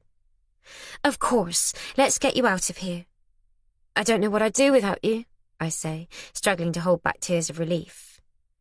It never occurred to me before that Justin sabotaging all of my friendships in Plymouth was a deliberate attempt to isolate me. Thank God for Harriet. She hurries me towards her car that she skidded to a halt behind the Carlyons' black Range Rover. I think it's safer if you ride in the boot, she says with an anguished look. I frown. Is she serious? The boot? Harriet nods and presses a button on a key fob which releases the boot catch. You'll be fine. There's a blanket in there you can use as a pillow. I'm not sure that's really necessary, is it? I can't get in the boot. Trapped in a tiny space like that. It's ridiculous. Megan, I don't have time to argue. She raises her voice. I suppose she's just as stressed as I am and doesn't want to run afoul of Justin. You don't want him seeing you if he comes back, do you? No, I suppose not. I hadn't thought of that, although the chances of Justin suddenly returning to the estate seem extremely thin. It's only a short journey. You won't be in there for long. You'll be able to drop me off in Falmouth? I ask, eyeing up the cramped compartment behind the front seats, wondering how on earth I'm going to fit. Maybe if I lie on my side and pull my knees up to my chest like a sleeping baby, it could work. It's only about a 20-minute drive into Falmouth. It's not the end of the world. Yes, of course, wherever you want to go. Harriet wafts a dismissive hand in the air. But come on, we need to hurry. I can get some cash out in the town and catch a train up north somewhere. Yes, come on. We don't have all day. Her kindness makes me want to burst into tears again. How wonderful to have someone like Harriet, who's prepared to drop everything to help me. Today has been such an emotional roller coaster. I toss my bag of clothes into the boot and contemplate how I can climb in elegantly before concluding there's no way to do it with any semblance of grace. And you better give me your phone, too. My phone? You don't want him tracking you, do you? She snaps, holding out her hand. It's not working. He took the SIM card, I explain. It doesn't matter. We'll get you a new one. For all you know, he's installed tracking software on it. Best not to take any risks. Yes, sure, you're right.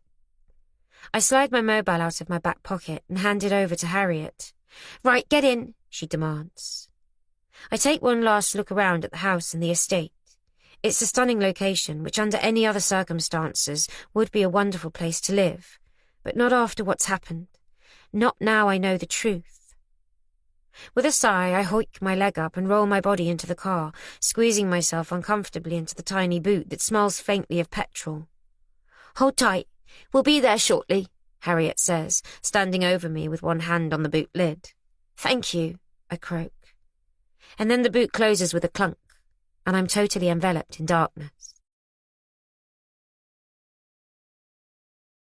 Chapter 40.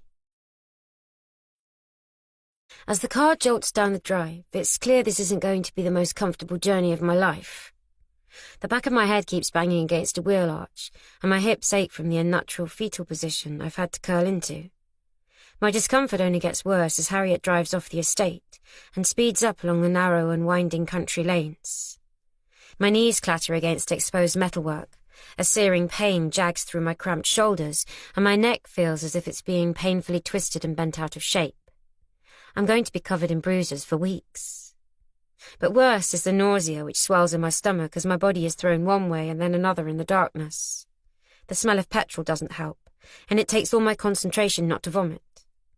Why did I agree to this? It's completely unnecessary. But I guess Harriet's only trying to do the right thing, and I can hardly complain when she dropped everything to come and rescue me. I should be grateful I'm not still locked in the lodge. I don't know what I'll do next, where I'll go, how I'll survive, but I'll make it work. I have family in the northwest I could try. A cousin in Cumbria I've not seen for years. I'm sure if I explained, she'd happily take me in, at least until I'm able to get back on my feet. Justin and I have been together for so long, the thought of being on my own again is terrifying. I can't remember what it's like to be single, to think only about myself, to get up when I want, to wear what I want to wear, to go where I want to go. For too long, Justin controlled my life. It's going to be a big adjustment, but I have no choice. I've made my decision. This is the real new start I needed all along. Harriet brakes sharply and my spine slams into the front seats. I squeal in pain and squeeze my eyes shut. How much further? I can't bear much more of this. She's certainly not hanging around. It feels as if she's taking the corners like she's in a race car, engine growling, foot down hard. It's probably my lack of perspective shut away in the back in the dark. In reality, she's probably pootling along like an old lady. When the car finally slows and comes to a halt, my head and stomach continue to roll. But at least the journey's over. I don't think I could have lasted much longer. Harriet rashes on the handbrake and kills the engine. My ears hiss in the absence of the road noises. Are we in Falmouth already? I expected to hear the sound of a busy town, traffic and people, seagulls, but there's only silence. Of course, she'll have pulled up in a quiet back street somewhere. She could hardly park outside the station and casually let me out of the boot with everyone watching. It makes sense she'd find somewhere quiet and out of the way. A car door opens and closes, rocking the vehicle on its suspension. I stretch my neck and press my feet into the bodywork, trying to elongate my legs, waiting with anticipation for the first restorative breath of fresh air when Harriet lets me out. Her footsteps trip-trap away into the distance. "Harriet?" I murmur. I strain to hear what's going on outside. Nothing other than the faint sound of birdsong. Where the hell is she gone? A minute passes and then another. My panic rises. "Harriet!" I yell. "Let me out!" Still nothing. I hammer on the bodywork with my fist. It makes a dull, hollow, thudding noise. "Harriet! What is she doing? Why has she left me in here?" The air is thick and suffocating. My chest tight. I can't breathe. "Harriet!" The boot lid pops open and light streams in, so bright it pains my eyes. I squint at the shadow of the figure that appears above me. "Megan, I'm so sorry," Harriet says. "I thought I just saw Justin's car and had to make sure he hadn't followed me." She grabs my hand and helps me to clamber stiffly out. All my joints have seized up and the muscles in my arms, legs, neck and back protest painfully. But the air is cool and sweet, and I drink it in like nectar, stretching and rubbing my neck and lower back. As my eyes become adjusted to the light, I stare around at the surroundings, at the trees and flowers, bushes and long grass, the rolling hills in the distance. I glower at Harriet. "Where are we?" She's clearly not taken me to Falmouth like she promised. I couldn't just drop you off at the station and let you head off on your own, she says. I want you to stay with me for a few days, just until you get yourself straight. I have plenty of room, so there's no point arguing. She points to a house at the end of a dirt track where she's parked the car. It's a quaint cottage with a pretty garden, surrounded by verdant rolling hills. Like the Trelaw estate, it appears to be in the middle of nowhere. I don't know what to say. Are you sure? And don't worry, Justin will never find you here. My plan had been to get as far away from Justin as possible, but the idea of staying with Harriet is appealing. Or am I making a mistake? We can't be more than 10 or 15 miles from Trelaw, and if Justin works out that Harriet's helped me to escape, he could easily find out where she lives and guess that she's taken me in and come after me. I was going to look up a cousin in Cumbria. Harriet holds up a hand and shakes her head. No, I won't hear of it. You're in no state to be left on your own. I have a lovely spare room you can use, and if, in a few days, you still want to go, then I'll run you into Falmouth, and I won't stand in your way. Really? You're serious? What have I done to deserve a friend like this? She reaches into the boot and grabs my carrier bag of belongings. Come on, I'll show you around. I don't know what to say. This is the kindest thing anyone's ever done for me. After everything you've been through in the last year, it's the least I can do. Her smile gives me a warm glow. The tour of the house doesn't take long. It has a small kitchen, a dining room and lounge, plus 2 bedrooms and 2 bathrooms, which is going to be handy if we're going to be living together. Make yourself at home, Harriet says. Treat it as your own. It's like a show home. Everything's in immaculate condition. There's no mess or clutter anywhere, not even a pile of unopened post on the table by the front door. All the walls have been painted in fashionably muted greys and whites, and many of the rooms have exposed oak beams and quirky roof spaces. It's perfect, I say. I don't know how I'm ever going to repay you. Having you here is reward enough. It'll just be nice to have some company around the house for a change. Let me show you your room. The guest room at the back of the house has everything I could want. A big double bed, already made up with a colourful duvet cover, a wardrobe, a chest of drawers, and a shelf on the wall filled with paperbacks. There's even a writing desk under the window, which oddly has been covered up behind a wood panel nailed to the frame, allowing only the narrowest slivers of light in. I'm afraid the window pane's cracked, so I've had to board it up until I can get a glazier out to fix it, Harriet says with an apologetic grimace. Do you mind? Of course I don't mind, I gush. I can hardly be fussy about it when she's offering me a room in her house out of the goodness of her heart. And besides, it makes the room feel secure. I won't have to worry about anyone breaking in while I'm sleeping. Not that Justin would stoop that low. Would he? I doubt Justin's going to take it lightly when he discovers I've gone. Of course, he'll have no idea what's happened. Should I have left a note? It was the last thing on my mind when I escaped this morning, but what's he going to think when he gets back to an empty house? I don't want him calling the police and creating a fuss, thinking I've been abducted or something. I'll have to call him and tell him, although the thought of speaking to him and explaining fills me with dread. I meant what I said, Harriet says. You can stay here as long as you like. But do you have any longer-term plans? Not really, I shrug. I never thought I'd leave Justin in a million years. After the fire and losing the boys, I was determined it wouldn't destroy our marriage because we'd lost everything else. But it turns out I was clinging on to something I should have let go a long time ago. It's good you've made a clean break. I know a good divorce solicitor who can help. If you want, I can put you in touch with her. Thanks. I look down at my hands, where I've been inadvertently picking my fingernails and now they're bleeding. Everything seems to be moving so quickly. I only left Justin this morning. I'll think about it. Okay. You don't have to rush anything. Take your time. It's just too early to think about the future. I don't know what I want yet. Of course, Harriet says, with a sympathetic pat on my arm. I can't believe I've fallen on my feet again.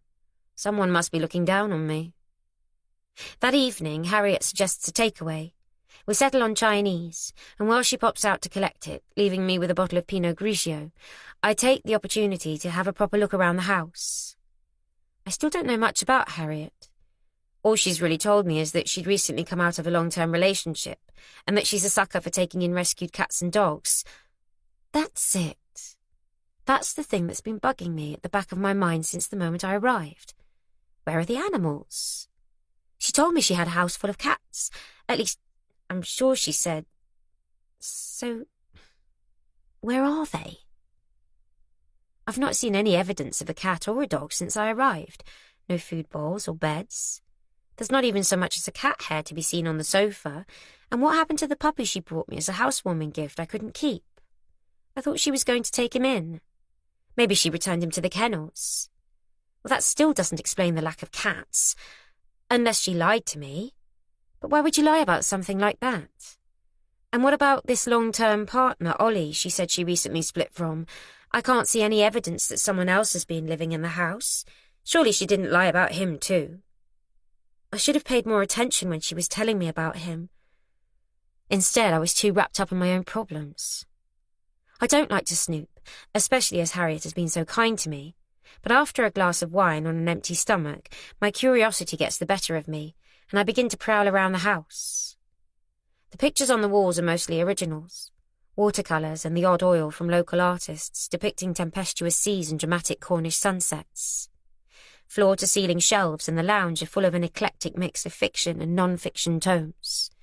Classic, heavy works by Joyce and Tolstoy, plus historical, political and philosophical hardbacks by authors I've never heard of. And she's still clinging on to a collection of old CDs, I see. Some jazz, a few late 90s pop bands, a bit of classical, mostly Mahler, Vivaldi, Barber. Nothing edgy.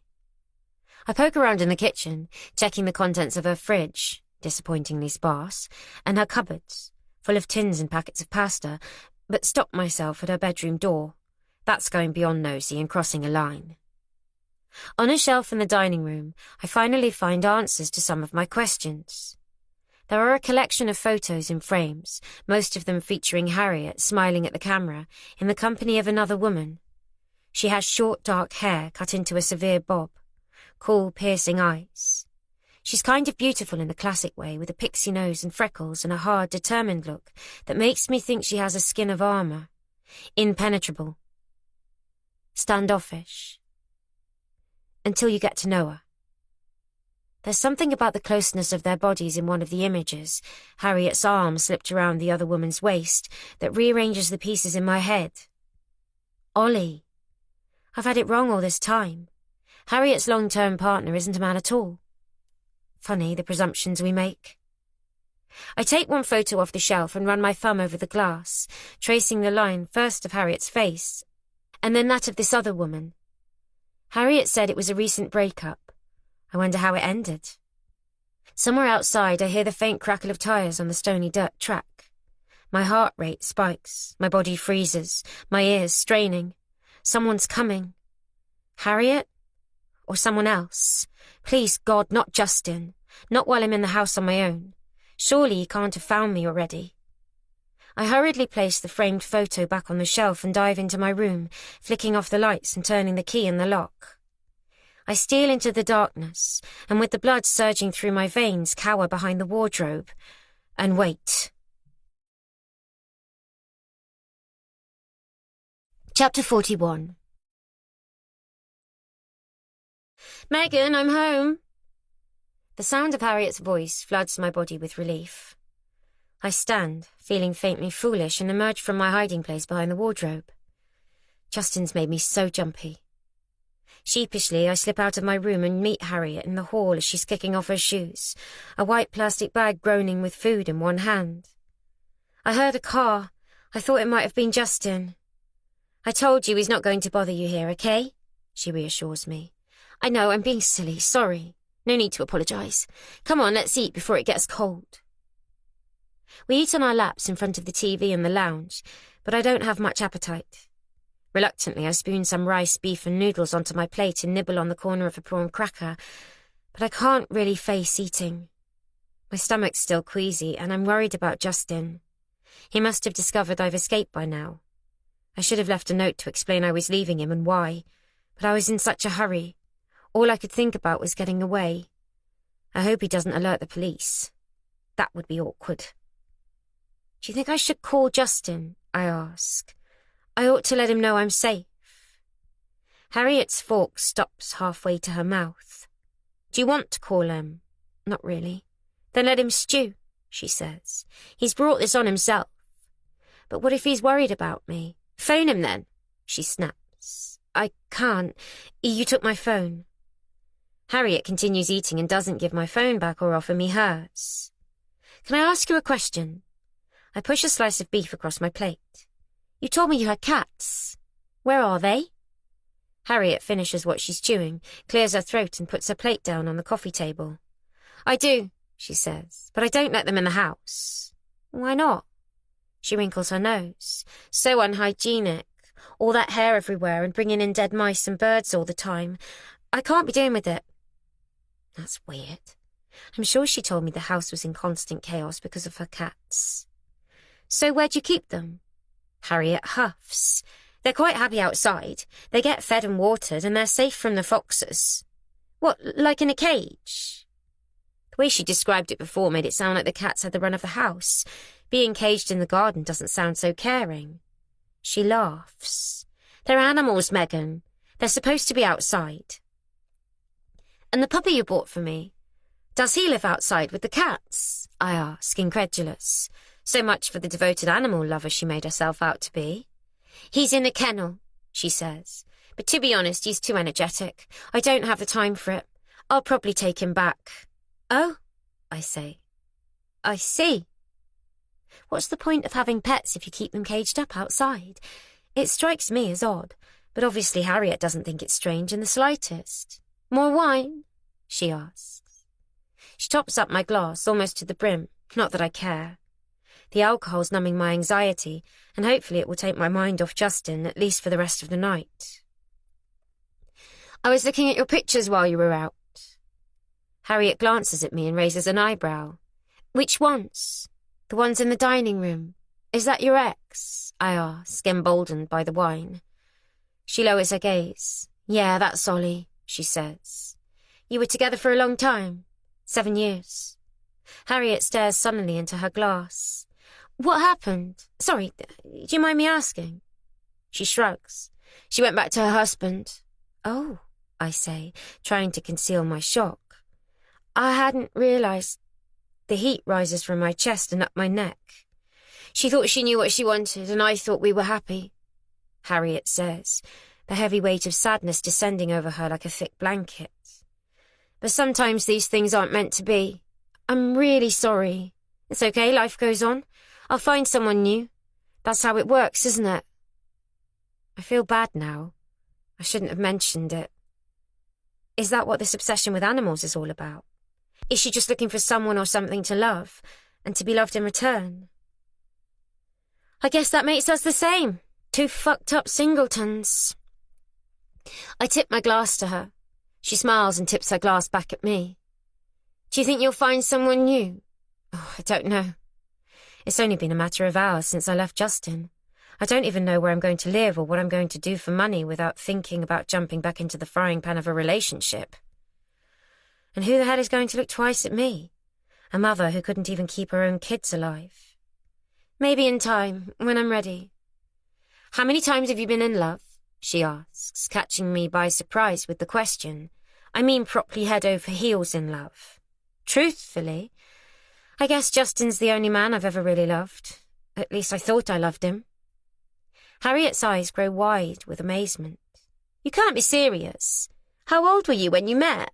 23. And you'd never been in love before? She pulls her legs under her thighs so she's sitting cross-legged on the floor, her mouth hanging open in surprise. I mean, Justin wasn't my first love, obviously. I don't want her thinking I'm some kind of weirdo. But none of the others were ever serious. Harriet slaps a hand to her forehead. You married the first man you fell in love with. I bristle at the insinuation I've somehow acted naively. I thought he was the one. What about you? How many times have you been in love? Too many times to remember. She laughs, tossing her head back and running her fingers through her long blonde hair. Have you ever been married? Never. She says it like she's proud of it, that she'd never been foolish enough to commit to one person. How long have you known you were, queer? She cocks her head to one side, studying me. I've always known. I'm sorry, I had no idea. Her eyes narrow, and for a moment I fear I've said something wrong. Why are you apologising? Oh, no, not because of that, I say, horrified she's misunderstood. I just meant that you've been such a good friend when I really needed somebody, and I realise now I hardly know anything about you.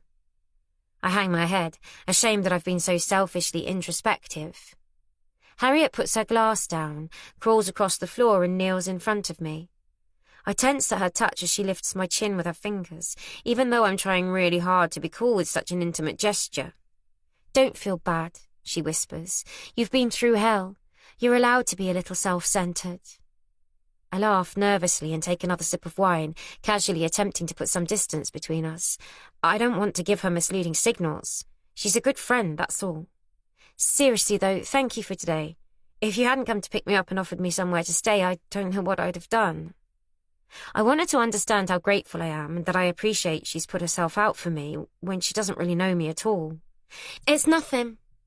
She waves her hand in the air like she's a princess dismissing a servant. No, it's not. It's incredibly generous, and I'll never forget your kindness. Oh, that's sweet.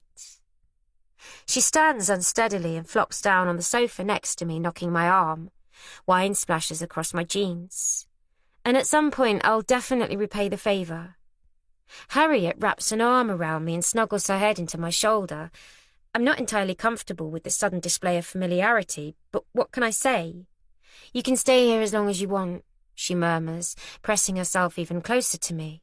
Well, maybe just for a few days until I can work out a plan. I take a large gulp of wine, emptying my glass. I'm not sure what to do with my arm that's hovering over her head. It doesn't feel appropriate to put it around her. That would be weird. She lifts her face to look at me and smiles. Please, don't go rushing off. She presses her palm to my cheek tenderly. Oh God, this is awkward. What do I do? Every muscle in my body is rigid. I can't push her away without making a big thing about it, and after everything she's done, I don't want to upset her. I won't. I giggle nervously. Is there any more wine? I try to lean towards the bottle, hoping she'll take the hint and move away. But she doesn't. She has me pinned in the corner of the sofa, staring at me so intently I can't even look at her. Megan, she says. Yes? I want you to stay. And suddenly her mouth is on mine, kissing me, pressing tenderly, her lips soft and warm. I'm frozen with shock. I can't move. I can't breathe. Her fingers curl around the back of my neck, her nails scraping through my hair, raking across my skin. No, I don't want this. This isn't right. I can't let this happen. Harriet, no! I yell, pushing her away and springing out of my seat. It's not... That's not... She rolls back on the sofa, eyes growing wide with shock, staring up at me as if somehow I've done something wrong. What is it? She gasps. I resist the urge to wipe my mouth with the back of my hand. I'm not like you, I say, running a palm over my forehead. God, that didn't come out right. I mean, I've just split up with my husband, Harriet. I don't want... What was she thinking? Now she's gone and ruined everything. How can I stay here now? Okay, I'm sorry, she says, putting her hands up in surrender. I misread the signs. I apologise. Come on, have some more wine. She grabs the bottle and offers it to me. No, thank you, I've had enough. I can't even look her in the eye. It's been a long day. I think I'll turn in. Megan! I turn and stumble out of the room, unsteady on my feet, my head pounding. I've definitely drunk too much. I fall into my room and push the door closed, welcoming the veil of darkness. I think about locking the door, but that's ridiculous. Harriet's made a pass at me, that's all. She's hardly going to come sneaking into my room in the middle of the night. I collapse on the bed with my heart thudding and my mouth dry. How can I stay here now after this? Is that why she invited me here, to make a move on me? Why she was so keen to come and pick me up when I called? We're supposed to be friends, but this has changed everything. It's going to be too awkward to stay. We'll be forever tiptoeing around each other, and I don't think I could ever feel comfortable in the house with her now. It's unfortunate, but tomorrow I'll tell her I've changed my mind, that I'm going to stick to my original plan and head north. I'm sure she'll understand. I'll ask her to drop me at the station and we can both move on. It's probably for the best. Staying here in Cornwall was always a risk with Justin so close. Maybe it's a blessing in disguise. Chapter 42. The memory of last night's awkward kiss with Harriet hits me like a lorry load of bricks a moment after I wake, with a fuzzy head and a nauseous stomach. I sit up and rub my eyes, my brain foggy and dull. I've not slept well in the strange bed, particularly as my mind has been in overdrive all night, thinking everything through. And besides, I never sleep soundly when I've been drinking. Nonetheless, my determination to move on and get out of Cornwall, far from Justin and Trelaw, remains resolute. I just need to break it to Harriet without offending her, and then she can drop me into Falmouth, where I can hopefully lay my hands on some cash before Justin freezes me out of the account, and hop on a train north. I can hear Harriet's already up. The kettle clicks on and begins to hiss and burble. I might as well get it over with and face up to her. No point putting it off, especially if she's working today. I don't know what time she leaves, but maybe she can drop me off on her way in. No hard feelings. I slip out of bed, pull on my jeans and t-shirt and run my fingers through my hair. It could do with a wash, but it might have to wait if Harriet's leaving soon. I pad across the floor, grab the door handle and tug. It creaks and groans, but when I try to pull the door open, it won't budge. That's funny.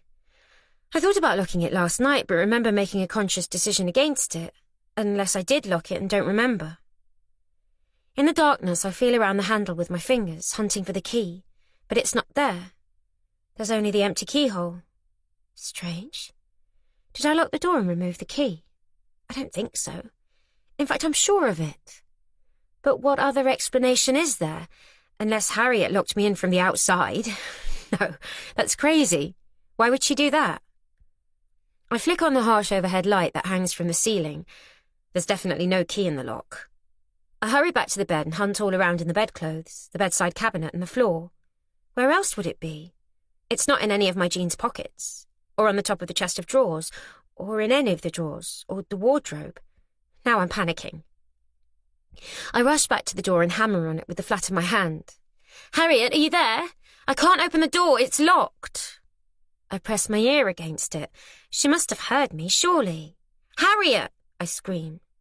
I thump the door with both hands, making the kind of racket that would wake the dead. But still nothing. I can't believe this. An image of Arabella trapped inside that burning outbuilding flashes through my mind. Justin on the other side of the door, holding it shut. It must have been the most terrifying experience of her life. I'm beginning to understand how she must have felt. Harriet, help me! Footsteps. She's outside the door. I can hear her breathing. Why isn't she saying anything? Harriet, are you there? I say, more softly. Stop making such a terrible din. Some of us have hangovers, you know. Her voice is dull and distant. I can't open the door, I cry. It's locked and I can't find the key. It's for your own good. What? Harriet, what do you mean? Have you locked me in? Stand back, please. I've brought you breakfast, she says so calmly. I wonder if she's completely lost her mind. You locked me in the room, I gasp. But why?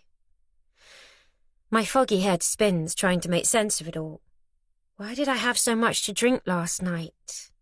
Stand back, please, Megan. It's for your own safety. Okay, I whisper. If it means she'll open the door, I'm willing to do whatever she asks. I take a few tentative backward steps until I'm standing by the bed. Wait by the window, she says. I take a few more steps across to the boarded-up glass, where weak rays of light are filtering into the room. Okay, I'm by the window, I shout. A key scratches in the lock. It turns and clicks open. Through the gloom, I see the handle being slowly depressed, the door swinging open, and Harriet standing there, silhouetted in the frame, carrying a tray in one hand and what looks suspiciously like a kitchen knife in the other. Harriet, what's going on? She kicks a black plastic bucket into the room. It tumbles over and rolls across the carpet on its side. In case you need the bathroom, she says. She wants me to pee in a bucket. Has she completely taken leave of her senses? Why did you lock me in? I demand. Was it because of last night? The kiss? I'm sorry if... Shut up, she snaps. I jolt. the aggression in her tone catching me by surprise. "I thought we were friends. If I upset you last night, it's only because I wasn't expecting it." I remain by the window as she steps into the room, dressed impeccably as usual in a fawn trouser suit, her makeup perfectly applied. She places the tray on the bed. There's a mug of what looks like it could be tea and 2 slices of buttered toast. My stomach rumbles. I've hardly eaten anything in the last 24 hours, but I can't think about food right now. "I was worried about you. I didn't want you disappearing off in the middle of the night, running back to that worthless husband of yours," Harriet explains. "But I wouldn't. I couldn't." This is madness. "And so, yes, I'm sorry, but I locked the door before I went to bed. I'm just looking out for your best interests, Megan. It's what friends do, isn't it?" "Oh, Harriet, I have absolutely no intention of running back to Justin." I move towards her, but her arm jolts up, aiming the knife at me. And I back off. "I don't believe you." "Okay, but just put the knife down, will you? There's no need for that." My heart's racing like a greyhound after a rabbit. "I'm going to work now," Harriet says, still holding the knife at arm's length. "We'll talk later." She walks back out of the room, her gaze fixed on me, the knife unwavering. "You're not going to keep me locked in here all day, are you?" I ask as the realization hits me. "I'll be back at tea time. Try not to get into any mischief while I'm gone." She snatches the door and slams it closed. I rush at it in a panic, grabbing the handle, but I'm too slow. The lock grinds and clicks, and I'm trapped in the room again with no way out. "Harriet!" I yell, attacking the door with my fists and feet, fury and panic bubbling up into a cocktail of violence. "Let me out of here! You can't keep me locked up! I'm not an animal!" But it's pointless. She's not going to let me out. I know it deep in my heart, as truly as I now know the woman is insane. And as if I needed any further proof, I hear the front door open and click shut as Harriet leaves for work. A few moments later, her car starts and I listen, slumped on the floor, as it slowly pulls off and the low rumble of its tires fades away. Chapter 43. With nothing else to fill my time, I spend the rest of the day plotting my escape. First, I check the boarded-up window, but without a wrench or a screwdriver, it's impossible to remove the chipboard panel that's blocking out the light. And there's nothing in the room I can use as a tool either. There aren't even any coat hangers in the wardrobe. Then I turn my attention to the door. I initially hoped the lock might give if I threw myself at it, until I remember it opens inwards, which immediately put paid to that idea. I wouldn't even know where to begin picking a lock. Even if I still had my phone and access to the internet for guidance, it's obvious I'd need some sort of tool. It's hopeless. There's nothing I can do but sit and wait for Harriet to return. Maybe when she's back and has had the day to think about what she's done, she'll change her mind and release me. She must know she can't keep me a prisoner here indefinitely. I lie on the bed and stare at the ceiling, listening to birdsong outside. Why does my life seem to constantly spiral from bad to worse? What have I done to deserve this? Is it some kind of cosmic payback for the fire I started? For the death of my boys? I never meant to kill them. Haven't I suffered enough? I don't even really understand what Harriet wants from me. She says she's trying to protect me, to stop me running back to Justin. But why would she think I'd want to do that? I've told her what he's done and that I'm leaving him to sort out my life. I don't need to be locked in a room with a bucket to pee in. The woman is totally out of her mind. Maybe she even planned this. I mean, it's all very convenient that the window has been boarded up when I arrived, but I never questioned it. Maybe I'm too trusting. If she has planned this, she must have acted quickly. I've only known the woman for little over a week. I don't even know what she's hoping to achieve. What does it matter to her if I'm with Justin or not? Unless she's fallen in love with me. No, that's ridiculous. She hardly knows me. I shouldn't flatter myself. She might be getting over a broken heart, but that doesn't mean she's going to throw herself at me. Although she has been overly attentive, at my beck and call whenever I've needed her. And she brought me that puppy, which I thought at the time was a bit much. What was it she said? They know I'm a sucker for all the waifs and strays, and this little one badly needed a new home. Oh, God. Is that what this is? Does she think I need someone to take care of me? That I'm weak and vulnerable because I've lost my house and my children? I sit bolt upright on the bed with the blood rushing in my ears and a sudden clarity of thought. It was Harriet who planted the phone in the house. She sent me those messages warning me I was in danger from Justin, to get me questioning our relationship and to drive us apart. And I've walked straight into her trap. I'm such a fool. If I can't physically force my way out of this room, then the only other way is to talk my way out. I need to persuade Harriet she's doing the wrong thing, that I can be trusted. As much as it's going to pain me, I'm going to have to be compliant. Whatever she wants, I'll do it, at least until I get my chance to escape. It's the only plan I have. Harriet doesn't get home until gone 6 that evening. I listen to her car pulling up, her footsteps on the garden path, the front door swinging open, and I prepare myself mentally, plastering a smile on my face to convince her I'm happy to see her home. I don't bang on the door demanding to be let out or scream and shout her name like a demented banshee. "Megan, are you all right?" she calls out with a catch of concern in her voice. "Harriet, is that you?" I call back pathetically. "Have you had a good day?" I figure if I act like a dutiful wife, we might get somewhere. "Stand away from the door, I'm coming in." I jump off the bed and wait by the window, with my back in the corner as far from the door as I can, trying to look non-threatening. "I'm ready." The lock clicks back and the door swings open. "Hey," I say, my forced smile making my cheeks ache. "I missed you." It's a shame she's had to bring the knife again, but it's down by her side and I pretend not to notice. "I've missed you too," she says, "but I have good news." "You do?" I don't suppose it's that she's come to her senses and is going to let me go, but I cock my head to indicate that I'm listening. "I've spoken to Justin." "Oh." I wasn't expecting that. "What did he say?" "I told him you want a divorce.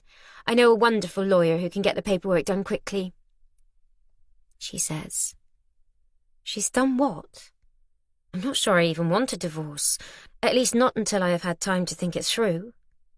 Our marriage has been under enormous strain because of the fire and losing the boys, but it's only since we moved to Trelaw that it started to fall apart. And how much of that's because of the poison Harriet's been dripping in my ear, making me question Justin, our whole relationship.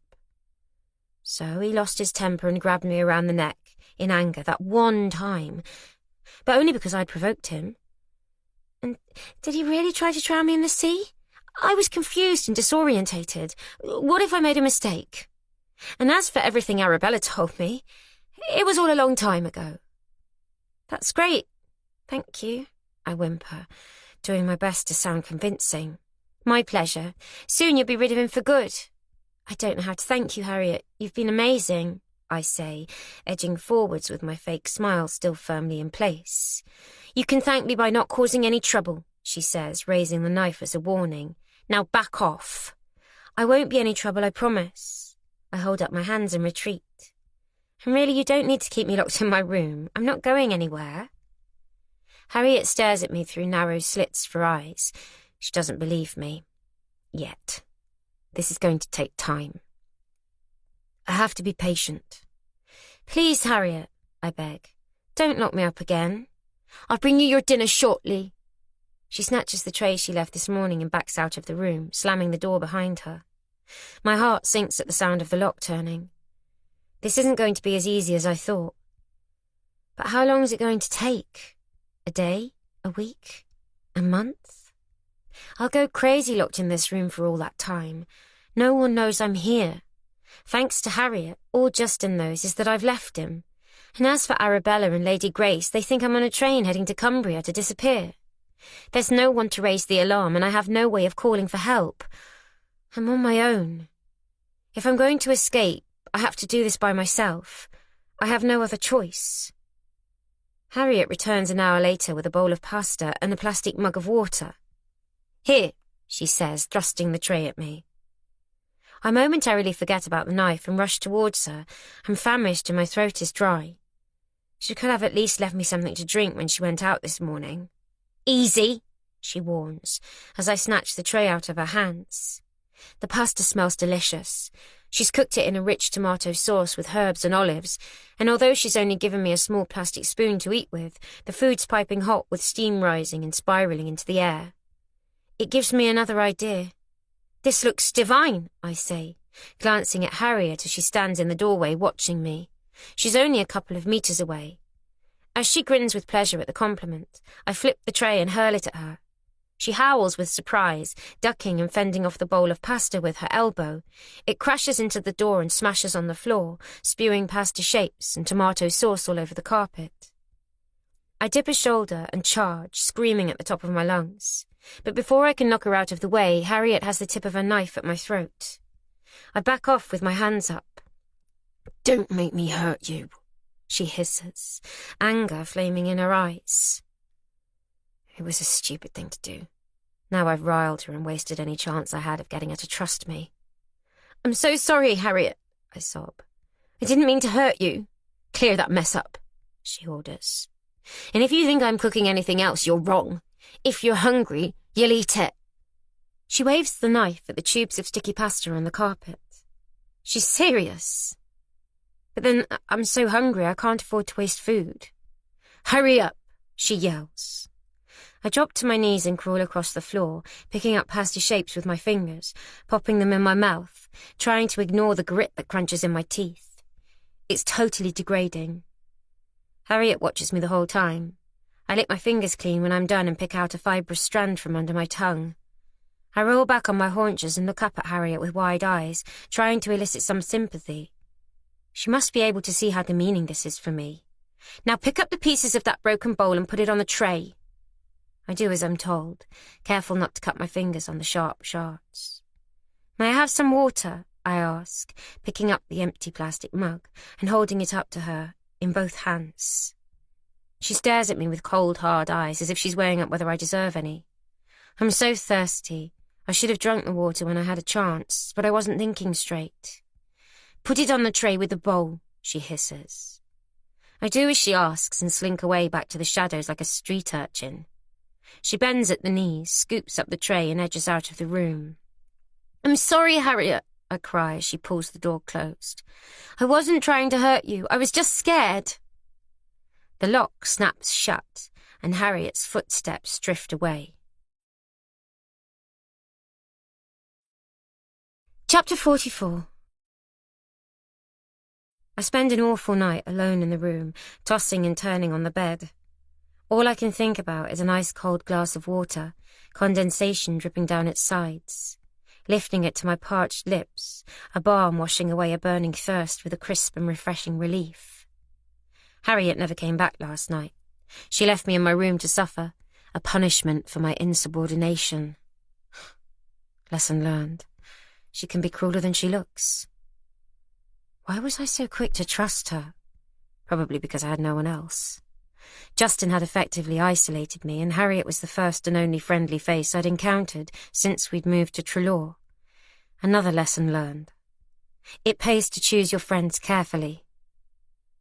I snatched pockets of sleep through the night with my thirst raging and my mind turning in and around on itself. When I finally give up trying to sleep, it's still hideously early. I attempt to read a cheap thriller from the shelf of paperbacks, but my head's groggy and I can't concentrate on the plot. My mind keeps wandering and I can't make any sense of the story. Is it just a lack of sleep and dehydration, or has Harriet drugged me? Oh, God. I didn't even think about that last night when she brought me that bowl of pasta. If she'd wanted to keep me subdued, she could have easily slipped a sedative into the sauce and I'd have no idea. It's probably what I would have done in her shoes. If she has, there's not much I can do about it now. It's no good, I can't read. So I toss the book to one side and lie on my back thinking about my boys. It would have been Sebastian's birthday next month. He'd have been 6 years old. I'd have made him a cake in the shape of a football. Perhaps we'd have all gone bowling and taken them for pizza for a treat. Organised a party at ours for all his friends with balloons and streamers and passed the parcel and musical chairs. All the games I used to play when I was a kid. He'd have loved that, being the centre of attention for a change and not playing second fiddle to his brother. Tears blur my eyes. I miss them so much.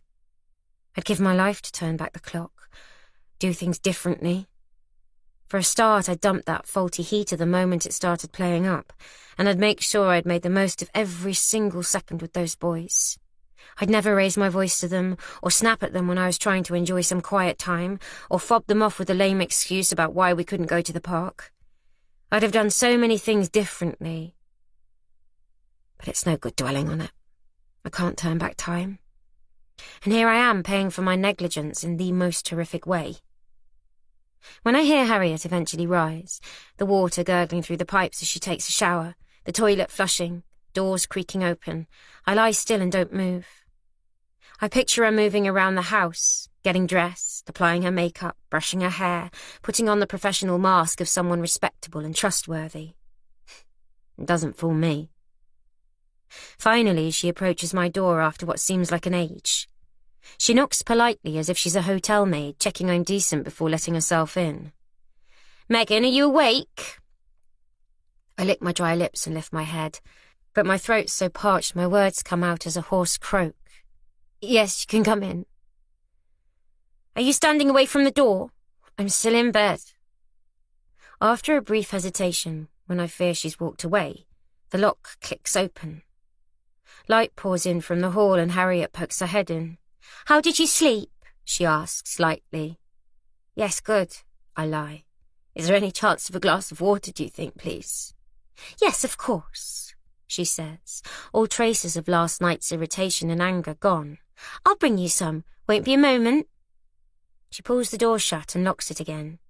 When she returns a few minutes later, she's carrying another plastic mug, brimming with water. She sets it on top of the chest of drawers while keeping a wary eye on me as she withdraws back to the door. She still has that knife, I see. I jump out of bed and guzzle the water down without drawing breath. In my haste to drink, it dribbles out of the side of my mouth and down my chin. It's the best thing I've ever tasted. I slump on the bed panting and wipe my mouth with the back of my hand. "Someone was thirsty," Harriet observes, like she's talking to a child. "Are you working today?" I ask. "I thought I could do some housework for you while you're out. It's the least I can do to repay your kindness." She shoots me a sly smile. "Oh, well, it was worth a try." "Actually," she says, "I need to move you this morning. I'm worried after speaking to your soon-to-be ex-husband that he might suspect where to find you. I don't want him turning up and harassing you. You've been through so much already." "Moving me? Where?" Blood runs chill through my veins. "Don't worry, it's nothing to be concerned about. I'm doing it for your own safety, Megan. Now, are you hungry? Would you like some breakfast?" I nod enthusiastically. 10 minutes later, she's back with the tray. She's brought me another 2 slices of buttered toast and a mug of warm tea, which I gratefully pounce on and consume while she watches with amusement. "The phone I found in the loft at the lodge," I mumble with my mouth full of toast. "That was you, wasn't it?" She shrugs nonchalantly. "And the messages. I love you, Megan. I've loved you from the first time we met, but I could see how desperately unhappy you were," she says. I stop chewing and stare at her. "Love me?" I was right. She's infatuated with me. "I'd lost my children," I explain, but she waves a finely manicured hand dismissively. No, I don't mean that. I mean I could see how unhappy you were with him." She can't even bring herself to say Justin's name. I'm about to protest and tell her she's wrong, that Justin had been my rock, my everything, but arguing with her isn't going to get me out of this house. "So you thought you'd rescue me?" I say, like I was an abandoned kitten. I can't keep the vitriol out of my voice. What she's done is madness. The woman's a psychopath. "I could see he wasn't right for you, Megan. He was dragging you down, and I was right, wasn't I? He attacked you, remember? And took away your phone. And the way he spoke to you. I could see he was controlling you. You needed me. So you thought if you split us up, I'd come running to you? I can offer you so much more than he did. she continues, like she genuinely believes there's a chance of something between us. We can be happy together. I want to scream at her. I want to tell her she has it all wrong and that she's confused because she's on the rebound after having her heart broken. But what good would it do? She's not going to let me go if I don't play along with her stupid self-deluded game. Where are you taking me? I ask, pushing the tray across the bed. I've lost my appetite. Get yourself ready. When I come back, we'll be leaving. Just tell me where we're going, I beg. Not far, but somewhere your husband won't be able to find you. I suppose I'll find out soon enough. Maybe it'll be somewhere that's easier to escape from, or somewhere where there might be an opportunity to raise the alarm. I have to live in hope. I might as well get myself ready, like she asked. I don't have anything else to do. I throw my meagre belongings back in the supermarket carrier bag, slip on my shoes and sit on the end of the bed to wait. Maybe I'll get the chance to escape while she's moving me, which means staying alert, even if my head is foggy and slow. 20 minutes pass before Harriet returns. I retreat back to the window and she lets herself into the room, still clutching the kitchen knife. She points it at my face and tells me to step forward slowly. When I'm within her reach, her free hand snaps up and she snatches a handful of my hair.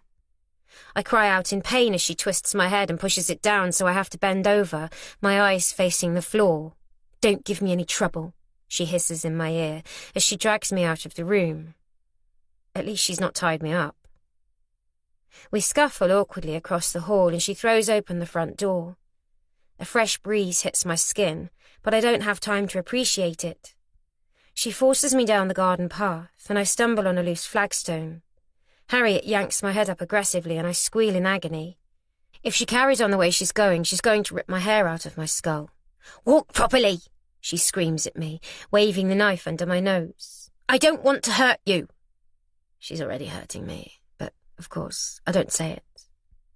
I thought we'd be going in her car, and I'd mentally prepared myself for another nausea-inducing trip in the boot. But I was wrong. She's taking me into the garden, across a long lawn framed by wild hedgerows, away from the house, down a slope, across a rough patch of ground. Stones dig into the soles of my feet, and I hear an eerie wailing sound. It sounds like cats. I twist my head to see the bottom of a large wooden-framed cage encased in chicken wire. Inside there are at least 3 cats. No, 4. There's another perched high on a shelf in the corner, grey and white with long hair and a startled-looking face. So that's where she keeps her rescue cats, in a poky little cage out the back. Another cat, so black its orange eyes look like they're popping out of its head, brushes up against the wire mesh and mewls pitifully. "Oscar, shut up!" Harriet yells, kicking the wire mesh. It jumps away indignantly and trots off haughtily, stopping momentarily to wash its back leg. Where are we going? I struggle to keep my balance on the uneven ground as Harriet marches me on. Here, she says, pulling me up with another tug of my hair, where no one will find you. When she releases the pressure on my head, I look up to see a rickety old shed. This? I gasp with shock. Surely she's not going to put me inside that. It's only about half the size of the room she'd been holding me in. It has no windows and a flat, felt-lined roof. Harriet fumbles with a padlock. The door creaks open, revealing a dank and dark interior. "Get in," she demands, finally letting go of my hair and shoving me inside. It's awful. It's dark, dusty, and full of cobwebs. I can even see a huge black spider hanging from one of the beams overhead, its beady eyes watching me, its long, hairy legs ready to scuttle across the ceiling at the slightest disturbance. I shudder. "Please, Harriet, don't leave me in here. It's for your own good," she says, closing the door. "You'll be safe from him in here." I thought Justin and I were finished, but I've never wanted to see him more in my life. He's the only person in the world who can save me now, but he thinks I've left him. I wish I hadn't. It was a huge mistake. Oh God, what a mess. Harriet secures the padlock, and I'm left in the darkness with only a few rays of light spearing through some cracks in the walls. Is she seriously going to keep me imprisoned in a shed in the garden? My arms are already puckered with goosebumps. What's it going to be like when the sun goes down and the temperature drops? I hunt in my carrier bag for a sweater and put it on, flicking my greasy hair over my shoulders. I could try banging on the door and shouting to be let out, but what good is it going to do?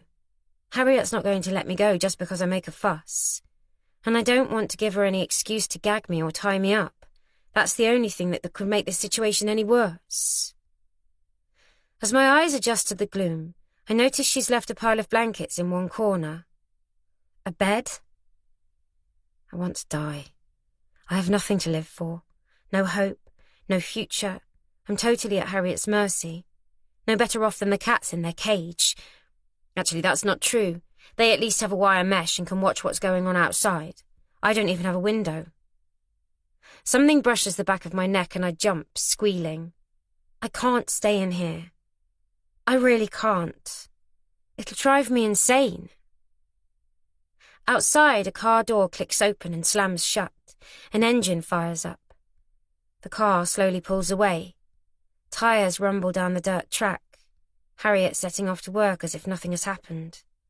She'll be heading into the office, all white teeth and smiles, floating around in a cloud of expensive perfume, pretending to the world to be something she's not. And to think I thought of her as a friend. My only friend. Someone I could trust. My self-pity morphs into anger. I could kill her. How dare she treat me like this, like I'm an animal? But for now, there's nothing I can do. The shed's empty, apart from the blankets and the cobwebs. If there was anything I could have used to escape, she's cleared it out. And so I have no choice but to sit and wait for her to return. There's no other way I'm getting out, unless she removes that padlock and opens the door. I collapse onto my makeshift blanket bed, with my knees tucked up to my chest, drop my head in my hands, and sob silently. Chapter 45. The constant yowling of the cats reminds me I'm not totally alone, although it seems strange they're making so much noise. Are they frustrated like me, at being caged up? Or is it something else? Are they hungry? In pain? They looked healthy enough from what I could see, but I wouldn't put it past Harriet to have neglected them. At least it's some company, even if I can't see them, and I draw comfort from knowing they're there as I curl up on my blankets, miserable and dejected. I don't expect to see Harriet again until she's finished work, late afternoon at the earliest. So I'm surprised when I hear the distant sound of a car rolling up the track towards the house. It's not even midday. Maybe she's had second thoughts, her conscience pricked by the thought of keeping me locked in a cold and dirty old shed all day. I scrabble along the floor on my hands and knees to a small hole in one of the wooden-panelled walls. It's the slimmest sliver of a gap, just large enough to peer through if I press my eye against it. With my breath in ragged gasps, I watch and listen. A car pulls up and its engine falls silent. A door opens and feet crunch along the stony track, but I can't see who it is. Maybe it's not Harriet. A postman, perhaps? A delivery driver? Whoever it is, they're walking slowly as if they're looking around, not marching towards the house with purpose. A shadow flits tantalizingly behind a bushy hedge. Is that Harriet? It's hard to tell. The figure approaches the house, which I can just see in the distance at the top of a lawned bank. I blink to clear my vision and put my eye to the hole again. One of the cats lets out a long, low howl of despair. No, it's not Harriet. It's a man. Not any man. It's Justin. I gasp, hardly believing my luck. Oh, God, he's come to rescue me. Why else would he be here? I jump up and bang on the door, hammering until my fists are sore. Justin, I'm in here, I scream. In the shed. Help! Let me out! I sink back to my knees to peer through the hole again. Surely he must have heard me. But he's gone. At least he's not come running, and I can't see him anymore. I didn't imagine that I saw him, I'm sure. No, there he is. He's backing away from the front door now, his hands planted in his trouser pockets. I'm too far away to see his expression, but he obviously hasn't heard me. I bang on the walls again, putting every ounce of energy I have into it. Justin, help me! I'm in here! Help! I scream until I'm hoarse. Please, God, let him have heard that. Panting for breath, I slink down to the eye hole. Justin's wandering around the building, cupping his hands against the window, staring inside. Harriet was right. He's not given up on me. He's trying to find me. And whatever she said to him, he's guessed she must have taken me in because I have nowhere else to go. He vanishes around the rear of the cottage, and I wait with bated breath for him to reappear. There must be something more I can do to attract his attention, but the shed is so far away that unless he explores the large garden, he won't find me. This is unbearable. I can see my husband. He's here, hunting for me, but I have no way of signalling to him. He takes one last lingering look at the cottage and seems to give up. No, he can't go. Justin, help! Please help me! My hands are bloody and bruised, my voice a rasping yelp, but I keep banging and shouting. This could be my only chance of getting out of here alive. Once he's gone, that's it. No one else is going to come looking. No one's going to report me missing. Harriet could leave me to rot in this hellhole and nobody would ever know. I fall silent and strain my ears. Justin's footsteps are drifting away, growing quieter. Another quick peek confirms he's gone. He must have given up, walked away. No, this isn't fair. He's so close. A car engine growls into life. The rumble as it pulls away the final confirmation that Justin's given up on finding me here. More out of frustration than hope he'll hear me, I throw myself at the door, pounding it with my grazed knuckles, kicking it with my feet and knees until I can't kick and punch any more, and I collapse to the floor with tears of despair flooding down my face. My one chance of escape, and it's slipped from my grasp. I might as well give up. I'm now totally at Harriet's mercy. I fall back on my blankets and curl into a ball under a dark cloud of despondency. How does she think this is going to end? That if she keeps me here long enough, I'm going to fall in love with her and forget Justin? That I'll succumb to some kind of weird Stockholm Syndrome fantasy of hers and conveniently overlook how she's treated me? If that's what she thinks, it might still be my way out. Back to plan A. Be nice, be compliant, and hope she'll learn to trust me.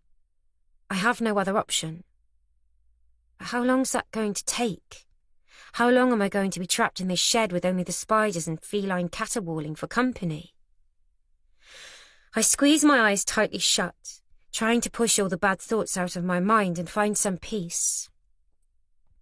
I think about the house at Trelaw, Justin's face on the first day we moved in, how he was as excited as a little boy. And then I think about my own little boys, Felix and Sebastian. They appear to me as clearly as if they were standing before me, their cherub-like faces full of joy and love. My heart swells. "Mummy, what are you doing?" Felix holds his hand out towards me. My whole body effervesces with a mother's love. In the darkness, I reach out as if I could touch them, hold them, pull them to me. "Come on, Mummy, don't give up," Sebastian says with a slight lisp he's had since his front baby tooth fell out. "I love you," I whisper. "We love you too," they say, laughing in unison. And in that moment, I know what I have to do. I can't just sit here and do nothing, waiting for Harriet to trust me enough to let me back into the house and give me my freedom. That could take weeks or months, if at all. I have to do something positive, proactive. And piece by piece, a plan forms in my mind. By the time Harriet finally returns home later that afternoon, I know what I need to do. I watch through the peephole as she trots up the garden path to the front door and lets herself into the house. I wait patiently. 10 minutes later, she comes to check on me, carrying a plastic bottle of water in one hand and a kitchen knife in the other. "Megan, are you all right?" she calls through the door. "Harriet?" Every cell in my body wants to scream at her to let me out. But I have to play the game, not do anything to antagonize her.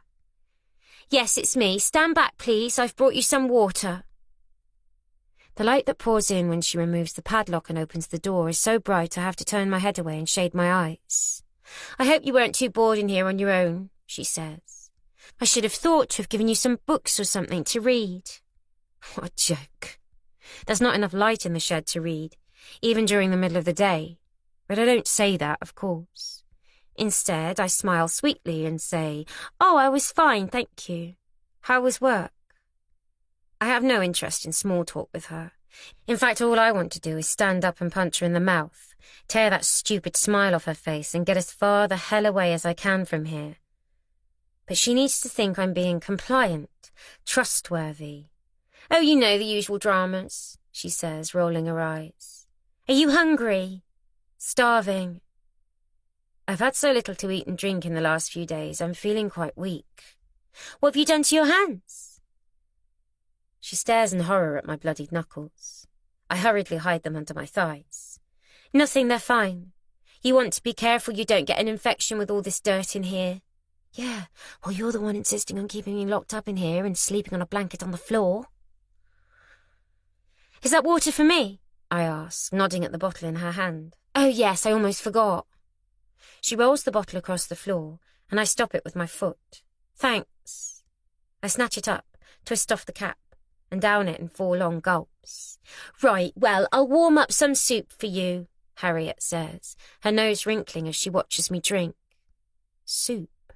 Is that all I'm getting? "Great, thank you," I force myself to say through gritted teeth. While she heads back to the cottage, I get myself ready, planning what I need to do. If this is going to work, it needs to be seamless. Unfortunately, it means sacrificing my only half-decent meal of the day, but it's worth it. I watch the house impatiently through my spy hole, wondering why she's taking so long. But eventually Harriet reappears, carrying a bowl on a tray. She walks carefully, watching her feet as I urge her silently to hurry. As she draws closer, I stand and flex my neck and shoulders, concentrating on keeping my heart rate from racing too fast. "Stand away from the door, please, Megan," she calls cheerily. God knows why she's in such a good mood this evening. The padlock rattles and bangs as she unlocks it, and the old rusty hinges on the door squeak as she peels it open. The smell of tomato soup wafts in and makes my stomach tighten. God, it smells good. But I can't think about that. Harriet steps inside with the tray balanced on one hand while gripping the kitchen knife with the other. She's still not taking any chances with me. "Take it," she says, nodding at the bowl and a plastic spoon on the tray. I glance up at her face, trying to read her expression. Does she have any empathy for what she's putting me through? Is there an ounce of guilt at what she's done? I think about those pictures in frames in the dining room. Harriet with her arms around Ollie, the woman who broke her heart. They look so happy, so ordinary. You never think by looking at Harriet that she'd be capable of this. Is it why they broke up? Did Ollie discover something about Harriet that sent her running in fear back to her husband? An awful, hideous thought occurs to me, almost too horrific to contemplate. What if Ollie didn't leave?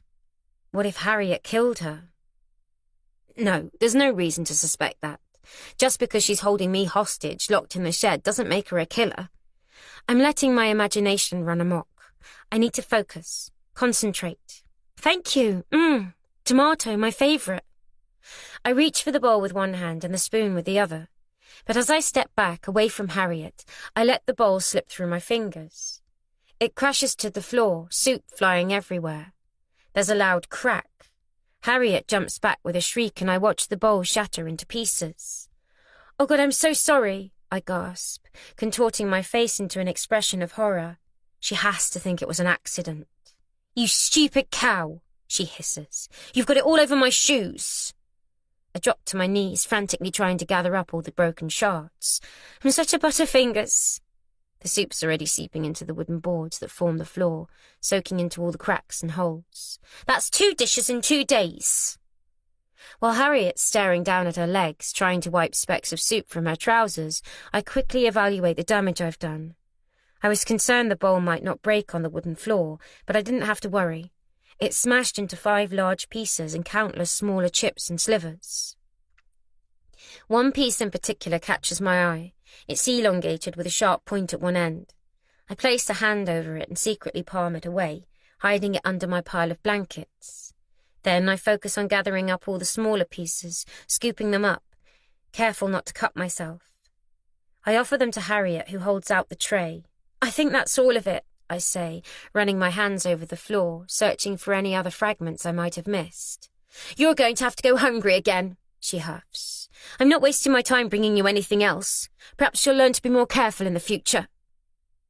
Her words echo in my head. It's the sort of thing I could hear myself saying to Felix and Sebastian when they'd been clumsy. "I'm really sorry," I mumble. "I didn't mean to. I hope your shoes aren't ruined." I suppress a grin. It's a small but unintended victory, and it's wiped that stupid smile off her face for now, which is a bonus. Harriet storms out of the shed and slams the door shut behind her. For a split second, I think in her fury she's forgotten to lock the padlock.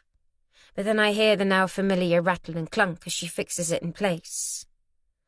I watch her storm back to the house with a grin on my face, and when I'm sure she's gone, I retrieve my prize from under my blankets. What would they call it in prison? A shank. I run my thumb along its jagged edges and test the sharp point. As a makeshift dagger, it's not bad. It's not perfect, but it should be fine for what I have in mind. Now, I just need to wait for Harriet to return. Chapter 46. My opportunity comes sooner than I expected. The sun is setting and the gloom inside the shed is now a treacly thick darkness. The cold has penetrated my core, and I've had to put on all the clothes in my carrier bag to keep warm. It looks like it's going to be a long, chilly and miserable night alone in the shed. Even the cats have gone quiet, and the only sound is the occasional screech of a hunting bird, and my internal voice as my thoughts race around my head. Even if I can overpower Harriet, how do I get away? Who do I turn to for help? Do I call the police? Justin? What if my plan doesn't work? What if she tries to kill me? What if I'm injured? I'm so preoccupied that I don't hear Harriet until she's right outside the door. "Megan, are you awake?" The sound of her voice startles me. What does she want now? I jump up, throwing the blankets to the ground. I scramble for my makeshift dagger that I hid in my toiletry bag in my supermarket carrier. "Yes," I say, "I'm awake." "I felt bad that you might be hungry," she says. "I've brought you some cheese and some crackers." Cheese and crackers? Honestly, what is she thinking? I've not eaten a proper meal in 2 days and she brings me a snack. If I had any doubts about her sanity, they've just been confirmed. "Oh, thank you," I reply meekly. "That's kind of you." I pull out the shard of porcelain carefully and close my fist around it with its sharp tip pointing downwards. Then I brace myself. "Are you standing away from the door?" Shit, I'm not in position. If this is going to work, I need to surprise her. I need to be where she doesn't expect me to be. "Yes, I'm just moving into the corner now, by the blankets." I wince as I shuffle across the floor towards the door as the padlock clunks open. I press my back against the side of the shed behind the door and snatch my breath, holding it in my lungs. The door cracks open an inch. "Megan?" My eyes grow wide and all my senses go on high alert. I should have the advantage that my vision is accustomed to the dark, while it will take Harriet's eyes a moment to adjust to the low light. "Where are you?" she asks, a note of caution in her tone. The door opens wider. I can smell Harriet's expensive perfume. Sweet and potent. It's a reminder of how badly I must smell after 2 days in the same clothes without a shower. She steps inside. I'm so close I could reach out and touch her. Come on, one more step. She's carrying something. The tray, I presume, but I can't see her hands. I doubt she would have come without the knife, though. She's not stupid. "I'm sorry," she says. "I didn't mean to snap earlier. I know it was an accident." She takes another small step forwards. With a scream, I launch myself at her, aiming the tip of my porcelain dagger at her neck. She half turns to face me, her features tightening with horror as she sees that I'm behind her. She drops the tray, trying to raise the knife, but it's too late. I bury the tip of the shard deep into her flesh, in the soft tissue between her neck and her shoulder.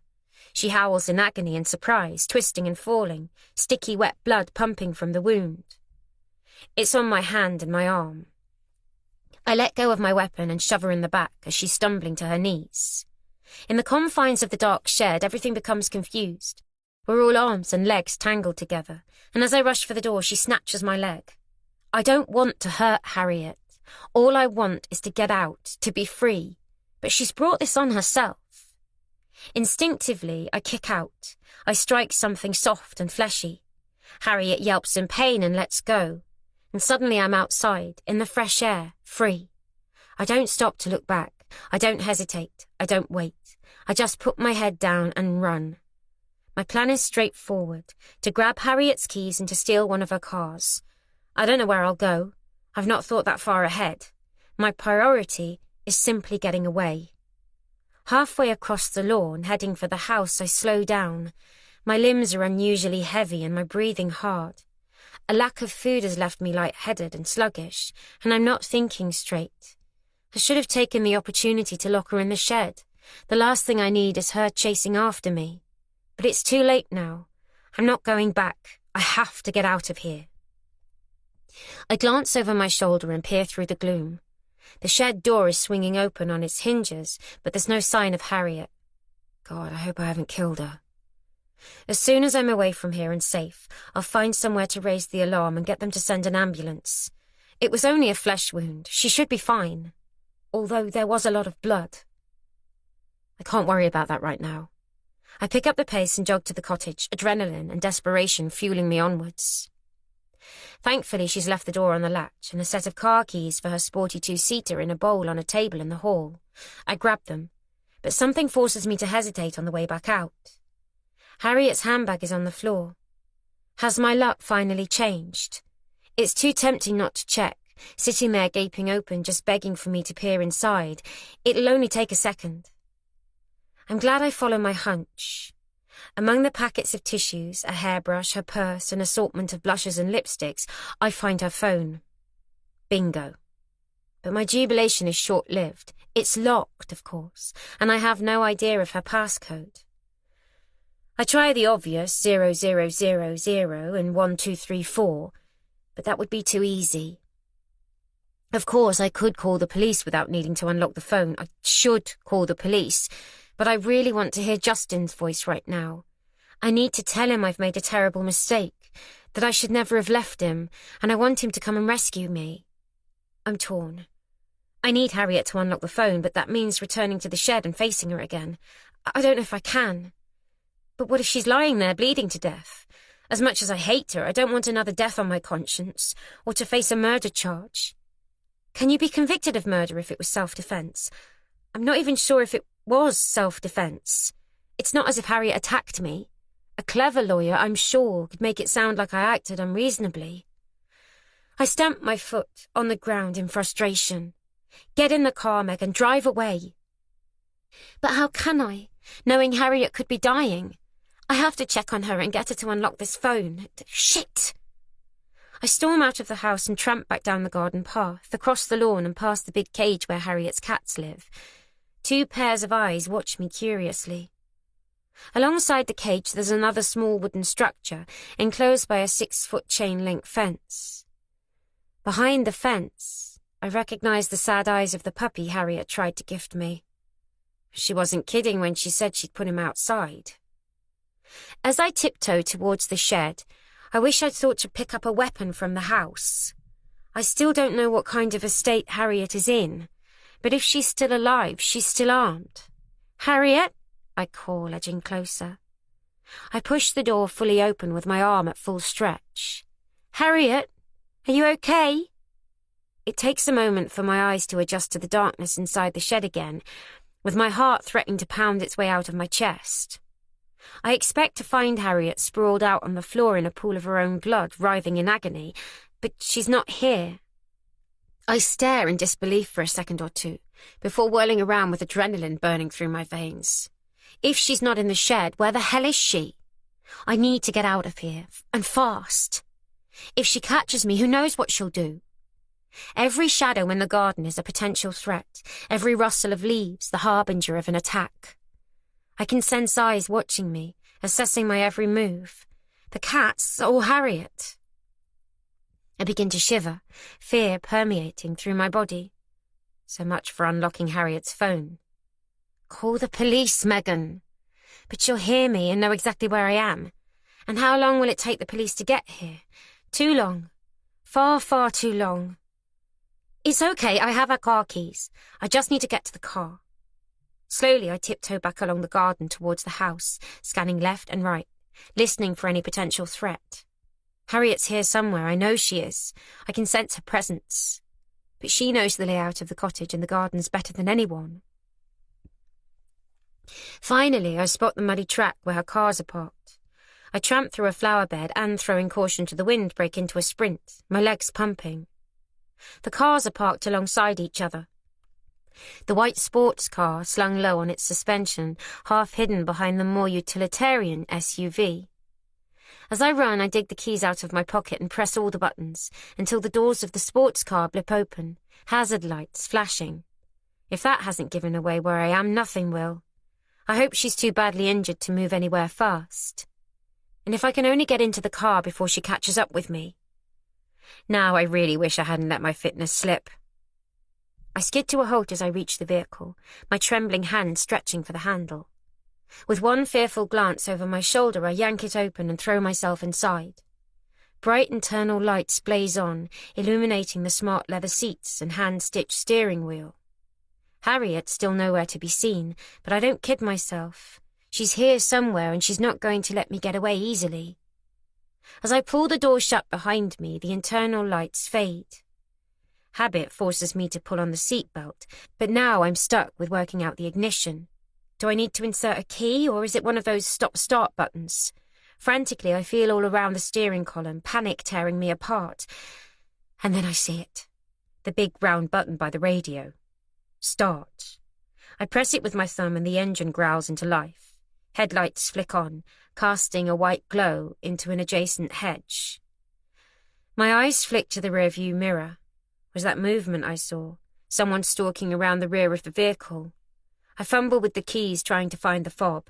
I press all the buttons all at once until the locks engage with a satisfying hollow thump. It gives me a marginally greater sense of safety, but I know I won't be entirely safe until I get out of here. I slam my foot on the clutch and ram the gear stick into reverse, but something's poking awkwardly into my hip bone. Harriet's phone, for all the good it's going to do me now. I fish it out and toss it onto the passenger seat, then with a heavy foot on the accelerator, back out onto the track and skid to a halt facing towards the road. I almost expect Harriet to appear out of the dark and throw herself across the bonnet, clutching onto the wipers as I pull away, her face twisted in a horrifying rage. But there's no one and nothing to get in my way. I slam the car into gear and race away, bumping down the rutted track, with my head bouncing dangerously close to the roof. And out onto the main road. Another glance in the mirror, only darkness behind. I'm free. Chapter 47. I'm free, but I have absolutely no idea where I am or where I'm going. All I know is what Harriet told me, that our house is not far outside of Falmouth. But that's no use. I'm lost. It doesn't help that the road is treacherously windy and the sun has long since dipped below the horizon, which means I'm having to navigate in the worst possible light. A hazy dusk which deceives my eyes on every tight corner, and none of the names on the signposts mean anything to me. I still don't have a plan, and I'm shaking too much to think of one. But there's plenty of fuel in the car, and at some point I'll pull over and gather my thoughts, work out a way to contact Justin. But for now, I just want to put some distance between me and Harriet. She had me totally fooled, letting me believe she was my friend. But worse than that, she had me convinced Justin was dangerous, even though there wasn't even any actual evidence against him. All couples have their difficulties, and we've had more than most. Yet I was still ready to believe Justin was capable of doing me real harm. Perhaps that's the craziest thing about this whole mad situation. I bang the steering wheel in frustration, with tears bubbling in my eyes. Why do all the bloody roads around here have to be so narrow and twisty? Twice I've nearly ended up in the verge. I need to slow down. Take my time.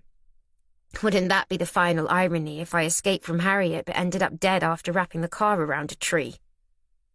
Finally, I spot a sign ahead, which reveals I'm on the right road for Falmouth. I just need to keep going. There's a straighter section here, so I accelerate, with the headlights illuminating overhanging trees and mossy stone walls alarmingly close to the edge of the road. A sudden warble of an unfamiliar ringtone almost makes me veer off the carriageway. Harriet's phone that I tossed onto the passenger seat is lit up with an incoming call. I glance down briefly. Oh my God, it's Justin. His name's come up on the caller ID. I can't believe it. I snatch it up and press it against my ear with a sob of relief. Justin, it's me, I cry, slowing down so I can steer one-handed. Megan? Yes, I gasp. You can't believe how relieved I am to hear your voice. Silence. Justin, are you there? I check the screen, panicking the call's cut out. Without Harriet's passcode, I'd have no way of calling him back. What are you doing answering Harriet's phone? She said you were filing for divorce. No, it's all a big mistake. I'm sorry. I should never have left.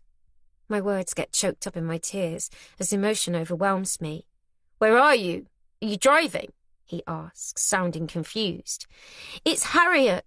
She convinced me you were dangerous and manipulated me into leaving. Oh, God, it's all such a mess. I gabble, my words spilling out. Slow down, Megan. What are you talking about? She's kept me locked in the house and then in the shed in the garden for the last few days. I never thought I'd get out alive, I explain. Who? Harriet? You're not making much sense. Are you still at the house now? I'll come over and meet you there, he says determinedly. No, I've stolen Harriet's car. You did what? Wait until I tell him I stabbed her in the neck. Listen, Justin, that's not important right now. I'm lost. I don't know where I am. I glance in the rearview mirror and spot a pair of headlights behind. It's the first vehicle I've seen since escaping from Harriet's cottage. Would it make sense to pull over and try to flag them down? Okay, he says, sounding perplexed. Where's Harriet? I don't know. I left her at the house. Right, he mumbles. So you're safe? I think so. For now, I just wish I knew where I was. Okay, he says, taking that tone he uses when he has a problem to solve, all serious and efficient. Are there any signs, village names, pubs? I followed a sign towards Falmouth, but I could be anywhere. I just don't know, I wail. I was holding it together reasonably well, but hearing Justin's voice, realising what I came so close to losing, has turned me into a wreck, and I really need to concentrate on the road.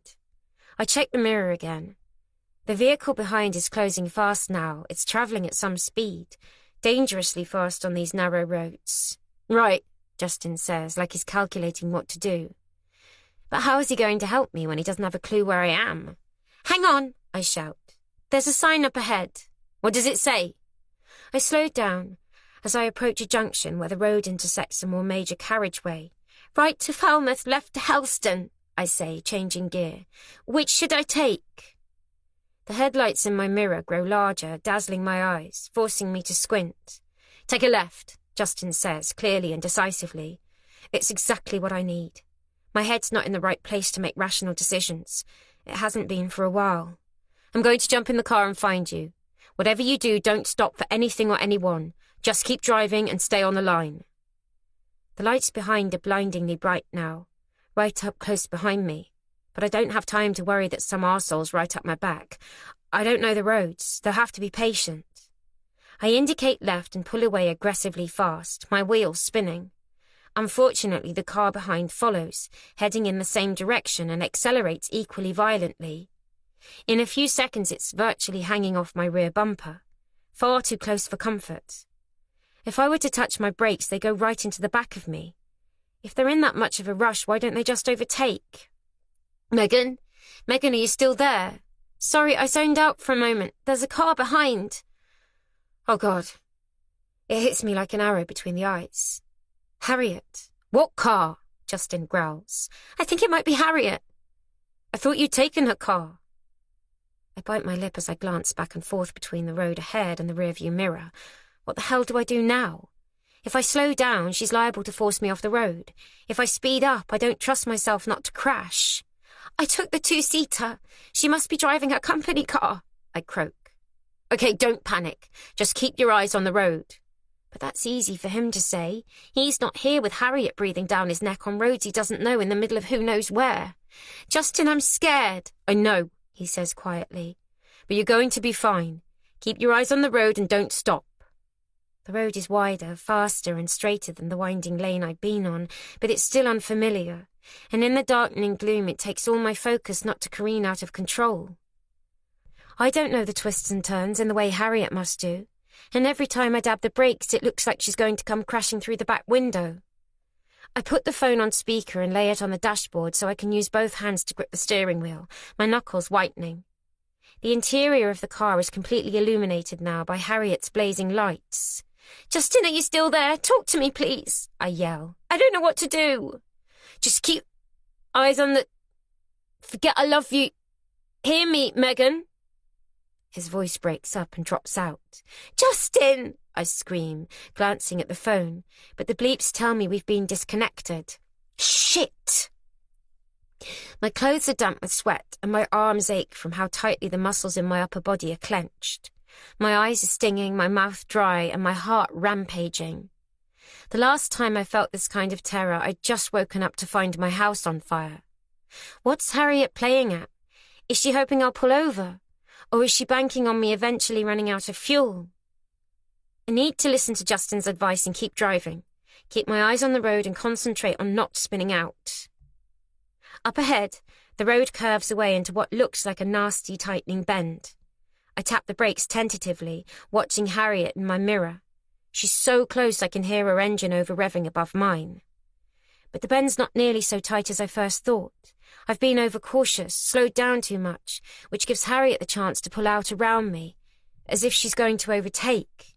But if I let her get ahead of me, she'll be able to make me slow down and stop. I can't allow that to happen. I have to keep driving until Justin finds me, so I hit the accelerator and change down a gear. The car jolts forwards and the steering twitches. Harriet drops back and slots in behind me. My car judders in tandem with a loud thump as she rams me from behind. What the hell? I stare into the mirror in wide-eyed horror as Harriet drops back and accelerates towards me again. I brace myself for the inevitable impact and scream when my back end starts to slide and I have to fight the steering wheel to bring the car back under control. Where the hell is Justin when I need him? And what is Harriet doing? Is she trying to kill me? There aren't even any other cars on the road I can flag down. I'm on my own with a madwoman trying to kill me. Once again, the lights behind me drift away as Harriet drops her speed, putting distance between us, and then accelerates. I brace myself, but I'm still shocked by the ferocity of the collision. A crunching, wrenching sound rips through the vehicle, and I'm shunted forwards, my head whiplashing towards the dashboard and back again. My rear wheels slide out, and this time there's nothing I can do to correct it. In panic, I jump on the brakes. My world starts to spin, trees and hedges passing in an indistinct blur. Time slows down. I bounce in my seat. The phone flies off the dashboard. The seatbelt cuts into my shoulder. Harriet's car flies past in a flash of lights and a growl of speed.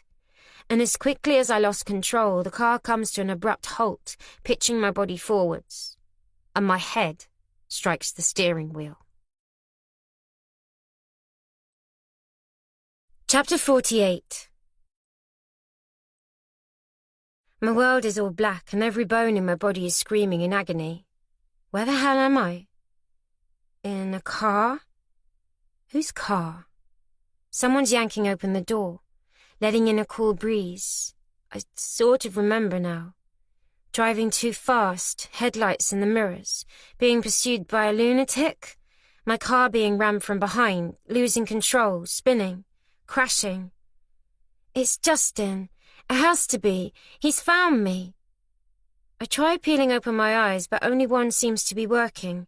The other's completely closed up and my head is woolly. Is it Tuesday today? Nausea blooms in my stomach. Whose car is this? An arm reaches across me, unbuckling my seatbelt. Justin, I murmur. Hands pull me roughly out of my seat, manhandling me into the cold. With my one working eye, I notice the windscreen is cracked and fissured. The headlights are on, illuminating what appears to be the bottom of a ditch filled with winding, tangled brambles and straggly grass. "Get out!" a voice growls in my ear. That's not Justin. I have to concentrate on the effort of turning my head, like it's being wound around by hand. The edges of my vision are cloudy and I have a thumping headache. Harriet?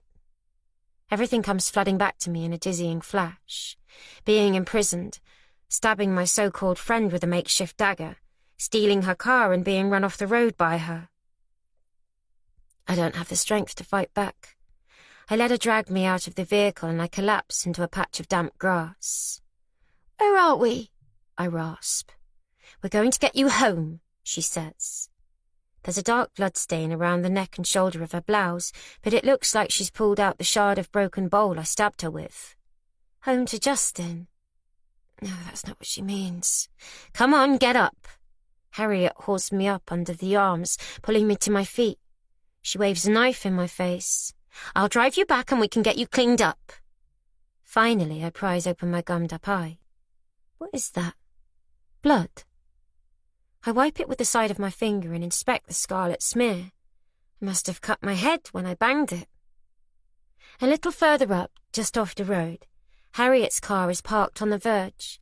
Red tail lights glow in the dusky light. Orange hazards blink hypnotically. I let her guide me towards it. I'm too scared, too beaten up to resist. Oh, but I have to. Otherwise all my efforts to escape will have been wasted, and if I get in that car with her, it's over. She's not going to let me get away so easily next time. I need to find some strength from somewhere. Justin was on the phone. That's right. He called me shortly after I drove away from the cottage. He's looking for me. He's on his way. I just need to hang on until he gets here. But Harriet has my arms in a tight grip, like she's never going to let go. I'm going to be sick, I say, planting my feet and refusing to move. I double over and pretend to retch, craning my neck towards Harriet's feet. Oh, there's no way she's going to risk getting vomit on her shoes, and predictably she lets me go. With my hands resting on my knees, I draw deep breaths in and out, as if I'm battling with a serious bout of nausea. It gives me the opportunity to survey the surroundings and provides me with a moment to think. The car I was driving, Harriet's little two-seater, is nose down, perpendicular to the road with its back wheels off the ground and the clawing smell of petrol heavy in the air. It'll need towing out.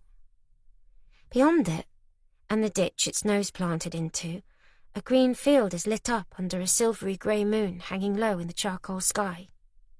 Beyond the field, nothing but dark and foreboding hills in the distance. On the other side of the road, there's just another field. There's nothing and nobody around for miles.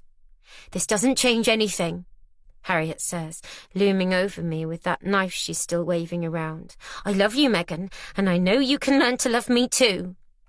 "You have a funny way of showing it," I snap. "You could have killed me. I had to stop you before you did something stupid. And if you think I could ever love you, you're even crazier than I thought," I hiss. I'm done with trying to win her trust back. Look what good that did me. I love Justin. I made a mistake. I should never have left him. We're meant to be together. After the way he treated you, she snorts, jabbing the knife in my direction. After what he did to you. I'm not listening. She poisoned my mind before and I refuse to let her do it again. There will never be anything between us, I shout. And if you think you can cage someone up to make them fall in love with you, you're delusional as well as crazy. She bows her head, looking contrite. You're right, I'm sorry, but I was desperate. I know it was wrong, but I'll make it up to you. You made me think Justin was dangerous. He is. You told me yourself he attacked you, she says. Only because he was provoked, because I'd accused him of something horrible and he'd had a long day. You're blind, Megan. Yes, I wanted you to leave him, but I've not made any of it up, she says, as if she genuinely believes it. I stare at her in disbelief. You didn't know the first thing about Justin when you hid that phone in the lodge and started sending those vile messages. You were only thinking about yourself and how you could drive us apart.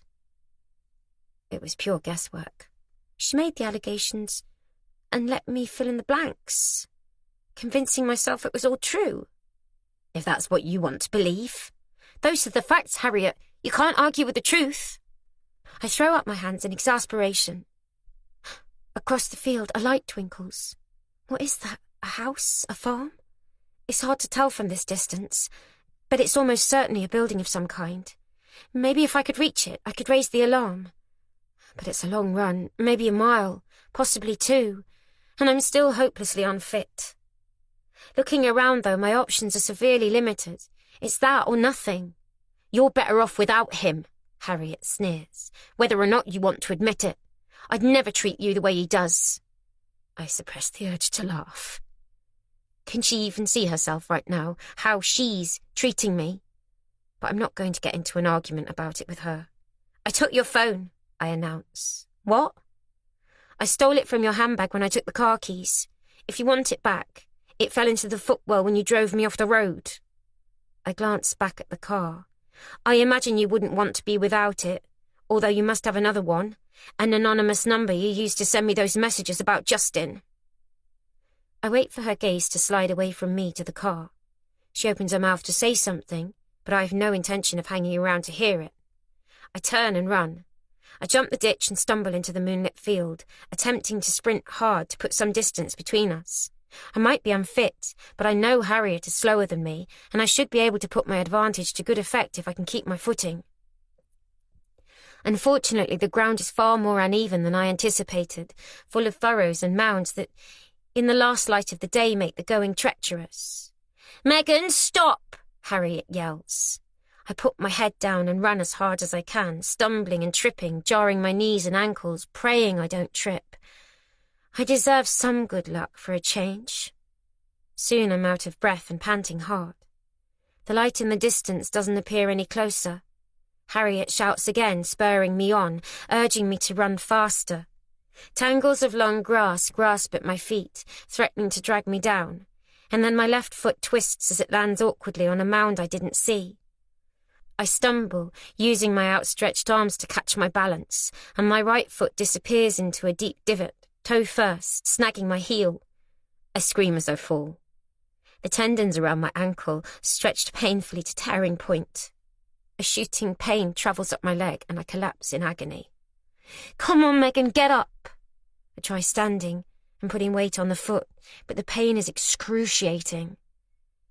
If it's not broken, it's badly sprained. Either way, I'm not running anywhere on it. The rustle of grass tells me Harriet is close behind. I roll onto my front in desperation and start to crawl, one hand in front of the other. Knee following knee, my ankle throbbing. The rustling gets louder. Footsteps thunder across the verdant ground. She's getting closer and closer. I can't move quickly enough. Moisture seeps through the knees of my jeans. My hands become slick with mud, and suddenly she's on me.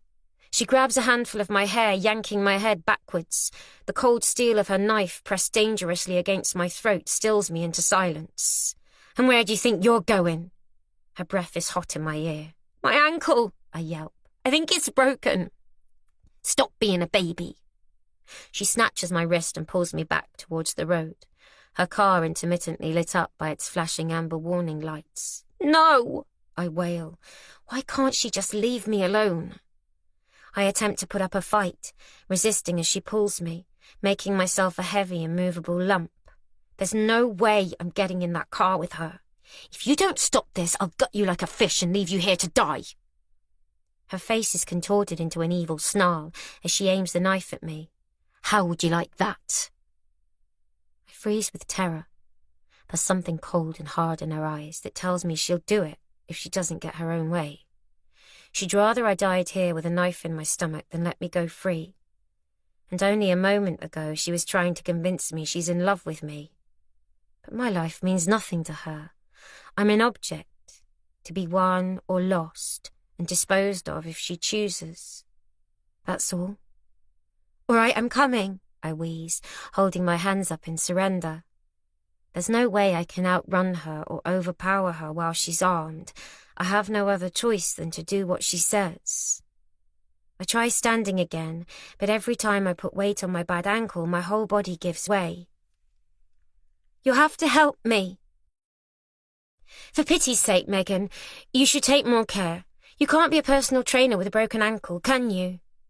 And just like that, the old Harriet is back, the Harriet I thought was my friend. She helps me up, and I wrap an arm around her shoulder, letting her take the weight off my leg. "Slowly," I beg, as we limp back across the field, conscious she's still carrying a knife.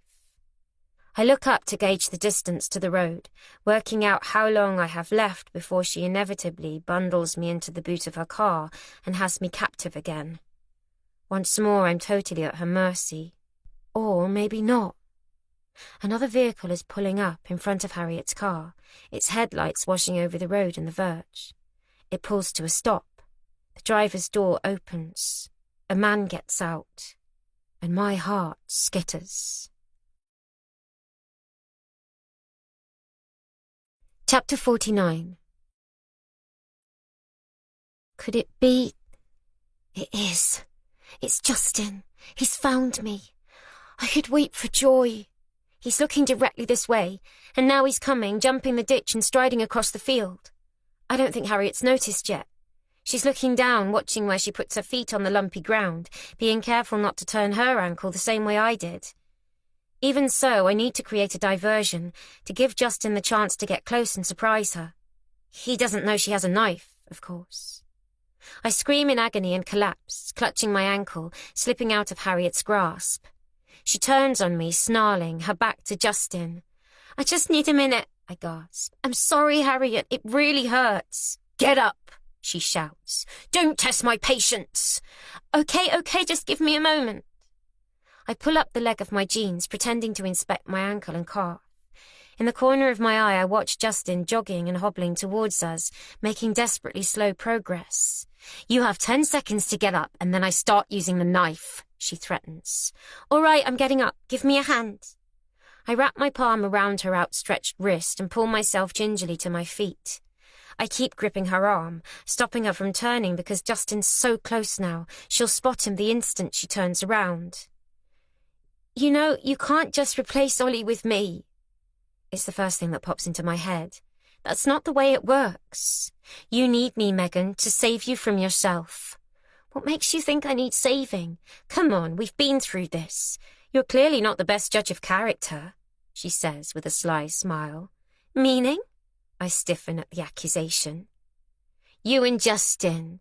You still can't see how toxic your relationship with him was, can you? Whose relationship are you calling toxic? Harriet spins around at the sound of Justin's voice, knife raised. Where the hell did you spring from? She spits. Put the knife down, Harriet. We don't want anyone getting hurt, he says with a calm authority. My pulse races out of control. I've never been so relieved to see anyone in my life. I was such a fool to walk away from him, to ever think he'd do anything to hurt me. But now I've put him in danger. I don't think you're in any position to be making demands, do you? Harriet swipes the knife through the air, perilously close to Justin's face. He steps backwards and sways out of her reach. The police are on the way, he says. No, they're not. There's a catch of uncertainty in her voice, though. Is Justin bluffing? I hope not. This has gone far enough. I should have called them myself when I had the chance. Justin catches my gaze and gives me a thin smile of reassurance. Are you okay, Megan? My ankle, I tripped, I say, swaying as I try to keep my balance on one leg. Why don't we go somewhere and talk this through? Justin refocuses his attention on Harriet. What's there to talk about? I saved Megan from you. She told me all about what you've been up to behind closed doors, what you did to her. His eyes catch mine again. I glance at the ground. We do have some things to resolve, but not here. It has nothing to do with Harriet. You told me she wanted a divorce, but you didn't tell me you'd abducted her, he says. I didn't abduct her. I rescued her. She called me asking me to pick her up from Trelaw because she was afraid of you. You made me get in the boot, I say. And she says you kept her locked in a shed in the garden. Justin's eyebrows arch skywards. For her own protection? Harriet jabs the knife at him. You were the one trying to control her, belittling her all the time, knocking her confidence, telling her she couldn't go back to work and deciding who she could and couldn't be friends with. It was you who tried to kill her. What?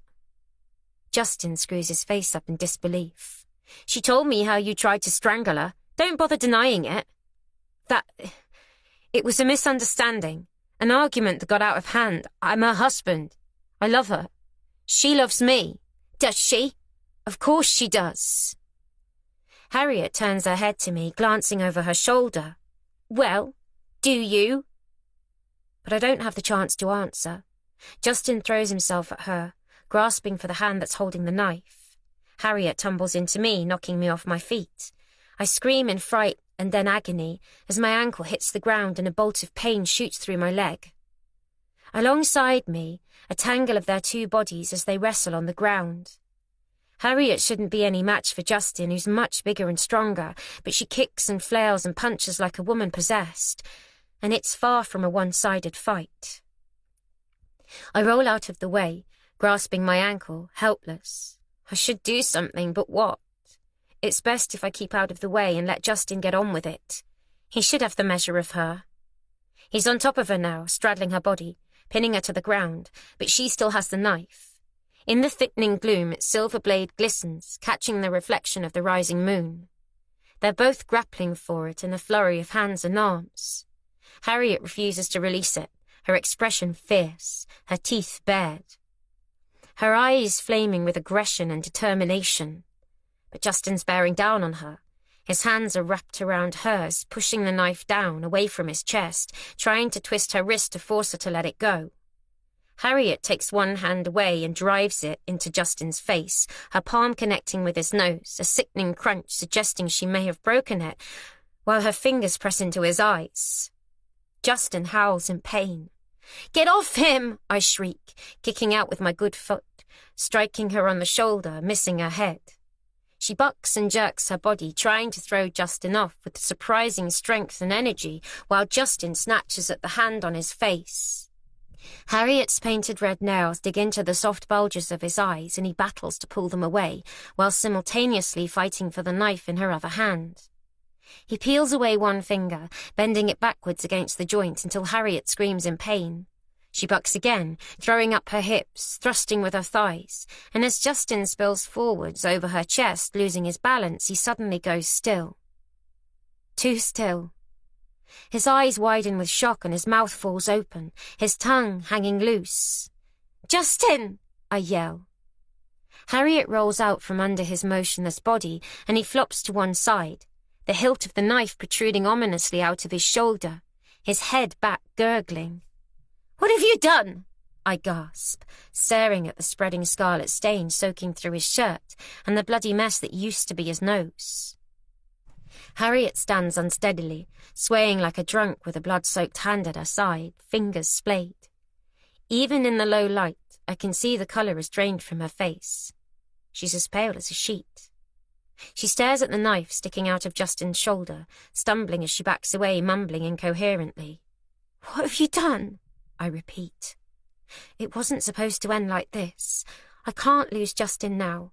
Not after everything we've been through, how hard I fought for him. I crawl to him and cradle his head in my lap. His eyes slide sideways, catching mine.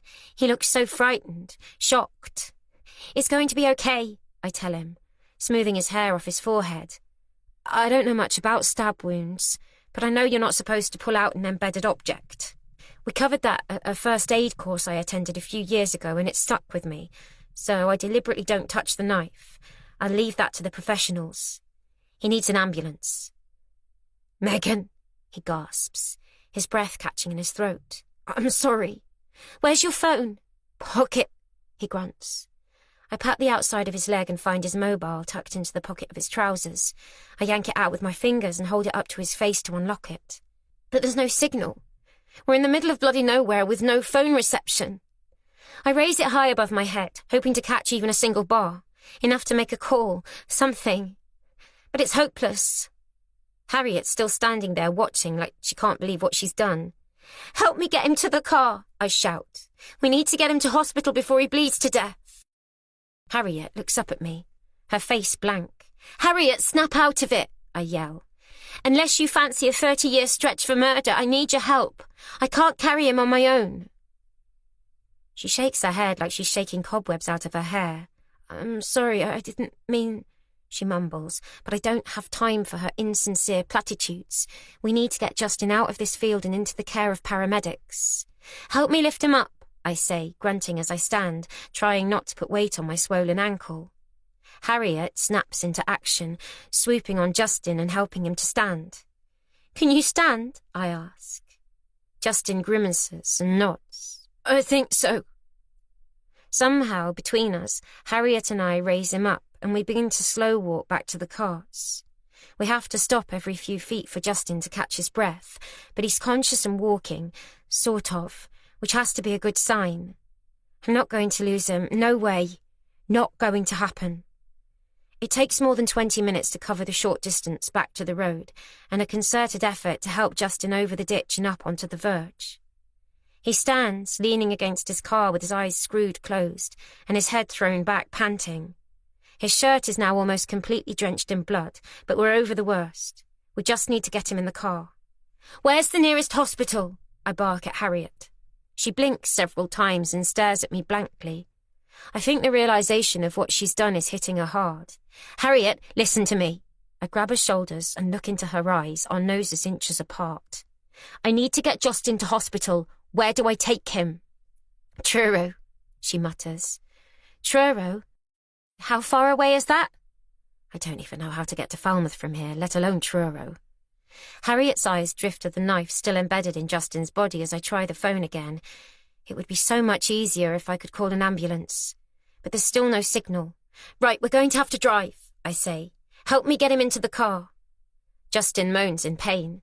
Harriet backs away, shaking her head. "No, I can't," she says, her voice trembling. "You caused this mess, now you can help me clean it up. I'm not going to jail, not for you, or him, or anyone," she says, with a wild, panicked look in her eye. "I'll tell them it was an accident." She shakes her head, and then she bolts. But instead of going for her car, she runs around the front of Justin's and throws open the door. But rather than jumping in and driving on, she leans in and snatches the keys Justin's left in the ignition. She dangles them in front of my nose like a prize. "You won't get far without these," she says, a cruel grin creeping across her face. "Give them to me." I try to snatch them back, but she's too quick. She palms them, closing her fist around them. Away to my right, I hear the rumble of another vehicle approaching. A pair of bright headlights pierce the gloom, and I'm torn. It's the first vehicle I've seen passing since we've been here. Should I try to stop the driver and ask for help, or bank on being able to get Justin's keys back from Harriet? It's a gamble. The driver might not stop. I might not be able to overpower Harriet. "Good luck, Megan. You'll need it." She barges past me, brushing out of the way, heading for her own car. I can't let her go, not with Justin's keys. If she abandons us here, Justin will bleed to death, and I won't let that happen. I've seen too much death to last a lifetime. As Harriet scurries past me, I snatch her wrist, pulling her back. "Get off me!" she yells, but my grip holds firm. There's no way I'm letting her get away. "Give me the keys." "No!" We scuffle, pulling and pushing each other, while I struggle to keep balanced, avoiding putting weight on my injured ankle. "I said give me the keys," I bark, anger and indignation getting the better of me. I quite like this new, forthright me. Harriet pulls away violently, but I use the momentum to spin her around, away from the driver's door of her car and into the road. She stumbles, finally twisting out of my grip, tripping over her own feet at the precise moment the approaching car bears down on us, its headlights dazzling. One moment, Harriet's in my grasp. The next, she's gone. A horrible, sickening, crunching thud is followed by the squeal of brakes and rubber skidding across tarmac. The car comes to a jarring halt 20 meters down the road, its brake lights glowing red, burning rubber scorching the air. I stand frozen, staring in horror at the crumpled heap of Harriet's body folded up in the carriageway in a bloody mess. Her head's angled towards me. eyes open but gazing blankly, her arms and legs twisted and bent, her clothes ripped and blackened. The driver of the car jumps out, stands in the road gazing backwards, holding his door to steady himself, shaken, caught up in something he has no idea about. "What's happened?" Justin wheezes. I take a deep breath, my legs trembling beneath me. "It's Harriet. I think she's dead." Chapter 50. 4 weeks later. The silence sits between us heavy and loaded, my foot tapping a hurried rhythm, and Justin's shoulders tight and rounded. I almost didn't make it today. I woke in agony, my stomach cramping, but Justin wouldn't let me off the hook that easily. He brought me a hot towel and massaged my abdomen, whilst talking me off a cliff. And now here we are, returning to the house I once proudly called a home, not sure what to expect or how I'm going to cope. I've shoved a wad of tissues in my bag just in case, although I don't want to cry in front of the loss adjuster. As we draw closer, my pulse runs faster, threading through my veins at 100 miles an hour, while a thin sheen of sweat dampens my blouse. The streets are painfully familiar, even though we haven't been here for almost a year. The bright red postbox on the corner, the row of terraced houses with their matching picket fences, the traffic lights that always seem to be stuck on red. Everything looks the same, but different, especially our old house. The doors and windows have been boarded up, and a sooty track extends from the window of the snug all the way up the outside wall, a grim reminder of how one stupid mistake can cost everything. I snatch a breath as Justin pulls up outside, my throat constricting with tears and remorse. Our beautiful house, our home, once so full of love and life and happiness, is now nothing more than a burnt-out carcass. Justin grips my hand, squeezes it tightly. "You okay?" I was lucky I didn't lose him too. The knife in his shoulder came perilously close to his lungs. Another few centimetres and it would have been a different story. He might have survived. He might not. As it was, the damage was relatively minor, muscular mainly, and he's expected to make a full recovery, although he'll always have a nasty scar. Not really. I give him a tight-lipped smile. I didn't want to come, but Justin thought it was important. We're expecting to find out whether we can go ahead with the rebuild. Not that either of us could ever envisage moving back here, but obviously we can't put it on the market in the state it's in. We had a lot of time to talk while Justin was in hospital recovering. He's agreed we won't return to Cornwall and is amenable to my idea of buying an apartment here in Plymouth, maybe one of those new builds in the regenerated area down by the seafront with views across the estuary or the Sound. The conversations about our relationship issues were tougher. I admitted I should never have confronted him with those horrible things Arabella accused him of, and while he didn't deny they'd happened, we both accept they belong in the past. That it isn't the man he is today. He conceded he can be controlling, although he says it was only ever because he loved me and wanted to protect me. But he's going to work on it, and even agreed he'd be open to seeing a therapist who can help us with our marriage. But we'll see. I apologised for doubting him and letting Harriet's poison cloud my judgment, believing he was a danger to me when nothing could be further from the truth. After all, he was the one who saved me from Harriet. She was the real danger. As for the day his temper got the better of him and he grabbed me around the neck, choking me, I found that harder to forgive. And to his credit, Justin's not tried to excuse his behaviour. He conceded he has some anger management issues and has promised to work on it. I suggested some counselling. He's thinking about it. As for the day he took me swimming in the sea and I was knocked under by the current, he's adamant he didn't hold me under, and I believe him. The more I think about it, the more I can see it was my imagination, the panic taking hold. My mind, already corrupted by Harriet's malice, playing tricks.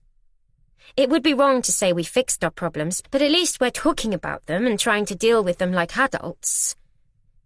Any couple who've suffered the loss of children will know what an intolerable pressure it puts on a relationship, but I still want to be with Justin. He's my husband. I'm his wife, for better, for worse. I'm not giving up on the marriage and losing him after the year we've been through. I need him. He needs me. We're better together than we are apart.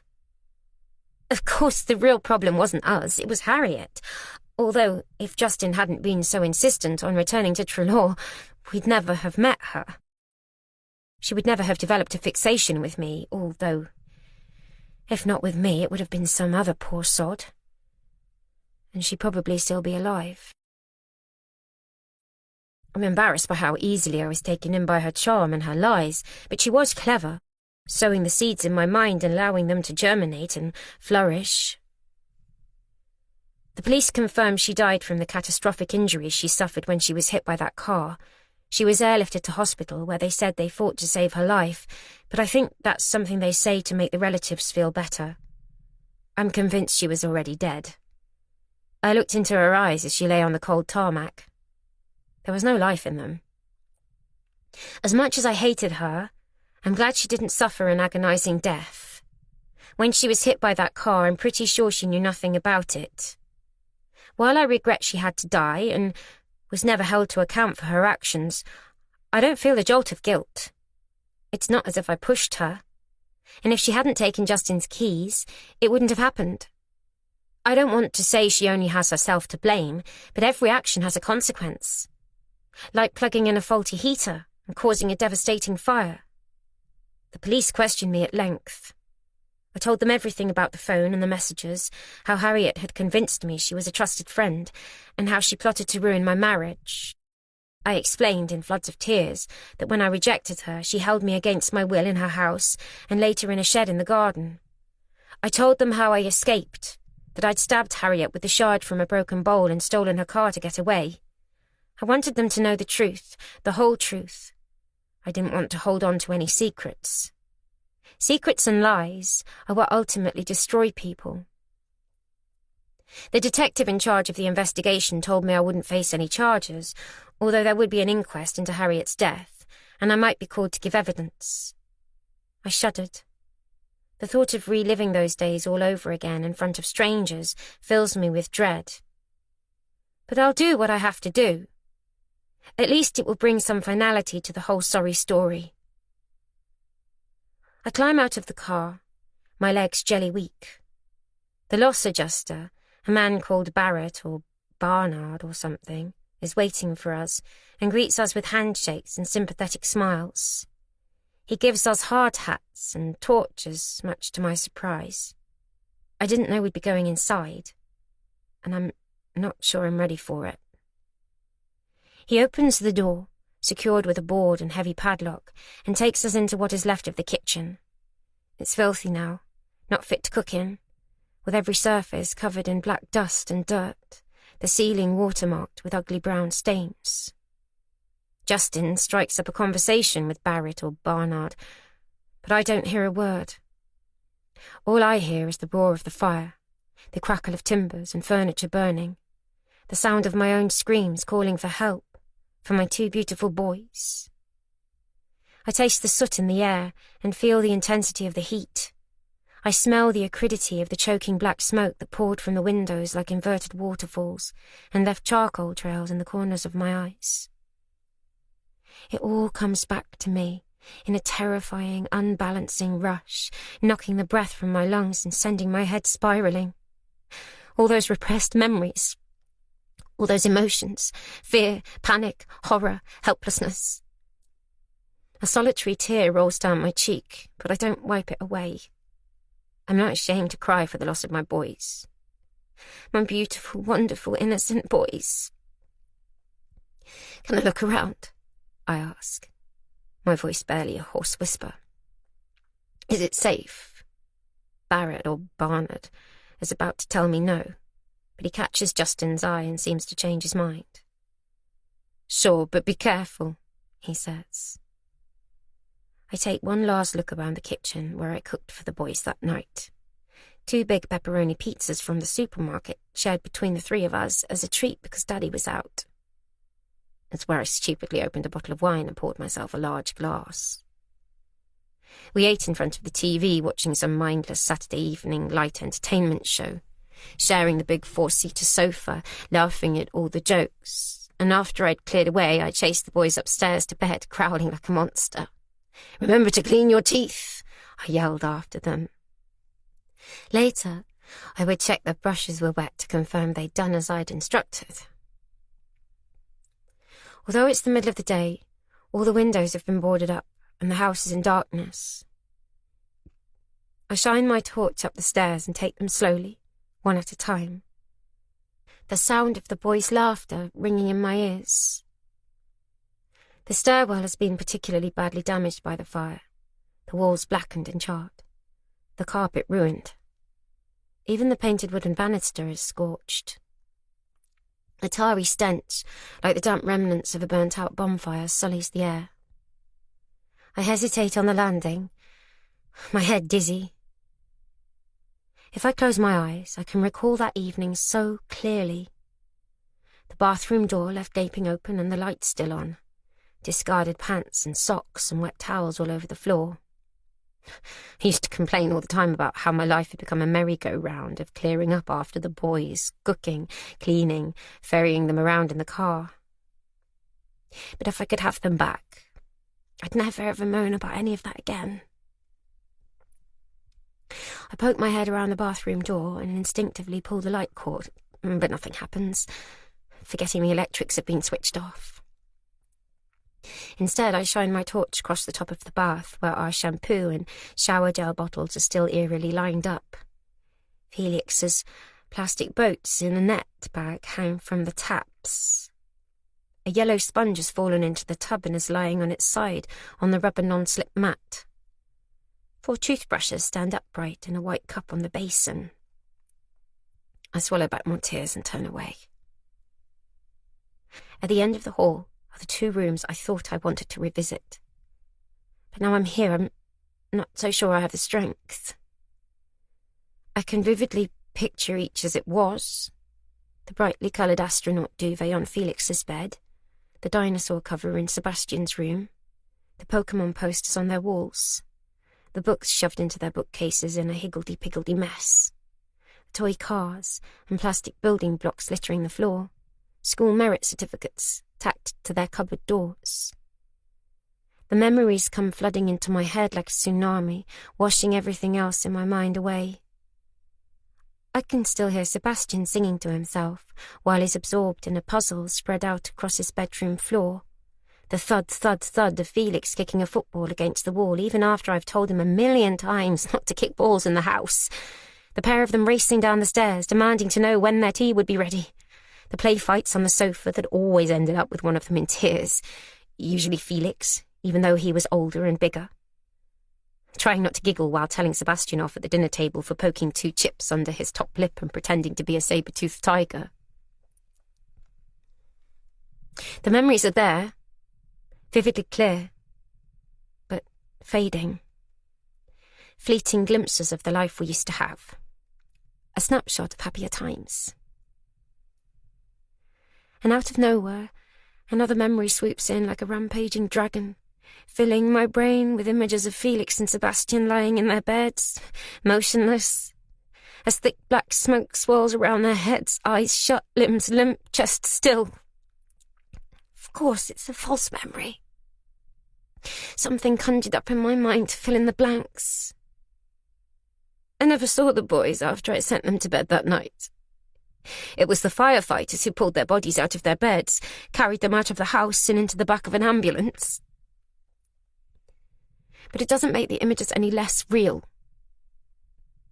All around me, the walls and ceilings close in, oppressively close, boxing me in and threatening to crush me. I have to get out of here. I can't breathe. My heart's fluttering like a startled butterfly trapped in my chest. It's too much. Too soon. I should never have come. My feet clatter down the stairs and I stumble into the hall, where a stream of sunlight is fingering through the front door that's swinging lazily on its hinges. I breathe in through my nose, filling my lungs, and wipe my cheeks dry.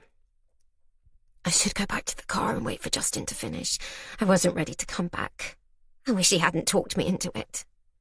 I didn't want to see the house like this, tainting those precious memories I'd held so dearly. Now, when I think about it, I'm worried this is the image I'll recall, not the happy days when we were a normal family. But there's one more room I have to see. A room I need to see. A ghost from the past I need to confront. I pad silently down the hall with a swelling dread in my stomach, careful not to brush against the sooty walls, and push open the door to the snug. The seat of the blaze, as the fire service described it in their investigation. Where I plugged in that faulty heater too close to the curtains and left it on when I went to bed. The cause of my son's deaths. Like a detective examining a crime scene, I stand in the doorway and study what's left, which isn't much. Fire has consumed almost everything in it and left nothing more than a blackened shell. The carpet has completely disintegrated, the concrete floor covered in ash, and the burnt remains of anything that was flammable. The TV is melted into a strange plastic lump on the wall, and in patches the plaster has blown, leaving sections of bare brick. The only recognizable pieces of furniture that have somehow survived are the big sofa in front of the TV and the tub chair by the window, although the fabric on each is charred and melted, leaving their frames and springs exposed like the rotting carcasses of whales washed up on the beach. I close my eyes and take myself back to that night.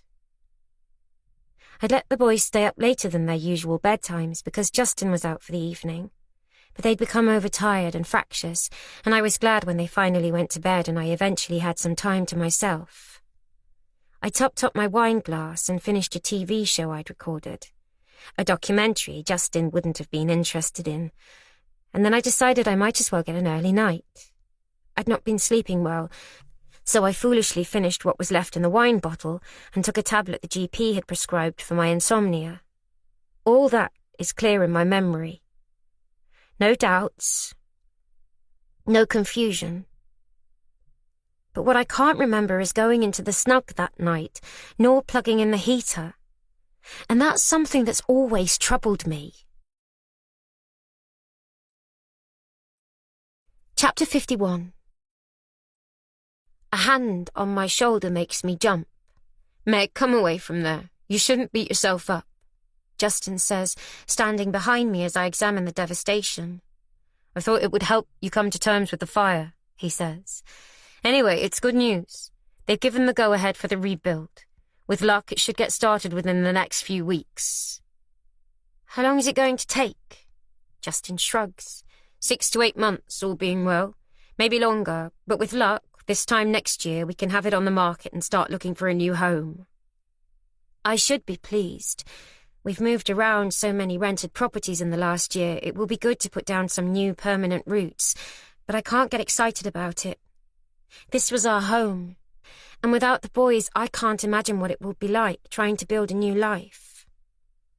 I shine my torch around the snug, desperately trying to remember why I came in here that night, and why I plugged in that heater when we'd spent the evening in the lounge. It doesn't make sense. Was I really that drunk? It was only a few glasses of wine. Under the window, where the frame is so badly burnt it's buckled and twisted, my torchlight picks out a pile of broken glass. A heap of ragged, opaque squares from the window pane, shattered by the heat of the fire, or maybe by the firefighters who smashed in to tackle the blaze.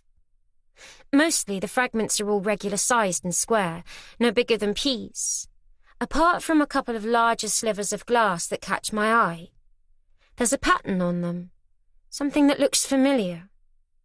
What is that? Curiously, I step across the floor, crunching over the incinerated debris. I should have worn boots rather than these silly flats. Megan, what are you doing? I stoop down, balancing on my haunches. My ankle twinges. The damage I'd done to it when I stumbled in that field running away from Harriet was only a sprain, but it took a while to heal and still gives me a bit of trouble. I stare at the pile of glass, angling my torch at it, and instantly recognized the pattern on the large slivers. It's cut crystal. The only cut crystal we had in the house was a pair of whiskey tumblers, a wedding present from friends, I think. We kept them in the kitchen. So how did one of them end up in the snug? It certainly wasn't me. I never drink whiskey. As I stand, turning the puzzle over in my head, I notice something else. A dark strip of fabric poking out from the cushion of the mangled tub chair. I pull it free. My stomach flips and tightens, my head wheeling. It's the bow tie Justin was wearing for his charity fundraising dinner on the night of the fire. I remember having to help him tie it. He could never manage on his own. So, where's it here? In the snug? He told me he'd come straight to bed when he got in. Why would he lie to me? The realization hits me like a torrential landslide of mud and rock. I spin around with the bow tie between my fingers, as if it's evidence of a sordid affair, except this is worse, so much worse.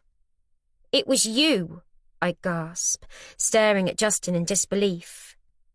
He made me believe it was all my fault, that I plugged the heater in, that I started the fire, that I killed Felix and Sebastian. What?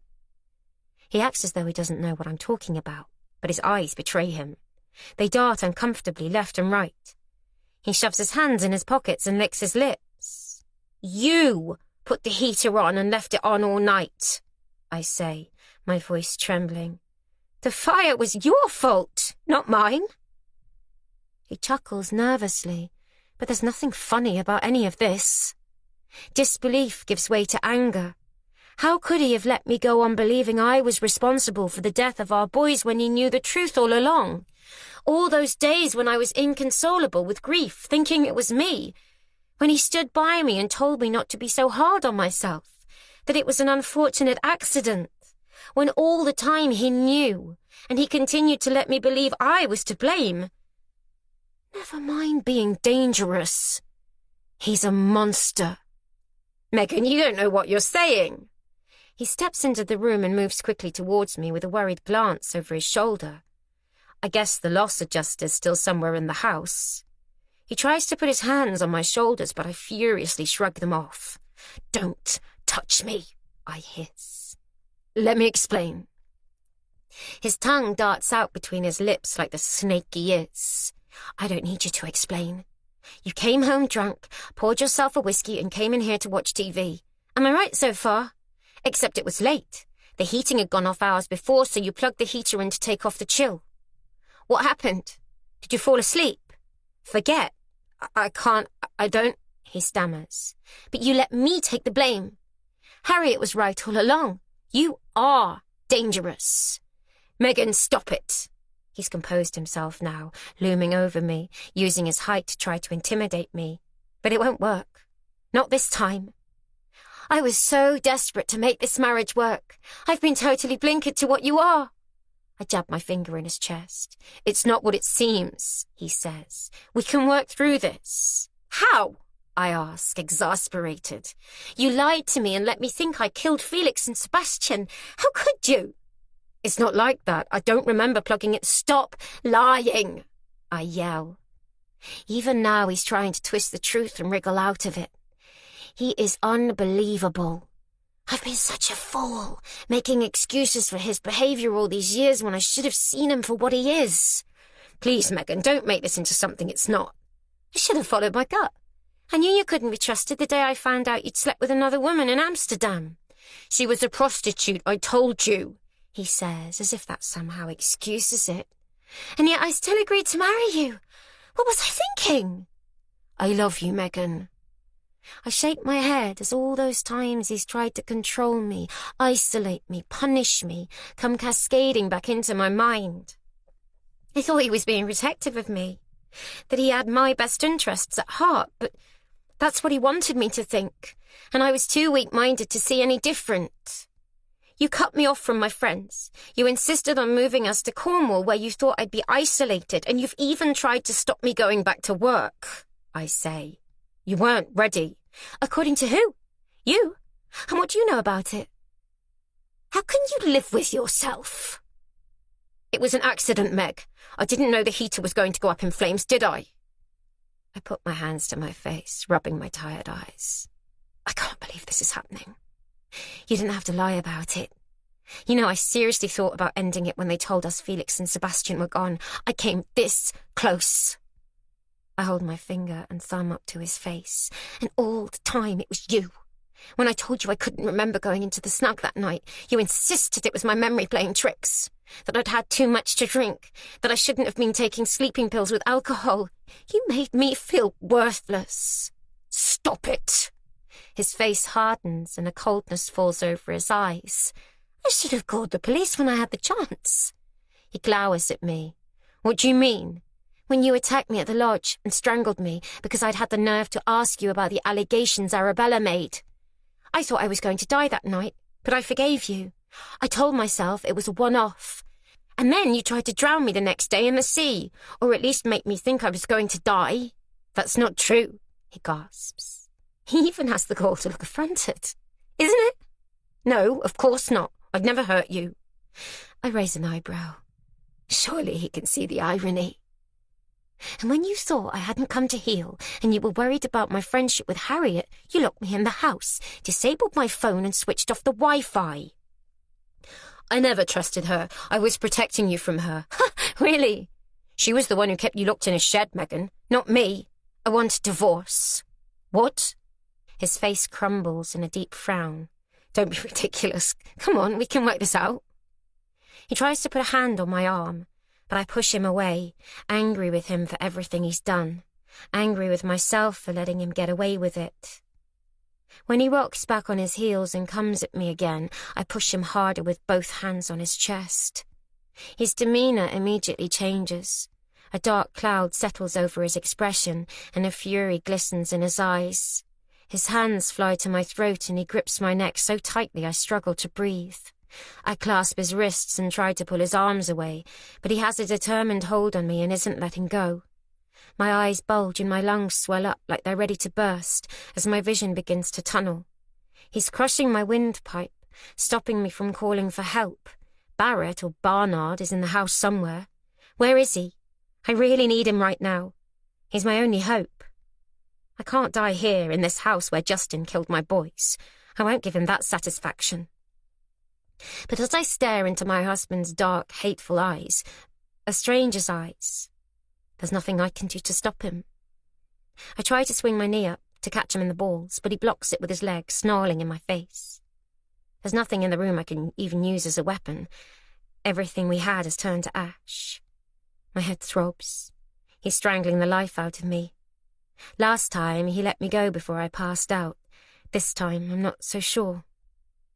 There's something about the way he's looking at me with pure venom. I've called him out. Identified the liar and the cheat he really is, and he doesn't like it. Anger consumes him, but I can't stop him. My legs buckle, my strength draining away. I'm going to die here. But better that and be reunited with my boys than to face spending another day with this monster I called my husband. Is everything okay? Justin's grip releases instantly, and I gasp in a desperate lungful of air, putting a hand to my throat as I clutch the wall to catch my balance. It's fine. Justin growls at the loss adjuster, stepping away from me. Barrett, or Barnard, a small man with a bald head and suit trousers that hang above his ankles, fixes his gaze on me with a frown of concern. It's just that I thought I heard shouting, he says hesitantly. You tried to kill me, I croak. What? He glances at Justin, uncertain. Ignore her, she's being melodramatic as usual. He started the fire. He killed my children, I sob. Don't be so ridiculous. She's hysterical, Justin snaps. Barrett or Barnard stammers. Give me your car keys, I demand. You're in no state to drive anywhere. Justin folds his arms across his chest, challenging me with a scowl of warning. I said, give me the car keys, I repeat, louder and slower, rising to my full height and jutting out my chin defiantly. He's not going to tell me what to do ever again. I hold out my hand, my jaw rigid. Justin looks at the loss adjuster and then, with a resigned sigh, digs into his pocket and pulls out the car key fob. He slaps it into my hand. "Should I call the police?" the loss adjuster asks. "I don't know, Justin. What do you think? Do you think the police would be interested in hearing about how you've been abusing me all these years? That you lied to the investigators about the cause of the fire? That twice you've tried to strangle me?" "Bitch!" he hisses, his brows hooding over his eyes. "Yeah, I thought so." Barrett, or Barnard, stands there looking between us with his phone in his hand, not sure what to do. Maybe I'll phone them myself later, after I've let Justin stew for a while. I brush myself down and straighten my blouse. "Goodbye, Justin." And with my shoulders pulled back and my head held high, I nudge past him as if he's invisible and, with a nod to the loss adjuster, walk out of the room. For the first time since we met, I can truly see that I'm better off without Justin. Harriet might have been out of her mind, but she was right all along. Justin is dangerous, and I'm better off without him. I was desperate, and didn't want to repeat the mistakes my mother made, driving away a good man, but Justin wasn't a good man, and my desperation was the blinker stopping me from seeing the truth. Maybe I will try that cousin in Cumbria after all. There's no way I'm staying here in Plymouth or anywhere within 100 miles of Justin. We're finished, and if I never see him again, it will be too soon. I don't have a plan, but I'll make it work. Grief still hangs heavy on my shoulders. I'll never forget my 2 darling boys, but at least I've been unburdened of the guilt. Like a maggot in rotting flesh, it's been eating away at me for months, undermining everything I did, paralyzing me, tormenting me, driving me slowly insane. For almost a year I had to live with the dark, burdensome belief that I'd killed Felix and Sebastian, me, their own mother. But I had nothing to do with it. It was all Justin, but he never had the balls to confess it, preferring to heap the blame on me. And of all the terrible things he's done, that's the worst of them by far. It's psychological torture. But he'll get what's coming to him. Karma has a way of dealing with people like him. "Megan, where are you going?" he cries after me as I step out of the house into the midday sun. His voice makes me shudder, but I keep walking, head up, shoulders back. "Get back here right now!" he screams. As if I'm going to turn and run to him because he's throwing a tantrum. Has he learned nothing? I blip open the doors of the car, climb in and buzz the windows down as I fire up the engine. "It's over, Justin. I never want to see you again. So don't try to contact me. I'll never forgive you for what you did, and frankly, I hope you rot in hell. Don't leave. Let's talk about this," he begs me. "There's nothing to talk about. Megan!" He slams his fist on the roof of the car. I turn my head slowly and give him a look of disdain. Once I'd have jumped, too afraid to stand up to him. After all, I thought I owed him everything. I thought he was the most wonderful, compassionate man in the world after forgiving me for the fire. But it was all lies and deceit. He stood by me because he was afraid the truth would be revealed and he'd be ruined. I gave him the power to control me. He has no power left. "Please, I'm begging you, Megan, don't leave me." It's so degrading. I'm about to pull away when I remember the phone in my bag. Justin bought it for me to replace my old one, complete with a working SIM card. But I don't want him using it to trace me. I wouldn't put it past him to have installed some kind of tracking software on it. I put the car into gear and, as I pull away, toss the phone out of the window. As I accelerate off, I watch it bounce across the tarmac in the rearview mirror, while Justin stands looking forlorn on the pavement. It feels good to be finally free. Free of Justin. Free of guilt. Driving away to start a new life. A better life. A life on my own. A life I can lead being who I want to be. With the memory of my 2 beautiful boys with me forever. You've been listening to The Warning by A.J. Wills. Narrated by Charlie Sanderson. Published by Quest Audiobooks. An imprint of W.F. Howes Limited. This recording is copyrighted by W.F. Howes Limited.